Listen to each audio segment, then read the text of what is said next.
the Green Hornet.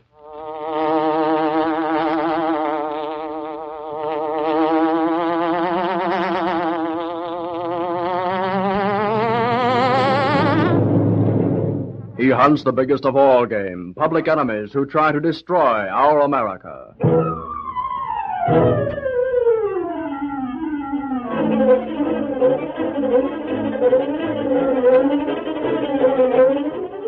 With his faithful valet Cato, Britt Reed, daring young publisher, matches wits with racketeers and saboteurs, risking his life that criminals and enemy spies will feel the weight of the law by the sting of the Green Hornet.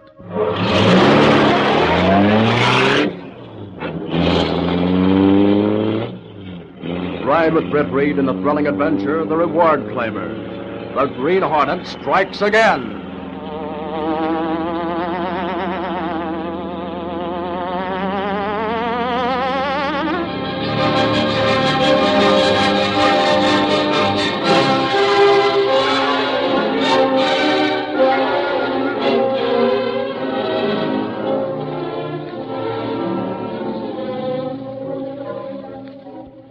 It was nearly 3 o'clock in the morning. The deserted city pavements glistened under a steady downpour of rain. A few blocks away from the railroad station, a man walked rapidly toward the central part of the city, clutching a briefcase under one arm. Suddenly, a large black sedan came rolling down the street, slowed almost to a stop, and pulled in toward the curb. Just a second, pal. Got a little present for you here. Here it is, pal.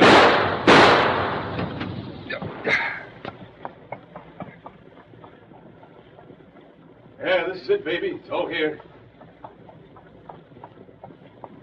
Here you are, Angel. You don't have to do this stuff. Now scram out of here. Nicky, you sure you want to wait for the police? Are you kidding? Ain't $25,000 worth waiting for? That's the price tag on this guy, baby. 25,000 smackers for the Green Hornet. Now go on, beat it.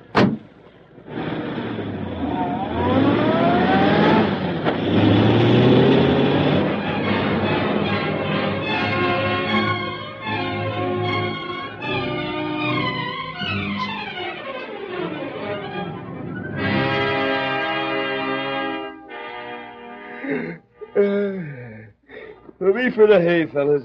Good night. See you later, Lowry. Night, Ed. Yeah, I bet this rain's gonna make it. 62, 62. Go to Elmhurst in Washington. Investigate disturbance in restaurant. Car 62, Elmhurst in Washington. That is all. You said it, brother. That is all. Yeah, let's go, Mally. That's us, 62. Probably some jerk trying for a second cup of coffee. Yeah. Well, take it easy, Lowry. Car 62, stand by. Calling cars 62, 62, 34, 34, 91, 91. Go to West End and Lake Street. Investigate shooting. Uh-oh. The Green Hornet reported shot and The Green killed. Hornet. Car Hey, push over, you guys. 34, Let's go. 91. Investigate immediately. West End and Lake Street. Car 62, 3. 491.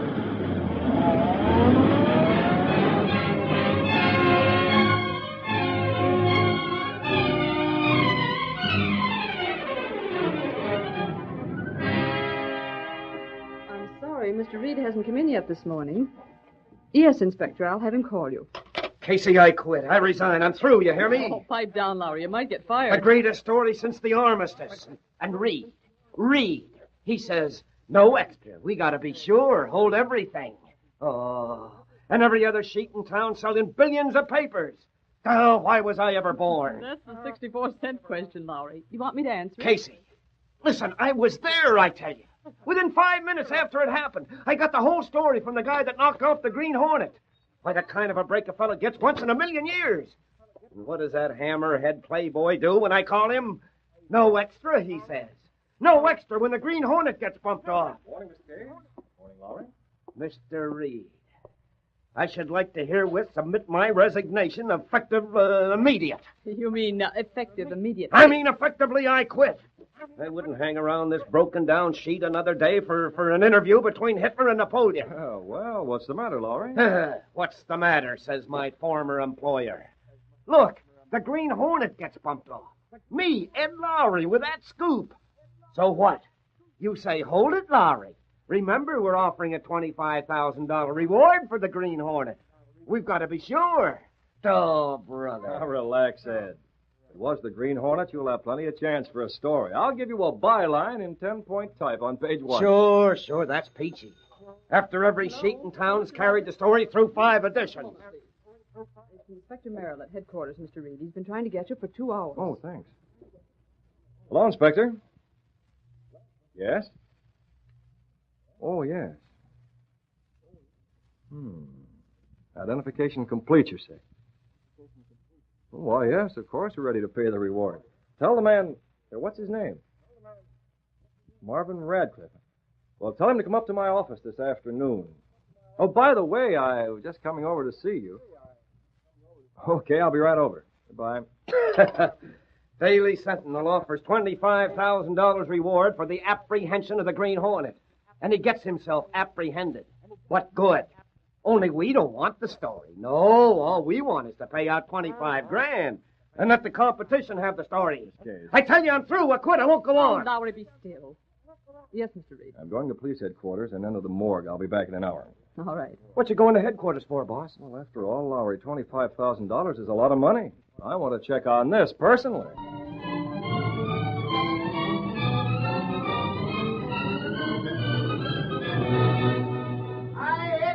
Read all about it. Green Hornet killed by defense worker. Get your ferry in here. Extra Green Hornet. That guy Marvin Radcliffe's going to be a national hero for getting the Green Hornet. Yeah, and 25,000 reward. Boy. I'll bet the Daily Sentinel's going to hate to part with that reward money. Who wouldn't? It's a lot of dough, pal. Boy, paper here. Yes, sir. Here. All right. Here, you can keep the change. Thanks. Say, ain't you Mr. Reed from the Daily Sentinel? Why, yes, I am. Boy, did we ever put one over on you guys. Wow. Read it in the Clarion, folks. Get your extra here. Green Hornet killed trying to steal vital warplane.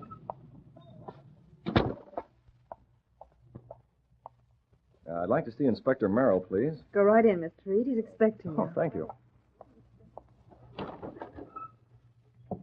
Oh, hello, Reed. Come on in. Morning, Inspector.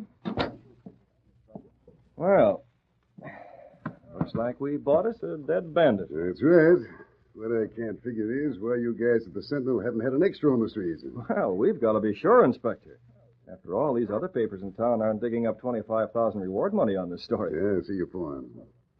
Well, you don't need to worry about any more identification. We got the Green Hornet all right. No question about it, huh? Nope.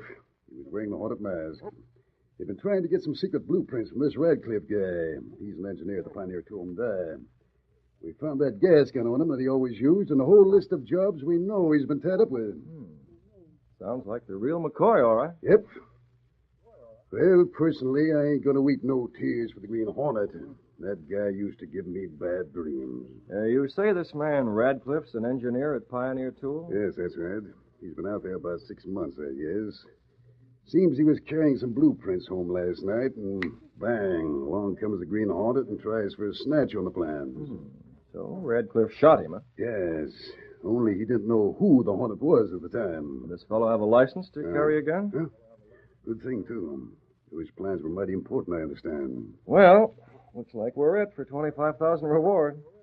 Oh, just one thing, Inspector. Can you furnish us with a set of fingerprints from the dead man? Fingerprint? What do you want them for? He never had any prints on the Hornet while he was alive. Now the guy's dead. Yeah, I know, but the boys could take the picture and blow it up for a story. Oh, going in for tabloid stuff, huh? Sure. For 25,000, we should get something besides a corpse.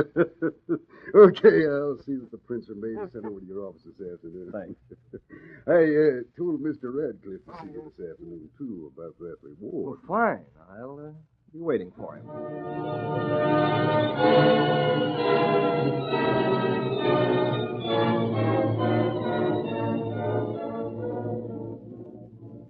That's how it happened, Mr. Reed. Well, if I'd known it was a Green Hornet, I guess those blueprints would be in Berlin by now. Yes. Well, by the way, who will I see about getting that check, Mr. Reed?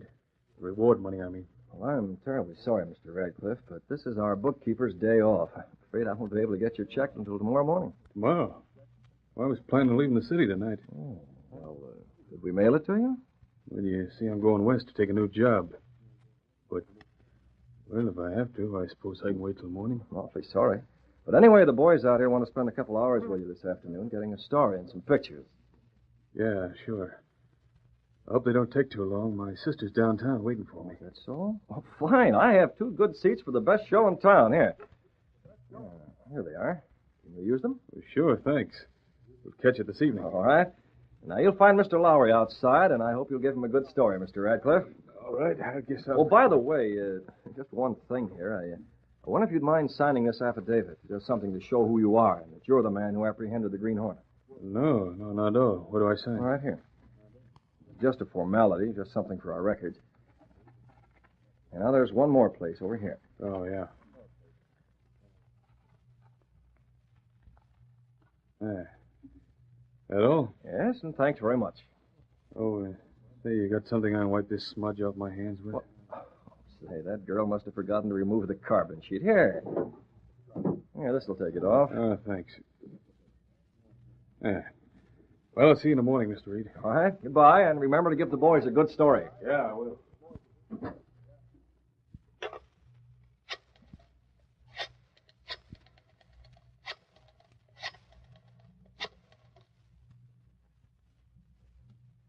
Hello, Cato. Did you get... Good. Yes, that's fine, Cato. Now, listen. I'll be over in 10 minutes. You can start getting things ready. We'll be going out tonight.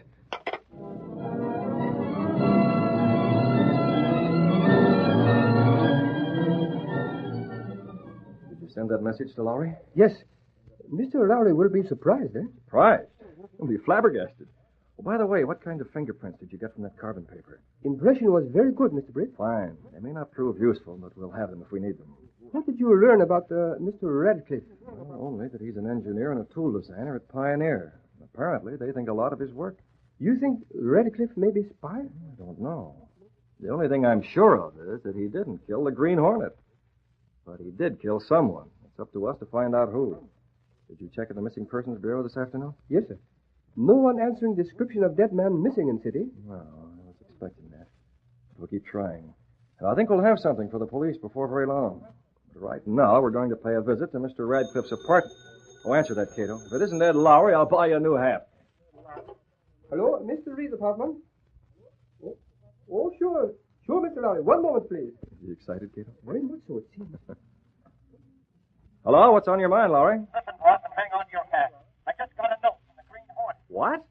Oh, that's impossible, Ed. The Green Hornet's dead. Wait a minute, I ain't so sure. There's something fishy about this whole business. Maybe he's dead, maybe he ain't. Here, let me read this to you. Now, go ahead, let's hear it. It's addressed to me. It's a paper here. It says, if you want the biggest news story of the year, stay by your telephone this evening. And have your newspaper ready to roll an extra before midnight. And boss, it's signed by the Green Hornet. Yeah, that's probably the work of some crank, Lowry. Right, nothing. It's got the seal of the Green Hornet right on the letter. It has? Yeah. Want me to call Gunnigan and have the boys stand by? I don't know what to say, Ed. If the death of the Green Hornet is a fake, it'll make a terrific story. Yeah, and it'll save the paper 25,000 bananas. Yeah. I'll tell you what, you call Gunnigan, have him come down just in case. And since you've got nothing to lose, you stick by your phone this evening. Don't worry, I'll be here all right. Yeah, don't put too much stock in that mysterious message. It could be a phony, you know. Maybe. But I'm sure going to wait and find out. Yeah. Well, good night, Lowry. I'm going to the movies. Everything ready, Cato? Yes. Hornet mask, gas gun, science kit. Then let's go. We're taking the Black Beauty. Unless I miss my guess, our friend Lowry will be mighty glad he waited by the telephone. Stepping through a secret panel in the rear of a closet in his bedroom, Britt, Reed, and Cato went along a narrow passage built within the wall of the apartment house itself. This passage led to an adjoining building which fronted on a dark street. Though supposedly abandoned, this building served as the hiding place for the sleek, superpowered Black Beauty, the streamlined car of the Green Hornet. Britt Reed pressed a button. The great car roared into life. A section of the wall in front raised automatically, then closed as the gleaming Black Beauty sped into the dark.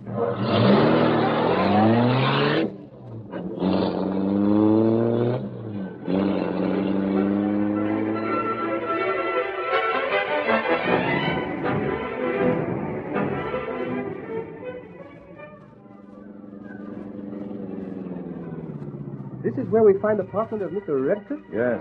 We'll leave the Black Beauty right here in the alley.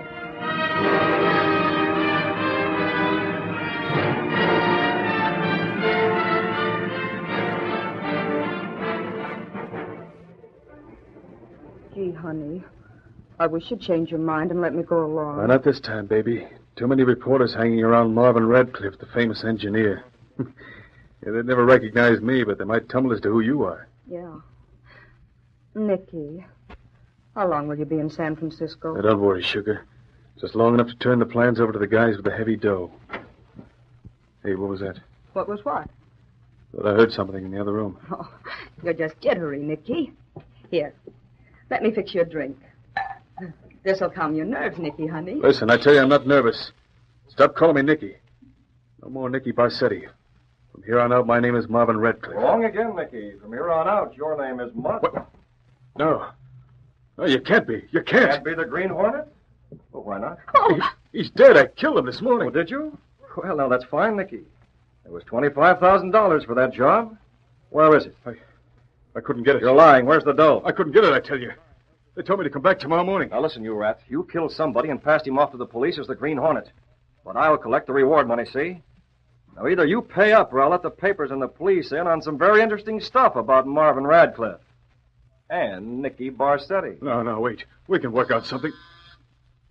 Somebody downstairs. Answer it. And be smart about what you say. And you, sister, you better curl up in the corner over there and start knitting your boyfriend a sweater or something. Yes? Who is it? This is Inspector Merrill from Police Headquarters, Mr. Radcliffe. I'd like to come up and talk with you for a minute. the police. Well, you see, Inspector, I was just about to... Tell him to come up, Nicky. Go on, tell him.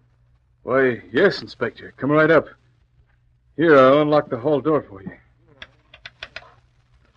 Now, listen, you two. Make one wrong move when the inspector gets up here, and it's curtains for you both. Nicky, what's he coming up here for? I don't know. Something must have gone wrong. I'll be right in this closet, Nicky. And this gun will be aiming right at your heart. So be careful.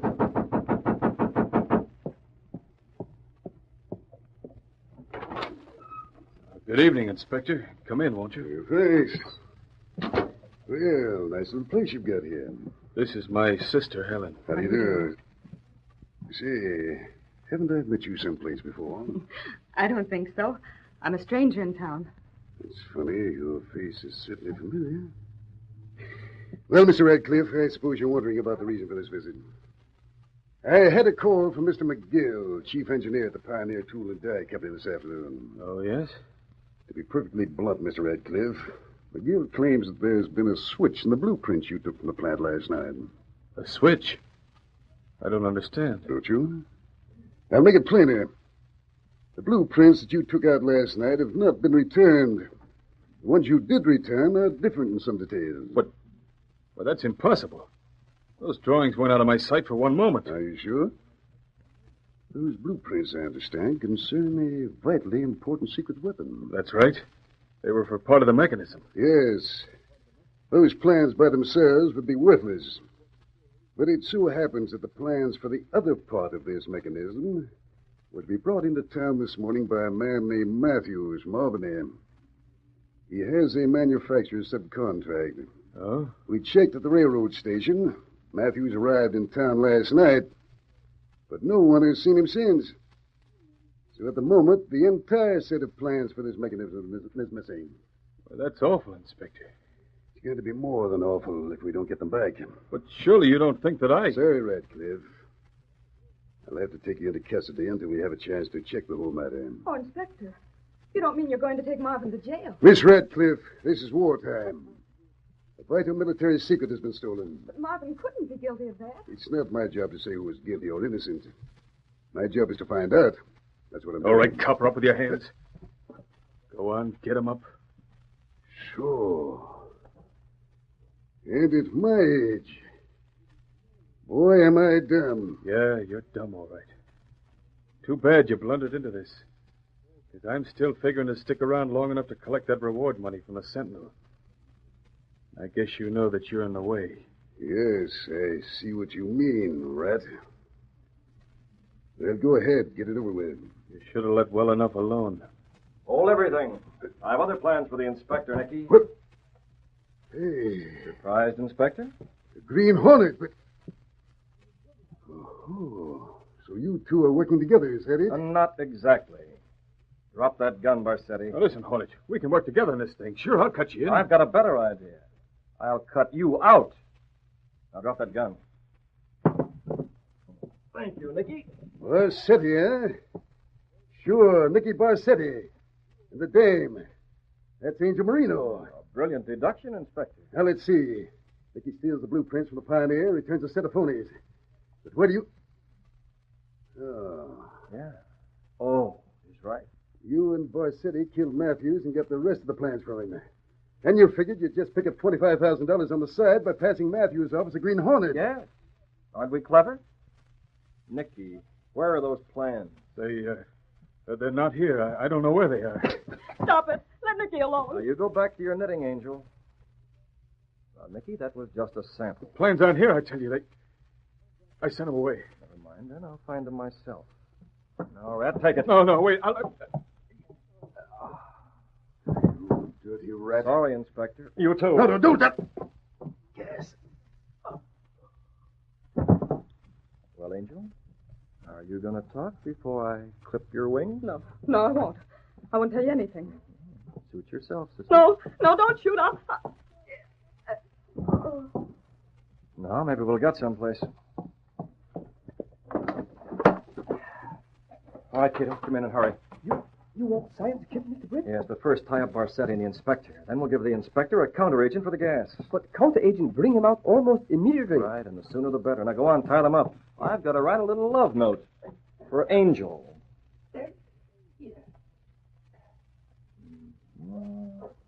There we are. Now let's have that needle, Cato. This counteragent will have the inspector awake in 5 seconds.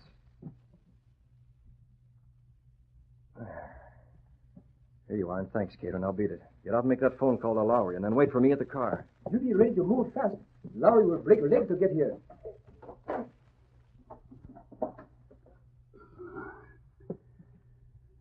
Hornet. Yes, plans. All right, Inspector. Snap out of it. What do you want? Listen to me. I've just brought you out from that gas for a purpose. Now, if you'll do exactly as I You say... dirty yellow spy. Now, wait. Hear what I have to say. Nicky and the girl will be conscious in just a moment. I gave them a very mild treatment. Yes. Now I'm going to stage a little dramatic act, which might prove entertaining to you. You have your choice of staying awake and witnessing what goes on, or I can easily put you back to sleep again. Well, which would you prefer? What do you mean? All I want you to do is lie there and pretend that you're unconscious. Just use your ears, that's all. And you're likely to learn plenty. Heavens, I don't know what you're This is the only way you can find out. Well, yes or no? There's a day of reckoning coming on up between you and me. Right now, I'm helpless. So I'll play your game for the moment. Good. I hope you enjoy the show. See you later.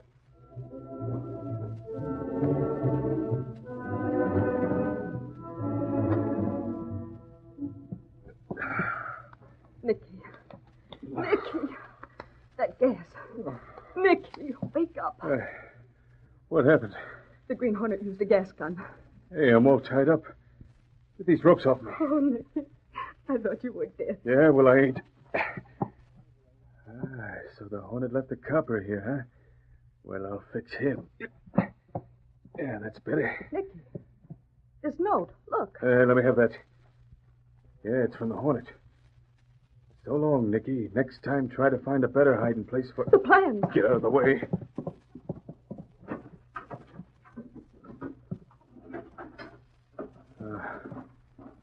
Well, they're all here. For a minute, I thought the Hornet maybe found them. Nicky, let's hurry and get away from here. Yeah, you said it, babe. The sooner the better. And listen, we don't want to forget to take care of it. Don't forget the Green Hornet, Nicky. Look, the Hornet. You again. I thought You thought you were going to sell a vital military secret to the Axis and cash in on the Green Hornet reward while you were at it. Well, this time, you rats, you'll stay out for a while. Take it, both of you. No, gas. Well, Inspector, we shall now see what the little black box contains. Untie me. Get these ropes Oh, off me. no. The performance isn't quite finished yet. Well, here's a code book. What's this gadget? Oh, yes, a copying camera. Ah. And here are your precious blueprints. You know, it's too bad I have a phobia against anything but cash. Ah, and here's the bankroll. Quite thick, too. You're a rotten crook, Hornet. That's a lot of money you're taking there. Yes, isn't it, Inspector? Well, suppose we just call that your fee of admission to the little drama just concluded, hmm? You have the plan and the spies and all the evidence. And I have the bankroll. Well, that sounds like my cue to leave, Inspector. I hope you won't find your position embarrassing when the boys kick the door down. Bye, Inspector.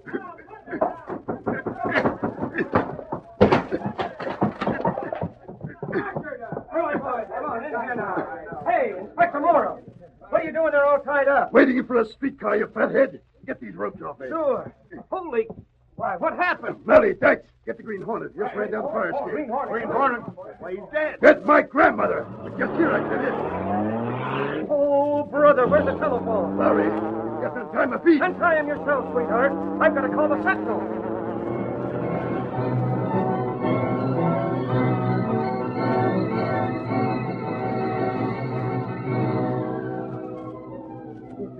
There's a young lady here to see you. She's from the Red Cross.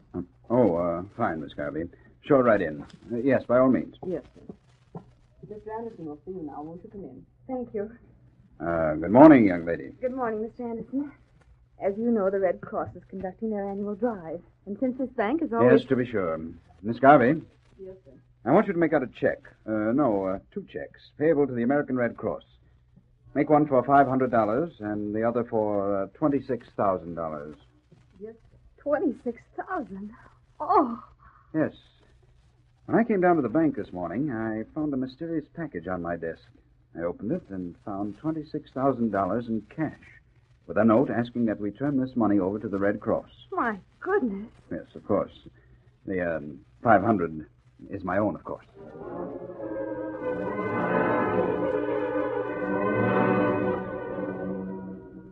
Lowry, will you please stop that pacing and sit down? Sit down. Sit down, the girl said. Casey, that ain't no way for an alert reporter to get ahead in the world. Oh, malarkey. Come here, Casey, old pal. What do you want? Come on, sugar. Come on over here. I ain't gonna bite you. Now listen, Casey. Just listen to that beautiful music.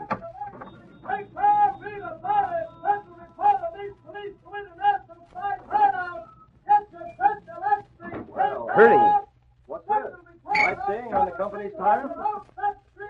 Lowry was just seeing if he could still get his head out the window. Could he? Barely, Mr. Reed. Just barely. Oh, now listen, Casey. Oh, that was a nice job, Lowry. You certainly scooped the town with this story. Yeah, I guess I did, boss. Now, aren't you glad Mr. Reed made you hold up that extra yesterday morning? Oh, go on, Casey. What do you think I am, a jerk? Didn't I see the dead guy myself? I knew it wasn't the Green Hornet, sure.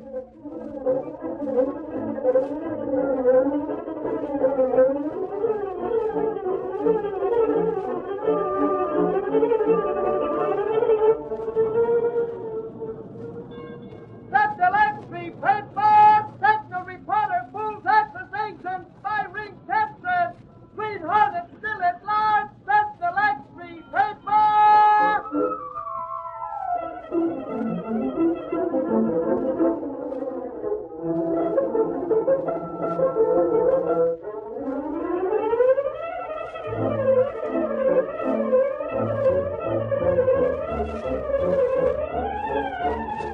You've just heard the adventure, The Reward Claimers. These exciting dramas are sent you each week at this same time. They're copyrighted features of the Green Hornet Incorporated. All characters, names, places, and incidents used in this drama are purely fictitious. Don Faust speaking.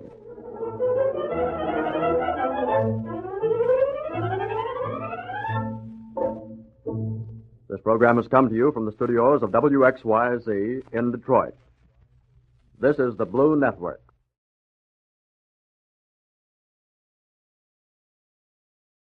The Green Hornet.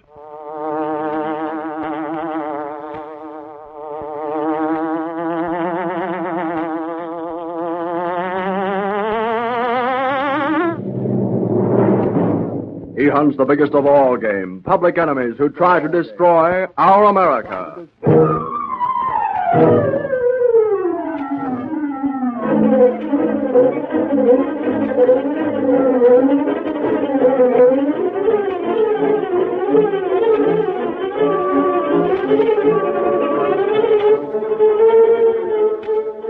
With his faithful valet Cato, Britt Reed, daring young publisher, matches wits with racketeers and saboteurs, risking his life that criminals and enemy spies will feel the weight of the law by the sting of the Green Hornet.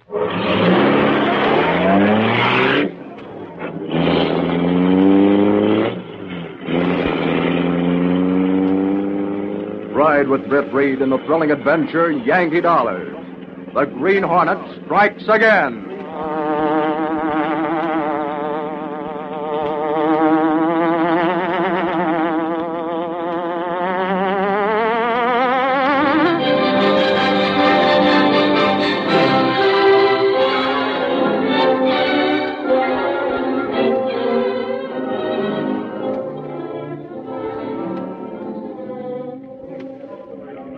Ed Lowry, reporter for the Daily Sentinel, was greeted by the usual battering remarks as he hurried through the city room on his way to Britt Reed's private office.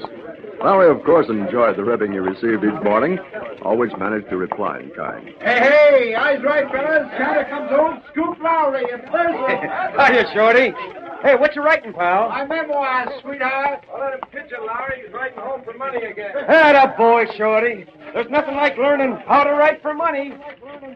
Well, here comes the star reporter. Keeping banker's hours again, eh, Mr. Lowry? Hi, Casey. Reed in his office? As a matter of fact, he is. Shall I announce you? As a matter of fact, no. No. Hi, boss. You busy? Oh, come in, Ed. What's on your mind? Listen, I've dug myself up one of two things. Either a terrific story or a terrific headache. Well, sometimes they go together. Boss, just wait till I tell you.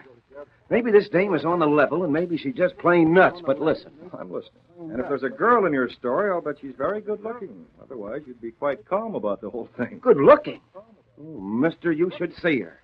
Blonde hair, blue eyes, about so tall, and, Well, never mind the gestures. What about the story? Well, I'm riding out on the Riverside bus last night, see? It's about midnight. The bus stops at Grandview, and this ultra-gorgeous dame gets on. Oh, and there's a guy gets on, too, see? But they don't sit together. So I'm sitting there all banjo-eyes for this classy blonde, and what do you suppose happens? The first thing I know, she gets up and comes over to where I'm sitting. Why, Bill. I didn't see you there when I got on. How are you, Bill? Why, gosh, I'm swell, pal. How are you? Just fine, thanks. Mind if I sit here? Oh, by all means. No, by no means. Sure. Yeah. Tell me. How's Christina and the children? Oh, they're just peachy, I guess. Blondie, what's cooking here? Keep talking. I'll explain later. Yes, sirree. Yes, sir. Christina was just asking about you this morning. I've been meaning to come over. And now that I've run into you, we'll get off together at Kensington. I must see those adorable children. Blondie, I hope you know what you're doing. Come on, Bill. We'll get out the rear door. Don't let me down, please.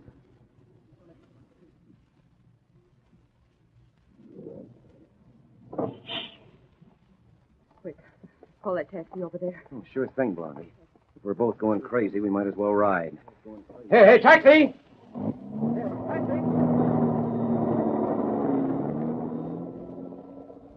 That man who got off the bus here.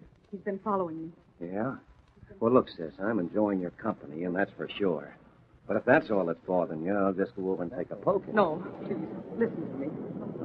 Okay. Here's your cab.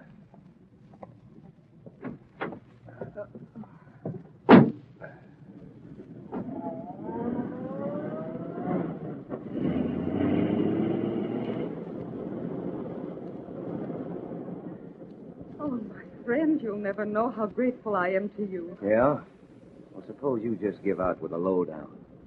Now, what goes? Look, back there. He's getting into another cab. Huh? Hey, who is that guy? Where you want to go, mister? Any place you want to go, pal, but step on it. There's a cab following us, and get rid of him. Okay, Chief. Hang on to your hat.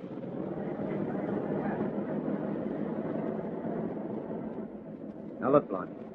I'm a newspaper reporter. A reporter? Yeah.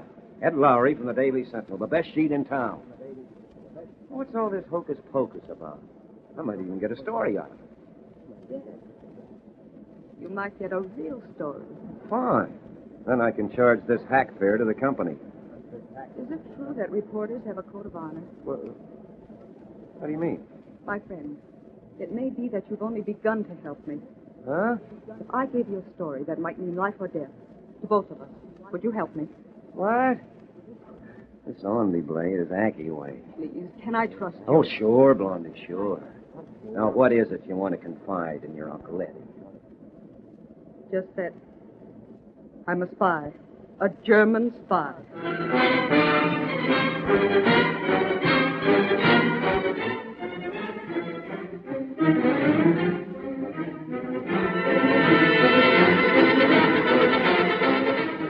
Oh, fooling, boss. I'm scared of this dame. Well, I don't blame you, Laura. You might be getting into an awful mess. Yeah, she sure sounded like a fugitive from a psychopathic ward. No fooling. You say you took her home? Yeah, that's right. Dexter apartment. 224 Lafayette. Well, it's possible she is a spy, and that would make a terrific story, I'll agree. But on the other hand, it might be some showgirl looking for a lot of free publicity. Yeah, that's right. Well, what'll I do, boss? Well, call the FBI and let them investigate. That's the first thing to do. Yeah, I guess they should be notified. In a case of this sort, the FBI must be notified immediately. By the way, what did you say the girl's name is? Niter. Marlene Niter. Oh, I'm supposed to see her tonight. What time? Well, she doesn't get home until 10 o'clock. Said for me to be there about 10:30. Well, just be careful. Good reporters are hard to find these days. Sure, I'll be careful. What do you mean? I said good reporters. Yeah, that's just what I thought you said.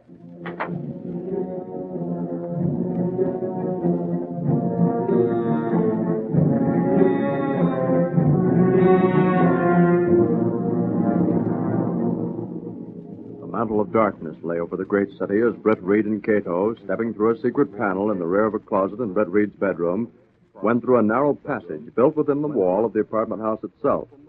This passage led to an adjoining building which fronted on a dark side street. Though supposedly abandoned, this building served as the hiding place for the sleek, superpowered Black Beauty, streamlined car of the Green Hornet. Brett Reed pressed a button. The great car roared into life. A section of the wall in front raised automatically, then closed as the gleaming Black Beauty sped into the darkness.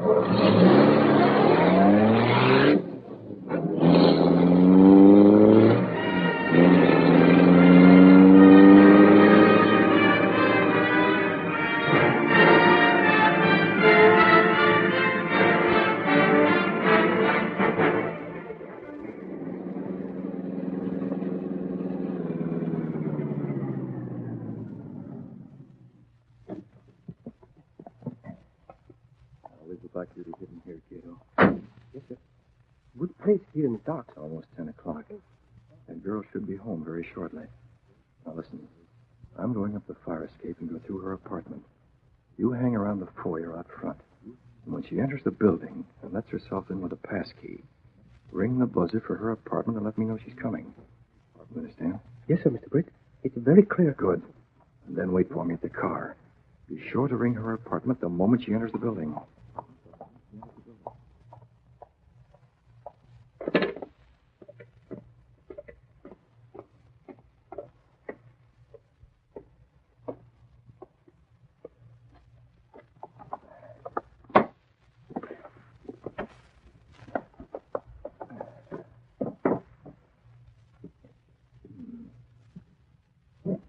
Looks like anything but a spy's hangout.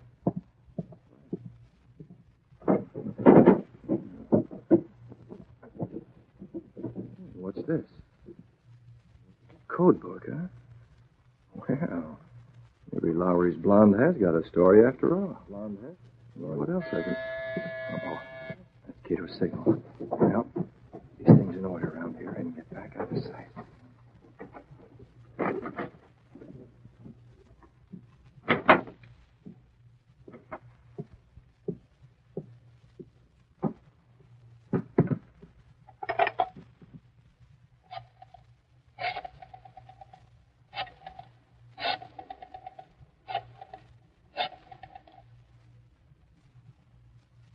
Hello, Carl, my darling.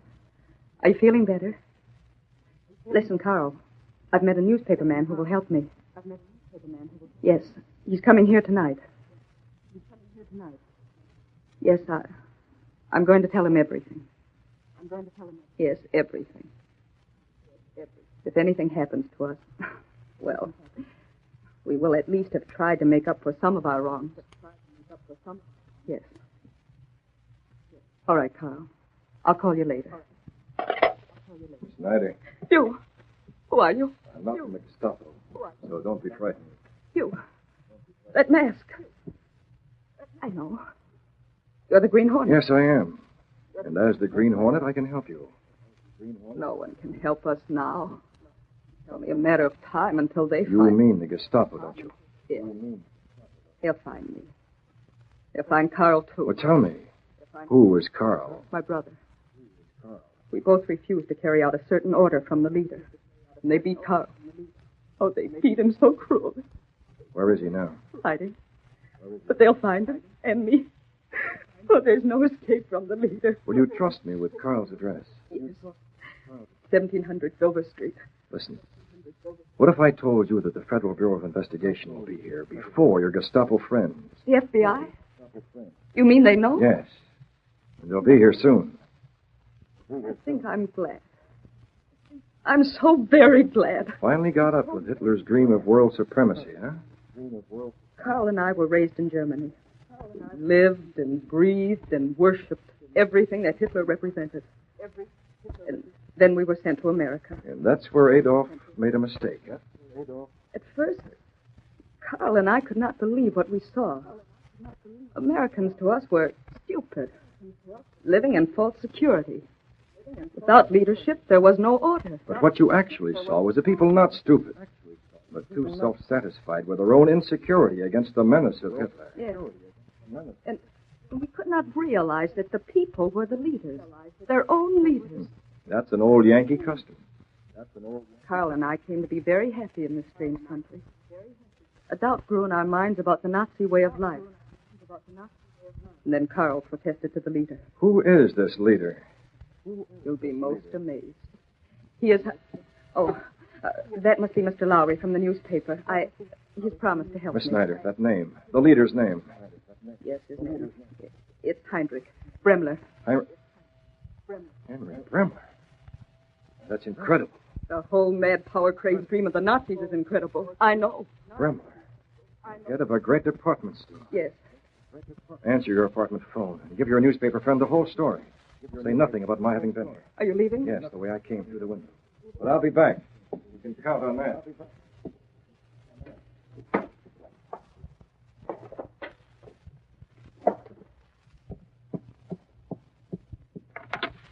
Yes? Oh, yes, Mr. Lowry. Won't you come up, please?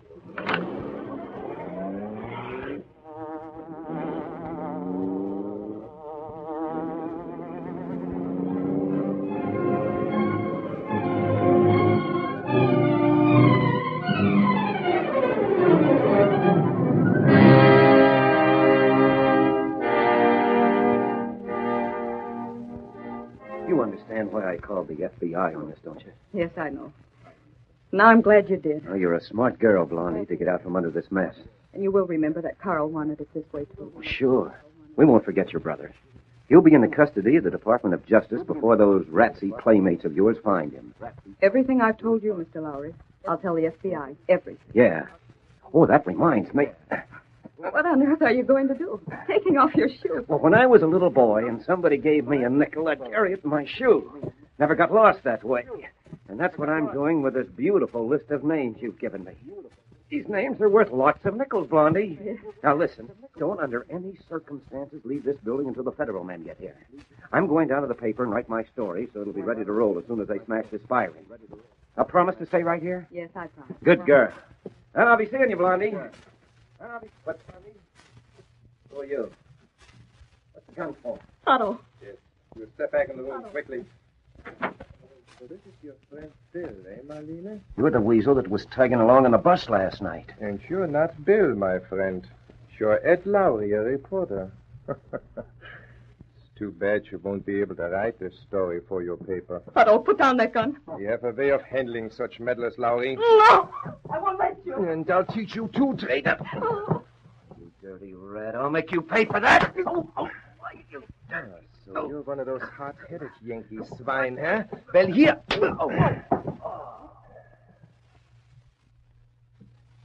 Fools. Think that they could outwit the Gestapo. Leader will be glad to know about what's going on here. And from the newspaper, huh? Hello, Mr. Bremler, please. Oh, hello, Heinrich. This is Otto. Yes, I've located the girl. Yes, and the newspaper reporter I told you about. Nein, there's no telling how much he knows, but it won't do him any good. Jess, send someone right away to help me dispose of them. The Dexter Apartments, 224 Lafayette. Jess, I'll wait for you here. Now to tie up these two and wait for the men from the Gestapo. Always keep nickels. Your shoe, Blondie. Was ist das? Yankee swine. Wait. His shoe. Let me look into that here. There's nothing. Yeah. Paper. Imminent a list of the Gestapo members' names and addresses. Fräulein Neider would have betrayed every one of us. Schweinhund, this paper must be destroyed with them. Wer ist das? I notice you left enough rope to hang yourself with. That's good. Who are you? What are you doing in here? You just dropped in for the laughs, Adolf. Who are you? Speak. Speak, huh? Okay, sweetheart, I'll speak the language you rats seem to understand best. Back or I shoot you. No, you don't, fat boy. You Yankee dog, I'll break you in two. You will learn about the Gestapo. And I'll tear that mask from your face. All right, boy, fatty, reach for it. My arm. Drop the cannon, fat boy. Drop it. Yeah. All right, this is for the blonde, Patty. This one's for Ed Lowry. And here's the clincher, baby, for the Green Hornet. We'll tie you up, playmate. That's just about... Well. A note. Looks like that blonde is really going to give Lowry a story. A list of names, and what a list. Uh-oh. Yeah? Yeah, sure. Oh, let's go over to the desk. And we might as well turn out the lights. These rats look better in the dark. Come in, boys. Hurry. Why are you not showing lights? Come in. Close the door quickly. Turn on the lights.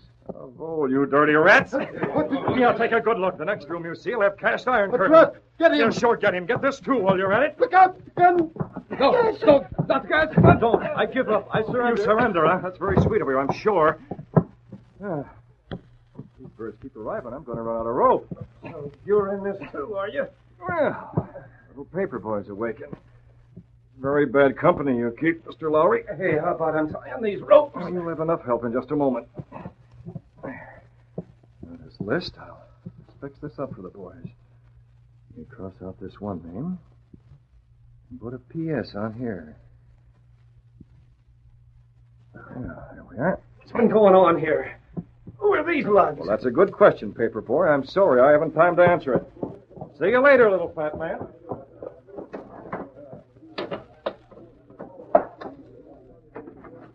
Don't anybody make a move. Are you kidding? There ain't nobody in here that's able to move. Well, what? Everyone in the joint tied up hand and foot. Yeah, and if you get down that fire escape fast enough, you might get the guy responsible. Who? The Green Hornet, that's who. Hey, Chief, look at this. Take a look at this. List of names. One of them's crossed out. Yeah, look at the P.S. on there. You boys can have all these but one. Have someone stay by this phone for 30 minutes. We'll call you. Love and kisses. Green Hornet.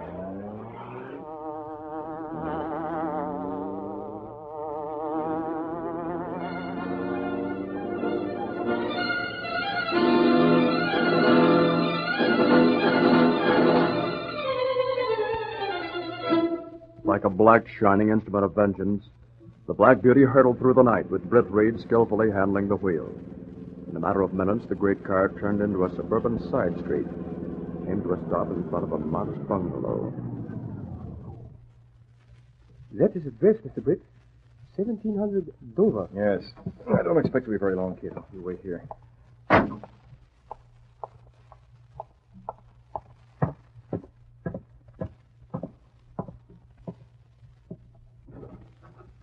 And Carl must think himself pretty safe here.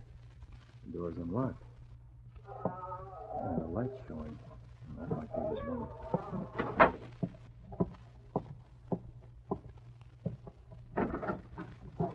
Carl. Who are you? I can be your friend or another enemy, as you choose. What do you want here? From the looks of those bandages, they really did give you a going over. You are from the Gestapo. That mask. At the moment, I'm running a one-man Gestapo, and doing very well, thank you. By the way, Carl, they found your sister tonight. Oh, they could. Yes, they did. And slugged her. Oh, no. Oh, Marlene. She's all right now. The FBI has the men responsible for that, and they'll have the others shortly. All of them? All except Bremler. It was he who ordered you and your sister put out of the way. I know. And I'm going after Bremler now.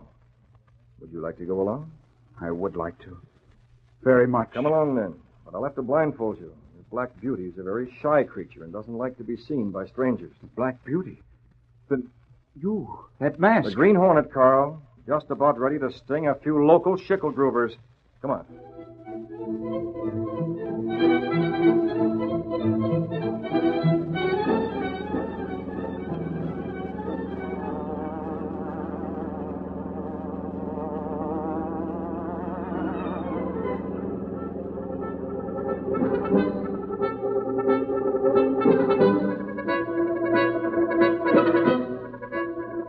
At the sumptuous Brumler estate in the ultra-exclusive Forest Hills section of the city, the head of the great Brumler department store was impatiently speaking to his second-in-command. Big, genial Henry Brumler, patron of the arts, prominent merchant. If those fools have blundered, I will shoot them. They must learn the mistakes. Heinrich. What could possibly go wrong? Others very capable. They will by now have disposed of the Fraulein Neider, their brother Carl. Those two. You think of the years wasted in training them and the expense. It's too bad. But they were becoming dangerous. By the way, you have sold the diamonds? Everyone. Here. I have the money in my briefcase. You may count it. Good. How much? $40,000, Heinrich. Count it. No, I will put it in the safe. This money will finance some very great work. In this box for the rest. Yeah. Yankee dollars for the Nazi victory. Wrong speech, boys. Yankee dollars for the Green Hornet. Don't move, Reds. You, Bremner, leave that safe wide open. No, never. You will never get out of here alive. And you, Carl, you traitor. We should have taken care of you before. You talk too much, Stooge. Here, take it. No, don't shoot. Don't. I will. Open that safe, Bremler. Never. I am no weakling. You cannot make me. Oh, you're kidding, friend. Carl, frisk him. See if he's got a gun. Yes, Hornet. Keep your hands off me, you filthy traitor. It was you who had me beaten. Yes. And you are responsible for what has happened to Marlena. Stand still, or I'll kill you with my bare hands. Attaboy, Carl. Well, Bremner, how about the safe?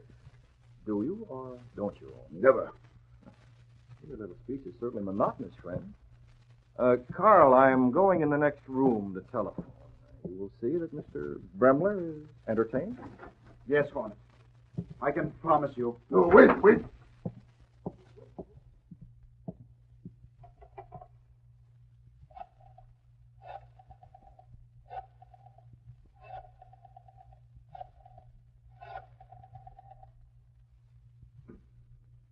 Hello, FBI. Can you send some men out to the Henry Bremler estate right away?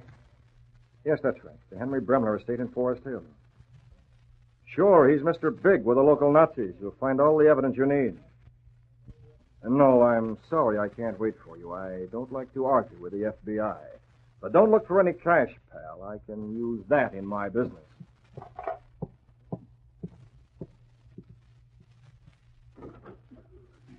What? Well, what on earth has happened in here?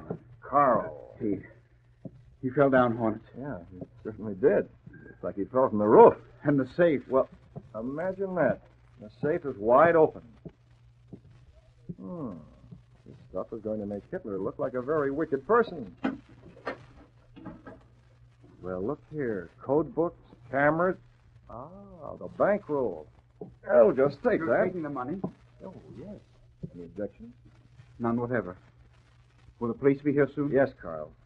And tell them everything. You hear? Yes. Everything. You and your sister have a great deal of courage. And I wish you both good luck. You would shake hands with me? With pleasure. You're indeed a strange man, Hornet. Tell the police I have the money, Carl. Better than 50,000. And keep your eye on Henry. Yes. Heinrich Brimlow will be here. With me.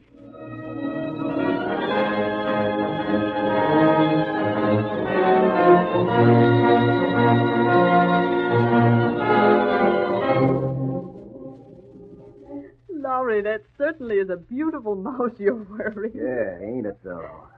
It's just... Oh, can't even touch the blame thing.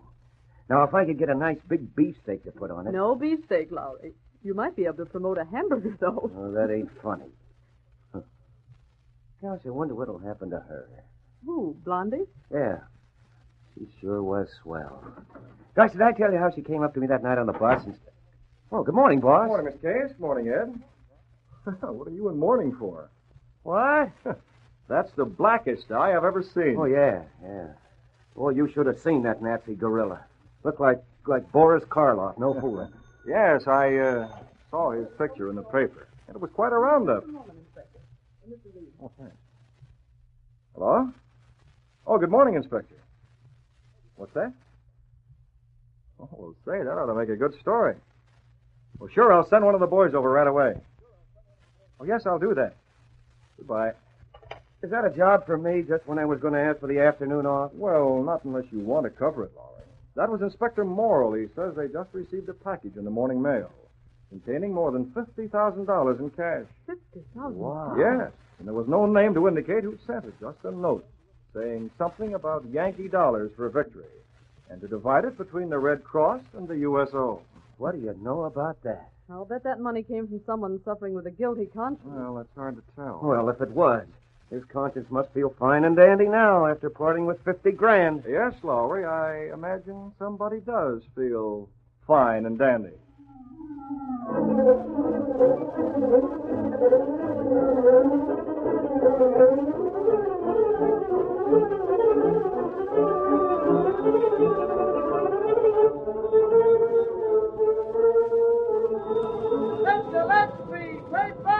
FBI slaps firing in sensational roundup. Henry Bremler indicted as ringleader.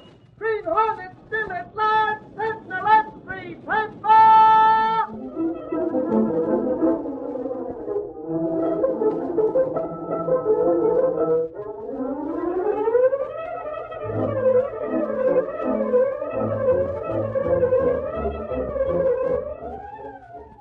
You've just heard the adventure Yankee Dollars. These exciting dramas are sent to you each week at the same time. They're copyrighted features of the Green Hornet Incorporated. All characters, names, places, and incidents used in this drama are purely fictitious. Don Faust speaking.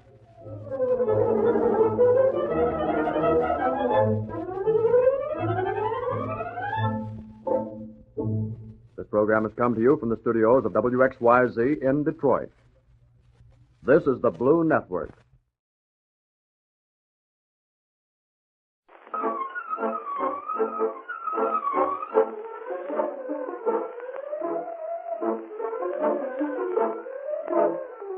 With his faithful valet, Cato, Britt Reed, daring young publisher, matches wits with the underworld, risking his life that criminals and racketeers within the law may feel its weight by the sting of the Green Hornet. Ride with Britt Reed as he races toward another thrilling adventure. The Green Hornet strikes again. Hurry, Cato. Here's where we smash a protection racket.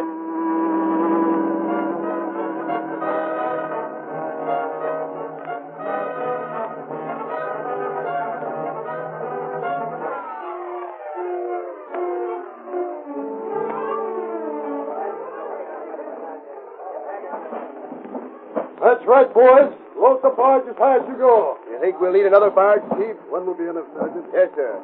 Hey, don't tie everything at one end. She'll sink right here. Chief Ritter. Yes? I'm lower than the Sentinel, Chief. What's going on? That barge is loaded with gambling apparatus picked up in recent raids. All of it will be dumped into the bay. All of it? Every single gambling device.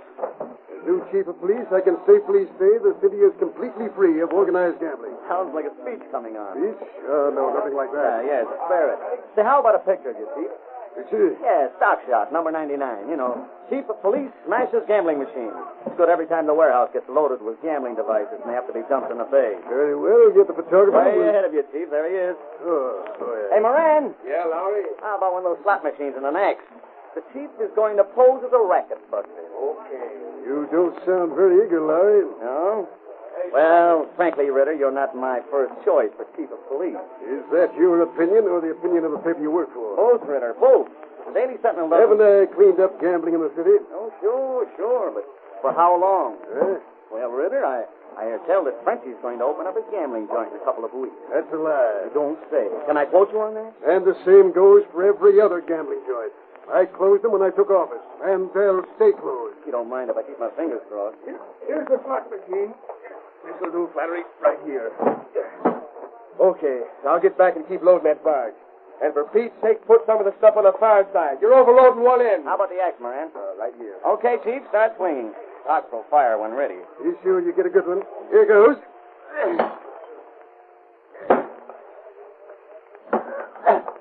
Hey, that's pretty good. You swing a mean axe. And you can quote me as saying that the gambling racket has been smashed as thoroughly... As thoroughly as the slot machine. Yeah, yep, we got it. We use the same quotation every time. Now you've got your picture. The police have work to do. Say, Ritter, where's Frenchie's stuff? Who? You know, Frenchie runs the biggest gambling joint in town. He used to run it. We raided him the day after I was appointed. Where's the equipment from that joint? It'll soon be at the bottom of the sea. Frenchie's stuff was bright red, wasn't it? Was it? Sure, you know. It was a pet superstition of his. Everything red. I don't see it on the bars. It's there, probably underneath. Why? Just asking. The rumor's going around that Frenchie's planning to open up again. And another one of Frenchie's superstitions is using the same equipment. Then the rumor is false. He won't open, and he won't get his old equipment. Okay, just asking. Oh, what's that? Hey, that barge is beginning to... Chief! Chief, the barge is tipping. I told those guys to tip it evenly. Do something, Sergeant. Come on, Moran. Watch those ropes. Hey, you, bring that camera. Look out. He's going to tip. Holy mackerel, look at that first. The blame pool's pulling in a harbor. Ashford, let go. Let go of that rope, you dope. It's as tight as a fiddle right now. Watch out for that rope. It's back. There she goes. She's turning over. Look at it go.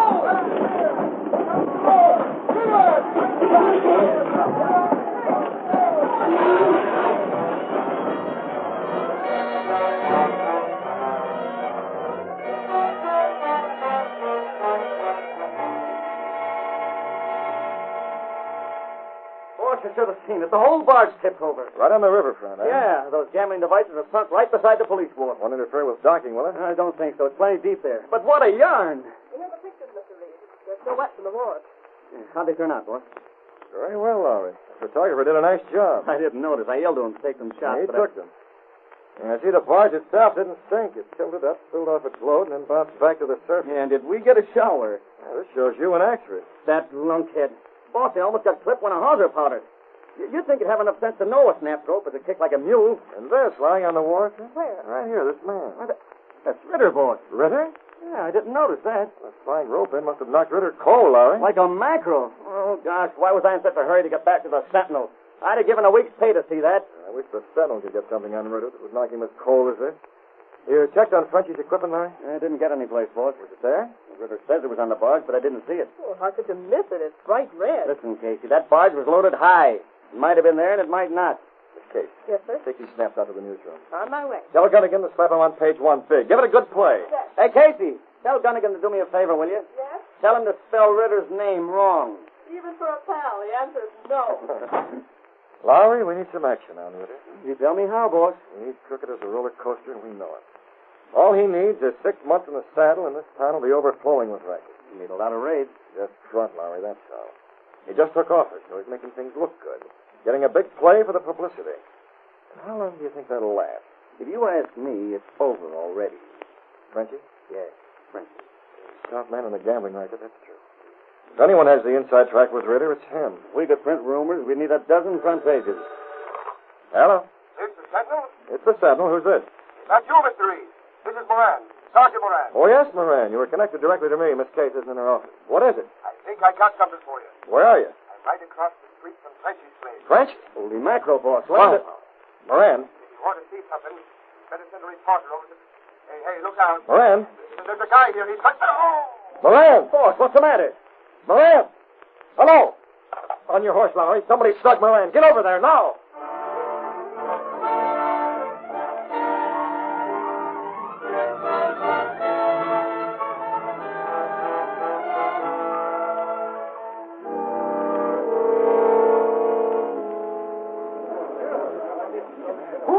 Hurt? One side, let me through there. Gangway! Out of the way!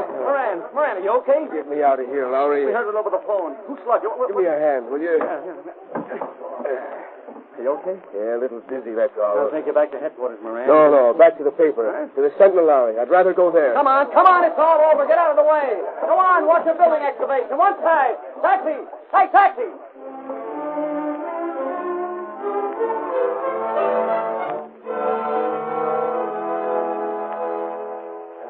Bump you've got, Moran. Sure you don't want to go home and lie down? Ah, I ain't that soft, Mr. Reed. But what hit you? I don't know, Miss Case. I was on the phone. No idea who it might have been? Yeah, I got an idea. I think it was one of Frenchie's boys, and it's a good idea. Moran, what was that phone call about? You learned something? How come you didn't call headquarters? After all, you're a cop. Mr. Reed, when I saw that rope smack Chief Ritter, I ducked away. Why? Well, I'd heard Lowry arguing with Ritter about them rumors. About Frenchie's gambling joint. So you took it on yourself to do a little independent sleuthing. Is that it, Moran? Why not, Mr. Reed? I don't give that for Ritter. You and everyone on the Sentinel, Moran. He'd love to get your stripes, Moran. The less honest cops Ritter has, the better. All right. Let's have it, Moran. You went to Frenchie's place. I didn't get inside, Mr. Reed. Nevertheless, you went there. You found something too hot to tell over the phone.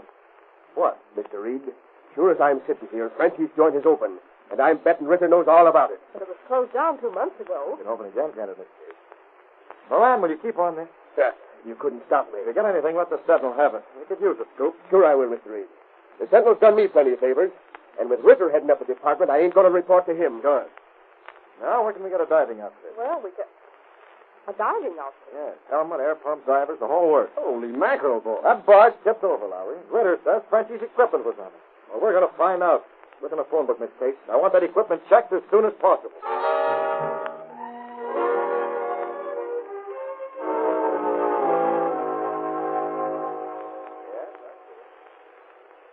Well, thanks. We got your check in the mail. That was the diving company, Mr. Reed? They went down yesterday, Miss Case. Not a sign of Frenchie's equipment. That doesn't prove it isn't there, but it certainly doesn't prove that it is. Button. Who's got the roulette wheel?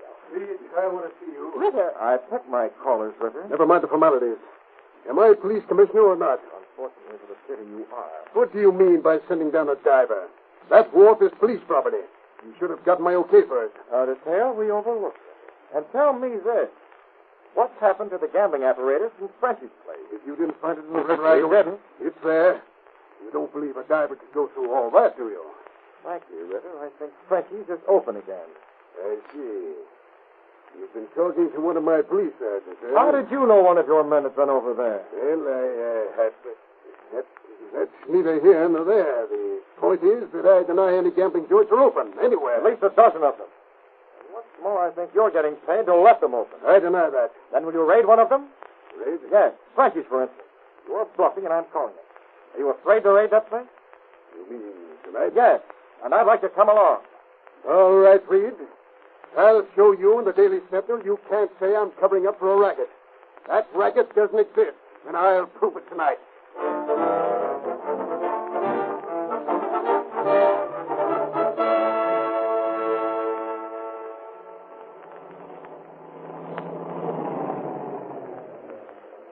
Okay, here's where we get up. Is that the place, Moran? That's it. Does it look like a gambling joint? That's Moran, Ritter. Yes, Mr. Reed. That's it. You haven't much faith in your chief of police, Reed. I haven't. The reason is right behind that front door. All right, you men, you know your jobs. When the whistle blows, get in. Baggage covered, Sergeant? Yes, sir. Let's get to that door. What do you think, Larry? I don't know, boss. Looks This is on the up and up, but Ritter doesn't seem worried. Hello. Well, I'll be... Boss, we got company. Miss Kate, what are you doing here? Going out a race. The girl can't miss all the fun. But... All right, you're here. You might as well stay. This is it. Blow your whistle, Moran. Inside, through the door. Come on. In we go. Two men, starter. Go through the room. What's it going in this room? Get upstairs, Lolly. On my way, boss. Hey, wait for me, you guys. Well, Reed. Hey, you. Come out here. I've got something. Come on, you. Here's one guy, Chief. Found him in that side room. Let go of me. What's going on here? This is a police raid. All right, let's have it. Where's the gambling equipment? You're nuts, mister. This is French's gambling joint. Gambling? Police? Say, you're crazy. There ain't nothing on this floor, Mr. Reed. It's clean as a whistle. Well, Reed, does this convince you? I'll take a look for myself, thanks. Nothing. Don't seem. Now we can gander upstairs, boss. It's empty.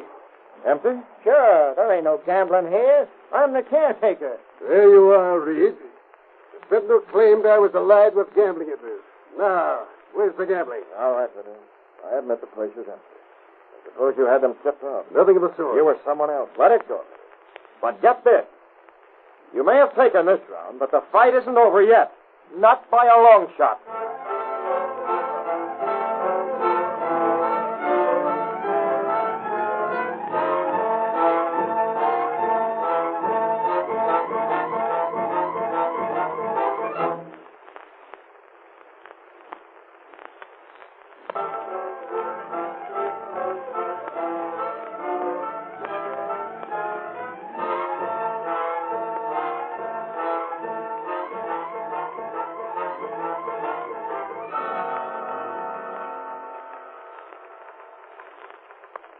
Casey, I'm lower than an ant in step. We made a mess of things last night. Mm-hmm. Calling Ritter's hands. A raid, and when we get there, there's nothing to raid. Oh, for Pete's sake, Lowry, put on another record. One guess is all you need to pick the bird who gave the tip off. Don't tell me. Ritter must have phoned Frenchie ahead of time, so Frenchie has time to pull his gambling equipment out of the joint. Very good, Sherlock. So far. Huh? Well, what good is knowing something unless you can back it up with facts? Ritter's in a position to give them advance notice, and he'll do it all the time. Looks that way. It is that way, and I'm sick of seeing you grouse about it. All those letters coming this day. No, they're not. There's too much static around. Oh, me, huh, Casey? The trouble with you is you lose your temper too easily. Haste him back to the newsroom, will you, Mr. Reed? I'm speechless. Well, it was about last night, forget it. As long as Ritter's in the saddle, we'll need some other method of breaking this story. Hey, Miss Kate. Oh, hello, Mr. Reed. I got something for the Sentinel. Is it better than last night, Moran? Please, that's taboo. Mr. Reed, that hunch last night wasn't wrong. Frenchie is running his gambling joint. What? Sergeant, don't tell me Ritter changed his mind. There ain't nothing definite, but get a load of this. You know, there's a couple of boys over to headquarters who feel like I do about Ritter. There must be plenty. Ritter's tactics on anything to brag about. That's how come I got a quick look at the letter that come into Ritter personal. Go ahead. This letter was from a party that wanted to know how much Ritter would want to protect other gambling joints. Holy mackerel, you saw it? That's carrying things pretty far, Moran. You wouldn't think any racket should be that confident. When it comes to confidence, that's this crook's middle name. Mr. Reed, you can't let on where you got it. It may cost me my badge, but that note come from the Green Hornet.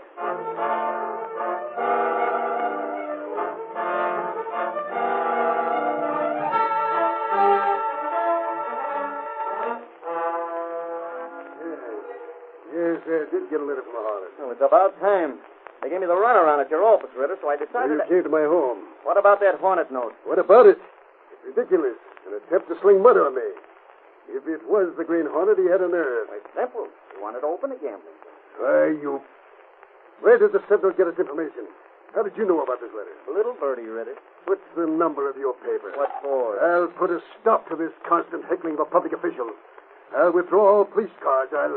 What's the number? It won't do any good, Ritter. I took my orders straight from the publisher, Mr. Reed. And this time of night, he won't be at the Sentinel. Reed, eh? If he isn't at his apartment, he's out doing the night spot or at the theater. Yeah. The playboy, eh? Telling me how to run my department. I'll call him tomorrow. It won't do any good, Ritter. The Sentinel's after you all the way. Get out. Get out of here. And we'll keep it up. Chief of police. That's a laugh. I'll have to step on the Sentinel. Teach him a little respect. That note from the Green Hornet. I wonder how much he'd be willing to pay. Hello? Yes, Ritter speaking. Who's this? Yes, I'm alone. Who? Green Hornet. Now, look here. That's the note you sent. Huh? How much? Yes, go ahead. I'm listening.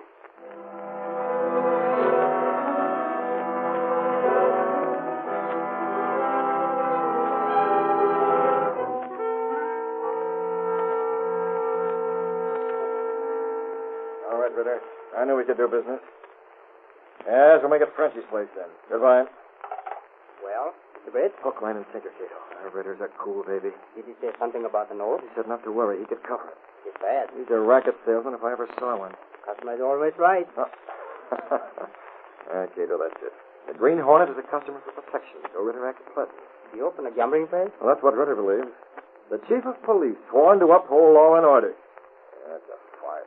You meet him, Mr. Britt? Yes, Cato, tonight at Frenchie's place to arrange the details. See. Right in the middle of that den of thieves. It's going to be a close call, Cato. 3 or 4 of them to my one. They should decide to unmask me. What about me, Mr. Britt? You won't be in the room with me, Cato. But You'll have other work to do. A job that's twice as important as any conference the Green Hornet may be holding. Oh, very well. Don't look so glum. We've been in tight jams before. Got the Hornet mask and the gas weapon. We're going out in the Black Beauty. And relax. We're the only two who know that I'm the Green Hornet, and we'll keep it that way. I hope.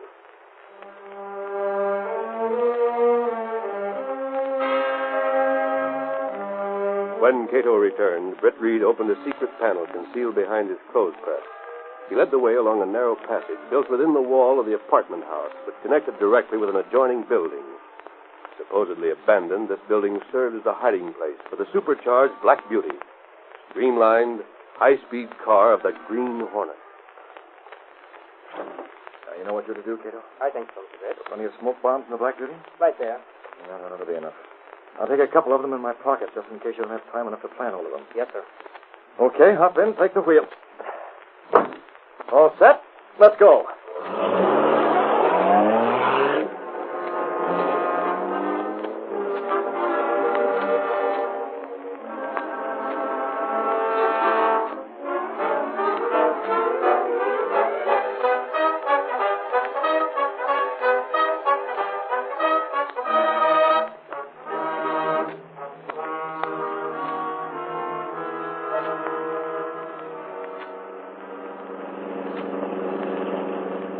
Turn here, Cato. This alley.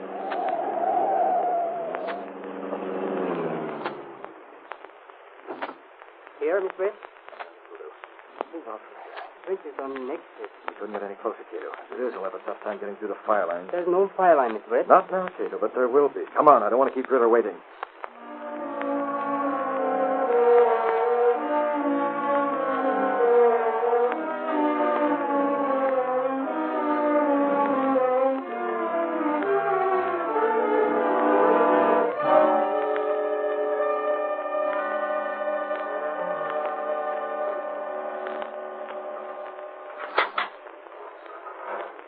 Hello, Reader. Come in. Evening, Frenchie. You'll arrive any minute. I don't like this, Reader. Using my place for a meeting with the Green Hornet. I have a room full of sucker here, and if he pops his nose in wearing that mask, they'll all leave. Coming directly here to your office. So? We told him about the back entrance. It was necessary to have some place to meet. Why, nobody even know who the Hornet is. He wore a mask. That's enough, Frenchie. You are collecting from a dozen places already. There's more competition to me. Don't you want protection, Frenchie? Huh? The other evening, your place was raided. Remember that? Sure, that was a phone. You tipped me off ahead of time. You'll do as I say, or the next time you may not be tipped off. Listen, Ritter. Maybe you can cross me up, but I can tell plenty about you, too. Put that in your pocket. All right, Frenchie, all right. Then we'll trust each other. Yeah, till I get nabbed. But if I do, Ritter... You won't. Not while I'm police chief. That is. Wait a minute, Ritter. Let me look through the people. It might be a raid or... We've just gone over that. I order the raid. Oh, yeah? Well, I'm looking anyway. Yeah? Open up. Who are you? Ritter's expecting me. Just a sec. It's the Hornet, Ritter. I recognize the man. Open the door. Sure. Sure, but get this. I'll be sitting in on this conference, see? Before it is over, I'm going to get a look behind that mask. You understand? Okay, Hornet. Come in.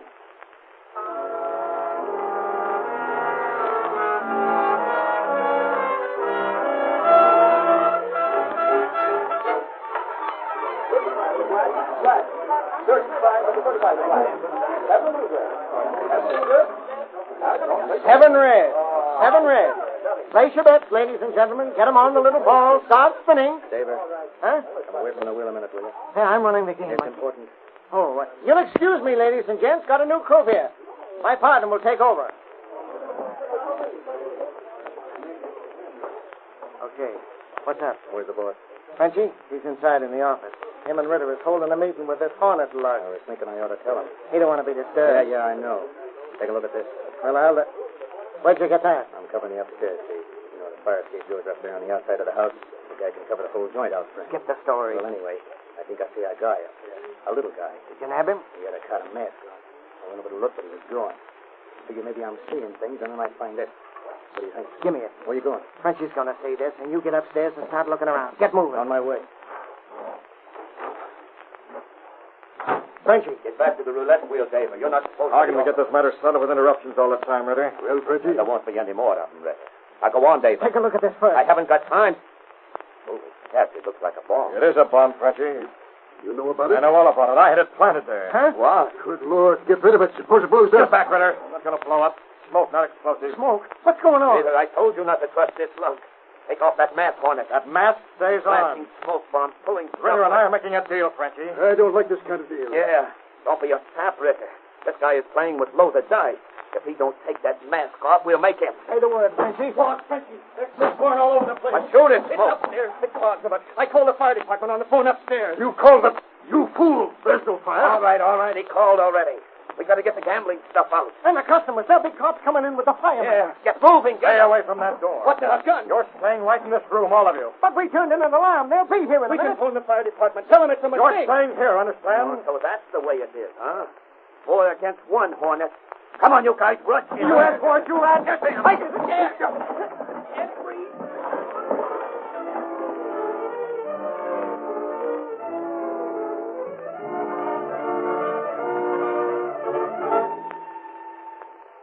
This police station's deader than a morgue. Well, if you can think of any better place to pick up a tip on the Green Hornet, Lowry, go ahead. Go ahead and watch. Shut up. I'm listening to the teletype. It's from the fire department. Alarm coming in from... Jumping codfish! Hey, what goes on? On your feet, Lowry. There's a fire over on Smith Avenue. Come on. Who cares about a fire? You care plenty about this one. Huh? It's Frenchie's gambling joint. Frenchie? Yeah. Maybe now we can get some of that evidence we've been looking for. Holy mackerel, that's a new way to make a raid. Up to it, Moran. I'm right with you.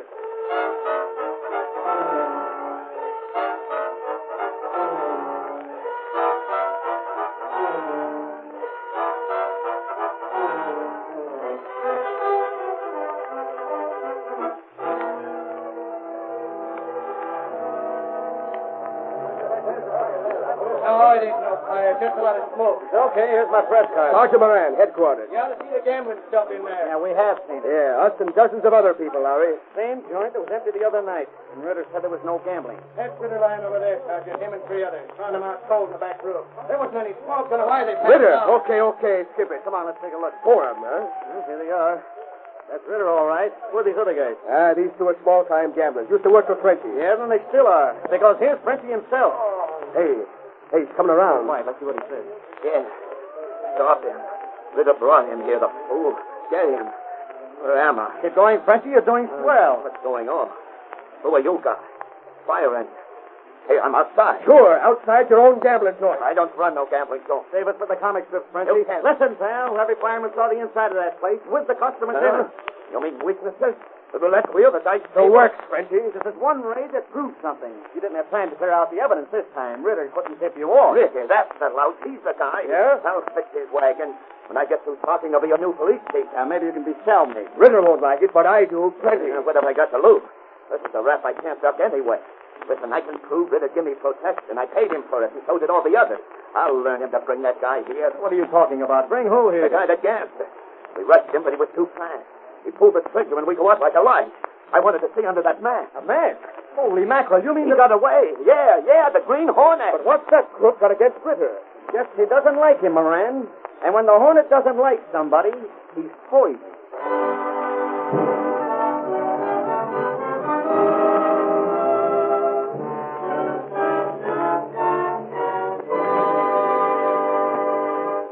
Extra paper! Put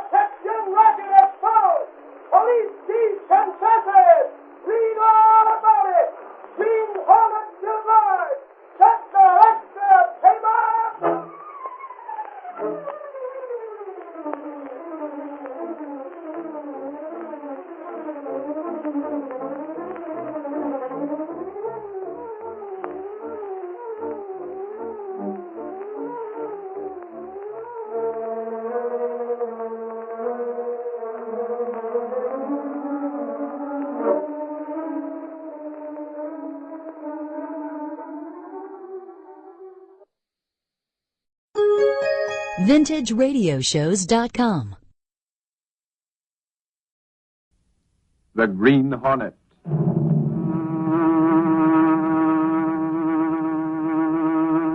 He hunts the biggest of all game, public enemies that even the G-men cannot reach. The Green Hornet.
Daring young publisher matches wits with the underworld, risking his life that criminals and racketeers within the law may feel its weight by the sting of the Green Hornet.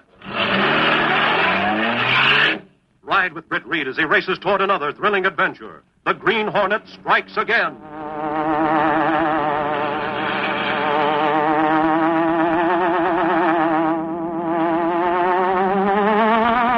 Hurry, Cato. Here's where we smash a stolen gun racket.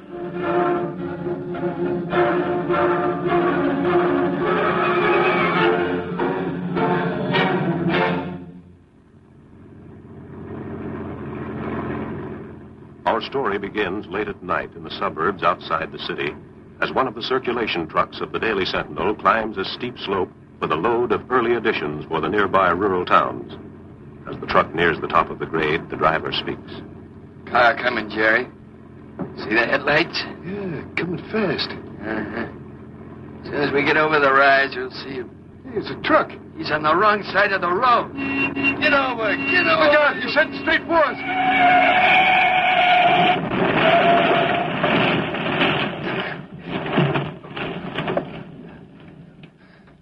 Jerry, you hurt? No, I'm okay. Hey, it turned over. Serves him right. Just smashed my left front fender and headlight. Hey, maybe they're hurt. Okay, we'll take a look. Then we gotta get traveling. Circulation man Joe Skinner's alive if those newspapers don't get delivered. I don't see nobody. Hello? Hey, where are you? Where's the driver? Gosh, Hadley. They ain't in a cab. Hadley. Yeah, I see. Rear end opened up and they spilled right out. They're guns, ain't they? Yep, a truckload of guns. Yeah, get him, Jerry. Nice going. They're out cold, Dutch. Yeah, Wainer. Blackjack works okay. But what are we going to do with them guns? Our truck is smashed up. We'll take their truck. Huh? A Daily Sentinel truck? Are you nuts? You heard me. Get busy. Throw out them papers and switch the guns. We're taking their truck.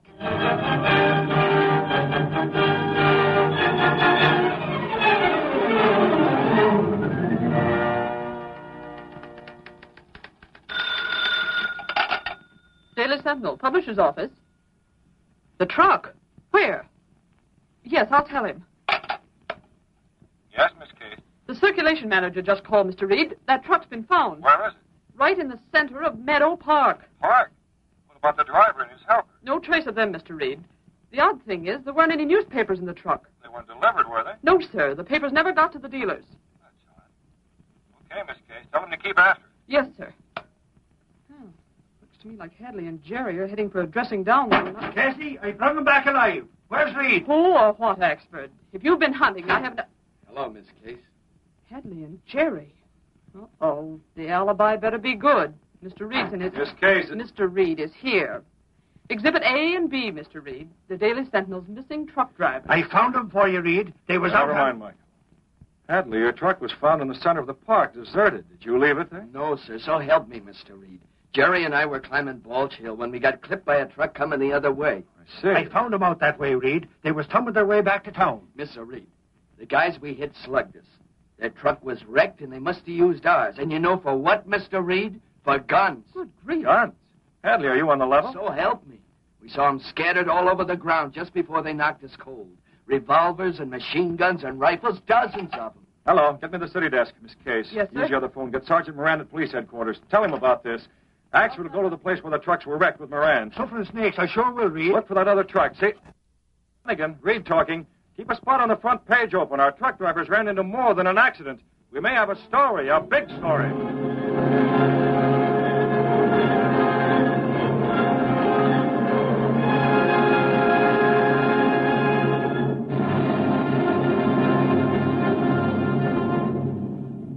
Are you sure this is the spot? Where's the other truck? It's gone. It was gone this morning when we came to. You can see the marks from the tires, Moran. That might have been anybody's tires. How do I know that you're not making this up, Hadley? It's just your word against... Yeah? Look down the ravine. Holy crows, the bundles of newspapers. Sure, those lugs tossed them out to make room for their guns. But we can't look around much longer. It's getting on towards dark. If they switched in a hurry, they might have left some. Gunningan's got to have a story. Then use your eyes and not your mouth, Axford. I'm looking. It was right here. Ask Jerry. For Pete's sake, you said that before. Save it. Holy crow! Huh? Moran, will you look what I found? Golly, wait till I tell Reed about this.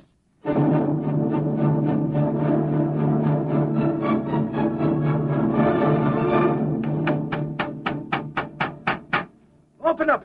Cato! Cato! Oh, golly. Who's at home? Mr. Axford, why you first knock on door, then open door yourself? On account of... I'm that excited, Cato. Where's Reed, Cato? I could hear you in the next county.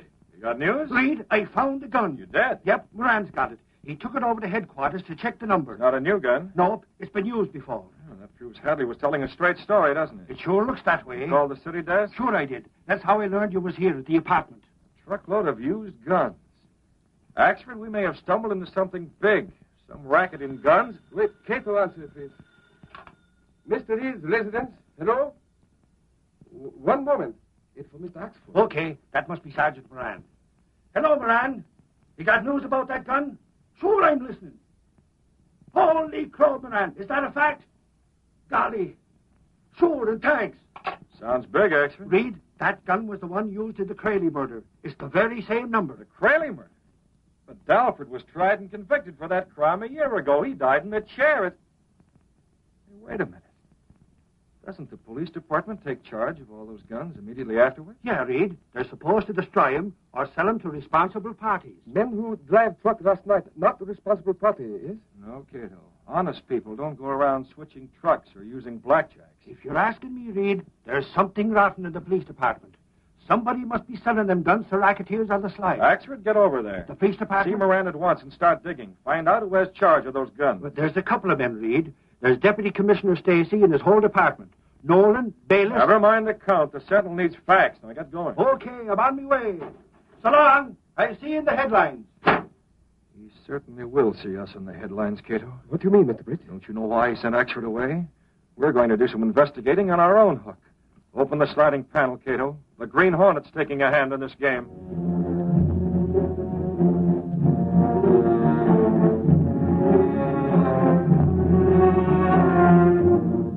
Followed by Cato, Britt Reed stepped through the secret panel in the rear of his bedroom, then along a narrow passage built within the wall of the apartment house itself, a passage that led directly to an adjoining building fronting on another street. It was a side street, dark and deserted. No one could guess that behind its ramshackle front, the building served as the hiding place for the sleek black beauty, streamlined car of the Green Hornet. You have the Hornet mask and the gas weapon, Cato? Yes, sir. I take them from secret drawer. The gun is loaded? It's all ready. Where we go, please? We're checking up on the underworld, Cato. With the Green Hornet mask and reputation, we should be able to uncover plenty that the police can't get. Okay, step on it. As the great car roared into life, a section of the wall lifted in front of it. The car turned into the street. And then the section of wall closed automatically as the gleaming black beauty sped into the darkness.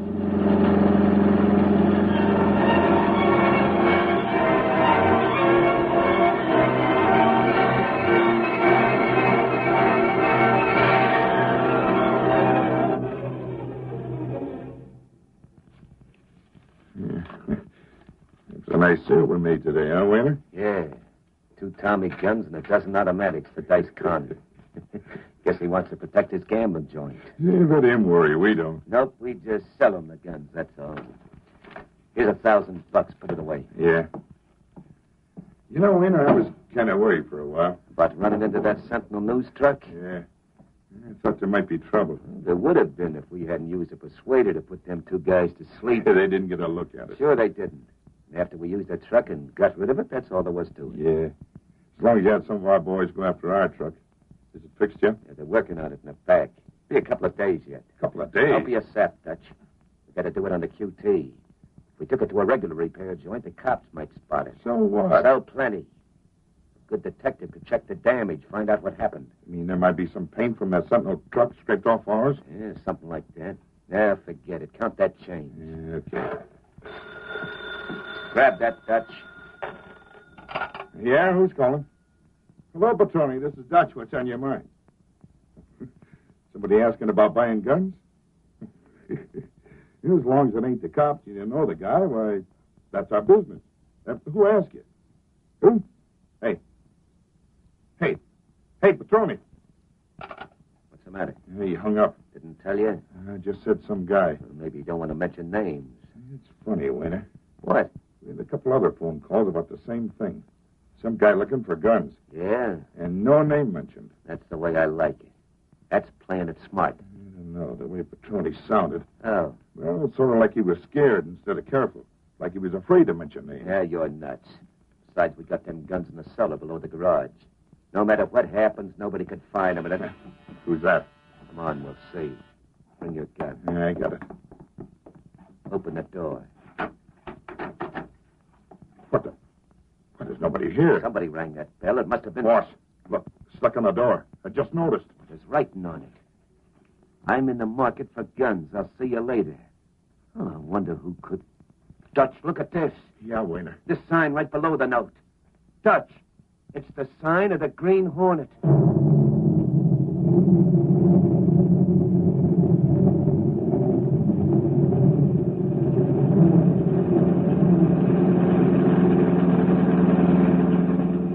It is Wayner, Mr. Britt? You're certain? Positive, Cato. I heard them through the door. That's why I left that note instead of talking. What? Wayner's the one who sells the guns. He mentioned something about a garage and a hidden cellar underneath. Before the Hornet starts dickering with him, I want to know more about it. Pardon, please. Did Wayner name man behind him? Political rat who's getting those guns to him? That is it, yes. Okay, we didn't mention any names. It's another reason for playing a waiting hand. I want to trap the big shot behind the racket, too. I see. I'll call Wayner later. What is it? Look, down the street at the corner. Isn't that Axford and Sergeant Moran? Yes, sir. They have been checking on suspects, perhaps. Yes, we're in luck, Cato. Hold on. What to do? Drive right past them, Cato. We'll be gone before they have a chance to reach for guns. We'll give them something to talk about. Hold on. Here we go.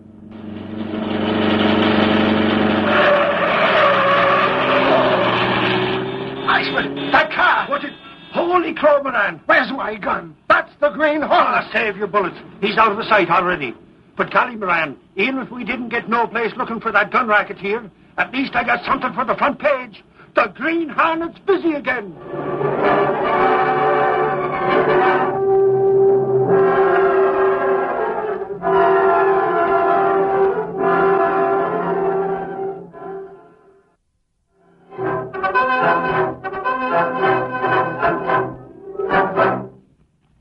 Now to continue our story.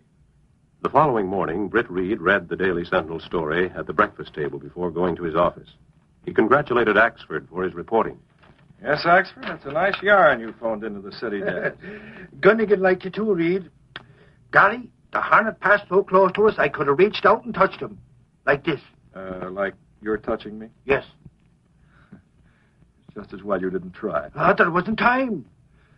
There's only one thing wrong with the story, Reed. Yes? We wasn't allowed to mention nothing about the gun racket. Of course not, Axford. If somebody in the police department's involved, the less said about that angle, the better. Did you and Moran get anything? Not a blessed clue, Reed. If it wasn't for running into the Hornet, the evening would have been a total loss. You know, I've been thinking. I got a theory that...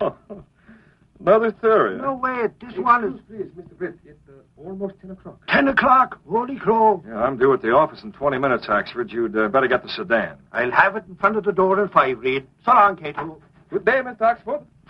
Cato, Yes, Mr. Britt? There's something for me to do? Get over to Wayner's place at once. Where we called last night? Yes, I want you to watch them like a hawk. Find out where that garage is. Call me at the office on the private phone if you have to. I understand. I go as soon as I finish dishes. Come on, the dishes. Let them wait. Get moving, and don't forget to phone me.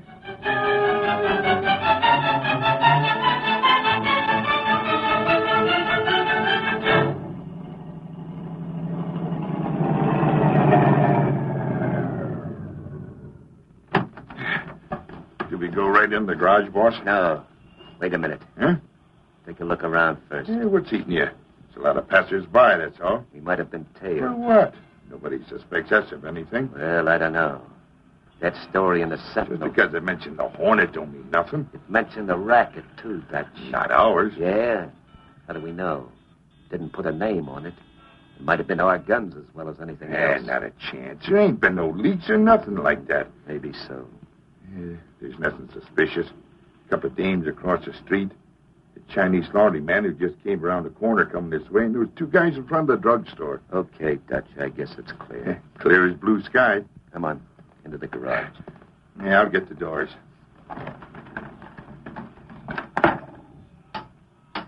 Still working. Inside.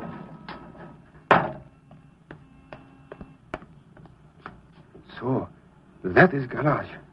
Now I'll remove this laundry bundle and find telephone. I call Mr. Britt. Tell him about garage.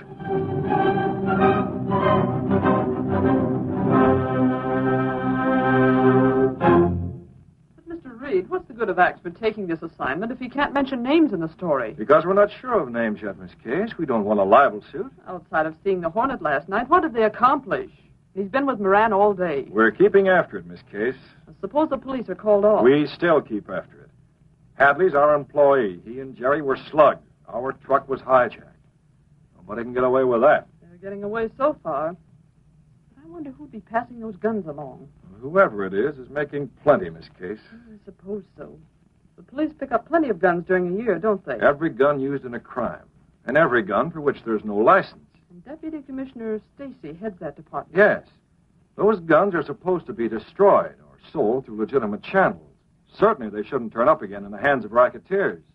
Yet over and over, the police have arrested criminals and found them in possession of guns used in previous crimes. Well, I hope there's not... Hey, Reed, I told you so. Axford. I thought you were at headquarters. I just come from there. Reed, I told you I had a theory. What are you talking about? Holy crow, I'm talking about the Green Hornet. What else would it be? What is it this time? Is the Hornet mixed up in that truck crash? It ain't so funny, Casey. That's the right answer for once. Hey, now, wait a minute, Axford. Aren't you stretching things by guessing? It was a guess this morning, Reed, but it ain't now. Because the cops got a letter from the Hornet saying he knew all about them guns. So you see, What's that? The signal for your private phone, Mr. Reed. I'll get it. If you want me, I'll be in my office, Miss Case. But, Reed, I was just telling you... Tell it to Miss Case. I'll be out in a few moments. Casey, the cops ain't releasing the news yet. Hello. Mr. Britt, you know who's speaking? Yes. You found the garage? I dressed like Chinese laundryman, Mr. Britt. I find garage. I see truck when they open door. I look around, then tell you all about garage later, yes? Good work. I got the layout, find out how many exits there are. Axford's in the outer office. The police already have the Hornet note. Everything's set. I understand, Mr. Britt. I'll meet you back at the apartment tonight. What about Axford? Axford will be with the police. I'll see to that. When the Green Hornet calls Wayner on the phone, I don't want any outsiders listening.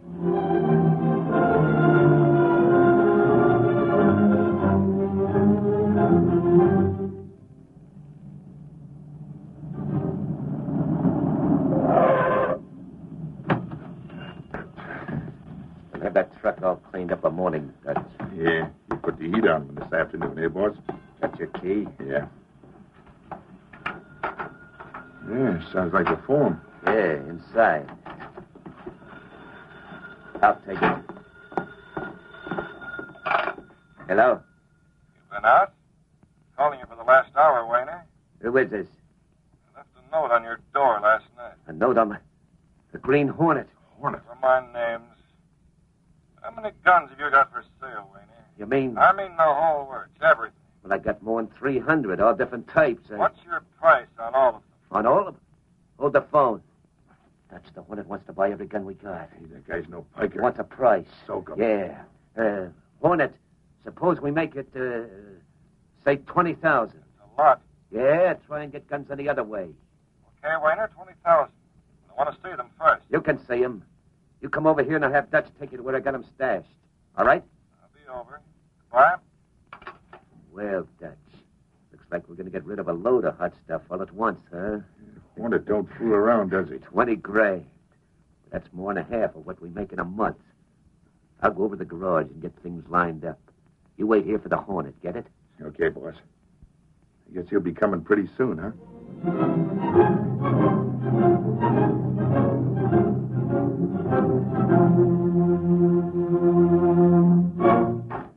Cato. Is Oxford out? Yes. You talk to Wayne, Mr. Blake? Wayne around the police, Cato. Police? I'll be watching for the Black Beauty. It's up to us to lead them right into that garage. I see. First, we're going over to Wayner's place. Why we do that? Have you forgotten, Cato? There's someone else to trap beside Wayner. Oh, the political one, yes? A crooked policeman, Cato. The sooner the better. I have gas, weapon, and mask, Mr. Blake, and the car's ready. Okay. Yes, sir. But how we find out who is policeman? Wayner left one of his men at his home, Cato, to guide the Green Hornet to the guns. Cato, that man is going to talk.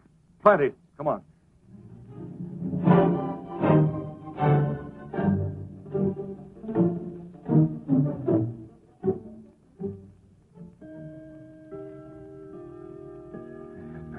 Already. I wish Wayne had stayed instead of me. Every time I think of that Green Hornet, I get jumpy. I don't like What it. for, Dutch? Hornet, I didn't hear you. I'm making a habit never to come in the front way, Dutch. Just in case. Wayner's gone? Yeah. You're alone here? Yeah, What about it? Just asking. I'd like to know where I stand. Forget it, Hornet. You stand aces with us. You're going to buy all the guns we got. Where did you get those guns? Where did we... Come on, you heard me. But What do you mean? Hot, aren't they? Sure they're hot. But what difference does it make to you? I want everybody in on this deal, Dutch. Everybody get it? Sure, Wayner and me and... That's right, and the silent part. Well, Wayner Never said mind that- what Wayner said. You get him. Hornet, I can't. He's supposed to remain in the dark. You'll be in the dark, Dutch, permanently. Hey, not your gun. Don't. Now get busy. Now listen, Hornet, those guns Get busy or I pull this trigger. But I tell you... Okay, I'll do my best. Your best better be plenty good, Dutch. Now pick up that phone and use it. Wayner won't like this. I'm paying out 20 grand. He'll have to like it. Maybe he's out. Better not be for your sake, and you better be very persuasive, Dutch, for the same reason. Yeah, they're ringing the number. Well, what if he don't answer, Hornet? He answered. Hello, this is Dutch. You got to get over to the garage right away. Yeah, I know it ain't regular, but... Remember, Dutch, my gun? You got to come now. Wayner says it's life or death. Hey, you will? Yeah. Okay. That's better, Dutch. All I kept seeing was that muzzle of your gun. I'm using it, Dutch. When I thought you was going to shoot it. You're kidding. I want you out of the way, Dutch. No, Hornet, Goodbye. wait. Don't shoot. I can't breathe. Hornet, Out like a light. Okay. You give him gas, Mr. Blake? He won't bother us, Cato. He called the man we want. Who is it? I don't know yet. He mentioned no names, but the third member of this gun racket will be at the garage when we get there. I see. We go now? Not just yet. I want to give him time to get there. Besides, I want to be inside that garage before you drive in with the Black Beauty. What? Yes, Cato. You'll come in the front, and the police will spot my car and pile in after you. But there's a back exit from that garage out into the alley. Oh, now I understand, Mr. Blake. We will be going out the back, yes? That's right. You'll give me a chance to talk to Wayner and his partner about those guns before... I wonder. Something is funny, Mr. Blake? I'm just wondering, Cato. That 20,000. Oh, darn it. You're not got the money with you. No, but there might be 20,000 in this room. Take a look. Can you picture Wayner's face when the Hornet pays him off in his own cash?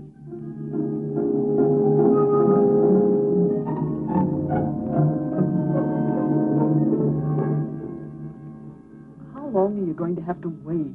Oh, I wish I'd brought my knitting. Casey, shut up. Are you sure that's the place? Right across the street, Miss Case. Well, it's a garage, It's but... the garage. And remember, Casey, if there's trouble, you stay right here on this side of the street. There'll be enough grief without watching out for you. Okay, Axford. You wouldn't be much help anyway as far as getting... Holy crow, look who's going into that garage. Yeah, a big shot from the police department. I always thought he was a rat, suffering snakes. What are we waiting for? Let's go in and see. Stand still, you lug. We're waiting for the Green Hornet. Let him go.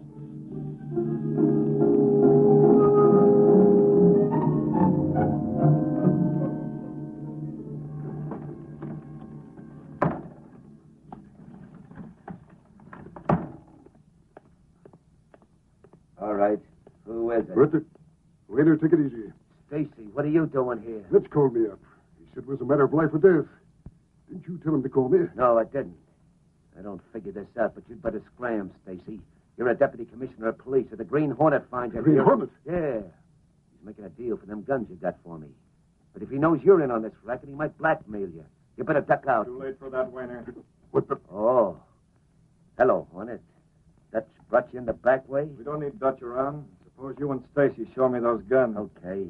Okay, long as you're here. This truck of yours getting a repaint job? Yeah, it got messed up a little a couple of nights ago. Before I show them guns, Hornet, how about the cash? I have it. Stop stalling, Waiter. Get this over with. I want to get out of here. Sure, Commissioner. Or as a deputy commissioner. Come on, Waiter, the guns. Okay. This oil barrel right here. Oil barrel? Yeah, Hornet. I just twist it around like this. And there you are, the gun. Wow, very clever, Wayne. Now here's your money. Count it, Waiter. Sure.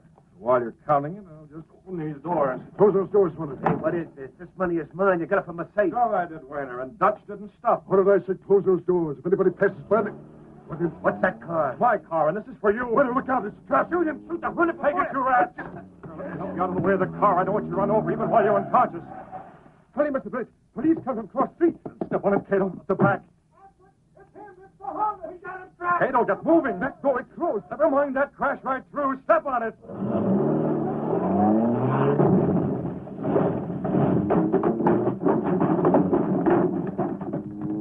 Holy crow, did you see that, Moran? The harness in his car right through the back wall.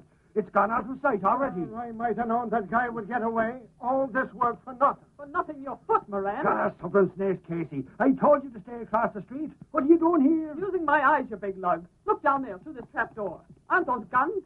And this truck. Doesn't it fit the description of the one that hit the Sentinel truck? Well, Axford, she's right. It's that stolen gun racket. Wayner runs it, and Stacy's the rat who got him the gun. Sure. Just check the numbers on those guns, and you've made an arrest, Sergeant. And you can... Axford, what's the matter with you? What are you looking for? Oh, holy crow, Casey. I'm looking for a nickel for a phone card. I got to get the story into the Sentinel. Golly, I can see the headlines right now.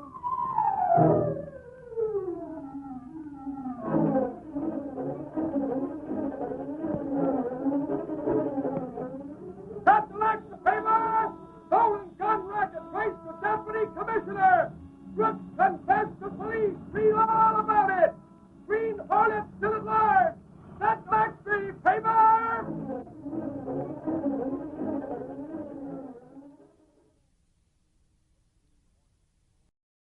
The Green Hornet.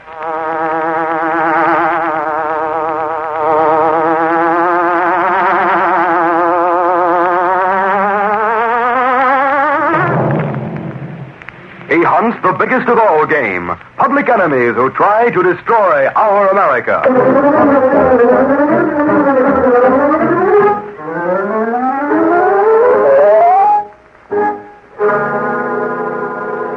With his faithful valet, Cato, Britt Reed, daring young publisher, matches wits with the underworld, risking his life that criminals and racketeers within the law may feel its weight by the sting of the Green Hornet. Ride with Britt Reed as he races toward another thrilling adventure in the story, Reservoir for Murder. The Green Hornet strikes again.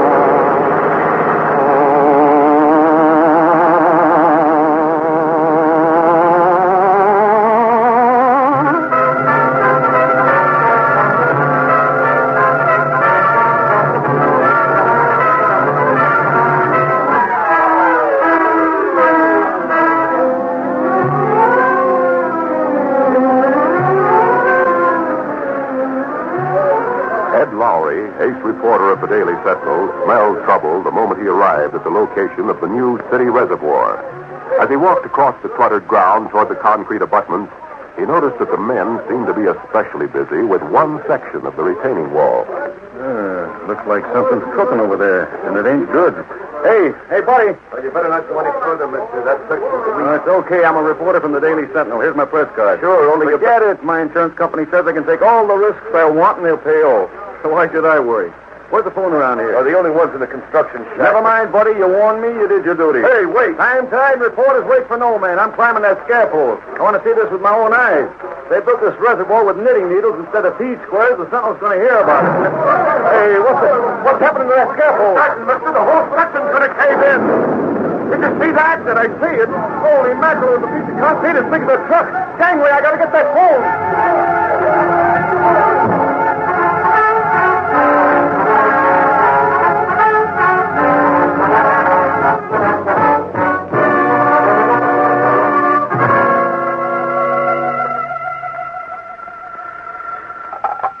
David Sentinel, publisher's office. Casey, this is Lowry. Where's the boss? What's the matter, Lowry? You sound The excited. reservoir. Give me the boss. It's coming down around my ears. Case, is that Lowry? Yes, it's Lowry, Mr. Reed. All right. Hello, Lowry. Boss, that tip was the McCoy. One section is caving in. The reservoir going? This case, get Gunnigan. Yes, sir. Gunnigan. Here he is. Gunnigan, Reed talking. I've got Lowry on the phone. Construction wreck at the reservoir. Have a rewrite man cut in. You got it? Got it. Okay, Lowry, you give it to the rewrite man? Okay, boss. Can you see what's going on? Sure, I have a ringside seat. I'm in the construction shack. I can see from the window. Okay, Mr. Reed. All set, Lowry. The rewrite man's listening. Go ahead.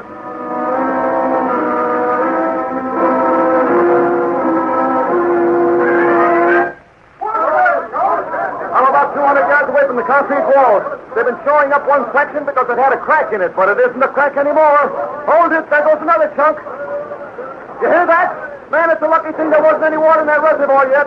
Half the people in Maple Valley be getting their feet wet up to their ears. The rest of the concrete seems to be okay, but that one section, yeah, they're pulling the men away from it. Guess it's going to cave. They're running like ants. Looks like it's going to be more than 1 month before the governor dedicates the Maple Valley Reservoir project after all. There'll be an investigation. Hold it. Here comes the big one. 150 tons of concrete. Going. Now!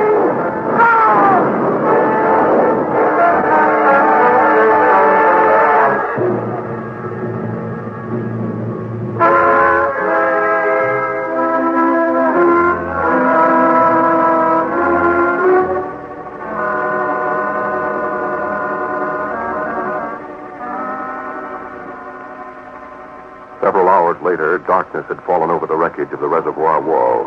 Powerful lamps poured cones of light down as men worked to clear away the debris. And slipping quietly and unnoticed among the working men was Ed Lowry. He stayed out of the lighted areas as much as possible, but his sharp eyes saw everything there was to see. Maybe I can dig up an angle on this.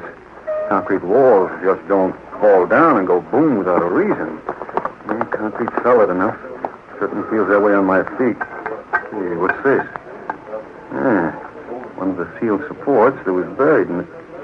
Feels funny. It's got a sharp edge. Lowry, my friend, maybe you're onto something here. Now, where did I put those matches? Let's have a look at the edge of this girder. Come on, light. Come. Well, plasterly on the front page. No wonder that concrete wall caved in. Holy mackerel, this girder is... Hey, let go of me. What are you doing? What are you trying to do?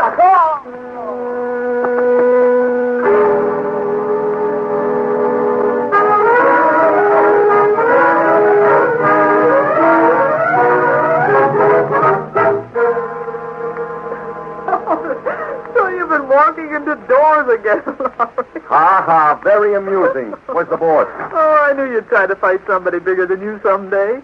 Or was it a whole gang? Not Casey. It was one guy with a 10-ton blackjack in his fist. Well, Lowry, so that's why you didn't come back to the office last night or phone in. Fighting, huh? Holy mackerel, what kind of a reception is this? So help me, boss, I got this while I was on the job. You did. Sure, I was checking over that reservoir after dark. And just when I find something good, blam, some monkey jumps me and sends me to dreamland. Didn't wake up till this morning. You found something good. What do you mean? What I said, boss. I found enough to prove that crash was no accident. Good grief. No accident? No, sir. Not when the steel supports that are supposed to be embedded in that concrete are sawed halfway through. What? Yeah. Gosh, Mr. Reed, and the whole state is blaming Jeff Thorndyke, saying that he's responsible. Not if that concrete was deliberately weak. It was, boss. Lowry, you're going back there. Miss Case, get a photographer to go back with Lowry and take pictures of that damage. Call the police. Whoa, boss. What? No dice. You'd be wasting your time. Don't be silly, Lowry. Why would it make a front-page story that would scoop the town? Hold it, Miss Case, just a moment. Go on, Lowry. We'd be wasting our time. Why? Because those steel girders aren't there anymore. Go on. When I woke up, I started to look again. Boss, somebody cleared those girders out of there like Lewis took Bear. What good is a story without proof?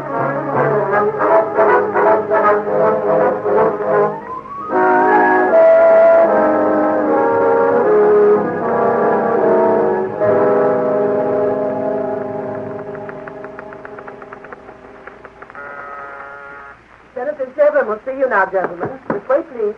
Okay, Thorndyke, keep your chin up. I'm glad you're here, Reed. It's good to have someone backing me up. Senator just got the axe out for me. Can't say I blame him. Cave-in wasn't your fault, Thorndyke. Yes, I know the Senator. It was, but someday we'll prove it. I doubt very much if you can prove that, Reed. Hello, Senator. Hello. You may go, Miss Darcy. Yes, sir. Well, Thorndyke, as engineer in charge of that construction job, you've managed to put me in the soup. There's only one way I can satisfy the public. To come right to the point. Did you bring along your resignation? I can't understand what went wrong. I'm not interested in alibis. I'm interested in results. You didn't get them. I understand. Here's my resignation. Now, just a minute. Yes? The rat deserts the sinking ship. Your bird's aimed at me, Reed. It is? I head this department.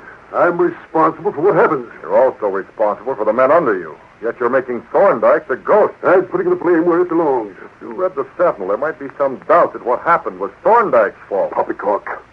The story cooked up to make circulation. You know, journalism... Not from the Sentinel, There's no proof. Your reporter made that story up, and you believed it. I believed him, yes. But he didn't make it up. I know my reporters. And get this, Shevlin. The public has faith in the Sentinel, too. I've no time for... What's this? Just what I said. You're yapping about the interest of the public. Well, get this, Shevlin. The Sentinel has a circulation that's almost as big as all the others combined. And this morning, after our story, our switchboard was flooded with phone calls. Phone calls about what? About the cave-in at the new reservoir. Shevlin, if you're interested in public opinion, you might be interested to know that the public does believe that story in the Sentinel.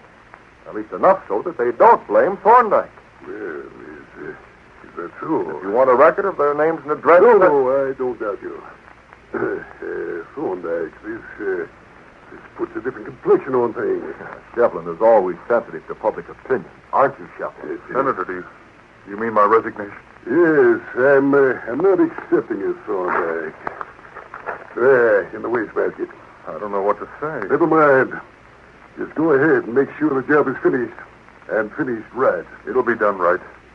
I'm still puzzled about what Jeff, let's go. Can't you see the senator wants to be alone, to eat his own words? Goodbye, Shevlin. Next time, don't be too anxious to throw out a good worker. Goodbye, Senator. It'll be done right. I'll make sure it's done right. Goodbye.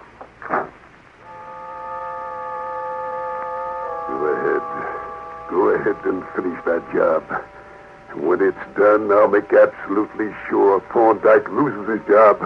I'll make it positive.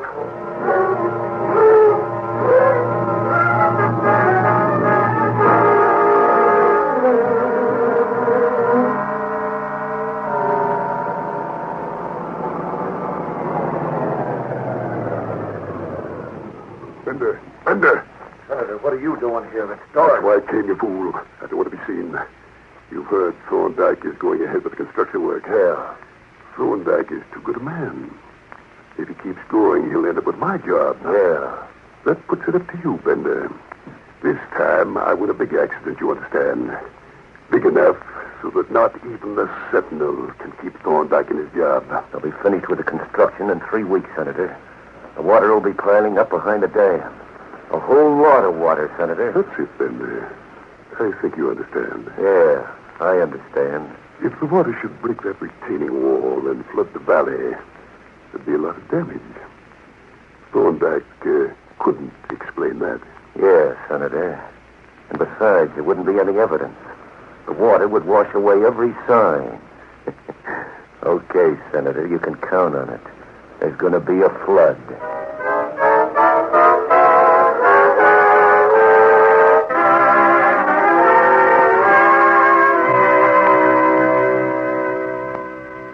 During the following weeks, while the damage was being repaired and the dam completed, Ed Lowry made frequent trips to the Maple Valley construction job. And his reports back to the Sentinel were all the same.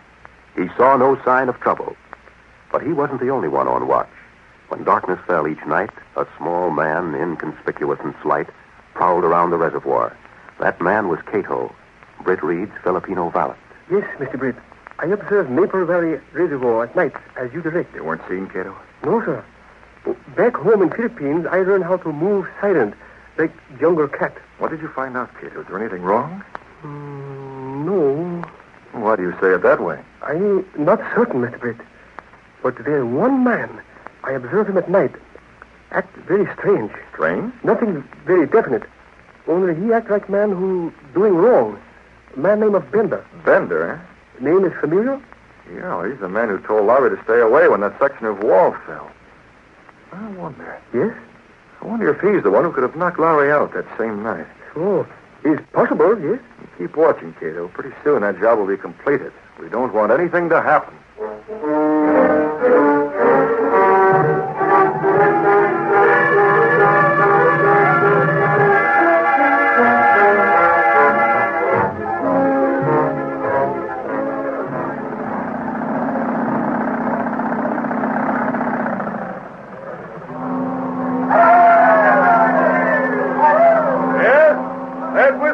The job is done, men. Thanks for your work. The Maple Valley Reservoir is a project you can be proud of. Senator Shevlin, will you close the water pipes? It'll take about a week to get the water high enough in the reservoir to start using it. That's the way the weather is, Thorndyke. It's raining up in the mountains until the reservoir fires. I just press this button? Yes.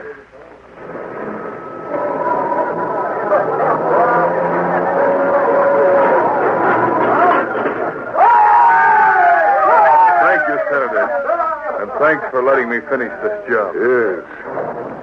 Well, here comes some rain. You'll excuse me. I'll get to my car.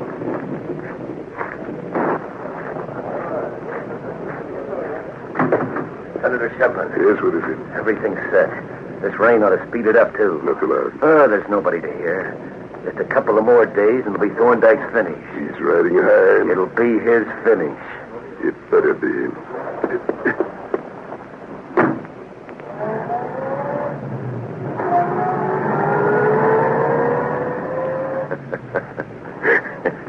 Yeah, the rain ought to fix everything.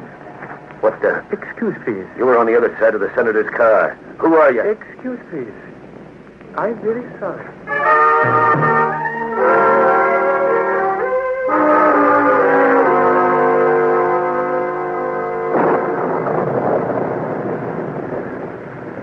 Mr. Britt, I come back to apartment at once.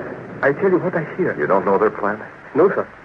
This rain will fill up that reservoir pretty fast. That is true. Rain continue.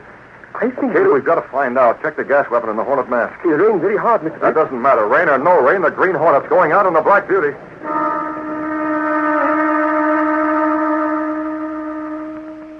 A few minutes later, Britt Reed and his Filipino valet Cato stepped through a secret panel in Britt Reed's bedroom, then along a narrow passage built within the wall itself, down narrow creaking stairs that led around a corner and connected directly with another building on a little-used, dead-end side street. Seen from the street, this building looked deserted, empty like all the others. No one could guess that within its bleak walls stood the supercharged Black Beauty, streamlined car of the Green Hornet. Go ahead, Cato. We're going to find this man Bender. We'll get the answer. Cato flipped on the headlights. A photoelectric cell registered the beam, started a small electric motor, and silently a huge section of apparently solid wall swiveled upward. The sleek black car rolled into the street, turned and headed north toward Maple Valley. And behind it, the wall once more dropped into place.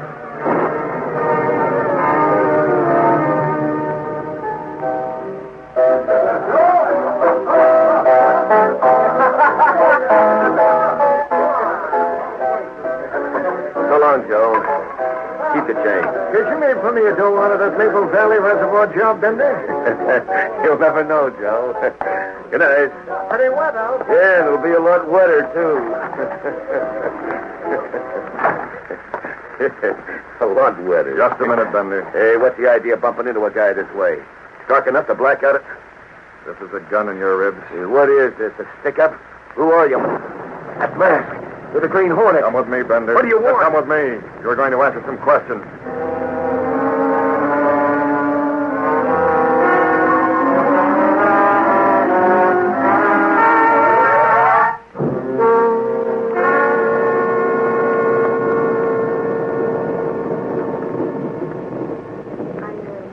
it's raining even harder upstate than it is here in the city, Senator. Yes, Miss Darcy.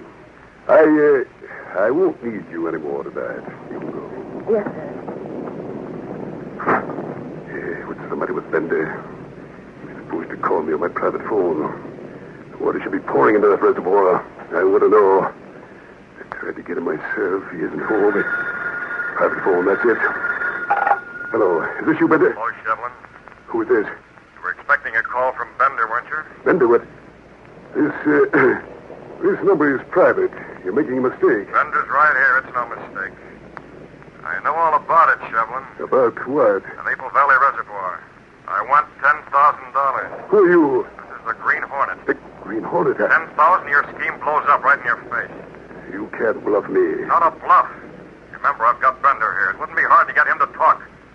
Now make up your mind, Shevlin. 10 grand, All or right. let him have it. All right. At least I'm willing to talk to you about it. That's more like it. Play nice, and your apple cart may not be tipped over, huh? I'll meet you in the valley about a mile below the reservoir, where Route 22 and Highway 16 split.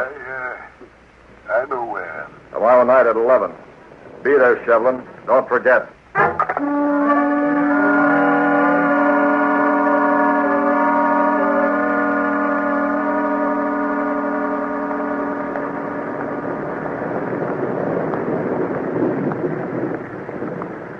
You make phone call, yes? All set. Tomorrow night at 11. Where is Bendy? You give him gas from gun, Mr. Britt. He in his car, unconscious. What do we do between now and tomorrow night, please? You take care of Bendy? Oh, I keep him unconscious till then, yes. Good. I'll take the black beauty and head back to town. I want to be at the Sentinel tomorrow. I'll meet you at 11 in the evening. Oh, where is meeting? The junction of Route 22 and State Highway 16 in the valley here, Cato. And take care of Bendy.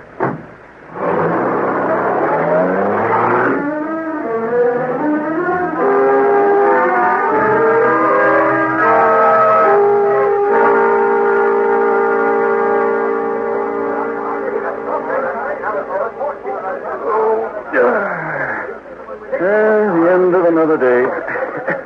Hey, what time you got, Casey? 5:30. Will you come along, Mr. Thorndyke, to Mr. Reed's office? Oh, yeah.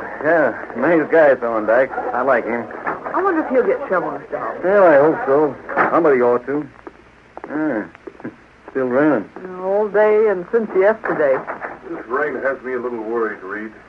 The Maple Valley Reservoir. Don't be foolish, Thorndyke. You have men up there, haven't you? Well, yes, but if something unforeseen occurs... Oh, forget it. Say, Lowry. What gives, boss? I've got to head for home. I have an appointment tonight.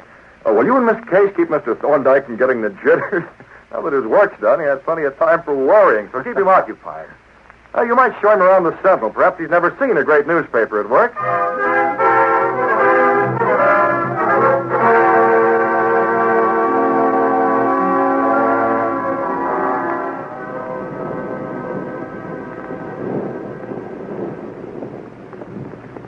Well, Mr. Thorndyke, you've seen everything from the Listen to that present. thunder. Still raining. Give up, Casey. The guy's hopeless. Here it is, 10:30 at night. Outside of eating dinner, we've been giving him a conductor tour of the Sentinel, and all he thinks about is the weather. I tell you, Casey, that... Where? Oh, Mr. Thorndyke, I've been calling you from Senator Shevlin's office all evening. I couldn't get you, so I finally came over. Miss Darcy, what's the matter? Oh, I don't know exactly. A phone call came for the senator. It wasn't on his private line, so I took it. Mr. Thorndyke, it was a man reminding the senator to be at the junction of Route 22 and Highway 16 at 11 tonight. The junction in the valley? Yes, and to bring $10,000. But the senator was gone already. I couldn't tell him. Oh, sister, calm down. You're all excited. Why shouldn't I be? The man who called was the Green Hornet. The Hornet? Holy mackerel, this is a case for the police. The police? Sure, hold on the fort, Casey, and tell Gunnigan to get set for a page one scoop. 11 o'clock, huh? We may not make it by 11, but we'll be there soon after. Come on, Thorndyke.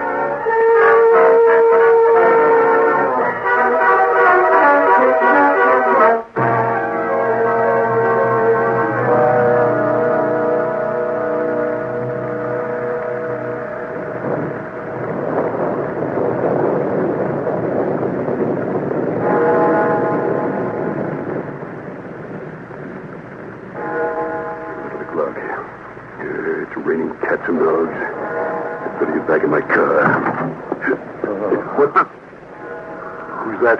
This car was empty. No, don't shoot, Hornet. Don't shoot me. Where am I? Linda, how did you get here? That's Bill Shevlin.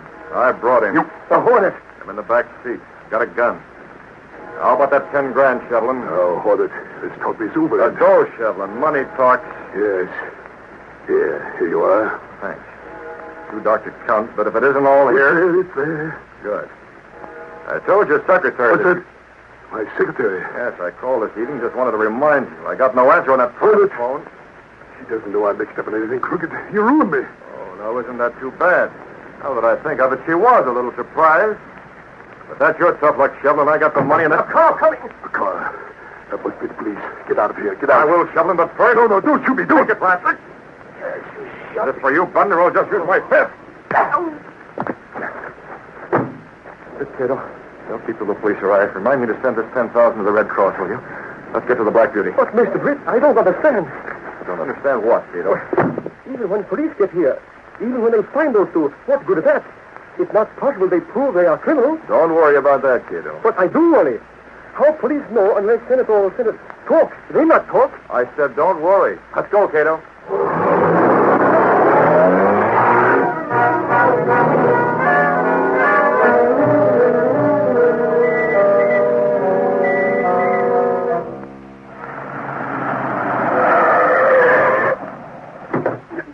There's a car. Shevlin's car. It must be him. Now, easy, it's dark. Let me in there first. How about some light, Flannery? There you are, Lowry. Hey, the senator's out cold. I guess the Hornet beat us to the punch. Which is right. He clipped Bender, what are you doing here? Hello, Mr. Thorndyke. I ain't doing nothing. Oh, nothing. We come all the way out here into the valley to catch the Green Hornet, and what happened? Nothing. The Hornet was here, mister. He was here. What did you say? Are we in the valley? Yeah. Right below the Maple Valley Reservoir? Of course, Bender. How long's it been raining? Since yesterday, coming down in buckets. What's the matter with you, Bender? Oh, poor fellow must be out of his head. Since yesterday. We'll be drowned. That concrete wall is going to cave any minute. Now let me out of here. Get out. No, it's true, I tell you. If we stay here, we'll be drowned. Mr. Thorndyke will drown. Now listen, you gotta believe me. I was being paid by Shevlin. I saw them steal support. You what? Yeah. I saw it, all of them. Then I poured the cement in so it wouldn't be seen. That dam won't hold, I tell you. You'll get jail for this, mister, and Shevlin too. Who cares about jail? Well, I'll drown, I tell you. Now let me out. Good Lord, Lowry, he knows what he's talking about. We've got to get to the dam. We've got to open the emergency sluices and drain the water off. If we're too late, the whole wall will go. The valley will be flooded. People will die in their sleep. Women and children in the town. We've got to get there at once.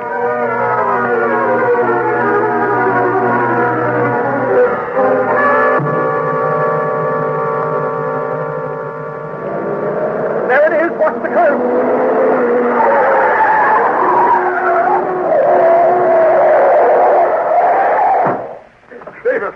Davis, where are you? Davis! What thunder? Davis, you're tied up. Yeah, Mr. Thorndyke. I've been trying to get loose for 10 minutes. Can you imagine? Some guy comes busting here wearing a mask. I tried to stop him, but he opened all the emergency sluices. Did you say you opened the sluices? Yeah. The water's dropped 2 feet already. Davis, that man saved the valley. The concrete wall would have caved any minute. You mean he... Well, he was wearing a mask. And that note, he left that note on the table. All it says is... Yeah, I've got it. Thorndyke, it says, I may be a crook, but I don't go in for mass murder. It isn't signed, but it doesn't have to be. Lowry, listen. It was the Green Hornet.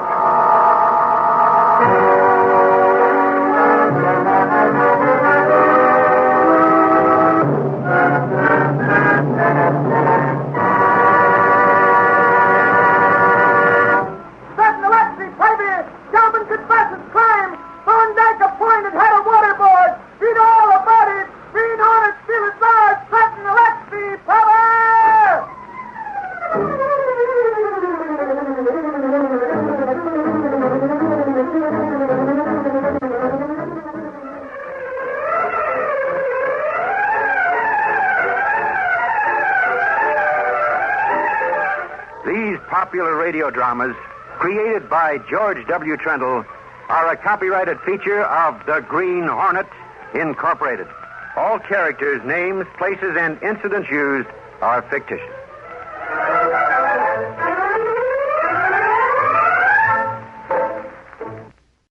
The Green Hornet.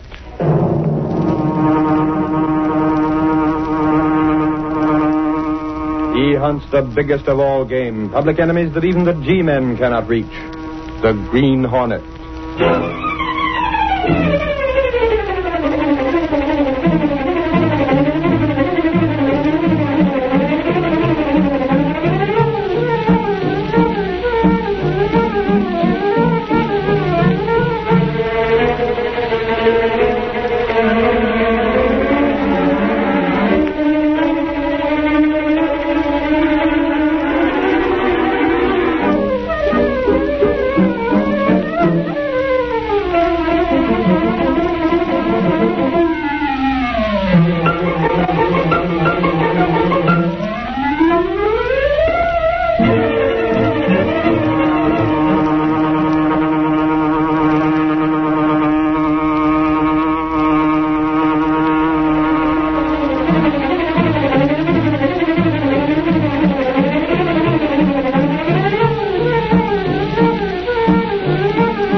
adventurer, Charity takes it on the chin.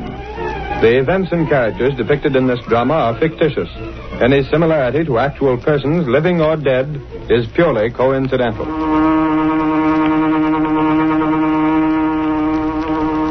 Reed, as publisher of a newspaper, you're in a position to know a lot about people, aren't you? Well, it depends on the type of person you have in mind. You know, people in the public eye. Well, frankly, Bennett, I haven't been around the Sentinel much lately. You haven't? I've been letting it run itself, so to speak. I see. Well, in that case... But perhaps I may have some information, Bennett. Who's the man? As you know, the Welfare Board is trying to get an extra $1 million for... Considering it right now, one of my best reporters is at the meeting. Do you know that I'm connected with the Welfare Board? You, Bennett? For the past month, I've been serving as treasurer for the Special Charity Fund. The charity relief is handled separately from the regular welfare money? Yes, that's it. I took this position without pay simply to help out. Oh, doesn't your regular business keep you pretty tied down? It would, only my work as treasurer on the charity fund is practically routine. Well, how do you mean? I have nothing to do with the actual disbursement of the money. Oh, naturally. The setup requires 2 signatures on each relief check, mine and Tinker's. Tinker? Oh, he's head of the welfare board, isn't he? Yes. As I was saying, we each sign the checks. But in order to facilitate matters, I've been putting my signature on blank checks. In that way, Tinker doesn't have to wait for me at any time. Oh, isn't that rather unusual? No, it's done pretty often. But that means you've no idea whether those checks are for the right amounts or whether they're made out to the right people. That's precisely what's bothering me.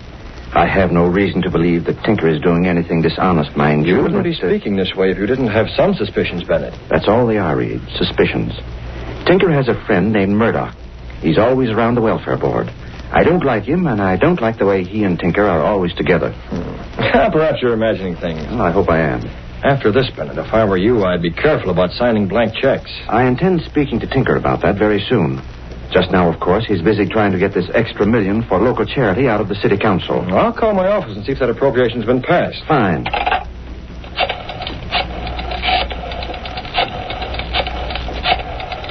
Charity's a fine thing, Bennett, but all that money can be a great temptation for the wrong people. And with an extra $1 million coming... Oh, let me have Miss Case, please.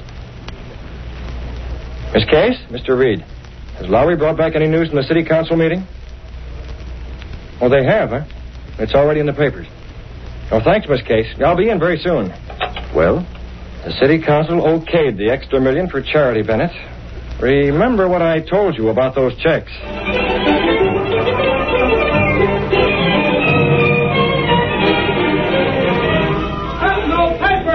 Welfare Board gets extra $1 million for charity. City Council passes relief appropriation. Sentinel paper.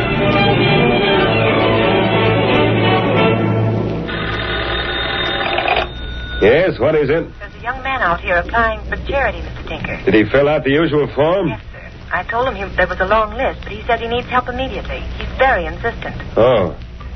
All right, send him in. I'll settle it. Another one, Tinker? The 6th one today.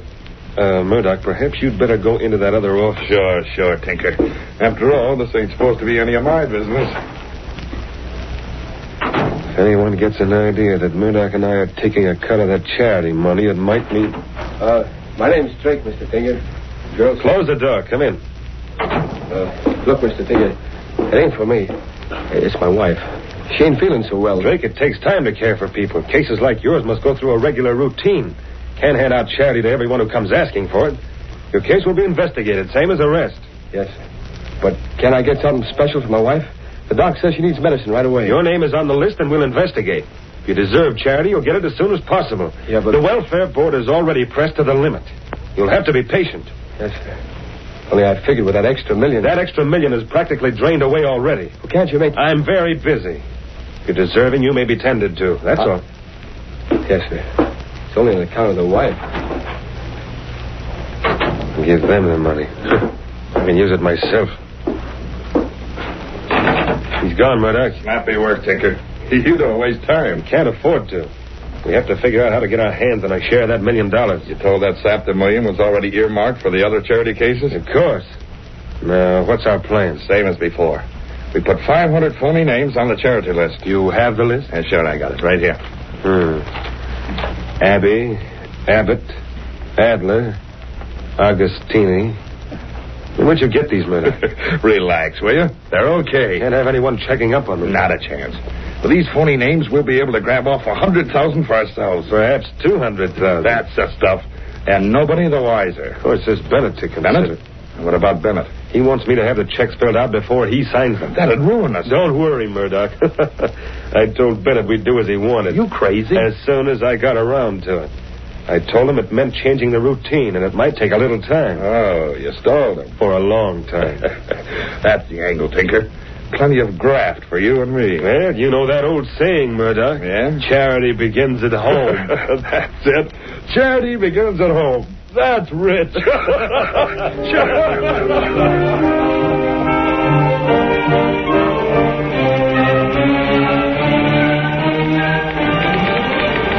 Hey, Casey, there's one thing me and Clicker want to know. If you want to borrow money, I'm busy. What are we working for? Are we newspaper men or charity investigators? If I ask me, the only people I know are newspaper men, and you're not in that class. Will you stop pounding that typewriter?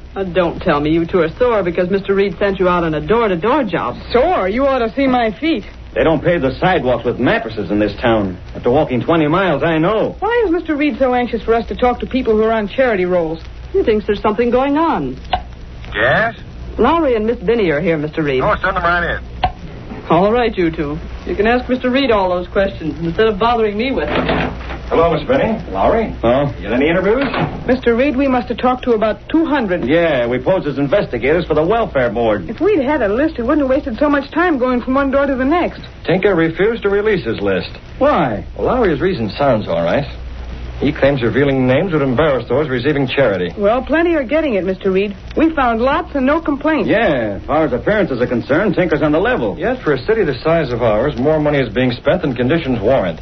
Our charity expenses are way out of line with what they ought to be. Boss, if Tinker won't release that list, you can't prove anything like that. Lowry, how'd you like to apply for charity? Charity? Me? I'm serious, Lowry. Tinker won't see reporters at all. The only way to find the facts is from the inside. Say, I get it, boss. I'll wear old clothes. That's what you're wearing now. Get everything you can. If you get a chance, talk to Bennett or tell him you're from the Sentinel. Right. There's a racket going on in charity. It's the filthiest there is. The Daily Sentinel wants to know about it all the way to rock bottom.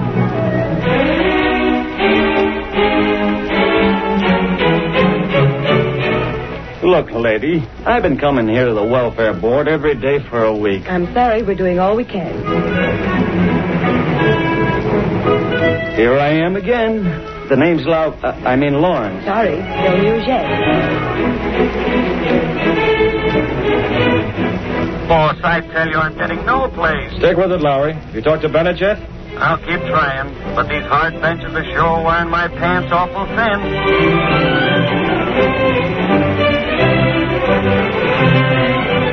You're Mr. Bennett, aren't you? I'd like to talk to you. My name's Lowry of the Sentinel. The Sentinel? Britt Reed's paper. Why, I was going to call him. Is that so, Mr. Bennett? Come over here in the corner. We can talk with less interference. Yes. Just what is it you're after? The boss, Mr. Reed, has his doubts about the way Tinker's running things here. He sent me over to see if I could wangle anything from the inside. Did he tell you that I'm treasurer here? Yes. Have you seen the list of charity people, Mr. Bennett? Not yet, though I've asked for it. At your employer's suggestion, I've also told Tinker I must refuse to sign checks in blank any longer. Wow, you've been doing that? Unfortunately, yes. Then you don't know a thing about who gets these checks? Or how much is going out, exactly. What did Tinker say when you told him you wouldn't do it anymore? He said he'd see the checks were filled out first. But so far, they haven't been. Says he's been too busy. Can't pin him down, huh? Oh, hold on. Here he comes now. Hello, Tinker. Oh, Bennett. I've been looking for you. Got another batch of checks. Are they filled out? Well, not this batch. I promise you the next one. When these are filled out, I'll sign. Not before. Bennett, it sounds very much as if you don't trust me. You can't keep charity cases waiting because of a mere formality. Then I suggest you get these filled out at once. Well, if you insist. I do. It may take a little time. Shall we say tomorrow morning? I'll be waiting.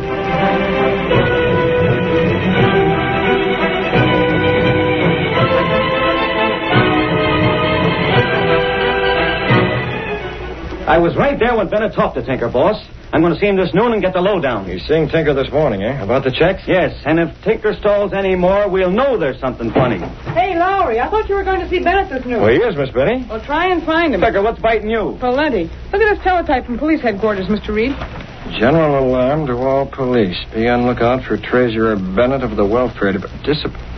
Bennett disappeared. He hasn't been seen since last night. And you know what? All the files and records of the welfare board have disappeared with him. So the police think Bennett's responsible. For plenty. The police believe he swiped the charity money. What? Where did they get that idea? From Tinker. He says the money is gone. When Bennett didn't show up this morning, Tinker says he got suspicious and checked up. So the police learned of Bennett's disappearance from Tinker. What about Mrs. Bennett? She insists Bennett has gone away on a trip. Where? That's just it. She won't say.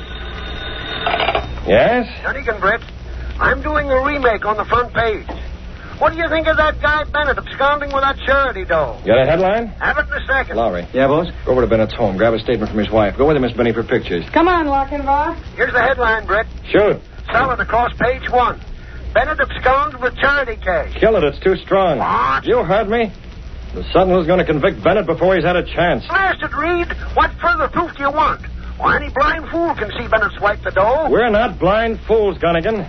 Those are orders. Oh, if your father was still running this newspaper, I'll do it, but I don't like it. You don't have to. Even Gunnigan believes Bennett is guilty.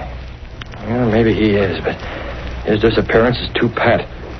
Especially after what Lauer heard him say to Tinker. Well, there's only one solution. Bennett must be found. A short time later, in his apartment, Britt Reed took Cato, his faithful valet and the only living man to know him as the Green Hornet, into his confidence. So you see, Cato, Tinker is here apparently innocent while Bennett is gone. Maybe Tinker's innocent, Mr. Britt. I'm betting Tinker's the guilty one, Cato, not Bennett. If Tinker and this pal of his, Murdoch, have been milking the charity funds, Bennett's demand to have the checks filled out would have revealed it. How can you know for sure? It's odd that Mrs. Bennett, while she insists her husband is innocent, has merely gone away on a trip, refuses to reveal where he's gone. Perhaps she's hiding something. I don't know, Cato. I don't know. Her house will be crowded with reporters tonight. Maybe hard to get in unseen. Still, we can try. See her tonight? Mrs. Bennett and her son may be keeping quiet out of fear. Perhaps the sudden appearance of the Green Hornet may make her reveal any secret knowledge she may have. Mr. Britt. Yes? What's happened to those poor ones in the meantime? The people who've been depending on charity? That's just it, Cato. A lot of them are going to suffer added hardship if that charity fund isn't located. That's true. However much I regret it, Cato, it must be done. I must go out as the Green Hornet. A mask, Cato, a weapon. Have the car checked immediately. Mrs. Bennett is going to hear from the Green Hornet.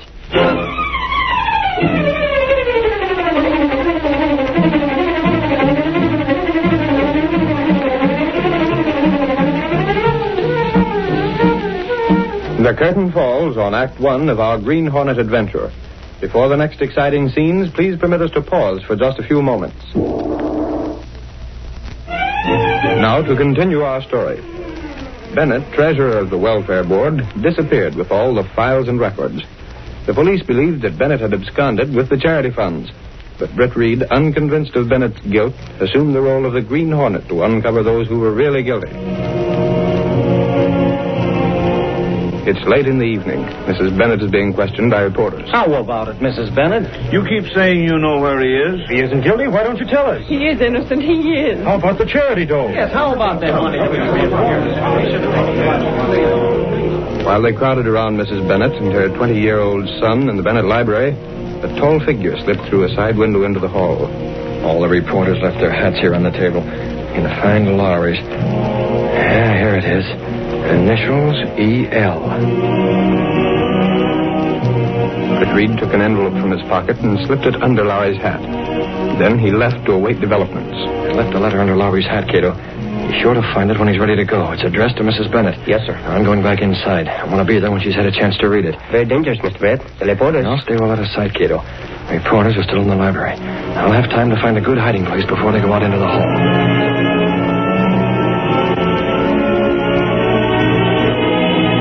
Clicker. What, Lowry? Get behind these drapes. Huh? Come on. I want to ask Mrs. Bennett a couple of questions when this mob leaves. Maybe she'll talk then. My mother has nothing more to say. You'll have to leave. Looks like you'll have a chance soon. They're all going out into the hall. Okay, Mrs. Bennett, if you won't talk, why, your headache, not ours. You know your own mind. Your hats are on the table. Will you take them and go? We have nothing more to say. You know what the police are saying, Mrs. Bennett? I know what everyone is saying. But here's the front door. Outside. Listen, Mrs. Bennett. Outside. Oh, Jim. Take it easy, Mother. If there were only some way out of this. Can't blame those reporters. After all, they were only doing their jobs. To think that your father should be left open to talk like this and we're helpless. Mrs. Bennett, now that mob's left, how about telling me? I told you reporters to get out. Well, we sort of stayed behind in the library. We're not staying any longer. Get out with the others. Now, wait a minute. Mrs. Bennett, I had a reason for hanging around. I think your husband's innocent. I know he is. I saw him yesterday at the welfare board. You did? Sure. We had a long talk. Don't listen to him, Mother. It's a trick to get you off your guard. On the level. He's right. Look, Mrs. Bennett, hasn't the Sentinel given your husband every possible break? We're the only newspaper that hasn't gone after Mr. Bennett hammer and tongs. Yes, I did notice that, but Can't you see my mother's very tired? Oh, Mrs. Bennett, the Sentinel wants to help you, honest. But if you keep on being secretive about things... I can't tell you anything more. Okay. I'll grab my hat and scram. Hey, what's that? Why, it's a letter. Addressed to you, Mother. It must have been under my hat. But it has no stamp. I'm certain it wasn't there before. What's it about? Oh, Mother. What's wrong? Hey, Lowry, look at the top of that letter. Wow. The seal of the Green Hornet. I don't understand. Why should the Green Hornet write to me? Here, let me see that letter. Now, wait a minute. Don't be so suspicious. We're not going to burn it. Well, I'll be. Mrs. Bennett, according to this letter, you've already paid $25,000 ransom to the Green Hornet. But that's not so. And what about this? It says pay to me and my partner. Don't tell me the Hornet's working with someone else. It's not true. I haven't paid any money. It's some crank. No, ma'am. I've seen plenty of Green Hornet notes. This is no fake. But it can't be. Oh, I don't know what I'm saying. Let me take this note. You can't publish that. Use your head. This'll help your father. Sure. If the Green Hornet's got him, then maybe the cops won't be so positive he skipped out himself. I don't care what you do. Only please get out. Okay. Come on, Clicker. Don't worry, Mrs. Bennett. It can't harm your husband. And boy, what a story.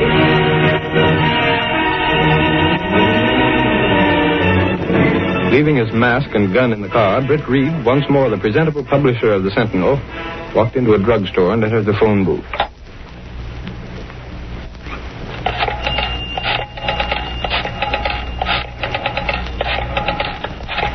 I think he should be at his home. If he doesn't answer there, I'll try his office. Got to arrange for him to call on Murdoch. Hello? Your pal Murdoch is pulling a double cross. There'll be an extra out about it in a few minutes. What are you talking about? Who is this? Take a look at that extra.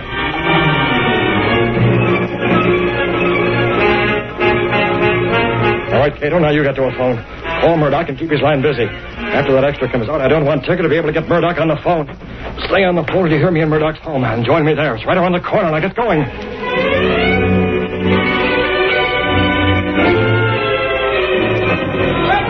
Sentinel, Hornet X3. Hornet sends ransom note to Bennett family.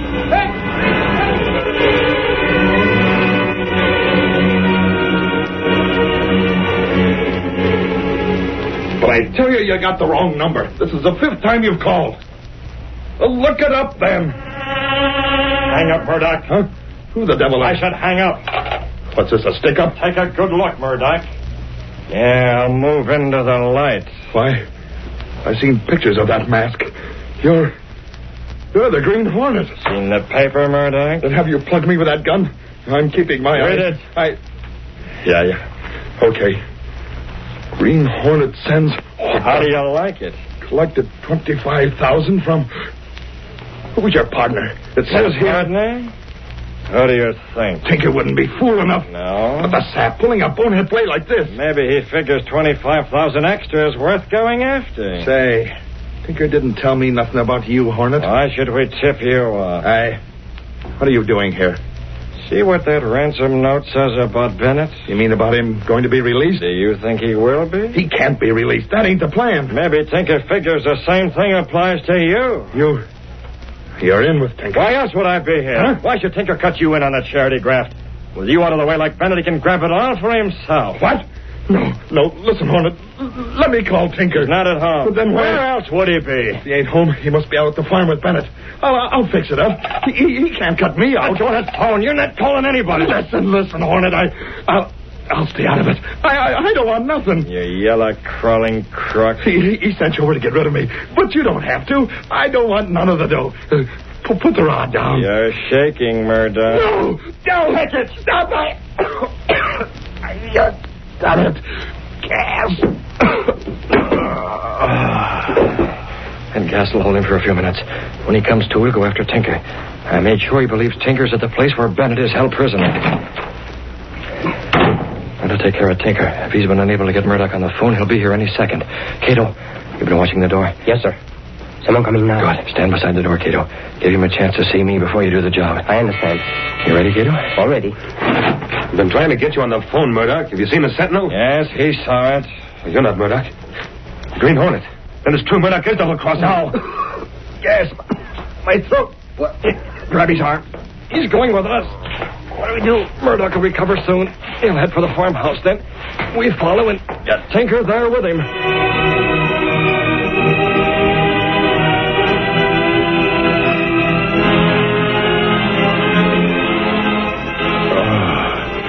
In my throat. Where am I? In my home. The Green Hornet came here to finish me, but I'm still alive. So Tinker wanted to get me out of the way, too. But I'll fix him. Go out to the farm. Take care of him. He won't expect to see me. Take a gun.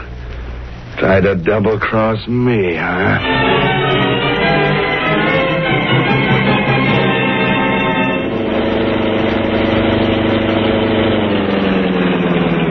Here we are, Cato. As we figured, Murdoch led us right here to the farmhouse where Bennett is kept. Yeah, there's Murdoch's car up ahead. Yes, sir. We'll take Tinker out now and put him in the back room of the farmhouse where Murdoch will find him. You call the police so they'll be here soon. Yes, sir. And I'll stay around to make sure Murdoch doesn't start using that gun before they get here. Once the police find Bennett, they'll get the whole story. I gotta go slow. Can't let Tinker trap me. Not after I got out of his first scheme to bump me off. He won't get a second chance. Put on the lights. Who is it? Help me. No, it's just you, Bennett. Where's Tinker? I've seen nobody. How long are you going to keep me tied up here, Murdoch? You can't... Don't lie to me, Bennett. Where's Tinker? Where's the Green Hornet? I don't know what you're talking about. Talk to me that way, will you? Well, I'm staying right here until Tinker shows up. He figures he's finished me. Now he'll come for you. I'll put out the light and wait for him. While Murdoch waited, Tinker, in another room, recovered consciousness. I'm in the farmhouse. Realizing where he was, he moved stealthily through the old house until he reached the room where Bennett was tied. He opened the door. Is anyone in here? I've been expecting you, Tinker. Murdoch. Yeah. You and your pal thought you could double-cross me and grab all the dough, didn't you? What? You sent the Green Hornet around to my place to put me on a spot, huh? But it didn't work. What are you talking about? The Green Hornet was working for you. Is that the best talking you can think of? Don't try to pull a wool over my eyes, Murdoch. If I ever get to the police... Shut up, you. I know when I'm being double-crossed, Tinker. Now, see here. You listen to me. Figured by this time I'd be finished, huh? You ain't satisfied with our neat little scheme to grab off a couple $100,000 from the welfare board and pin the rap on Bennett. You were the one who wasn't satisfied. You calling the Hornet, not me. Talking won't do you no good. Put down that gun. Fray me, will you? No such thing. I didn't fray you. This gun doesn't have gas, Tinker. When I take care of you and Bennett, I'll find that Green Hornet and... Drop it, Murdoch! The police. Let's get out of here. I'll take him. Thank the Lord you got here. Don't move, Tinker. Search him. Why, you... Try to get past me, will you? Good work, Doyle. Mr. Bennett, are you all right? Yes, if you'll untie me. I demand that you arrest Murdoch. He's tried to shoot me. Sure we'll arrest him. And you, too. It was Tinker's idea kidnapping Bennett. You tried to pin that on me. There's plenty on both of you as soon as Bennett starts talking. Take these guys out. Get moving. Little cell waiting for you, babies. Put the cuffs on them. Officer, these two men have been milking the charity fund. They kidnapped me, so I would be blamed. We'll have you out of these ropes in a jiffy, Mr. Bennett. When you make your official statement, we'll have them cold. Hey, Clicker, how about some pictures? I got plenty, Lowry. How we got to get them into the newspaper? I can't phone the story, but you can't phone pictures. Doyle, be a sport and lend us one of your cars. Nothing doing. Them's police cars. Oh. Hey, Lowry, get your hand out of my pocket. What are you doing? The car keys, Doyle. I'll give them to you tomorrow. Attaboy, Lowry. Come on, Clicker. Lowry, Clicker, come back to them keys. Come on, Doyle. See you in the papers. Lowry, the way you took those keys out of Doyle's pocket, I could kiss you. Save it for my birthday, Clicker. Come on. Let's get the story in with pictures.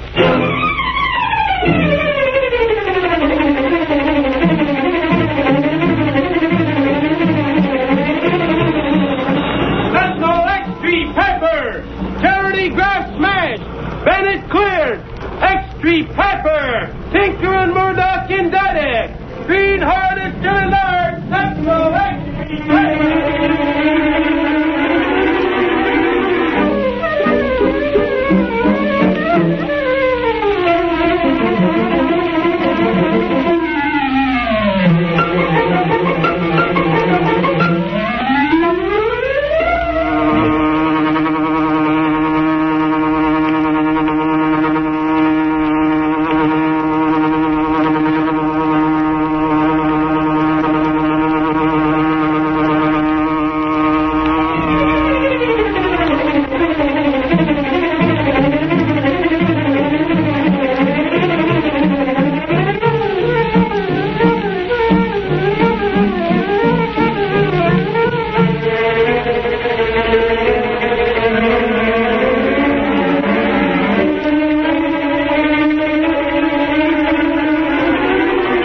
The story you have just heard is a copyrighted feature of the Green Hornet, Incorporated.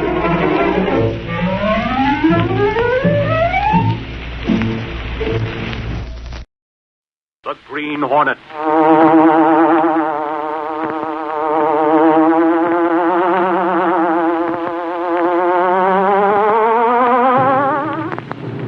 He hunts the biggest of all game, public enemies who try to destroy our America.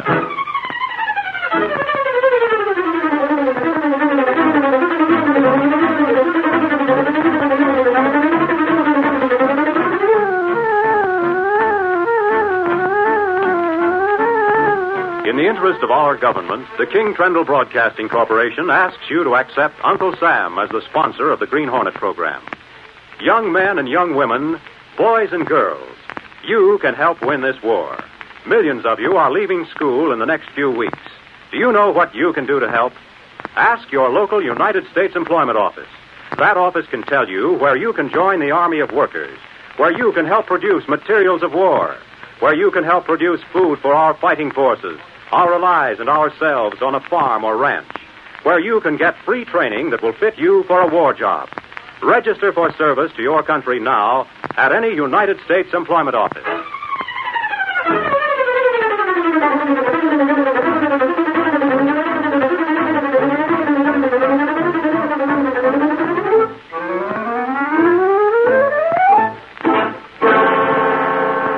With his faithful valet Cato, Britt Reed, daring young publisher, matches wits with racketeers and saboteurs, risking his life that criminals and enemy spies will feel the weight of the law by the sting of the Green Hornet. Ride with Britt Reed in the thrilling adventure, Invasion Plans for Victory. The Green Hornet strikes again.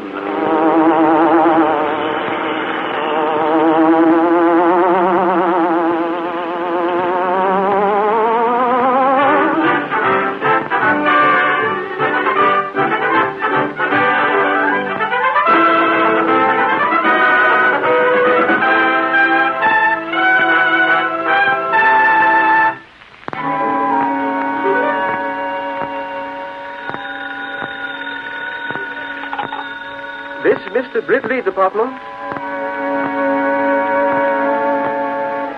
A phone call. A simple thing like a phone call started Britt Reed on an adventure that was to bring him face to face with sudden death and cause new cries of "Get the Green Hornet" to blaze across front pages. For you, Mr. Britt. Well, thanks, Cato. Hello.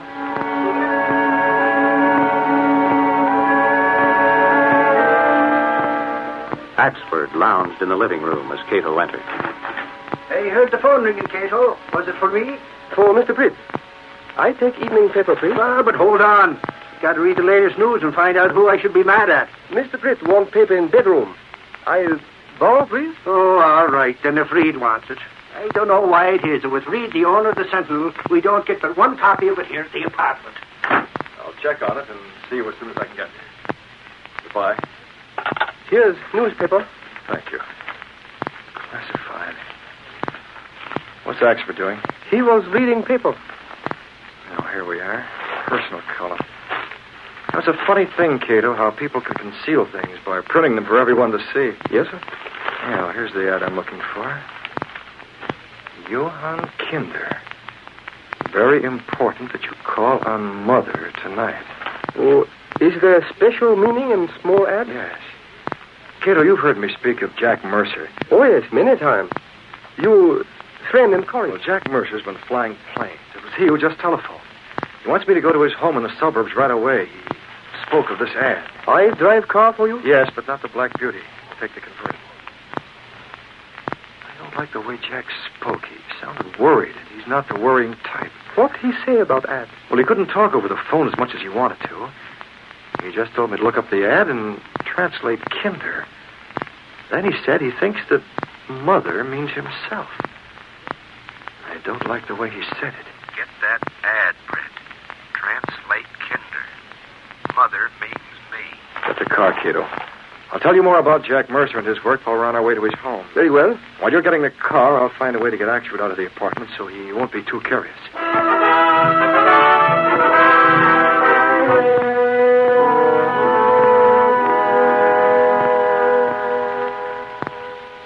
Okay, Reed.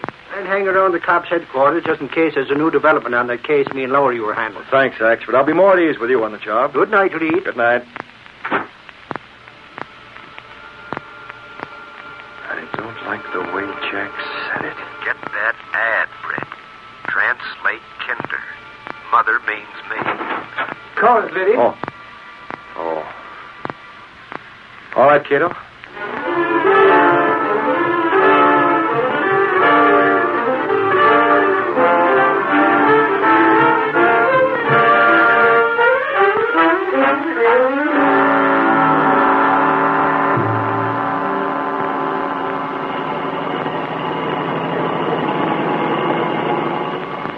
Translate Kinder.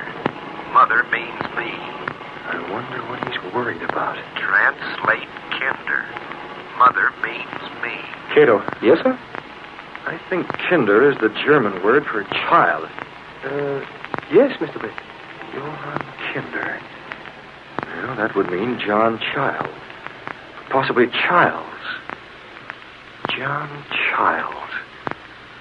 There's something familiar about that name. I never heard it. We'll soon be at Jack Mercer's home.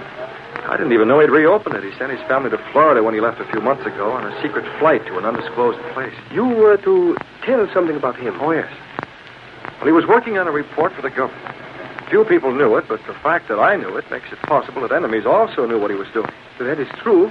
He knows that someone's watching his house. He thinks it's a man called Johann Kinder. Now, there was an ad addressed to Johann Kinder in tonight's paper. I see. Well, Jack is under the impression that Kinder was formerly a crook who went under another name. He thinks Kinder took the German translation of his name, and he asked me to find out what I could. In the meantime, he asked me to go to his home. Oh? You see, Cato, Jack made some aerial photographs of enemy country that he was familiar with. He's marking the photographs to point out places where our big bombing planes can land when the invasion begins. Oh. He asked to deliver those pictures tonight. And he wants me to go with him, just in case this fellow Kinder wants to get rough. He thought there was more than coincidence in the ad and the Sentinel. Okay, Cato, turn to the next drive to the right.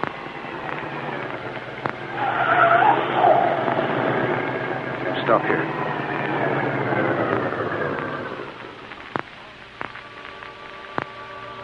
No one around here now. Cato, you come to the door with me.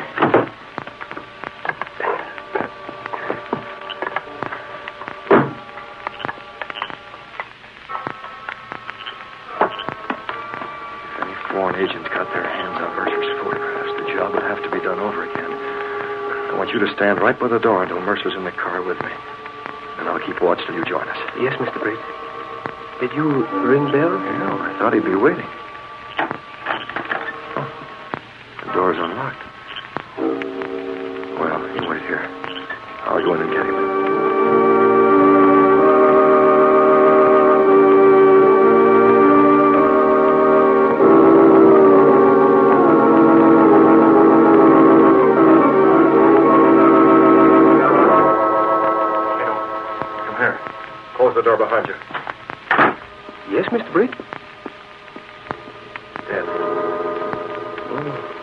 look like suicide. It's been made to look like suicide. There's a note in the gun. But Jack Mercer wouldn't shoot himself. No, sir. And where's the envelope?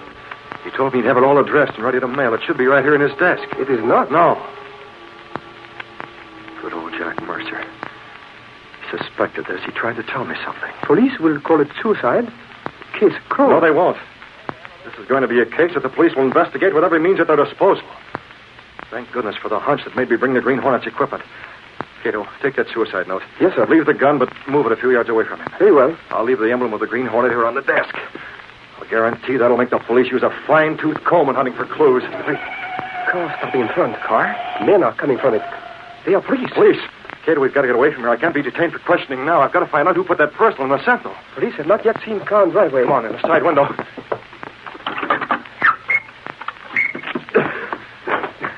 The car. Get in, I'll drive. Hey there, wait! Hang on. We're going straight to that fence in the rear. Up the needle now!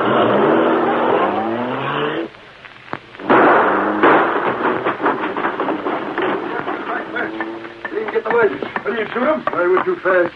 I didn't think you'd get away like that. Hey, Flynn, door. Find out more about the guy across the street and report a shot being fired. What's inside the house? It's homicide, and the guy that did it is the Green Hornet.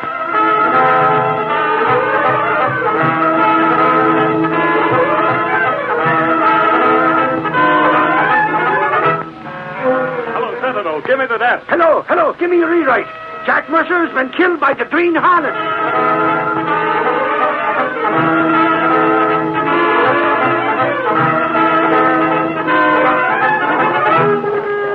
Mercer shot by Green Hornet. Hornet strikes again. Green Hornet eludes police. Speed King of Air, latest victim of the Green Hornet. Get the Green Hornet. Hornet strikes again. Get the Green Hornet. Dead or alive, get the Green Hornet. Get the Green Hornet. Dead or alive. Get the Green Hornet.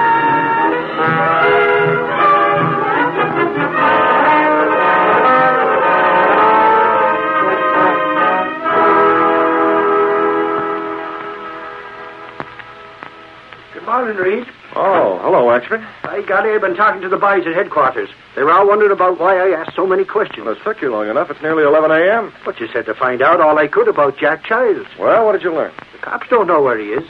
The last they heard, he's gone out of the city. Oh. Did you look in the files, the morgue? Yes, Axford, but there's not much there. He seems to have been generally known as a hoodlum, but he was never convicted of anything. I know he wasn't.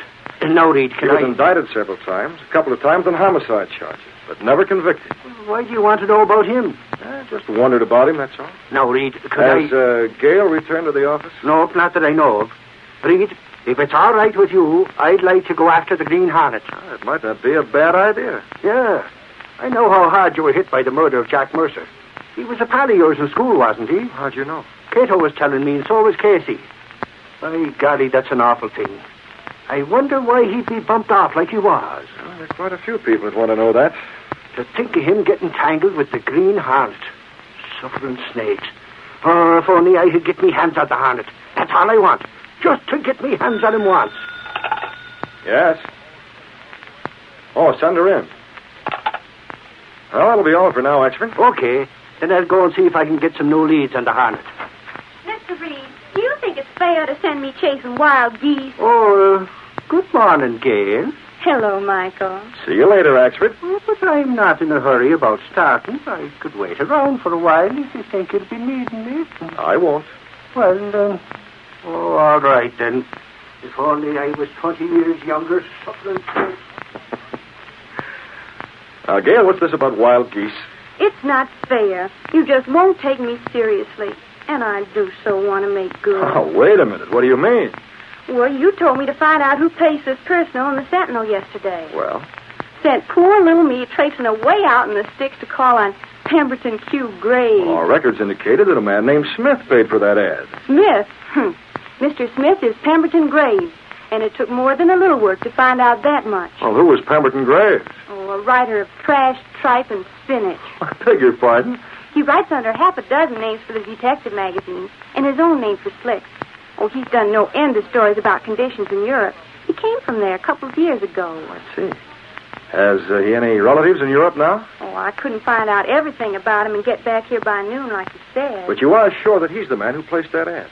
Well, he didn't say so. Oh. Fact is, he laughed at me. and asked why he'd be putting in that sort of an ad. Well, I couldn't answer that because I didn't know of any reason for such an ad. But you did feel that he's the man who came here as Mr. Smith. Oh, sure enough. Very well. Thank you, Gail. Now, you just hold your horses. Don't brush me off like that. Why would Mr. Smith or Mr. Graves run that ad? I don't know. Well, I'm going to find out. You take that up with our expert, Gail. He has the deductive brain. That's his own appraisal. Well, you learn more about Mr. Graves. I'm trying to, but, well, you just simply won't talk. I can't talk because I don't know. Now, you go ahead and show me how good a reporter you can be. But I've already traced your Mr. Smith to Mr. Graves. Now, isn't that something? Elementary, Gail, elementary. All right, then. We'll see what Michael Ashford can turn up. Yes? Mr. Reed, Speaking. you inquired about a certain envelope of photographs. Oh, yes. What about it? It was received in this morning's mail. Was? That's right. But it's not for publication. I understand. This is one time the Green Hornet didn't get what he was after. He's killed Jack Mercer for nothing. Thank you. Well, that does it. Now the Green Hornet must really act.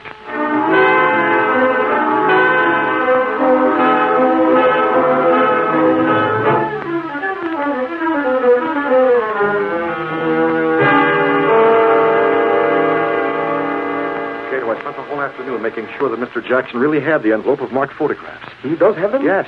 The authorities think Jack Mercer mailed them before he was shot. But I know differently. Yes, sir. I know that Mercer marked those photos to show where planes could be landed and then telephoned me.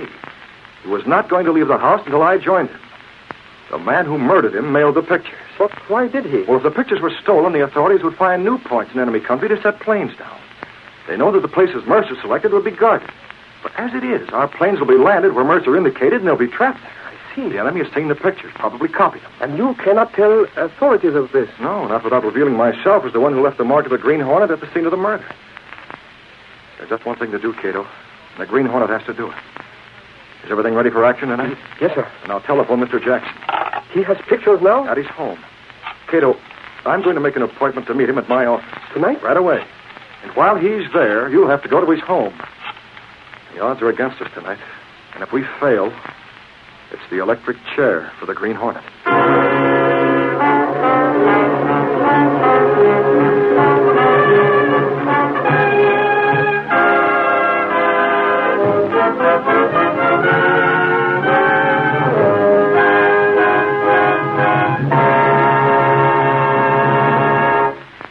What's Britt Reed going to do to prevent the capture of untold numbers of heavy planes when America starts the offensive drive into enemy country?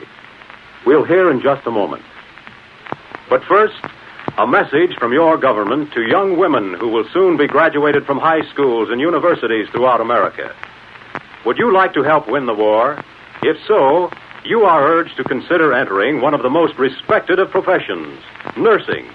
Thousands of registered nurses have joined the armed forces of the United States. Thousands of student nurses are needed to replace them. If there's a school of nursing near you, it can supply you with information. If there's none in your neighborhood, apply at the nearest office of the United States Employment Service or write the State Nurses Association. Enroll now as a student nurse. Not only will you be doing your part to help win the war, you will be learning a profession which will enable you to serve humanity throughout your lifetime.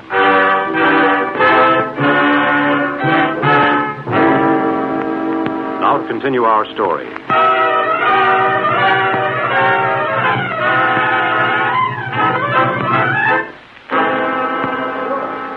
It's evening. Britt Reed is in the large lobby of the Sentinel building with a man named Jackson. I didn't know whether the information would be of any value to you, Mr. Jackson. It might be, Reed. It seemed like more than coincidence. The name Johann Kinder translates to John Child, and there was a murderer, at least a suspected murderer, named Child. I'll have the file of clippings you gave me on Child's gone over. Very well. As you say, there might be something to it. There's a strange coincidence in the fact that the murder took place on the night this fellow Kinder was to call Mother. Can I take you home? My car's just around the corner. No. Oh, by the way, Jackson, I'm not at all certain that Mr. Pemberton Q. Graves is the man who inserted that ad. We'll have Mr. Graves watched and see if we can't get a line on Jack or John Childs. The murder of Jack Mercer hit me hard. I want his murderer captured. We all do.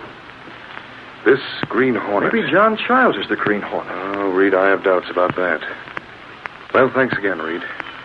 We were lucky that Mercer's work wasn't stolen. Jackson, are you sure the murderer didn't see it? Well, how could he? Mercer mailed it before he was killed. But you're not sure. Well, the Hornet wanted those pictures. If they'd been anywhere else but in the mail, he'd have had them. Good night, Reed. Good night.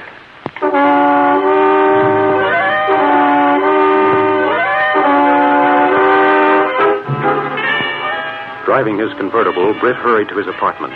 He dashed to his bedroom and then stepped through a panel hidden in a closet. A narrow passage built within the wall of the apartment house itself led down creaky stairs, connected with a building on an adjacent side street. The building was run down, windows boarded up. No one could guess that behind those walls was the hiding place of the Black Beauty, streamlined car of the Green Hornet. Cato was already in the car. A mask, Cato. Here. Move over. I'll drive now. Yes, Mr. Britt. Did you get to Jackson's place? Yes, sir. On that sticker, as you say. Good. Now to get there before Jackson does. The headlights flicked on. A photoelectric cell intercepted the beam and started a small electric motor. As the great car rolled forward, a section of solid wall swiveled silently up. The car rolled through, turned into the street. Behind it, the wall settled into place. The Green Hornet was in action.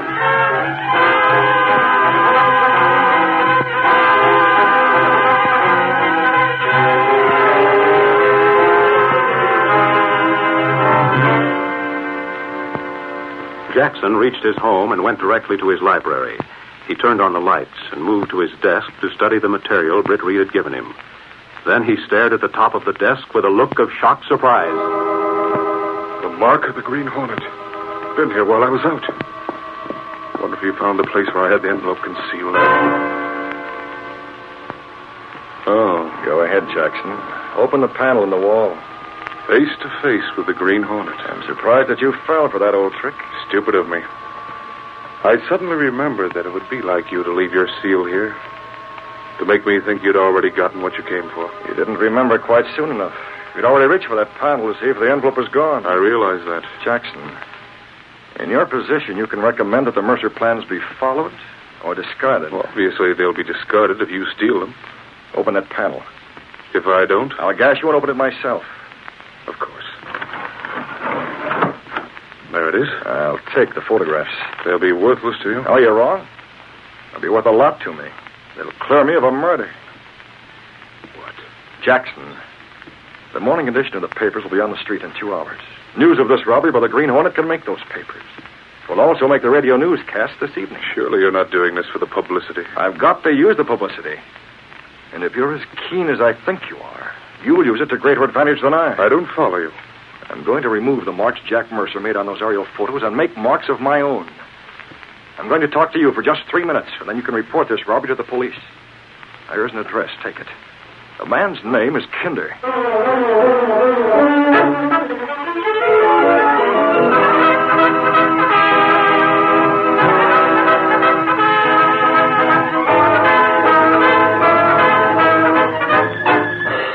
Suffering snakes. The Hornet has struck again. He stole confidential plans from Jackson's home.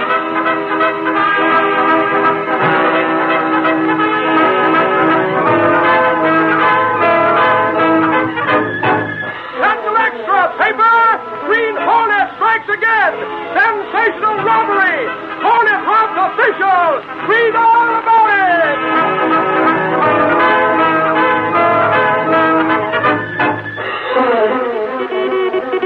This is your Sentinel reporter coming on the air. Tonight, the Green Hornet struck again.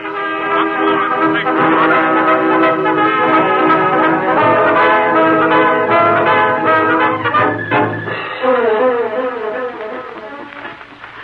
Wasting his time. What can the Green Hornet hope to accomplish by a robbery of this sort? Read it, Slattery. I heard it on the radio a few minutes ago. Graves, I do not like it. What difference can it make? Graves, you are a fool. An utter fool. And for one with a fiction writer's imagination, I'm surprised. Well? Now the plans are stolen. Jackson knows they're stolen. True, but... So, do you think those plans will remain unchanged? Of course they won't. All our work is gone for... What is? Good evening. You, that mask. The Hornet. The Green Hornet. I knew it had come, didn't I? Here, Graves, there's something I brought for you. Open that envelope and look at the contents of it. I know what's inside. Open it. You were active last night. Yes. I've been taking the blame for a murder. I don't mind that if I'm paid for it. Pay? I think I've proved that I can deliver the goods. And when you deal with me, you get what you pay for, and not something phony. Something phony? You birds give me a pain. You think all you got to do is line up some cheap underworld hood and pay for what you want. Don't you realize that there's no way to be sure you've got the real thing until it's too late? Snyder. What's the matter, Graves? Look here. What came from Jackson's home. And then look what we bought and paid good money for. What's the matter? Matter enough. Talk it over and we'll meet again. Next time I call, you might have an interesting proposition for me. Wait. I'll see you again, Graves. Stop a moment. I want to talk. I was right at the window. He's gone. But he'll come back. Now I see what has been done. That cheap crook, that double-crossing rat, he swindled us. 5,000 we paid him for nothing but pictures he sketched to suit himself. In no ways like the real ones. And already we put the pictures he gave us into the hands of who deliver them home. And has learned what a blunder we made. Come. He'll deal with him. In the only way. Heil Hitler. Heil Hitler. But first we will get back the money we paid. Come, Graves. A car is outside.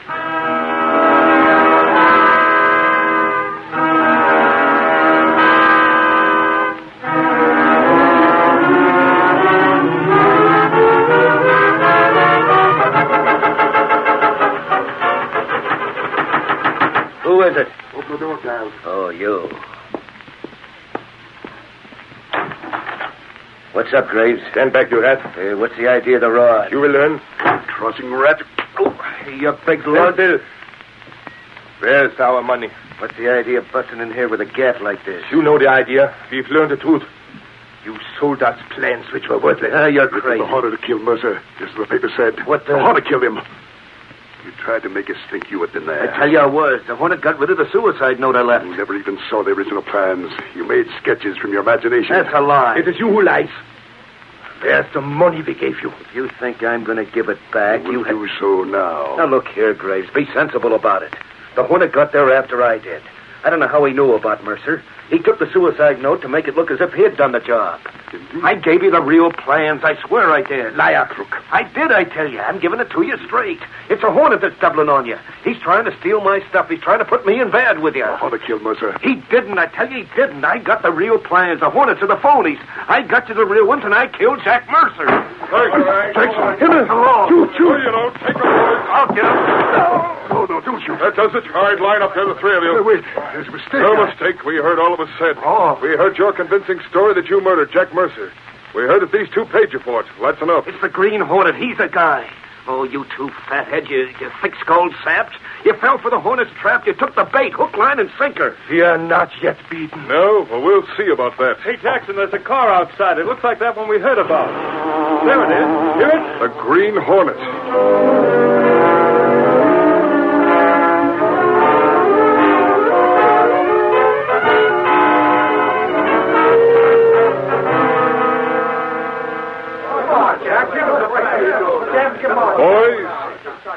Boys, I'm sorry the truth can't be told. Why can't it? Well, the less said, the better. We've captured two men at the Gestapo, Snyder and Graves. Graves has relatives in concentration camps.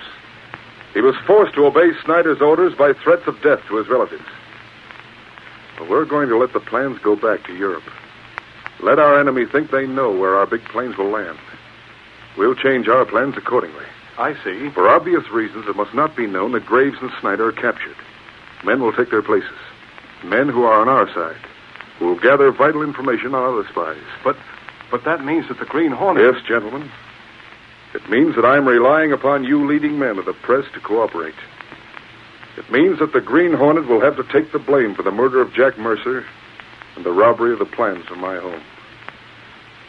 I'm sorry, but that's the way it's got to be. Mr. Jackson. Yes, Mr. Reed? The Hornet's been blamed for so many things. I don't think he'll mind being blamed for one or two more. No, I don't think he'll mind.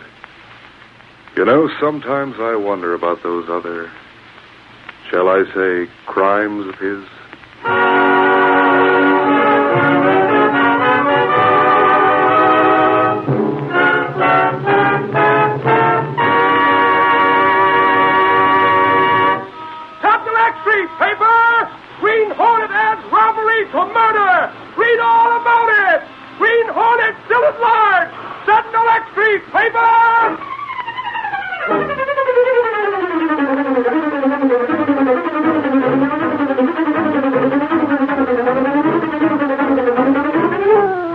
America needs young people in this war.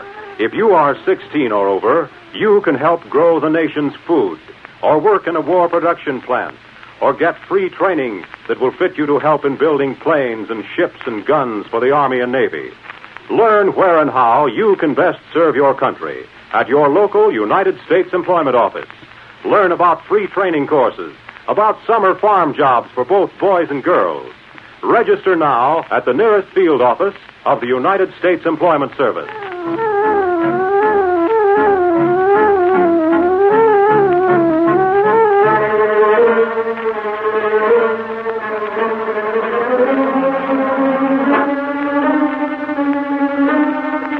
You have just heard the adventure, Invasion Plans for Victory.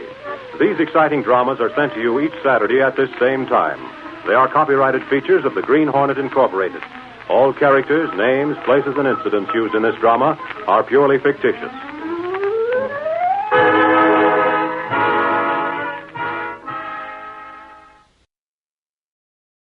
The Green Hornet.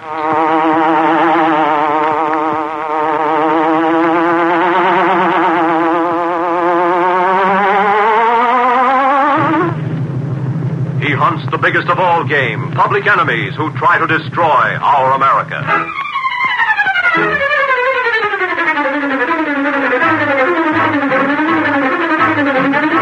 In the interest of our government, the King Trendle Broadcasting Corporation asks you to accept Uncle Sam as the sponsor of the Green Hornet program. Have you ever worked on a farm? Do you want a farm job? Then you are needed to help produce food for victory. America must plant, grow, harvest, and process more food than ever before. Food for our armed forces, food for our allies, and food for our army of war production workers. If you have ever worked on a farm, you can help win the battle of food production. If you've ever worked on a dairy farm, there's a job waiting for you, especially if you know how to operate a milking machine. Register now at your nearest United States Employment Office.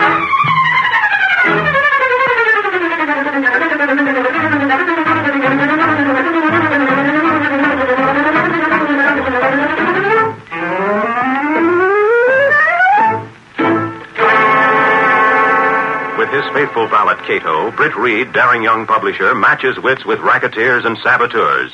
Risking his life, the criminals and enemy spies will feel the weight of the law by the sting of the Green Hornet. Ride with Britt Reed in the thrilling adventure, A Slip of the Lip. The Green Hornet strikes again.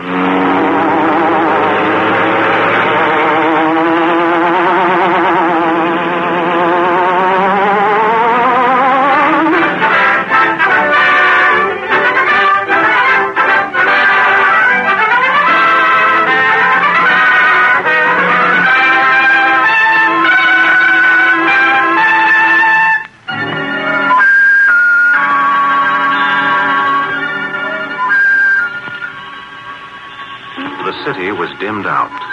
Along the riverfront, when gray troop ships and merchant vessels tied up at dark piers, there were no streetlights. Everywhere, on telegraph poles and the walls of buildings, were terse signs. A man just lately off a supply convoy cupped his hands around a match as he lit his cigarette. He read one of the signs by the flickering light. Serve in silence. Slip of the lip may sink a ship. Yeah, boy, but they didn't sink any of ours.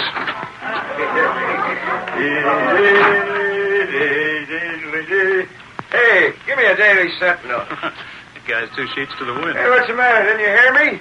I want a newspaper. Give me the Daily Sentinel. Oh, you got the wrong guy, buddy. I don't peddle papers. Oh, you don't, huh? Sure, you're not a new boy. You're too big. Guess I made a mistake. Da, da, da, da, da. Say, you're a sailor man. That's what you are, a sailor man. How'd you guess it, mister? I can always tell. Always tell. Hey, you know how? Because I can smell the salt air. Besides, I can tell the way you're dressed. Say, how about you and me going in and celebrating, huh? Come on, it's on me. Well... That up, boy. That's the stuff. Celebrate. Right in here. That's right. Arm in arm. Hey, what ship are you off, sailor man? Oh, name doesn't matter. Name doesn't? Oh, sure. You mustn't talk. A slip of the lip may sink a ship. Sure. Come on, we'll celebrate. A slip of the lip may sink a ship.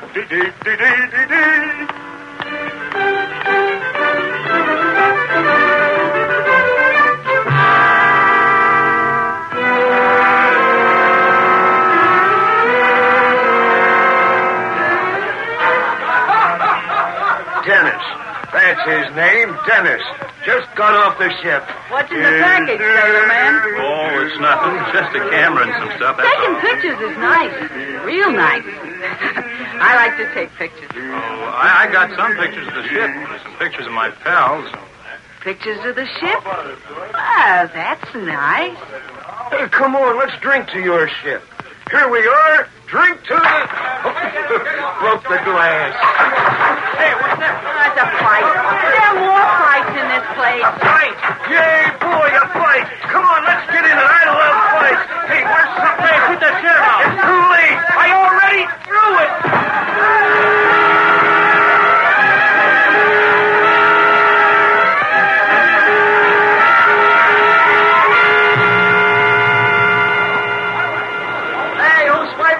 My typewriter. The deadline on the story. Oh, I wish they'd give me more time. It's so silly to have to... Hello? Daily Central? Hold it, I'm coming. Phones. Hello. How's the guy going to pound out a story for the early edition if he's got to be... Oh, it's you, Casey. Well, how are you, sweetheart? What gives you the voice? He does? No, I've got no objections. He's the guy I work for. Sure, I'll see him. What's it about? Oh, won't talk, huh? The same to you, dearie, and bingo. Oh, yes, I think that's terrible. No, what I think you should do is talk to a policeman. Aunt Sue doesn't handle that kind of a problem. Oh, man, perhaps he just wanted to do a little celebrating. How old is he? Oh, why, of course, and just off a boat? Yes, ma'am, that's what I'd do if I were you. Of course, you might put an ad in the personal column. Yes, ma'am. You're welcome. And they're ration sugar. Oh, I wish Mr. Gunnigan hadn't given me this job. I don't want to be Aunt Sue. Well, somebody's got to be tagged with Mabel Brownlee on vacation. I think you do just dandy. Now, look, come on. Come on where? This case just called. Mr. Reed wants to see us. Us? Oh, I bet I've done something wrong. Don't worry, Gail. Maybe the boss will let you be Aunt Sue permanently. Oh, no, Lowry. He couldn't do that. I'm a reporter. You never know. You never know.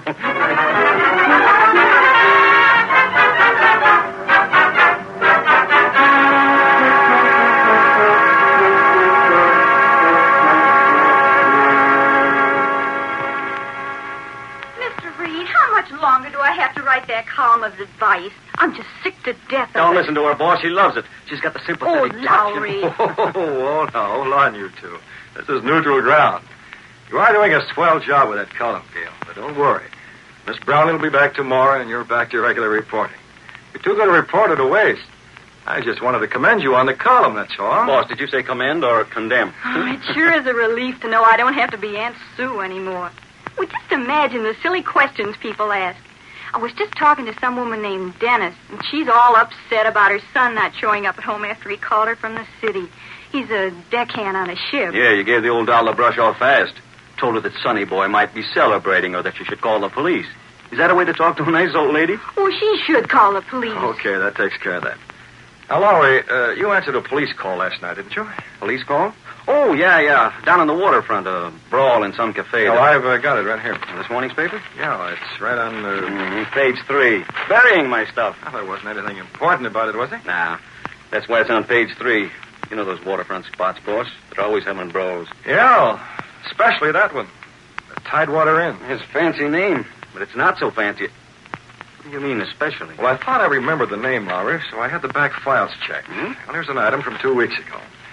Waterfront fight at Tidewater Inn. 2 arrested. Now, this is 3 weeks ago. Proprietor of Waterfront Dive, question. Tidewater Inn, so on. Hire 2 more. That's awful regular, Mr. Reed. Well, I talked to the police. They say there's always a lot of noise in these places, but they're watching it. Now, that whole area from Water Street down to Spruce and from 10th to 2nd is Wait, just a... that's odd. What, Gail? Well, this woman I was just talking to on the phone. Her son called her from Water Street in Second. His name is Dennis, and he... Water and Second. That's where the Tidewater is. Maybe the kid got picked up when the police raided that place. Perhaps. Gail, call the police and check on it. Yes, sir. Lowry, you talk to Gunnigan. See if he'll give you a roving assignment. I want you to cover the waterfront for a while. Maybe there's something going on there. Right, boss. I'll call this instant, Mr. Reed. Be seeing you, boss. Here, let me get that door, Gail. The Tidewater Inn. The Tidewater Inn. Miss Case, cancel my appointments. I'm going home for the evening.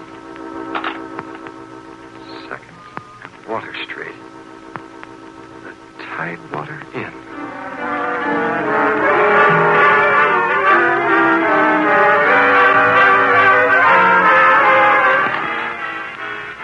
Cato.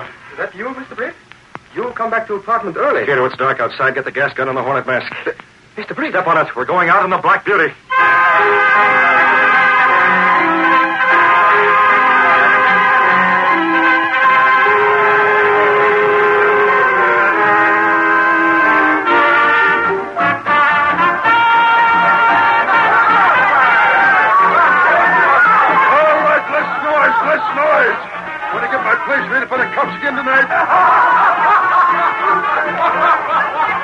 Business was booming at the Tidewater Inn.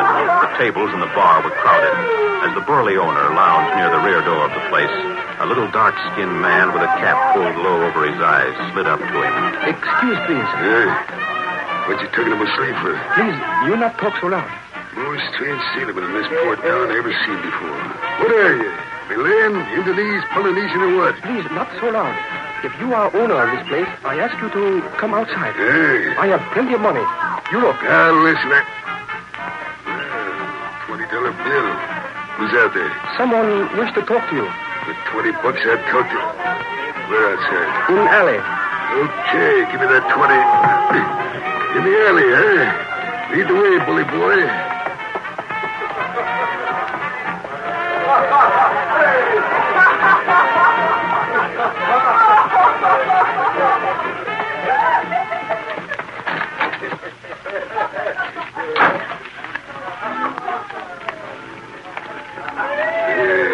Dark as a blacked-out submarine. Where is he? This way. I don't want to be going too long. That crowd in it. Where'd that car come from?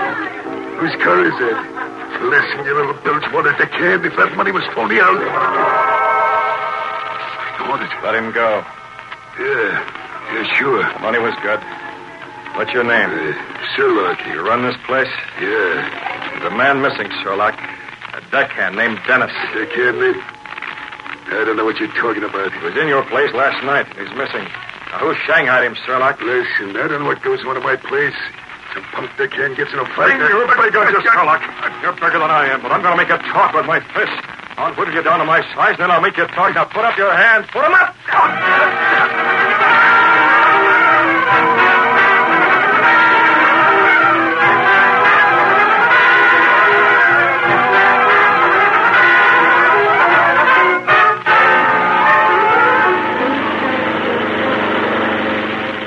Another 2 miles along this road, Cato. Road's very bad, Mr. Britt. Yeah, it's marshy swamps. Out on the island, Cato, close to the sea. Sherlock gave me 2 names. A man called Tallman and a woman named Sampling. Why they take Dennis? Well, it's a cinch. It wasn't to give him a pink tea. Cato, turn off the lights. Now look ahead, in the moonlight. Mr. Britt, there's house.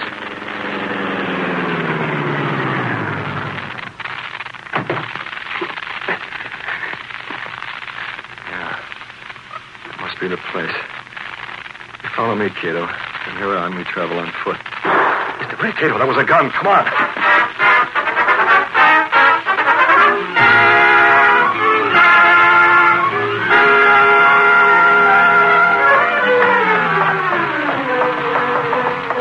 Now it's empty, Cato. They got away. Look, end of wall. There's light on the door. Okay, get set. Here we go.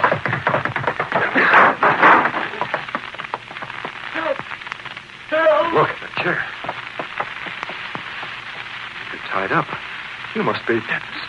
My name's Dennis. They got me here. Make me talk. Pictures. They know my ship and the pictures. I told the sailing time. You're wounded. Yeah. Yeah, they got a phone call. They shot me before they left. Let's hurry. Bullet in the shoulder. Maybe we fix his? Spies. Sabotage. They'll sabotage the ship. I'm weak. I'm gonna pass out. Dennis, what ship? What's the sailing time? Dennis, what's the name of your ship? Yeah. You could stop them. My ship is not... You're wearing a mask. You're the Green Hornet. I'm your friend. Tell me. No, you're a spy like them. No. Mr. Brett, he has fainted.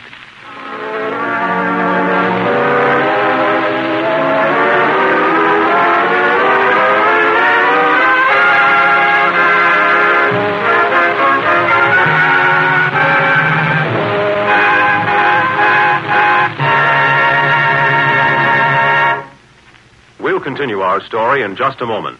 But first, a message to Americans. This is a war between two worlds. Ours is a free world consisting of free peoples.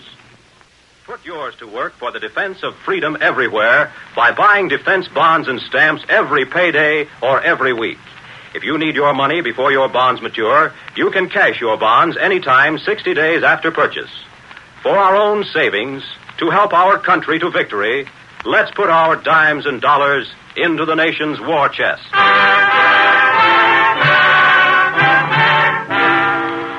Now to continue our story.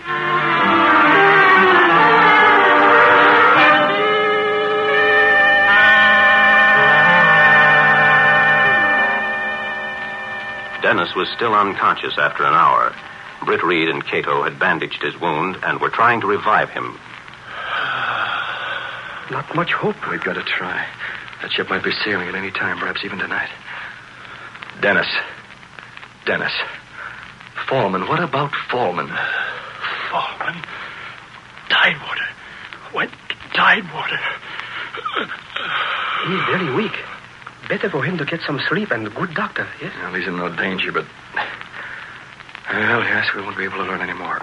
Here, I'll carry him. What we do? Well, I'll carry him to the Black Beauty. We pass through a village coming out here. You can leave him at some house and ring the bell before we go. Be sure to get care that way. But then what we do, Mr. Britt? There's no use getting him to talk anymore. He's afraid of this mask. The only words he did mumble were... Yes, Tidewater. Maybe it's about ocean. Tide come in, perhaps. Maybe that's where Farman go. Yeah, it might be, but... I don't know. Tidewater. Cato, that's it. The ocean? No, right back where we came from, the Tidewater Inn. What? That is so, of course. Well, the faster the better. You take the wheel, Cato. I'll handle Dennis. Okay, now turn around. We'll leave him at some house, then back to the city. Fast, Cato.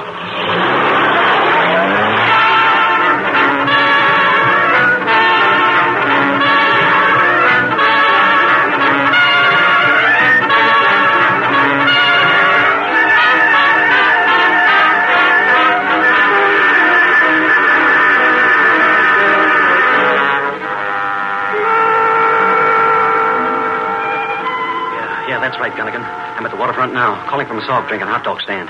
Yeah. I was in that joint a couple times. Yeah, the Tidewater. Hello, Larry. What? Oh, hello, Cavanaugh. Spill it, Larry. When a Sentinel reporter sticks his nose into a phone and talks in whispers, there's something buzzing. You're just the guy I'm looking for, Cavanaugh. Hold the phone, Gunnigan. There's a cop here now. Look, Cavanaugh, it's this way. Easy. Hey, George, this is private.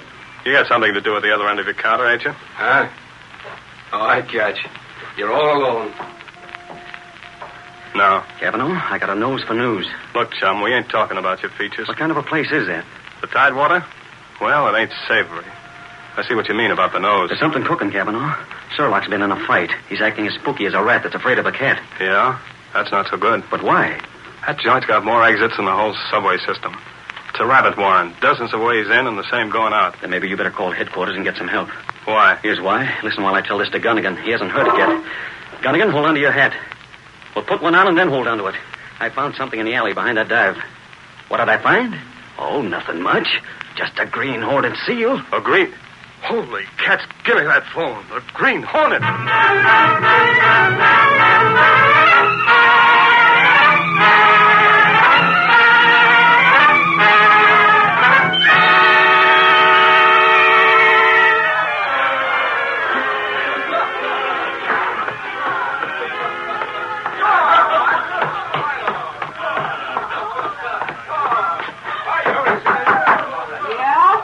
Okay, it's me. No trouble, sir. Nice and quiet. Quiet. With that racket downstairs? That noise is good. It's a good front. Santley. How do I look? Oh, wait, I need a stronger light. Over the mirror. Foreman. Why, you're a dead ringer for Dennis. No, not dead, Sherlock. Dennis is dead. I'm alive. Boy, you sure look like him. Oh, he's got to. He's going aboard the ship, isn't he? How'd you do it? Santley's pretty fancy with a makeup kit. Yeah, I can see. Hey, wait a second. Won't work, Foreman. Won't work? What won't work? You can't stay aboard that ship. Sure, you can get by for a couple of hours, but staying on for days, well, them seamen know Dennis right down to the ground. Don't be a sap. Who said I was staying? Well, you said... I'm not staying. A couple hours and I get off again. Wait a minute. I don't get it. That ship's going out before dawn, ain't it? Yeah. It's going to be part of a convoy, ain't it? Yeah. Well, then ain't it going to be your job to go out there with it? When you get to the submarine zone, you flash your light over the side at night so the subs can spot the convoy. That's the way it used to be, Sherlock. And no fall guy. What do you mean? Listen, too many of them U-boat commanders don't bother to steer clear of the boats us agents are riding on. They torpedo that ship just as well as any other. I don't like a watery grave, Sherlock. So what's the answer? This is the answer. Yeah, well, that's just a package. Sure, and we'll get by the guards. It's nothing but some clothes to use aboard ship and Dennis's camera and so on. I still don't get it. Only this ain't really a camera, Sherlock. It's a container for nitroglycerin. Nitro? That's right. Boy, it ripped the hull right out of that boat. They'll never figure what did it. Deep in the hold. They'll think maybe it was a torpedo. Them destroyers in the convoy will be racing around like bloodhounds, dropping death bombs all over the water. Men swimming around, drowning. Cargo going to Davy Jones. It's 1:15, Farmer. 1:15. Okay, I gotta get moving. I want to be through them gates and on the ship while everybody's busy. I'll be back in a couple hours. Now, wait a minute. Huh? Go this way. Let you out a block away. Careful. You're telling me. So long. Be seeing you. Close it. What do we do now? We wait.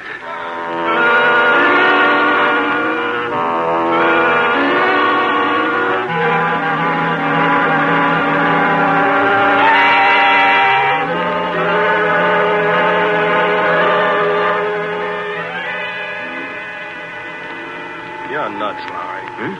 I said you're nuts. Are you sure the Green Hornet... This is a seal, Cavanaugh. I know what I'm talking about. And I know I'm getting tired waiting and watching. Well, it's a break for you. You're standing still, aren't you? No cracks. What about the other cops? Aren't they ever going to show? I don't know. The department's short-handed, Lowry. There's a couple of ships leaving on the early tide. Get what I mean? Oh, transports? Lend-Lease cargo stuff. A lot of cops been assigned to patrol the area around so there's no sabotage. Well, okay, then. It's you and me, Cavanaugh. But if we have... Cavanaugh! Huh? Look. That man, look close to the wall. He's going toward the back door. Yeah, I can't see him so well. His hat's pulled down. Cavanaugh, it's him. I caught a glimpse as he slipped inside. He's wearing a mask. It's him. Come on.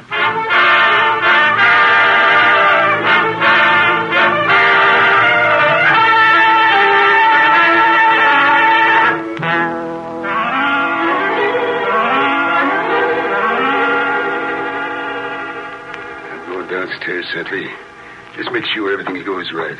I'll be back. You'll get back right now. You? Why, he's the Green Hornet. You fooled me. I will talk and talk fast. Where's the other one? Where's Fallen? Don't shoot. He's going to the Black Star. Thanks. The Black Star, is it? That's the name of a ship. If you want to see him, why not wait? He'll be back soon, and you can talk to him and What's find this? out what you... A makeup kit. A make... Come on, what's the gag? Who's he doubling for? Talk to this gun, Will. I tell you, Maybe you don't have to. I can add it up. He's going to the Black Star. That man that was shot was a seaman. Now Fallman looks like him. Thanks. I can read it in your face. Thanks.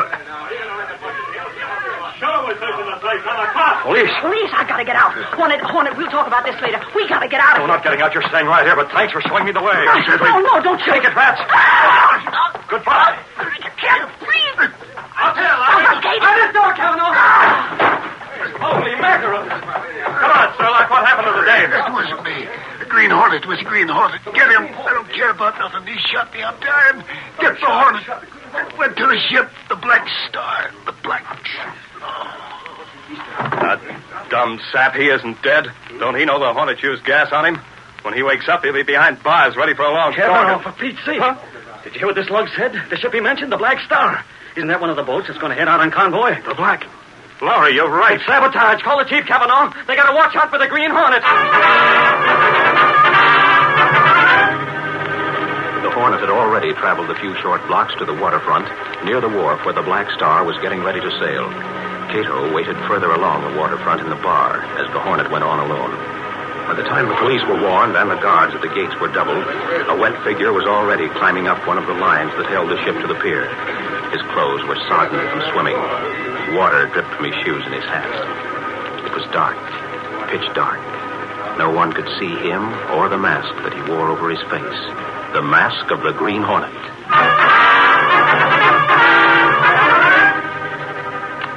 Douse a cigarette, mister.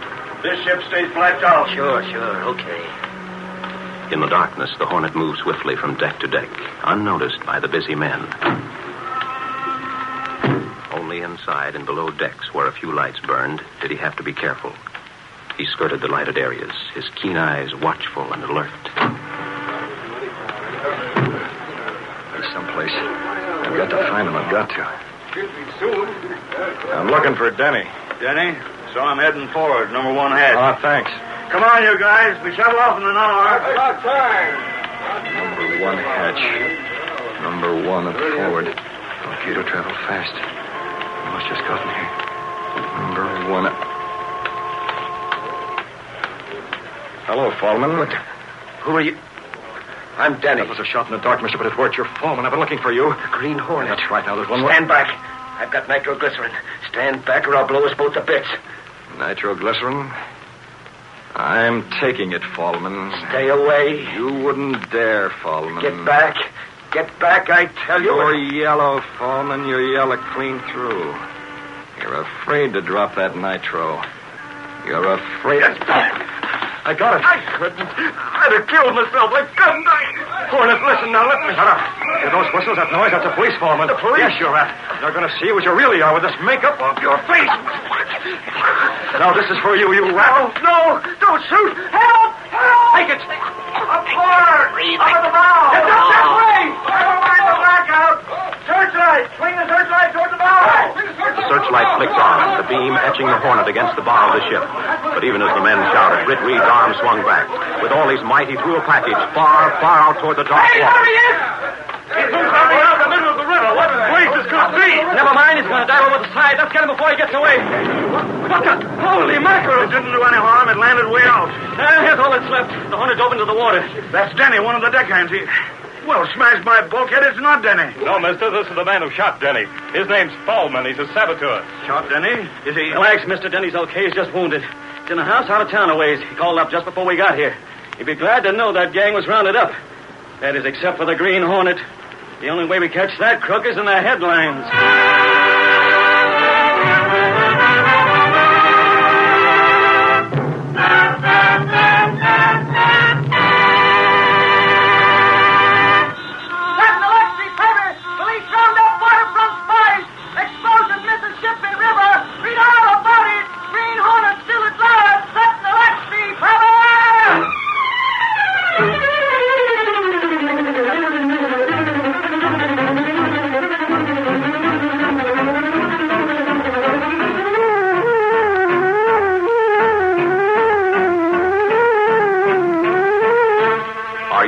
School this month or next? Are you taking a summer vacation? Then you'll want to do your bit in this all-out war for freedom. Young people, boys and girls, are needed to help in war production, both in factories and on the farms. Learn now to serve your country on a war job. Free training and sometimes pay while learning is offered young men and women with a knack for machine work. For full information, to learn how you can best serve your country, to learn about free training courses and jobs in factories and on farms, go to the nearest United States Employment Office. The address is in your phone book, or ask your post office.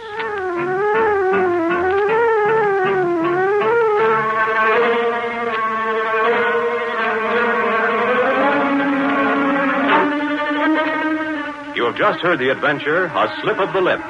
These exciting dramas are sent to you each Saturday at this same time. They are copyrighted features of the Green Hornet Incorporated.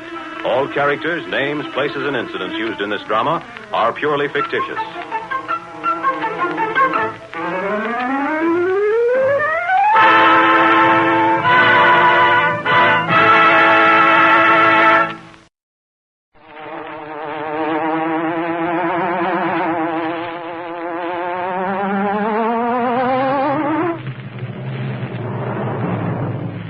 hunts the biggest of all game, public enemies who try to destroy our America.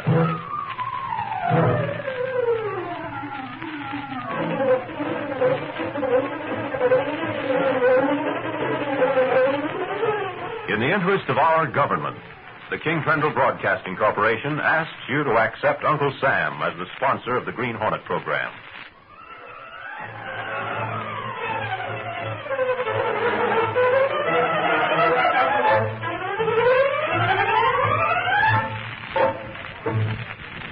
With his faithful valet, Cato, Britt Reed, daring young publisher, matches wits with racketeers and saboteurs, risking his life that criminals and enemy spies will feel the weight of the law by the sting of the Green Hornet.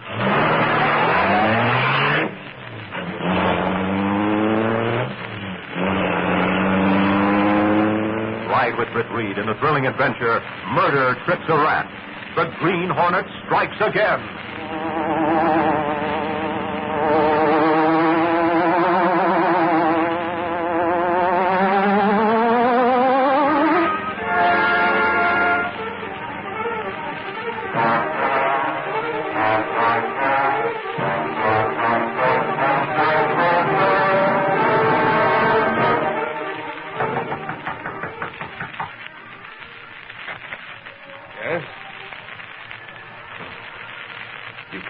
Me.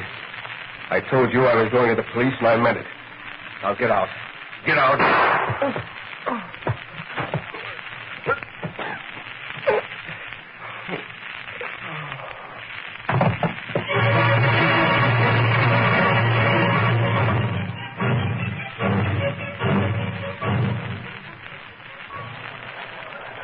Yeah, that's right. William Stockman, deceased. Sure, that's why I called you, Sarge. Is it on the level that he called the police and said he was coming over to spill something? Well, we just got a rumor about it, Sarge. Don't ask me where. Oh, it is true, huh? Well, the boss, Mr. Reed, asked me to check on it. What was he going to spill about? Maybe there's a follow-up story for the front page in it. What's that? What? Oh, rats with long tails, huh? Okay, Sarge, thanks. Come on, beautiful. You want me, Lowry? Nobody else should have plumb. We're going to see Mr. Reed. You said rats with long tails. What does that mean? One of the nastiest words in the English language, Gail. Racketeers.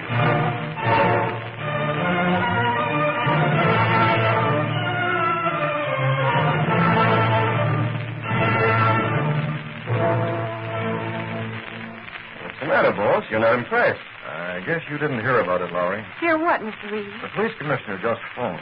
They found Stockman's murderer. What? Yeah. Walked right in and admitted it. The murderer is a woman by the name of Robinson.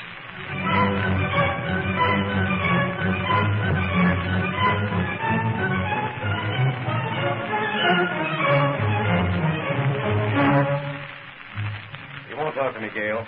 But she says she will talk to another woman. You dames stick together, don't you? I reckon it's up to me then, Lowry. Yeah? Well, don't mess it up. What in the world do you mean? I mean brains. I don't know how much you've got, but for the sake of page one, use them, will you? Are you calling me dumb? Do I have to? Miss Manning. Yes? This way. You can talk to Miss Robinson. Go on. Here, take this list of questions. I declare, Lowry, don't you think I know my way around? Yeah, on a dance floor. Now, here, take it. It's a list of some of the questions I was going to ask. We got to get something out of this interview. Things. Why wasn't that murderer a man? That's her waiting in the third booth. You can talk through the wire screen.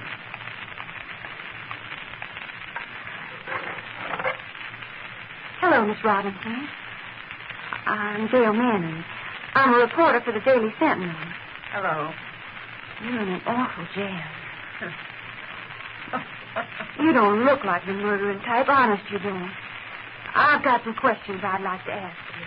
Are they written on that piece of paper? Huh? Oh, shucks. I didn't know I was still carrying this. Don't pay it no mind. I'll ask my own questions.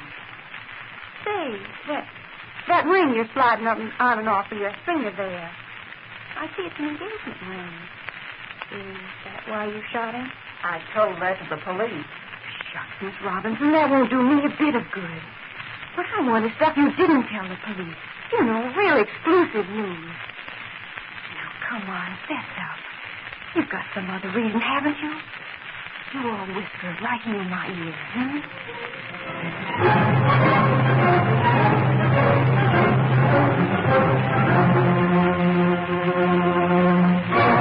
What's that? Oh, boss, I tell you, she's nuts. I am not. Why didn't you ask the questions I had written down instead of trying to do things your own way? Golly, Lowry. Girl's got to stand on her own 2 feet. Well, never mind, Laura. You couldn't get in to see the prisoner, and Gail did. She's got her own road to hoe. There's no reason why she should just be a mouthpiece for your questions. But she didn't think of a thing, boss.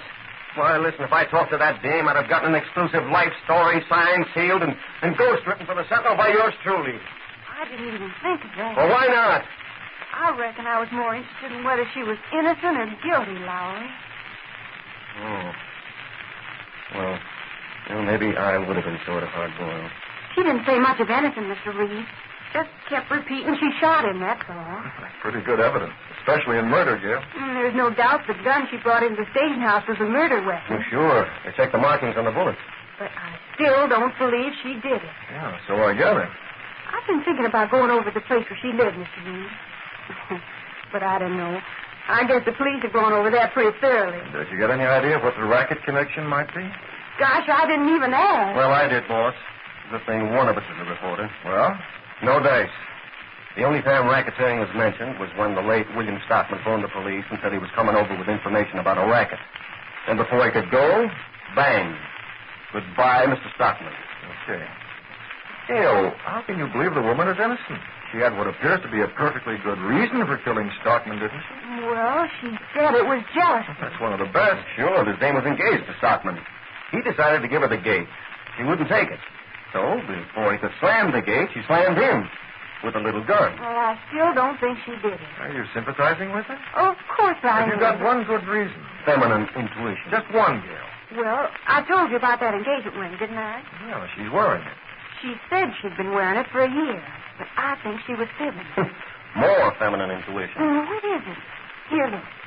See this ring on my right hand? I've been wearing it for 8 months now. I haven't done anything special or been out in the sun more than usual. But when I take it off, you can see that there's a mark from the ring, can't you? Yes, Gail. What about it? Nothing, Mr. Reed. Only, if Miss Robinson had been wearing that engagement ring for a year, like she says, how come there's no mark on her finger?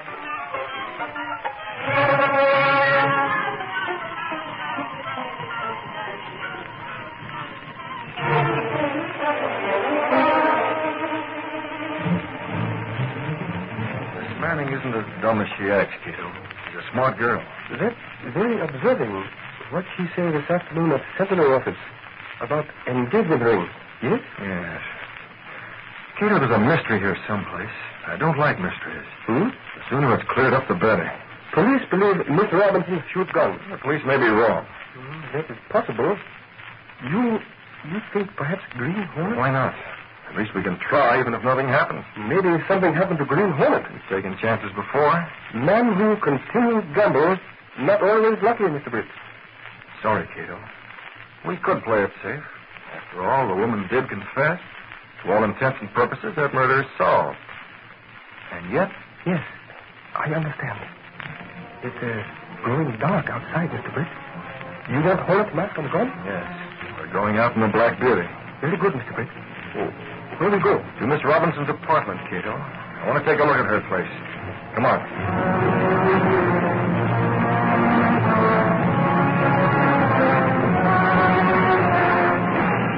Stepping through a secret panel in the rear of a closet in his bedroom, Britt, Reed, and Cato went along a narrow passage built within the wall of the apartment house itself.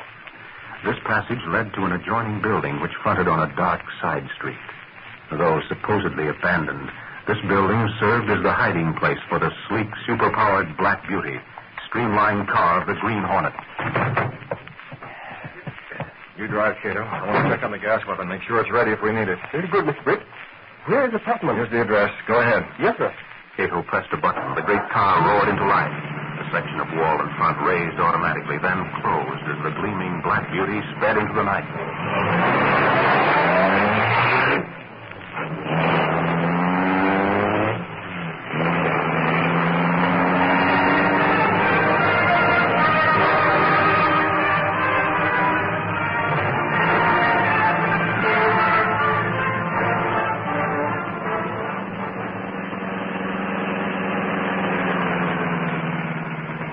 address, Mr. Britt? Keep driving. Around the corner. Into the alley. We'll park there. Already? Yeah. We can't go in the front way, Cato. Most likely the homicide squad's detailed the policeman to guard Miss Robinson's apartment. They'll be right outside her door. So, then we use fire escape, yes? And there it is, waiting for us. The windows will be locked, but we can take care of that. Once we're inside, we'll look around carefully. I understand. There's one thing more. Here in the glove compartment. What? Mr. Britt, you bring a camera. Yes, loaded with infrared film. Can take pictures in the darkness, and no one will be the wiser. There's plenty of film. Okay, let's go. We'll be working on that window inside of 2 minutes.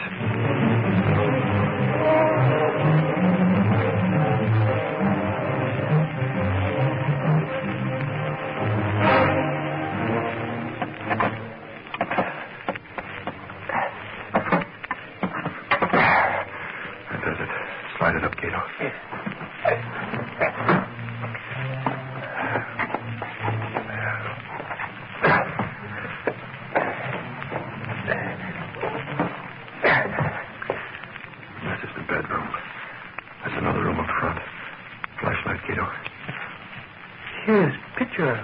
Dressing table, Mr. Britt? No.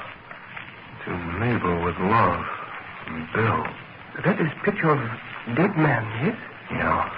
So far, it appears that engagement was authentic. Does it? Yes. Picture been here for a long time. Notice scratches from picture frame on surface of dressing table. Those scratches prove just the opposite, Cato. This picture's new. What do you mean, Mr. Britt? Some other picture frame made those marks, Cato. Pick up that frame. Look at the bottom. Huh? Oh. Bottom of picture frame covered with felt pad. That's what I mean. This frame couldn't make those scratches in a million years. Miss Robinson or someone else substituted Stockman's picture for another one. But they overlooked that one detail. I wonder whose picture it was. Yes. Perhaps that might be key to mystery. Where you go? Wait, we'll take a look at the front room. Put out that light. The policeman will be in the hall. He might notice it under the door. That's it. Quiet now. Very dark. That's fine.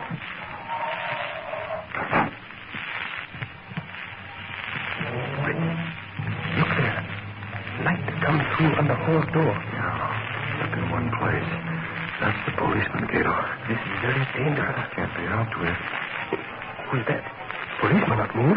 Somebody else. Coming this way toward the hall door. Listen. Far enough, mister. Is there something you want? Oh, one of them curiosities. When you're wasting your time, be the photo. You're not a cop. You're not a reporter. You have no written permission. And I can't. Be there, will you? That's right. Mr. Britt, look on the door. Shadows move around. They're fighting. They fight. It's over now. One of them's down. Yes, but which one? Which is... Stand still, Cato. Whoever it is coming in, don't move. It's dark. Maybe it's policeman, eh? Quiet.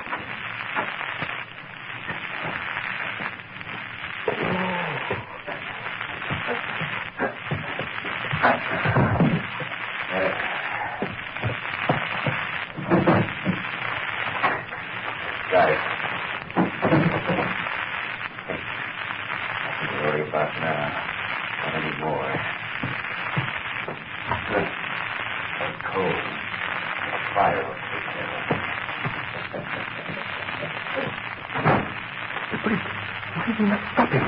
Tell me that he opened the door and took something, didn't it, Cato? Yes, yes. What did the man mean about fire take care of policemen? I don't know. Have you ever seen him before, Cato? No, sir. Neither have I. Dr. Miss Robinson has. He's winding up. We better get the powder, Cato. Just like that mysterious breakthrough. What matter, Mr. Britt? Oh, do you smell something? Smoke, Mr. Britt. It smells smoke. There was a mass of flames. Close that door. Mr. Britt, we must get out. Yes, sir. Look. But wait, what about that policeman? We can't leave him here. Come on, Cato. We've got to get him out.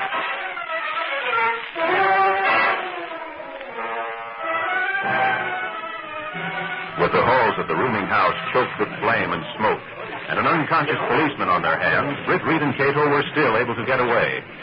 And 20 minutes later, when Ed Lowry arrived, he learned that the Green Hornet had done something else besides saving the policeman. What was that? He went through the house knocking all over the door. I was sound asleep. Could have burned the line. Hey, Jane! Jane, are you all right? Hey, what gives, Hanson? The Green Hornet turning Boy Scout? That's what they say. I can't figure it out. Imagination, I guess. Yeah, the smoke must have been too thick for him to tell. Besides, that guy didn't look like the Green Hornet. He wasn't tall enough. What guy? The guy who slugged me when I was standing watch outside of the Robinson dame's room. Slugged you? You mean that lump on your forehead? Well, what do you think? I was shadowboxing with myself. No. I figured you got it helping those people out of the building. I don't know how I got out myself. I was out cold. Somebody must have carried me out. Yeah. You weigh over 200 pounds. All I know is I woke up outside. Say, Laura, do you think maybe I get a walk to the Belton Hornet? I don't know. You say some guy slugged you to get in that dame's apartment? Search me. I don't know from nothing. Could have been that, though. It might have been. Who was he? I don't know. Oh, for Pete's sake, what do you know? There was only one light on that floor. It was over our heads. He was wearing a hat. There was a dark shadow over his face down to his chin. Yeah, that's funny. Yeah, I'm laughing. Why would anybody want to go in there? What was the guy after? Look out! Oh, hold it. There goes the wall.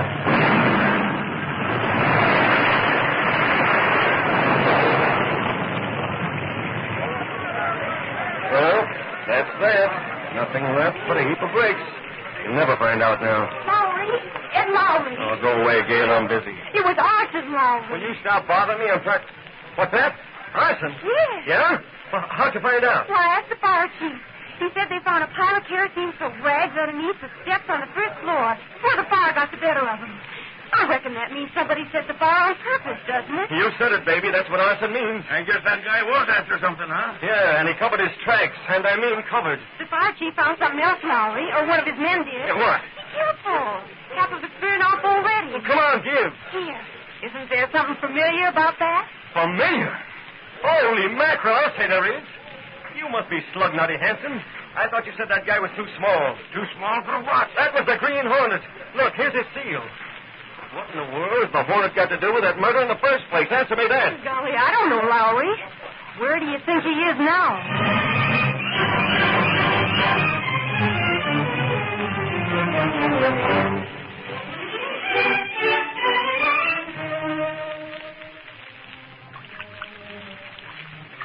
Here, Cato. Hang this film in the dryer. It's very dark in here. Where is film? Oh, I have it. Careful. I don't want to spoil these. They dry very fast with new fan, yes? Oh, Mr. Never mind. I'll get it.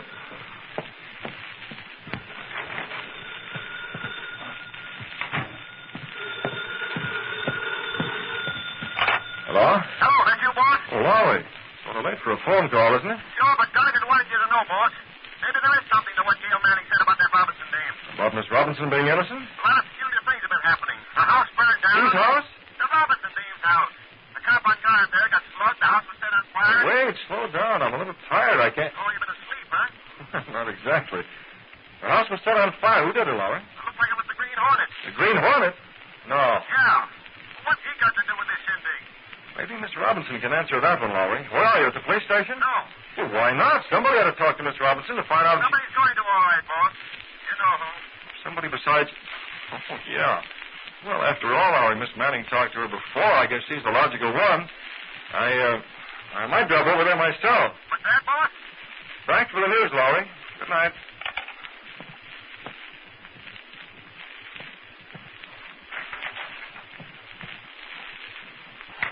Mr. Britt, I look at negative under light. Picture very clear. I think perhaps print will show face of man very well, yes? Better than we saw it in the room? Oh, it's much better. Infrared, very excellent. Okay, let's print them and quickly. I have a special reason for hurrying.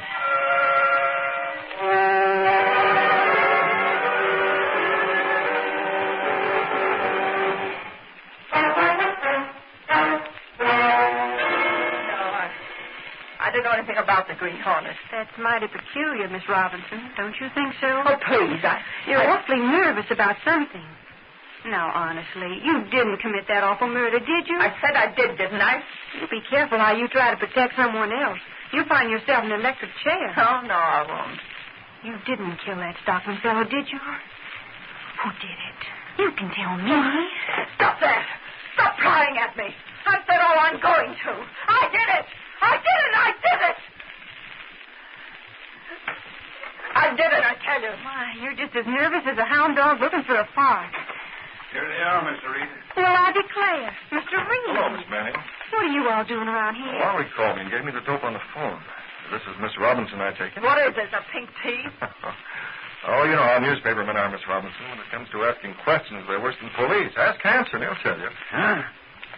Oh, yeah, sure. I hope you've listened to Miss Manning and decided to change your statement, Miss Robinson. After all, nothing. I'm standing on my rights. Put me back in my cell. I'm not going to talk to these smarties any longer. What the? It's all right. Listen, why that... Got to a monkey wrench. You shouldn't have touched that, Mr. Reed. Fingerprints. Sorry, I forgot. Mr. Reed, that car sounded like the Green Hornet. Did it? I didn't notice, Gail. What's it all about? Hey, this looks like a photograph or something tied to the wrench. Just a man's face cut from the rest of the picture. There's something written on the back. Yeah. If you want the whole picture, find this man. Huh. Say, Hanson, show that to Miss Robinson. Yeah. Take a look. Do you know him? I never saw him before in my life. You're not very good at lying, are you? Say, I know this lug. That's Spade Conroy. I got a good idea where to find him, too. Well, I declare, Miss Robinson fainted. What's this all about? You find Spade Conroy, Hanson. Maybe you'll get the answer. We sure will, Mr. Reed. You coming with us? I'd like to, and I'm too tired. You go ahead, Hanson. I'll read about it in the Sentinel tomorrow.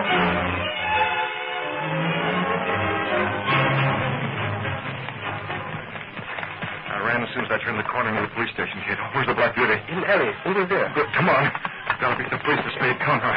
We know where he is. They'll have to look in on several places. Did the photograph arouse reaction from women, Mr. Brett? Yeah, she fainted. I wonder how Conroy will act.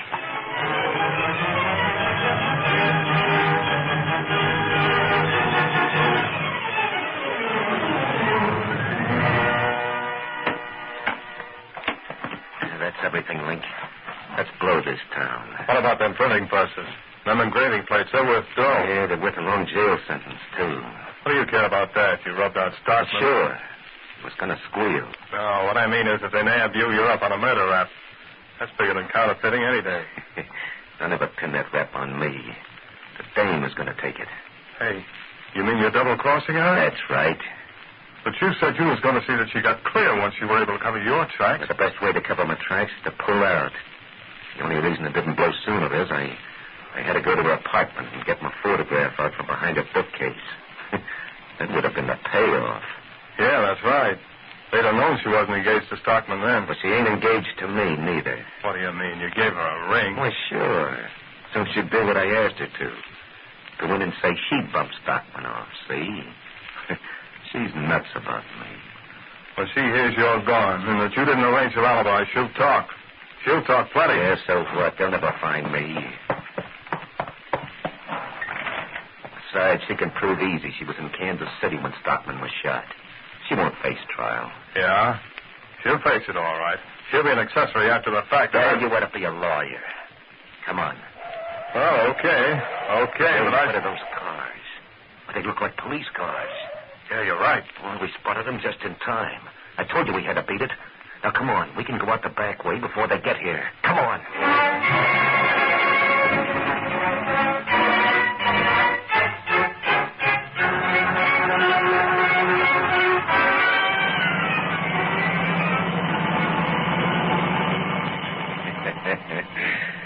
Linker is free as the breeze.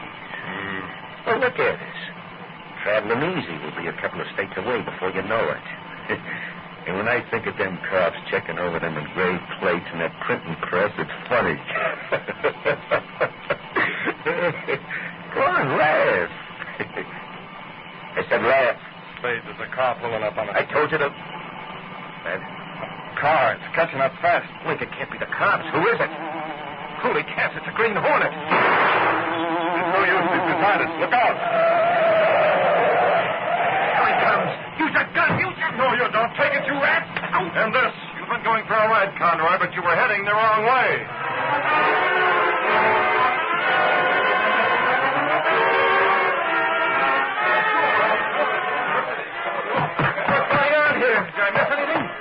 Yeah, what gives? It's a counterfeiting plant, Lowry. Yeah, the whole way out. But we didn't catch anybody. We was looking for Spade Conroy to ask him some questions, but he was gone when we got here. Spade Conroy? Well, who's that out in the alley? Out in the alley? There's nobody out in the alley. What are you talking about? I ought to know. I fell over them as I came in. 2 guys out cold, and one of them is Conroy. Well, I'll be... Come on, you men. There they are. Turn your flashlights on him. Well, doggone if it ain't. Hey, what's that on his chest? It's a photograph. Hanson, I declare. Isn't this the same one Conroy's face was cut from? Yeah, that's what it is, Miss Manning. It's... Hey, am I seeing things? Lowry, he's pulling somebody along. Look, who is it? Why, it's you, Hanson. Me? So this is the lug who socked me. This picture was taken last night in that Robinson dame's apartment. Holy mackerel, that's real evidence, Hanson. I'll bet the slug will talk plenty when he wakes up. And if he doesn't, the other guy will, and so will Miss Robinson. Hanson, I reckon you all just solved that murder. Well, what do you know? What do you know? But say, how'd they get here? Who took care of them? That's easy, Hanson. The one crook who never gets caught. The Green Hornet.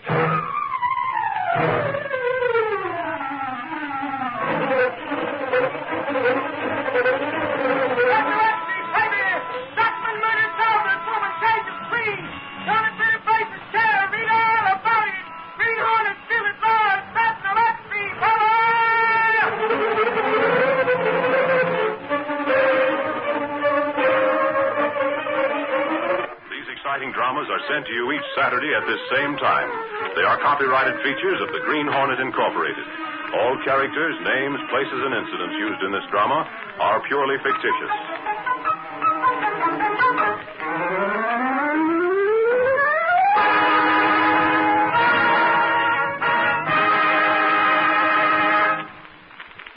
This program has come to you from the studios of WXYZ in Detroit. But Green Hornet.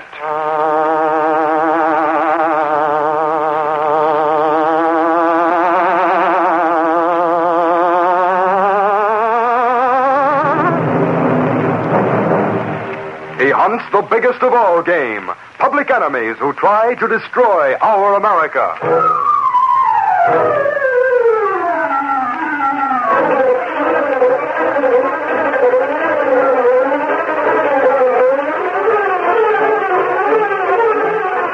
Faithful valet Cato, Britt Reed, daring young publisher, matches wits with racketeers and saboteurs, risking his life that criminals and enemy spies will feel the weight of the law by the sting of the Green Hornet.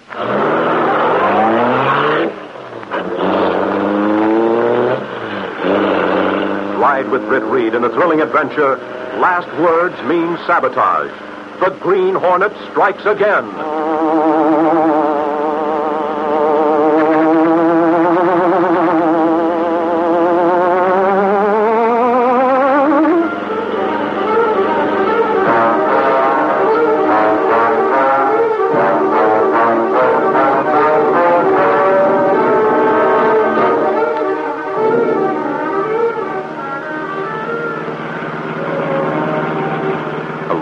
Shaded suburban street late at night. A car traveled slowly without lights. The suburb, as well as the nearby city, was dimmed out, as it had been dimmed out every night for months. Mr. Britt, car stop ahead, at the end of the street. Okay. I see him in moonlight. He go to corner house. He's at the door. There he goes inside.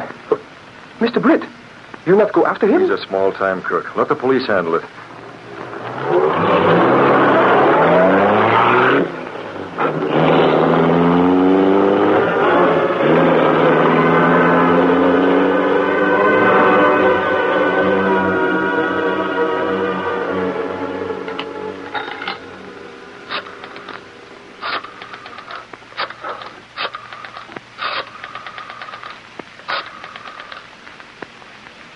Hello, police.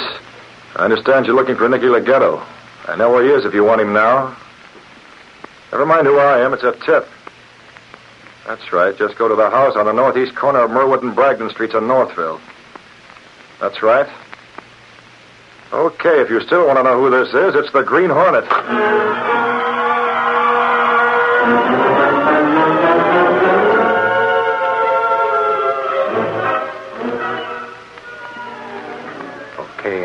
time, Sergeant. All right. Get back to the side entrance. Yeah. That means the boys are covered in the back and the sides of the house. Nicky Leghetto's small time, but he carries a rod. On the level. Was it the Green Hornet who tipped you off? Yeah, that's what he said. Might have been anybody. On the other hand, it might have been the Hornet. Double crossing, huh? So what? I never met a crook yet that didn't double cross. Those rats are all the same. Well, here I go. See you later, Lowry. No, don't brush me off, Sergeant. Listen, you're a reporter, not a cop. Forget it. I'm taking along. Suit yourself. Daily Sentinel must need stories awful bad. You men follow me. Take the front door. Right, okay, sir.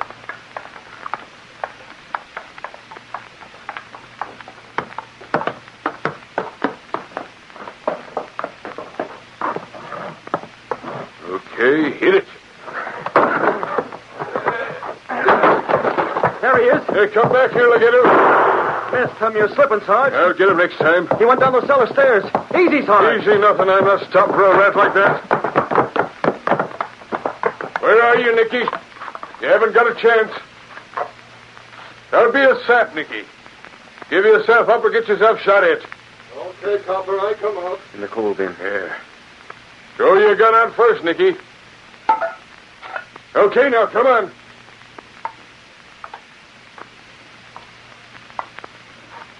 Put the cuffs on him, Jeffrey. Listen, Copper, I'll ask the questions, Nicky. You make for the answers when I tell you. Get him upstairs, boys. Come on. Hey, Sarge. Did you notice the cellar? Yeah. Look for that door back there. Looks like whoever owns this house is a bug on building models. Nicky don't own it. And not models, airplanes or ships.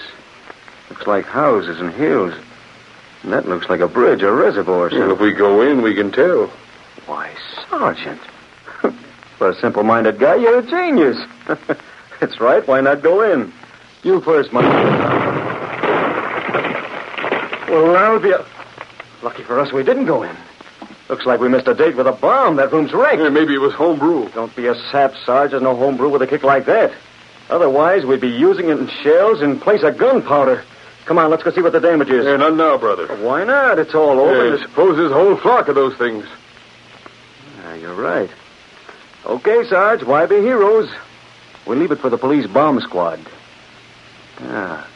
Maybe Nicky Leghetto knows the answer. Let's ask him. You took the words out of my mouth. He's upstairs.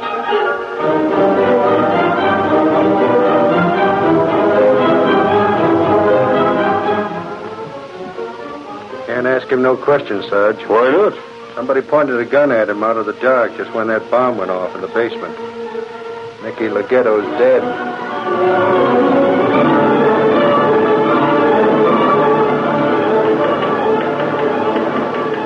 What's this about the Green Hornet, Lowry? Oh, hello, boss.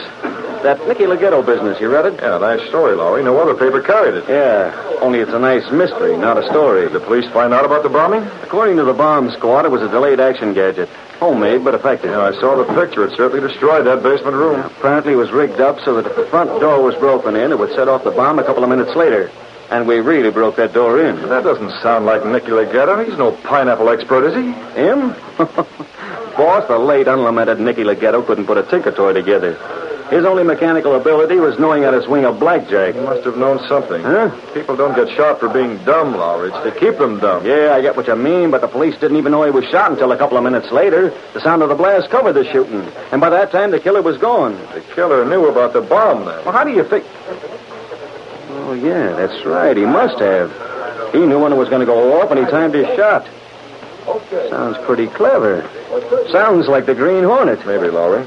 But why go to all that trouble? Why not get rid of Nicky Leghetto without calling the police? Search me. I'm only a reporter, not a quizmaster. But I wish the cops would hand out more information. Why, Lowry, how you talk. The police are awfully nice about telling things. Gail, will you stop handing me that Mason-Dixon line? But it's not a line, Lowry. I really talk this way. No, I mean about the police. And so do I. For instance, I know what Nicky Leghetto said just before he died. He did a little praying, and he did a little swearing. Gail, are you serious? Never more serious in my life, Mr. Reed. You see, I read that story that Lowry got in the Sentinel this morning, and I said to myself, Gail, honey, maybe those nice policemen will talk to you. So I went over to the police station. Well, of all the cast iron nerve, that's my story, sister. What do you mean hijacking it? Oh, gosh, I'm sorry, Lowry. I didn't think. You never do. Come on, let's get to the point. First of all, Gail, they wouldn't give any dope to Lowry. How'd you manage it? Well, it's the oddest thing, Mr. Reed, but somehow or other they got the idea that I was mixed up in that shooting last night. They started asking me all sorts of questions. And while they were asking the questions, they just naturally told me what Nicky Leggett said before he died. They were awful put out when they learned who I really was. Oh, the blonde bandit. Flower, you take a tip from Miss Manning. Sometimes it pays to act dumb. With her, it comes natural. Now, stop grousing. Whoever gets it, it's all for the set. I'll give Gail. What did Nicky say before he died? Well, he was praying, Mr. Reed. Something about the light and the power. The light and the power? Uh-huh. I couldn't get a thing out of it, and neither can the police. Can you?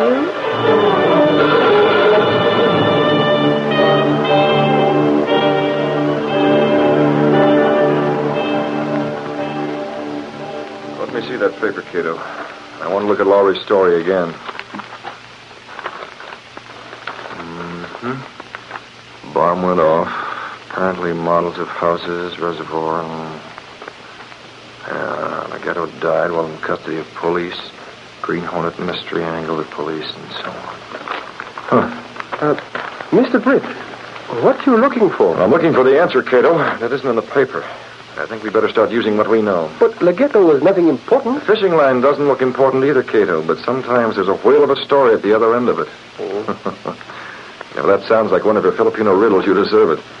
It's all the little things that make me wonder, Cato. Little things like that delayed bomb in the basement. The fact that the police can't locate the owner of that house, or those models that were seen in that room. The words Legato spoke before he died.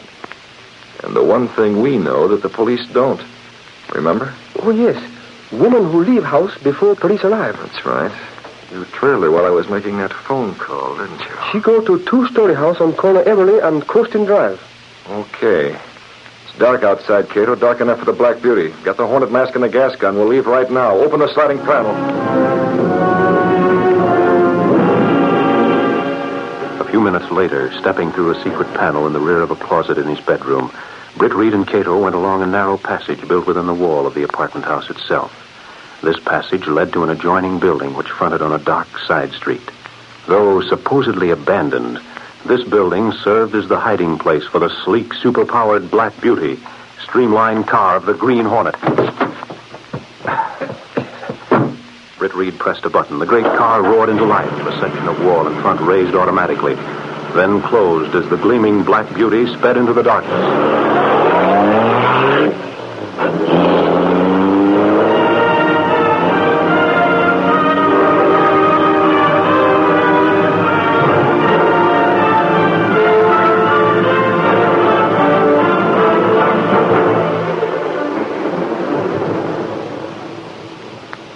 Be alarmed, Rita. Nothing has happened since the police raided the house. It was not necessary to us any longer. We had learned all that we could from the models and from Leggett. Was it necessary to shoot him? It was better. I wish I were as sure as you that no one followed me from that house. Forget it. Very well. When is the 0 hour? Tomorrow night, or the night after, depending on the weather. We need a dark night, Rita. It's dangerous. That's why we prepared ahead of time. The more preparation, the less danger. You sound like a school teacher. Everything's so cut and dry. Leave nothing to chance. That's the answer to successful sabotage. Like success in everything. I wish you didn't need me. We need you to drive the car. That means we'll need you tomorrow night. Well, that's all. We'll pick you up at the regular time. Good night. Good night. And stop worrying. I don't like this. She's too upset.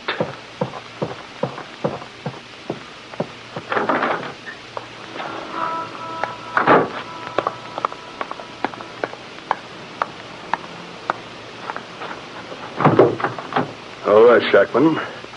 Come back for Rita tomorrow night. Was he up there, Vogel? Huh? He was looking for you. I had to tell him where you were. Looking for me? Who? The man with the mask. The Green Hornet. Impossible. He doesn't know me. He doesn't know my name. Well, he didn't ask for you by name. Just wanted to know where you were. And you told him? Well, he had a gun. I didn't see him. You say he's going upstairs? That's the way he went. Come along. Rita must keep her mouth shut.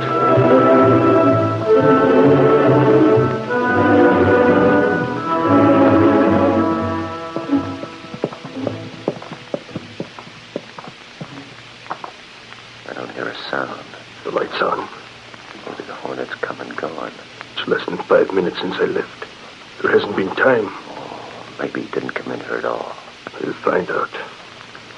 I have a key for this apartment. Keep your hand on your gun. Boog, what is it? Are you back? Something wrong? You're alone, Rita? Yes, is something wrong? Yeah, Shockman met the Green Hornet downstairs on the street. The Hornet came into the building.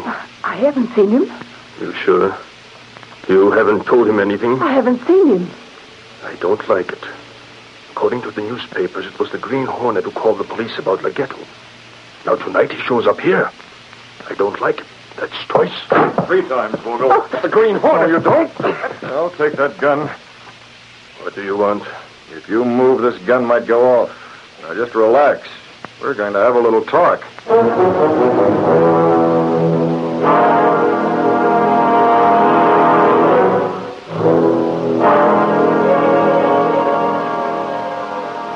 That's the way it is, huh? Not one of you will open your mouths except Vogel. And as for you, Vogel... You get no information out of us, Hornet.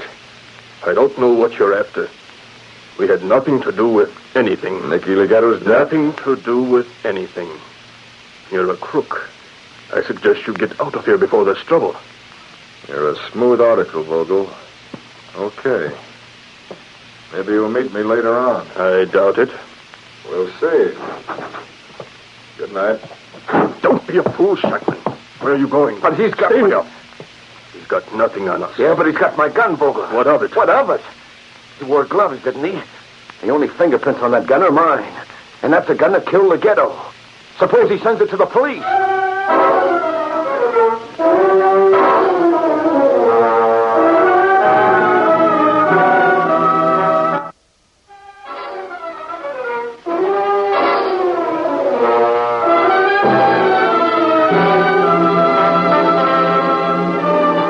In the police station later that same evening, Ed Lowry and Gail Manning were talking to Sergeant Harkness. Look, Lowry, what makes you so nasty?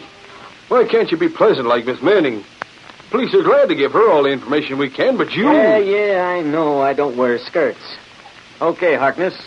But if you can't solve a small 2-bit killing, then there's... What's that? Sounds like a car. It's coming up the alley. I mean, mackerel, that's the car of the Green Hornet. You mean it was? He's gone. Out the alley. Yeah, it was right through here. He's gone, all right. We'd only known That's the trouble with the Hornet, Harkness. You never know he's been any place until he left it. Well, come on, Gail. Let's call it a night and get back to the newspaper. It's worth a story anyway, even if we didn't... Look at this. Hey, what? Your policeman must be awfully careless.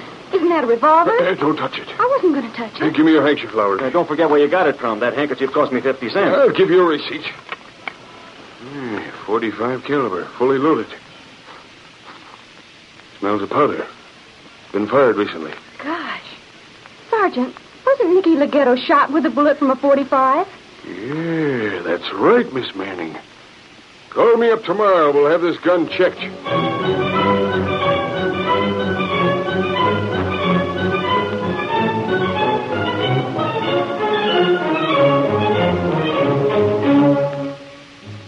Have you seen the paper, Vogel? The Evening Sentinel? Yeah, I was right. The Hornet sent that gun to the police like I was afraid he would. They checked my prints. They got me pegged for that murder. I read it. I got to skip out of town. Vogel, I haven't seen you for 3 years, Shackman. Your appearance has changed. Yeah, but I can't... Your appearance is changed. Besides, it is too late now to worry about personalities. You have a job to do. It must be done, and it will be done.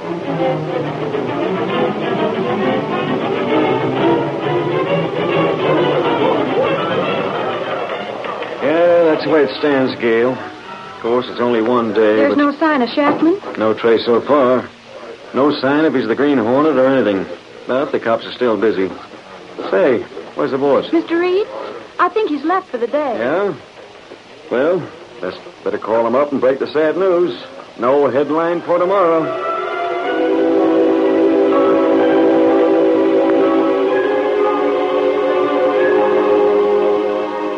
Thanks, Lowry. Oh, sure, we can't blame the police. It takes a while to dig up a man when they've no record of his whereabouts for the last 3 years. Okay, keep in touch with the police, of course. Right, good night. Going around in circles, Mr. Britt? Circles, Cato, but the Green Hornet isn't. The woman was still at her apartment late this afternoon? Yes, sir. Okay, it's turning dark already. We'll take up where we left off last night. Got the Hornet mask and the gas weapon. This time we get this job settled.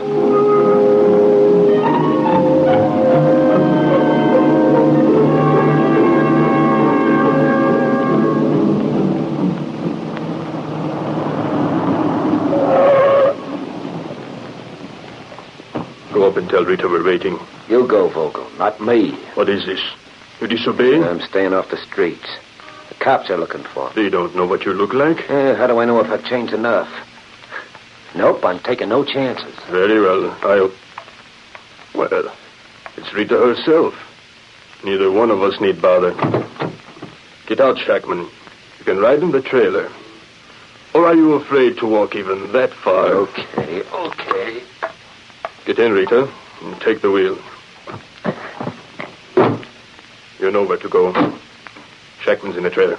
Go ahead. Vogel, why did you bring him? If the police find him... I brought him because I need him. I can't do this job myself, and I need you. Now, you know where to go. Go ahead.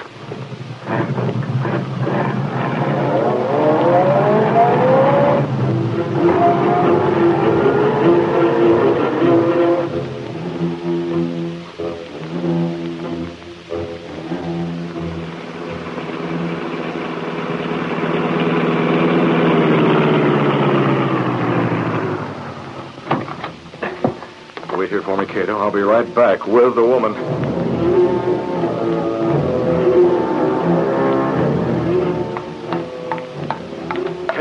Cato, you been watching? Did you see anything? No, Mr. Britt. Where's woman? That's just the trouble. She's gone. There's no trace of her. She's gone, and I don't know where. Drive around, Cato. Drive any place. I've got to think.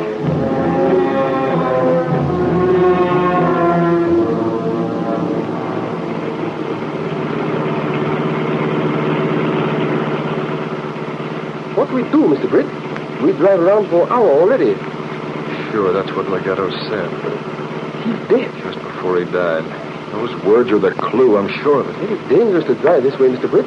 Not many cars on the road. Police on lookout for Hornet.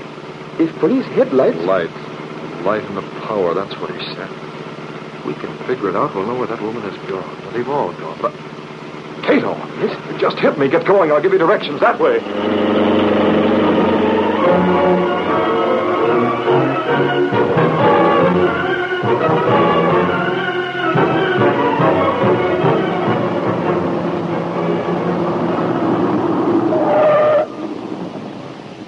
This is the place. Doc. Yes.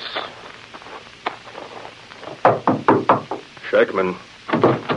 Oh, we're here. Get out. The weather is perfect. Clouds over the moon. No stars. Perfect.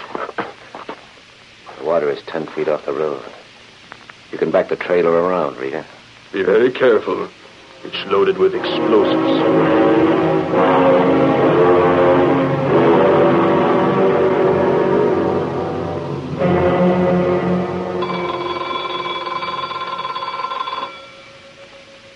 Here comes the guard now, Sergeant. Yeah. Listen, Miss Manning. If anything happens, you stay put, understand? But, Sergeant, I'll miss all the fun. If we locate the Hornet, it won't be fun. Now, you stay put. Brace up, Gail. Next time it may be a gun mall. Then I'll stay in the background. The road over the top of the dam is closed to traffic. Sorry. We didn't want to cross, soldier. No? Well, if that's your car, you'll have to get it out. No loitering allowed around a power plant or reservoir. I'm Sergeant Harkness, the city police soldier. Here's my badge. That's a police squad car. Oh. Well, you still can't cross. Have you seen a fast car drive past here, soldier? Hmm? Look, we're reporters from the Daily Sentinel. Don't mind the detective. He's just window dressing. About an hour ago, a phone call came into the police that the Green Hornet was prowling around this neck of the woods. I'll handle it, Lowry. Soldier, the Green Hornet travels in a big black car. Plenty of speed when he wants to use it. Now, what I want to know is... Heavens to Betsy, what was that? Relax, sugar. That was one of the water intakes being opened and shut, that's all. Right, soldier? Yeah. What was it you wanted, Sergeant? Well, have you seen any sign of a car like that or anything unusual? No, not a thing. I told you that tip was a phony, Sarge. We wasted Lowry, time and... Sergeant, look. Holy mackerel, That's him. That's the Hornet. Soldier, where does that road go? It circles the lake, that's all. Okay, thanks. I'll use the police radio. We'll get a roadblock thrown across both ends of the road. He'll never get through. And we'll follow in my car. Come on. So long, Gale. Get no phone call to Sentinel. There's a story coming whether we win or lose.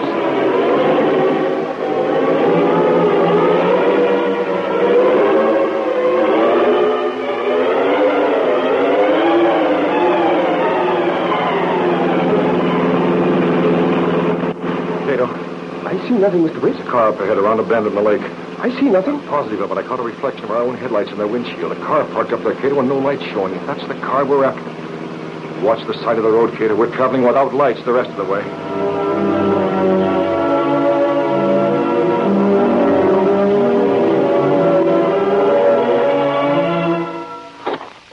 Don't keep looking back toward the road, Shackman. We have a lot of work to attend to. Thought I heard something up there, Vogel. Rita is keeping watch. You're safe. Wish we had a light. Handling these explosives in the dark. We have practiced it enough times that way. And from the model we built, we have a perfect mental picture of what we are doing. Here, fasten this delayed time bomb to this floating board. You'll do nothing. No, get that right. Take this one. Vogel, it's a Green Hornet, that's right. Careful, Hornet, careful. There are explosives all around, explosives, and we step on We'll them. make sure nobody steps on them. We took care of your girlfriend. Now we'll do the same with you. Stand up and take it. What happened? Can't breathe. You shot him. But I heard no sound. You won't hear a sound this time either, Rat. What do you do? Oh. They're out, Cato, out cold. The police car's coming. I can see the lights. Yes, we must go at once. Sure, we'll go. But leave that flashlight here. Leave it right where the police can't miss it.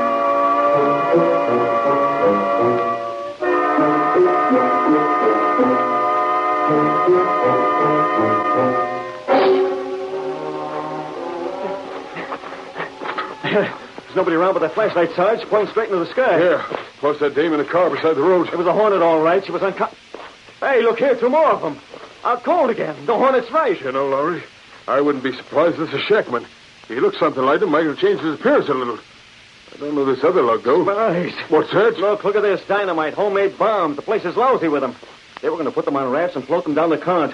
They'd have blown the power dam to bits. Holy mackerel, what's happened to the Hornet? Hey, don't worry, Lowry. He's still got to get through those roadblocks.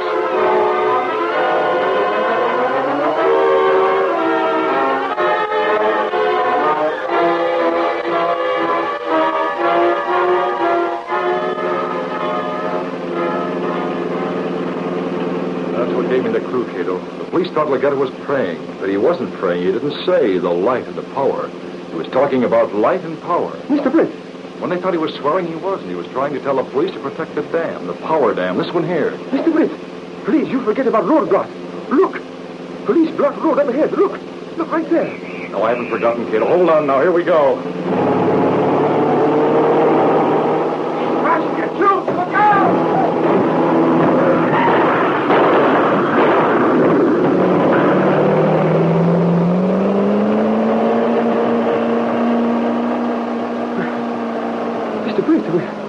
We're safe. You crashed right through barricade. We're safe. Just a dented friendly. Well, let's get home, Cato. It's been a big day.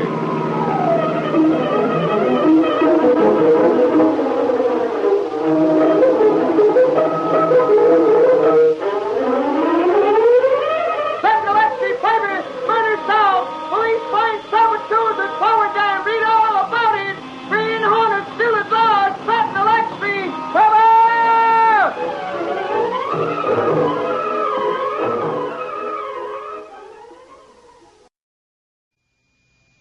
The Green Hornet.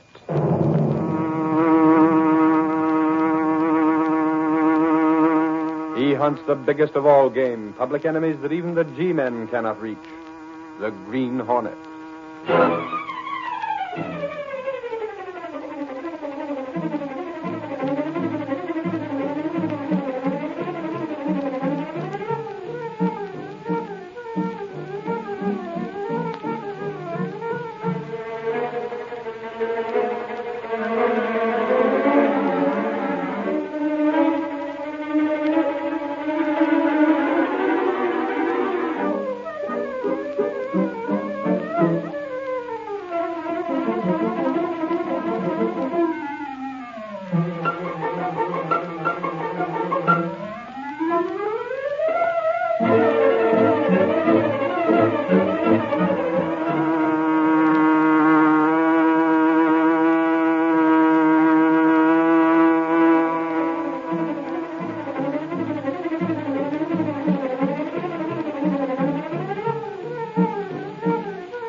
With his faithful valet, Cato, Britt Reed, daring young publisher, matches wits with racketeers and saboteurs, risking his life that criminals and enemy spies will feel the weight of the law by the sting of the Green Hornet.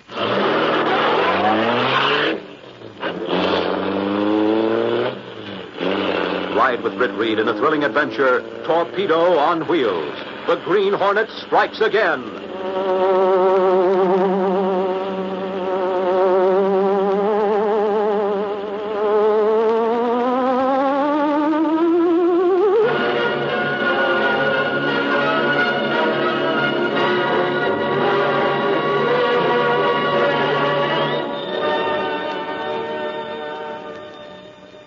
All night long, heavy trucks lumbered along the trunk highways outside the city, moving with their loads of vital material.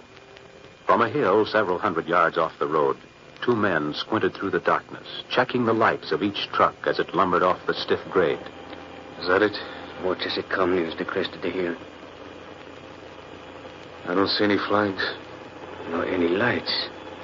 No. Let it pass.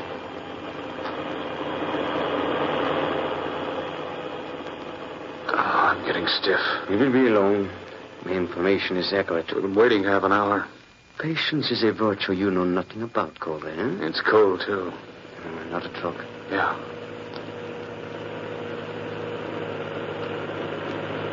That's the one, Colonel. See the red light? Now.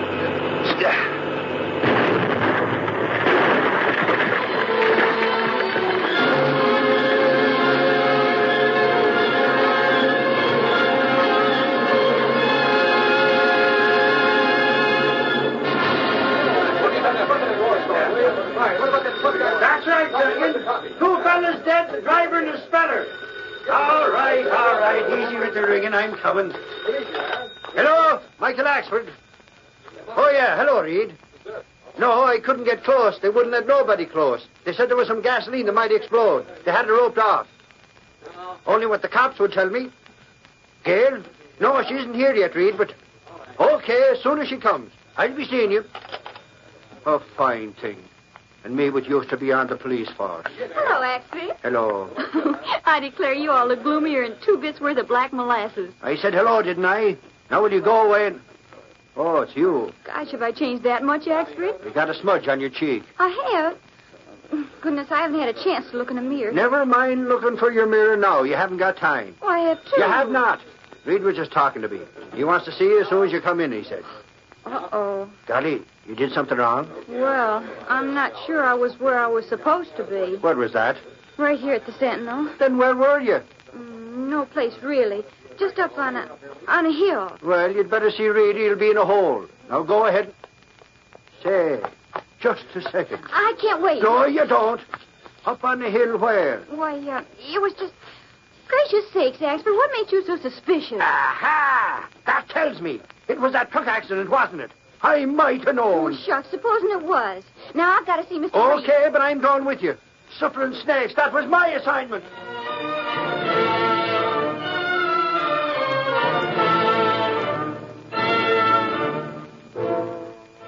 I'm just all broken up about sneaking out, Mr. Reed, but honest to Richmond, I was just sitting around the newsroom doing nothing. I didn't have any more assignments than a hootie owl. so when I heard that Axford hadn't been able to get near that accident scene, I just She up and stole my assignment, Reed, that's what. Holy crow, if I wasn't a gentleman, I'd break... Just a moment, Axford. You tried, didn't you? Huh? You said the police had it roped off and you couldn't get inside, so you came back to the Sentinel. Sure, that's right, Reed. But it's the principle of the thing. I know Gail didn't get any place either. Not but unless you call getting right inside the ropes no place. How do y'all think I got this smudge on my cheek? What's that you're saying? Do you mind if I take off my coat, Mr. Reed? Okay, I'll go ahead and... Suffering snakes. A nurse's uniform. So you wormed your way inside them lines by posing as a nurse. Wasn't it cute of me to figure it out? Well, of all the... Holy crow! Golly, I tell you... Stop it, Mike. Well, Gail, you got inside, but you shouldn't have done it. If that trailer full of gasoline had blown up, the Sentinel would have lost its best woman reporter. Well, that's just it, Mr. Reed. There wasn't any gasoline trailer. There wasn't anything there but just a big hole in the ground. I don't reckon we can print anything because that's why they were keeping people away. But that truck had blown up, Mr. Reed. It wasn't any ordinary truck. It was carrying dynamite.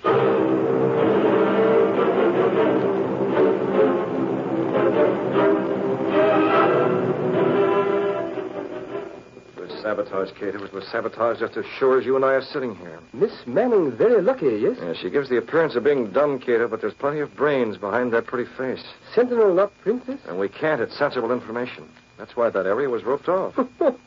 Poor Axford. He get, hornswoggled. These days, a lot of trucks are hauling war materials, guns, ammunition, vital food. And this was a red flag job. Will you explain, please? Well, there's no mystery about it. Trucks that carry high explosives are required to fly red flags during the daytime and have red spotlights front and rear at night as a warning. Why you say sabotage?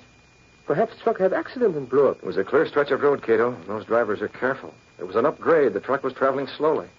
Besides, here's something else. Here. Look at this. Mr. Britt, this is a Clarion newspaper. That's right. That opposition paper. I tell you, Cato, don't you mention it and I won't. We'll just keep it a deep, dark secret. But what... Here's an ad in the Clarion. The Sentinel refused to run it. Oh, wanted. Experienced long-haul truck drivers. Get better wages. Oh, Sentinel not run this ad? No, we turned it down. The Sentinel doesn't encourage job pirating. But here's the odd angle, Cato. Our advertising department didn't get a kick from the people who wanted to place that ad. And yet the Sentinel has the top advertising coverage in the city. Every advertiser wants the Sentinel. Oh? And here's another angle. One of our truckmen applied. He couldn't find out where the job would be. They just weren't interested in him. I don't understand. Now, wait, I'm not through. The only ones they were interested in were truck drivers used to hauling explosives. Yet they weren't doing any hiring that he could see at all. Truck drivers who haul explosives. Oh, Mr. Britt, I don't see what that means. Never mind. I do. That's why we're going out tonight. Tonight? Pick up the Hornet mask and the gas weapon. I hope there's plenty of gas in the Black Beauty.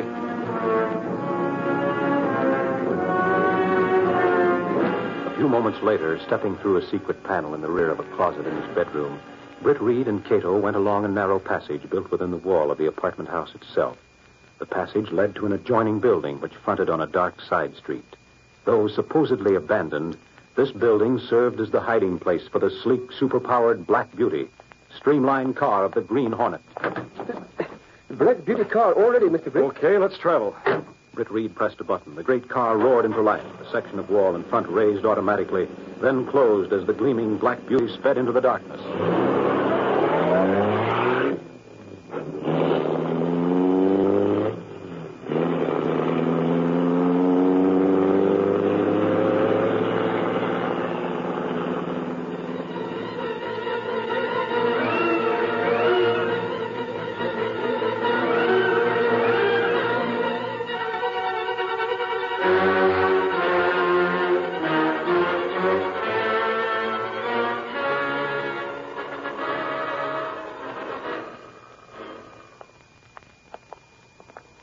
So far, so good, Collar.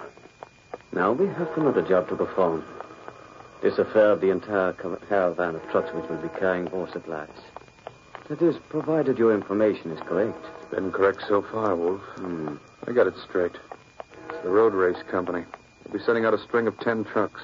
Airplane batteries in most of them, TNT and a couple of others. And when will they be sent? I'll know that tomorrow. TNT and airplane batteries. Batteries are very important, Victoire. Yeah. I wish you'd lay off those German expressions, Wolf. It makes me nervous. Then let us find some place to talk. The street is very cold. Sure, we're going to my office. Save it for then. We must make our plans exact. Nobody in my office but my secretary. She knows as much as we do. We turn in here. Your secretary. I hope you trust her. Sure, all the way. We go here, Wolf. My office is up on the 3rd floor.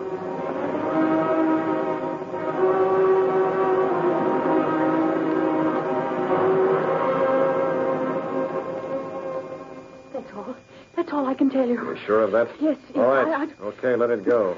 That's all you can tell me. Yes, Hornet, Your boss must know about this, understand? Not a word. Yes. Okay. I'll be seeing him later.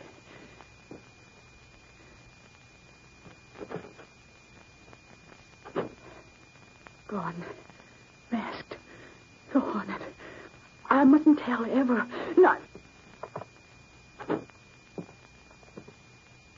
Mr. Kohler. I didn't know you. I was out in the hall with Wolf. We could see you through the glass in the door. It wasn't my fault. I never saw the Hornet before in my life. Relax, sister. Maybe I believe you. You told them about the road race job we're planning, didn't you? Yeah, that's what I thought. Well, I had to. Sure. Forget it, see? Where's Wolf? Him? Oh, don't worry about a thing, Miss Murdoch. He went downstairs ahead of the Hornet. He's going to follow him. He's going to find out who the Green Hornet really is.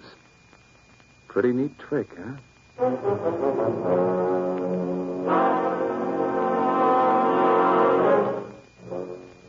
Well, Wolf? Yeah, Kohler. That was a fine idea. The Green Hornet had a car in the alley. I saw it clearly. You know who he is?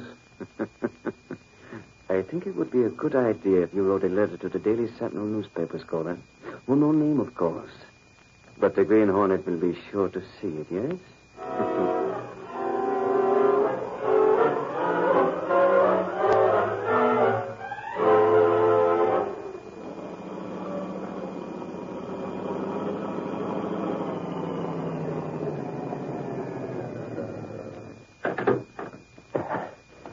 Pick me up around 5 o'clock this evening, Cato. Yes, sir. Excuse, please, Mr. Britt. Make it fast, Cato. I'm due up in my office right now. You recall last night when we leave Colonel's office in Black Beauty? Well? I hesitate to speak of it at time, but now I'm more certain. Mr. Britt, I think somebody followed us last night. Somebody followed? Well, good morning to you, Reed. You're down kind of late, aren't you? Oh, hello, actually. I've been down for hours already. Well, I was out rather late last night. You coming upstairs to your office? I'm on my way up myself. Yes. All right. I'll see you later, Cato. Yes, sir. Good day. Well, let's not stand out in the street, actually. Let's get upstairs. Seems to have turned colder rather suddenly, hasn't it?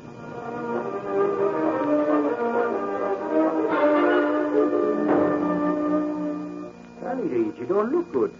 Maybe you're not getting enough sleep. I'll forget it, actually. But you look kind of pale and peaked. Will you please forget it? I'm all right. I'm fine. She's been doing everything but take my pulse all the way up on the elevator. Have you had some bad news, Reed? Has somebody died? No. Not yet. Not yet? What do you Actually, I have work to do. I haven't even seen the first edition. I haven't talked with Gunnigan about today's front page and I have a dozen letters to get off. Now, will you please do me a favor and let... Mr. Reed. Oh, now what? I should have traffic lights. Mr. Reed, heavens to Betsy. Oh, I declare I'm all out of breath. Take a deep one and start over. Well, I was helping Mr. Gunnigan check the mail, and this came as a Daily Sentinel. And, well, I reckon you all better look at it. I never got such a start in my life. Sounds important. Let's see. Suffering snakes, Gay, will you stop your hands from shaking? Here it is, Reed. See, it isn't signed. I don't know why Gunnigan pays any attention to crank letters like this. Actually, listen to this. To the editor. I won't tell you my name yet because I'm afraid of what might happen to me. The next time I write, I'll have police protection because I'll be positive then. In fact, I'm positive now. Mr. Editor, I know who the Green Hornet is.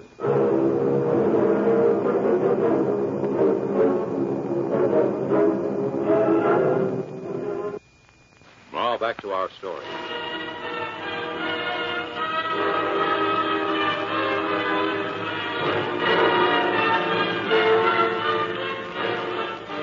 The Sentinel carried the unsigned note in a box on the front page.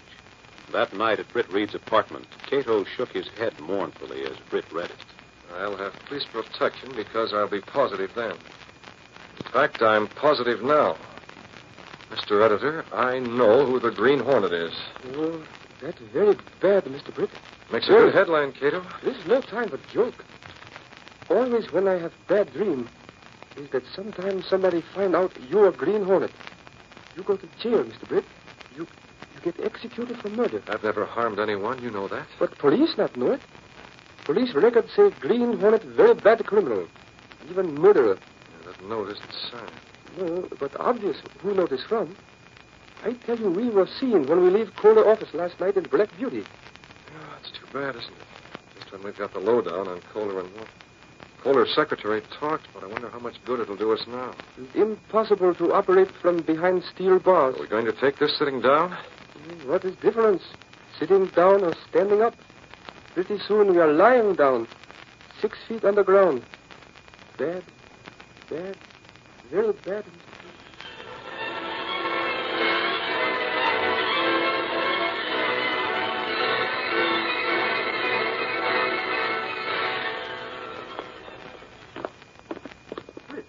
Do you think it's safe for us to go out in Black Beauty tonight?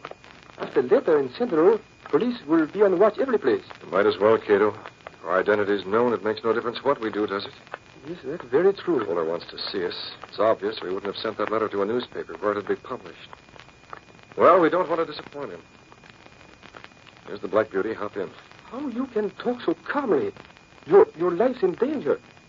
Please, answer me one question, yes? What's that, Cato? Kohler and Wolf know who's Green Hornet. Is that right? Go on. It's very obvious what they do. Perhaps they notify police. Perhaps not. But if they offer you choice between jail and helping them with sabotage, what will you do, Mr. Britt? Get in the car, Cato. We'd better go.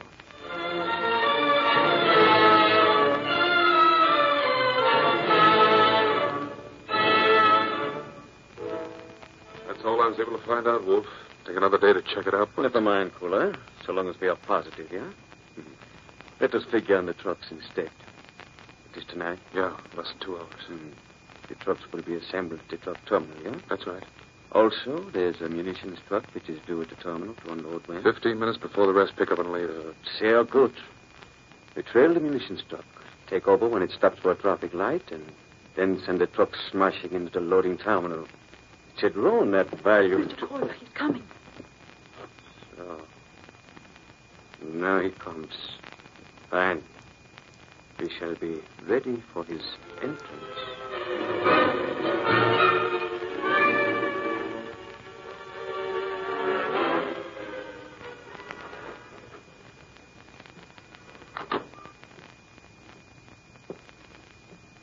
I'm back again. Where's your boss? Why, you... Hello, Hornet. I've been expecting you. I didn't want to disappoint you. After all, that letter was practically an engraved invitation, wasn't it? Sure, one you couldn't refuse. I don't know why you bothered to wear the mask anymore with me.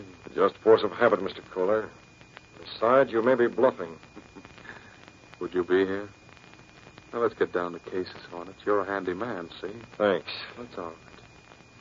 You came up here the other night and got the dame to talk. But all Shut I up. did... Like I heard about you. You want a slice of dough to keep you quiet. I always get it. Well, this time it's different, huh? You see, if we know who you are, we can expose you just as easy as you can put the finger on us. You followed me last night, is that it? Something like that. We lost you after a while, but we got enough. We saw that car of yours up close. Oh? Yeah. Took down the license number. But anyway, Hornet, here's the angle. We know who you are, and you got a little dope on us. It's a Mexican standoff, sort of. We could use a man with your talents, especially tonight. In fact, it's time to leave now. We've got to hurry. So that's it. Tonight. Oh, you didn't know that, huh? Go on, Kohler. Yeah. Well, like I said, we can use you. Do like we say, and I've got some cash to hand you. Get that cash out of the drawer. Yes, Mr. Kohler.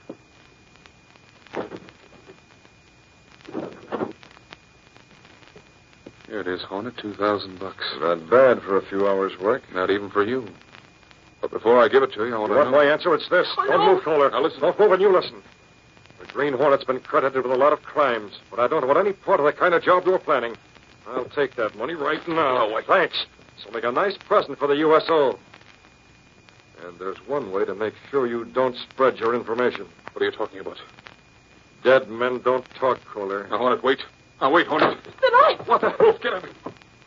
Got him. Now, Wolf, now. Open that closet. That's it. Get in there. Now, lock it. It's locked. Good. Come, let's get out of here.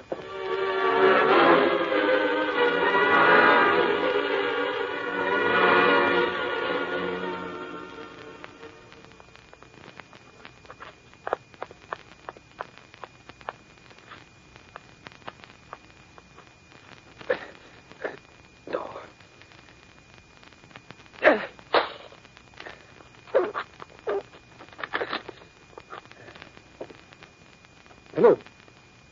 Hello. That's better. Now I see. Woman. What happened to Mr. Prince? Hello? Who is inside? One moment. Mr. Britt. Thanks, Cato. My head. Oh, you were hurt, Mr. Britt. No, it's nothing. Wolf was in the other room waiting. They were already in case I didn't play ball with them. Then the lights went out and Wolf came from behind. He used the butt of his gun. They put you in closets. I was half conscious, Cato. I heard them arguing with a woman about something. They were in a hurry to get away. They were in such a hurry they even forgot to take this money. Mr. Britt, look. There's woman. Dead. They killed her. They did it, the dirty yellow back. What time is it? You watch. It's late. Cato, we've got to go. Mr. Britt, no. You are busy. We've got to go, Cato. Call the police. Yes, we'll call the police, but we've still got to handle this ourselves. The Black Beauty's fast. Faster than any police car. It's got to be fast.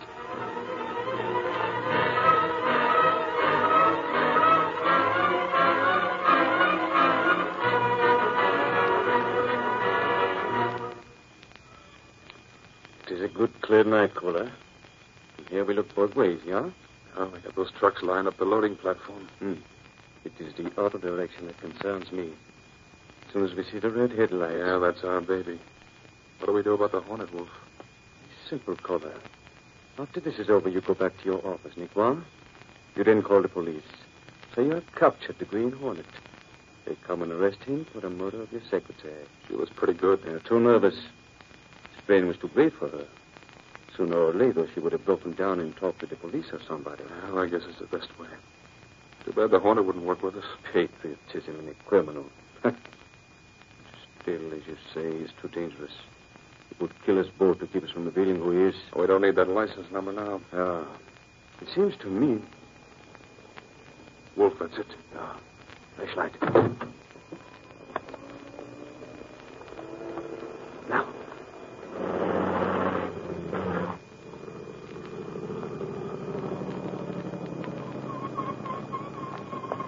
What's the idea of stopping me, you guys?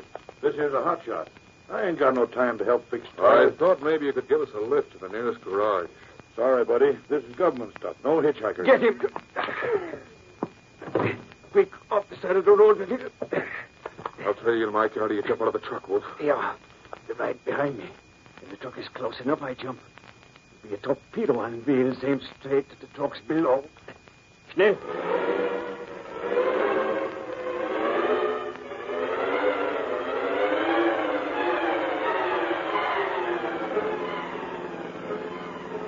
That's it, Cato, with the car trailing it. Pull up on the left of the car. Close. What the? Take it, Kohler. He's going off the road. Now the same with the truck, Cato, up on the left.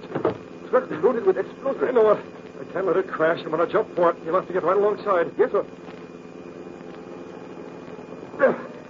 Donald, there's a button. I'll take that wheel, Wolf. That does it.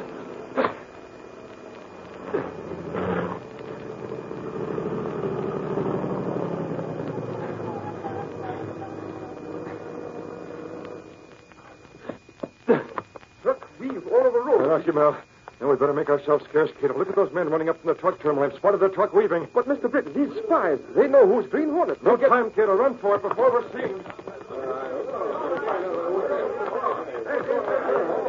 Well, I'll be... Hey, you guys, something screwy. This isn't a regular driver.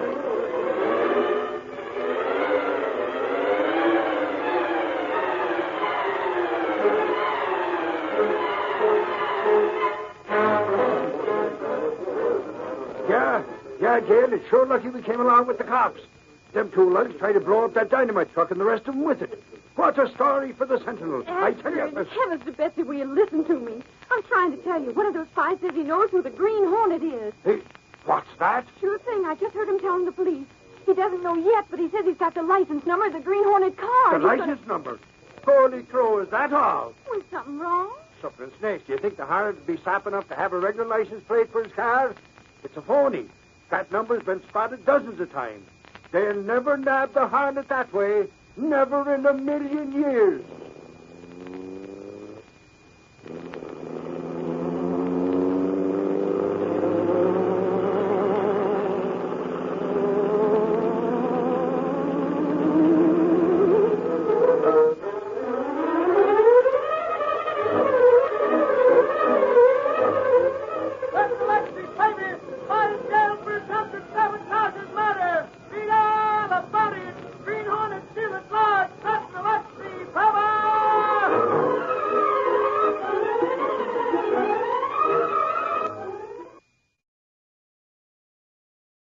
The Green Hornet.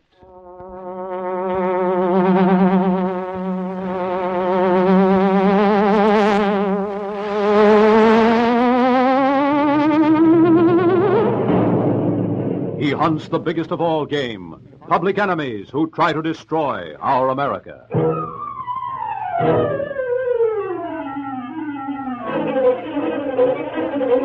In the interest of our government, the King Trendle Broadcasting Corporation asks you to accept Uncle Sam as the sponsor of the Green Hornet program. To win this war, we've got to get the right workers in the right war jobs. Some cities need war workers badly, but they can't take in any more outsiders because they can't house them. That puts it right up to the people who already live in those cities. They've got to take war jobs, and they've got to start learning war jobs now.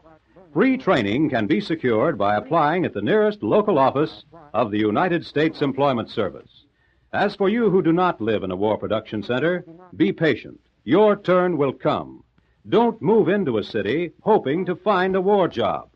Go to your local United States Employment Office instead. That office knows where the war jobs are and where you can get both a war job and a place to live.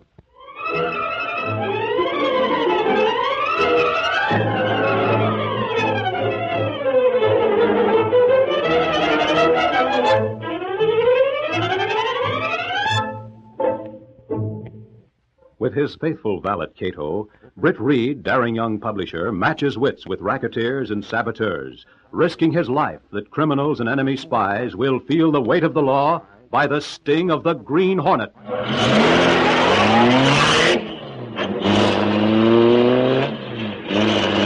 Ride with Britt Reed in the thrilling adventure, Sabotage Finds a Name.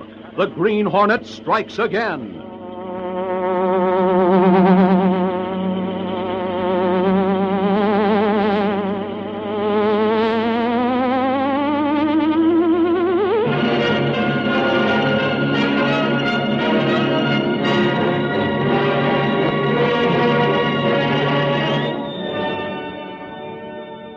It was dark outside the drugstore.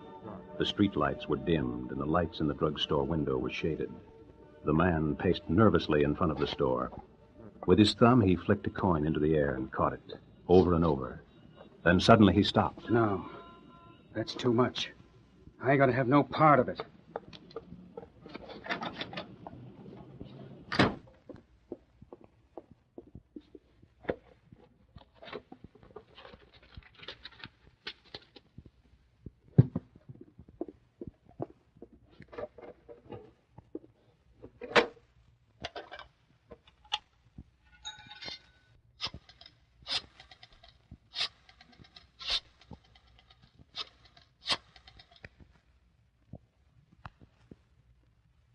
Daily Sentinel? Let me talk to one of your reporters. Hello, are you a reporter? I got a tip for you about Mariana. Double-crossing rat.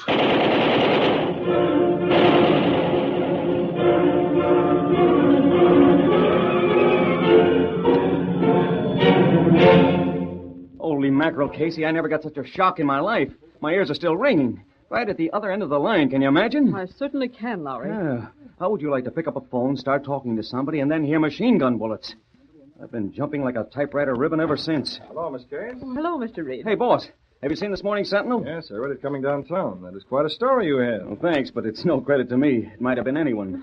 My, he's getting modest. I just happened to be the guy that answered the phone, that's all. I gather you went right over there. I used up half my gasoline ration.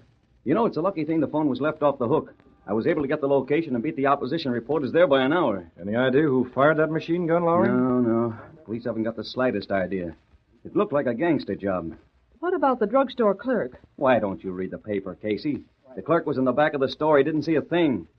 At least that's what he says. The man who was killed, his name was Boots Lanigan. You mentioned that he had a police record, is that right? A record as long as your arm, boss.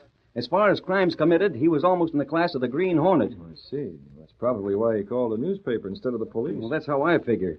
But I still don't get it. What's that? Well, what he said. I picked up the phone, and all he said was, I've got a tip for you about Mariana. Now, why should an ex-thug like Lanigan mention a girl's name? What kind of a tip is that? Mariana. You sure? Well, that's the way I heard it. It doesn't make sense. You figure it out, boss. I can't.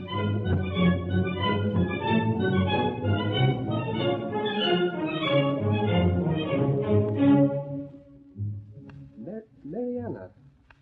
Mr. Britt, it's quite possible that Mr. Lowry heard wrong, huh? According to what he say, gangster only have time for that one sentence. He might have gotten it wrong. But Lowry usually hits the nail on the head. Lanigan, very bad gangster, huh? Yeah, it looks like a crime war, Cato. Who Lanigan connected with? What gang? The waterfront mob, Cato. But they broke up more than a year ago when Dutch Fogel went to jail for... Hey, wait a second. Come to think of it, Fogel's out now. Yes, that's so. But this killing is the first sign of gang war.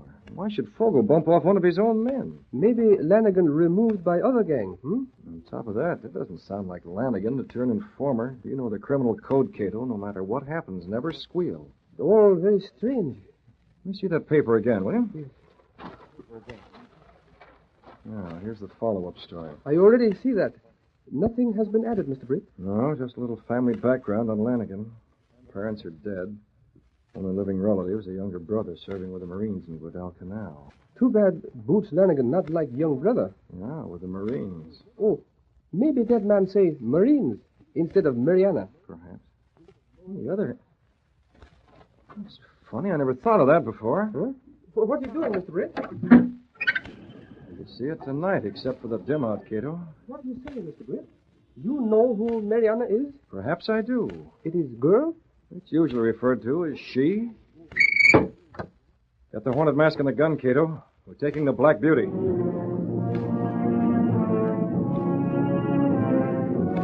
A few moments later, stepping through a secret panel in the rear of a closet in his bedroom, Britt Reed and Cato went along a narrow passage built within the wall of the apartment house itself. The passage led directly to an adjoining building which fronted on a dark side street. Though supposedly abandoned, this building served as the hiding place for the sleek, superpowered Black Beauty, streamlined car of the Green Hornet. Where are we going, Mr. Britt? Get in. We're going to take a look at Mariana. Britt Reed pressed a button. The great car roared into life. The section of wall in front raised automatically, then closed as the gleaming Black Beauty sped into the darkness.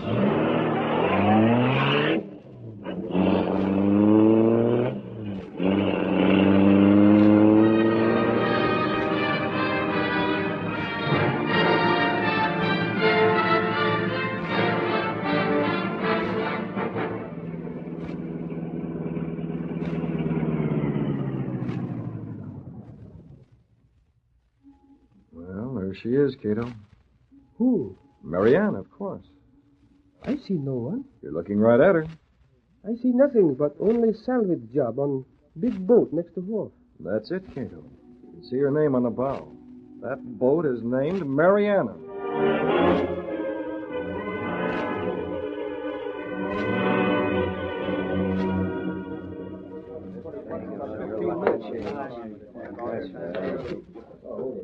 Well, if it ain't the boss. How'd it go, Fogel? We figured you'd be in jail overnight anyways. Me, Dutch Fogel, the jailhouse overnight? Don't be cuckoo, boys. I'm just down there to talk to the police about poor Boots. Yeah, that's what we meant. They don't suspect me. Lanigan was my pal. They remind me to send some nice flowers to his funeral. I got nothing to worry about you either. Just dropped in to tell you boys that. Also to ask a little question. Turn around this way, Chopper. Any of you others feel like Boots did?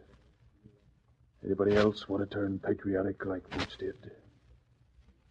Maybe you, Chopper. Oh, nuts, not me, fool. I ain't got no brother in the Marines. Nobody? That's fine. We feel like you do, fool. We get us plenty of moolah. What do we care where it comes from? A stick-up, bank robbery, or from that Gestapo in Berlin? That's all, boys. Pretty soon we get to work on that ship. I'll tell you when. It better be soon. That salvage job ain't gonna wait. Let me worry about that. So I'll say to you now.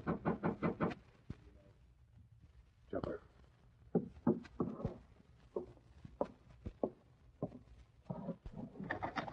I'm looking for... Well, if it isn't my old pal Chopper. I see you're informal tonight. What do you mean? You're not wearing your brass knuckles. Boy, you... Chopper. That's the way to act. Hello, Mr. Lowry. How's the newspaper racket? Better than yours, Dutch. It pays regular. Some sense of humor, this fellow, huh, boys? Yes, some sense of humor. You were in the police station when they questioned me. You come after me for something? Yeah. A little information. I told the police everything I know. It isn't that. It isn't that. Holy mackerel. I know you didn't bump off one of your own men. It's just that I want some local color. We have to keep this story about Boots alive. Oh, yes, I see. Boots is dead, but you keep the story alive. Sure, it's good for the circulation. Why, I mean the newspaper circulation. So how about it? I guess you knew Lanigan as well as anybody did. You got a car outside? No, I grabbed a taxi. All right, I have my car. You drive home with me. Well. I'll tell you about Boots. I'm all broken up, I can tell you that.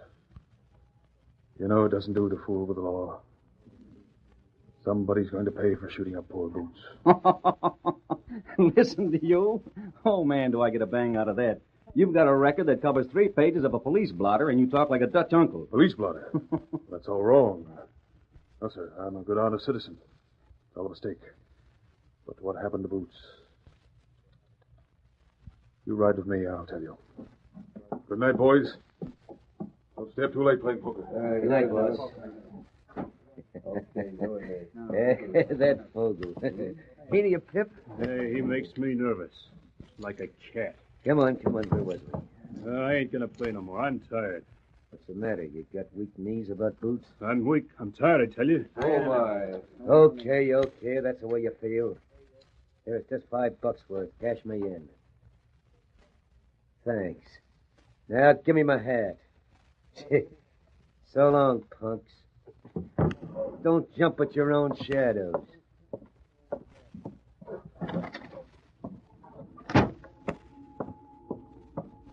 Those lily-livered.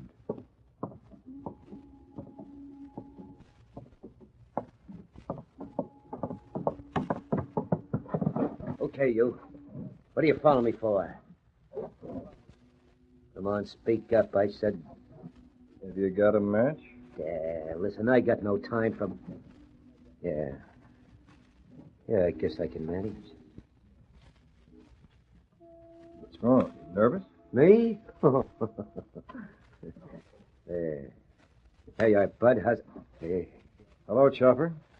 Green Hornet. You better drop it, Chopper. You'll burn your finger. What do you want? Too bad about poor Boots, wasn't it, Chopper? I feel awfully bad about Boots, Chopper. What do you say you and me go someplace and talk about it? Yeah, sure. Oh! I told you you'd burn your fingers, didn't I?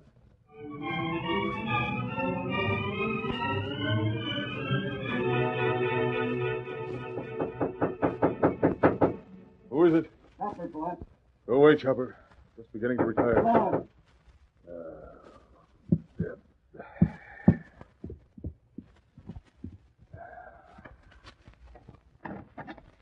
You're worse than every reporter. You've got every good reason for this, Chopper. I don't like being disturbed. I get a plenty good reason. I run into somebody tonight, boss. So? Is he dead? Will you stop your kidding? Why didn't you tell us Lanigan was a pal of that guy? Boots Lanigan had no friends, only his one brother. He's far away. Besides, do I guess at riddles? Give it to me straight. Who'd you meet? The Green Hornet. Oh, you're the one who's making jokes. If you don't believe me, Where'd you get that? he gave it to me. Seal of the Green Hornet. I tell you, boss, I'm still shaking. Something about that guy. What did he want? Said he didn't like the idea of Lanigan getting murdered. Said he felt like he ought to make up for it. Revenge, huh?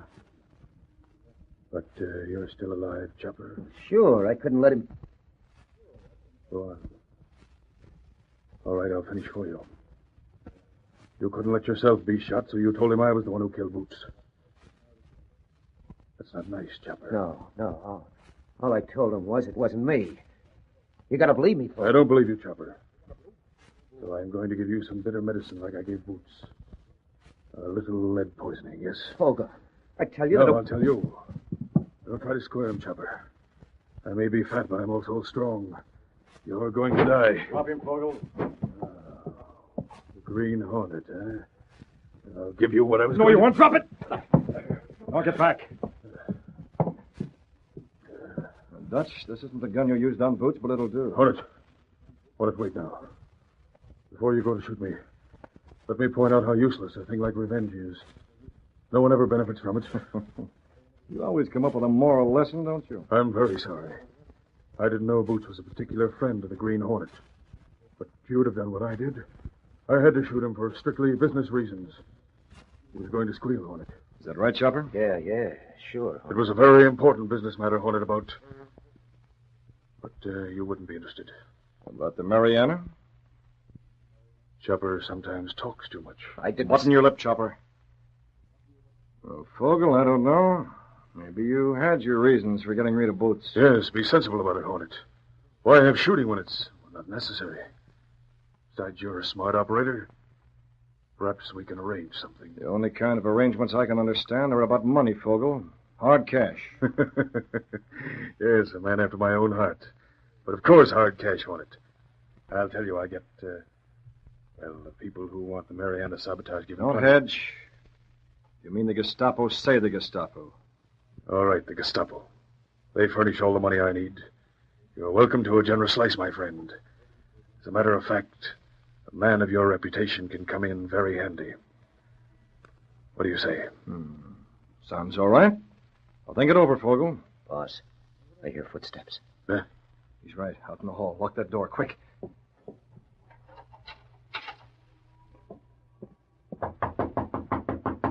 Hey, Fogel, open up. The police are here. They want to ask you a few more questions.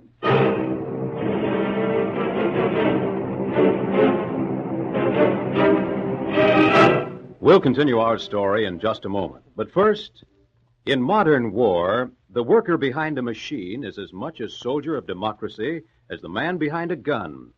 America needs every skilled worker who can be found. Machine setup men, tool designers, draftsmen. Our war industries need more workers with skill in almost every trade. If you've had experience which you think might fit you for a war production job, and if you aren't now engaged in war work, register at once with the nearest office of the United States Employment Service. That office will tell you where you're needed, where you can serve the war effort best. You'll find the address in your phone book or ask at your post office.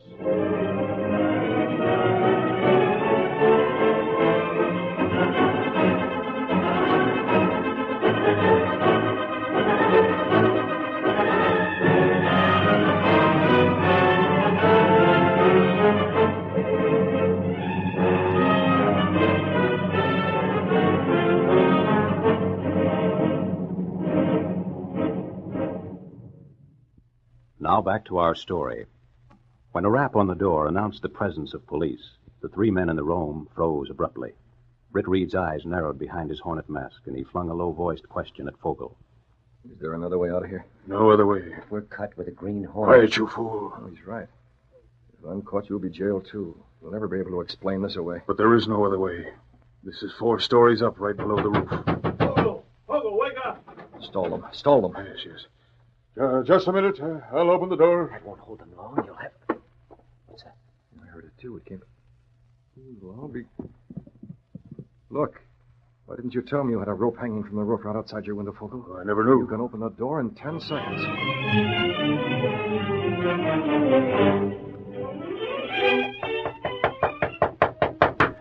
It sure takes that lug a long time to come to the door. Hello. Oh. You cops are always waking a man up.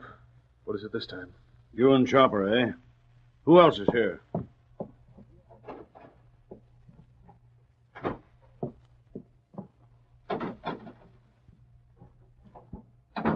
Well, I guess you were wrong, Lowry. There's just the two of us, Copper. I'm Fogel's bodyguard. Yes, with Boots dead, I thought perhaps whoever got rid of him might have me next on the list.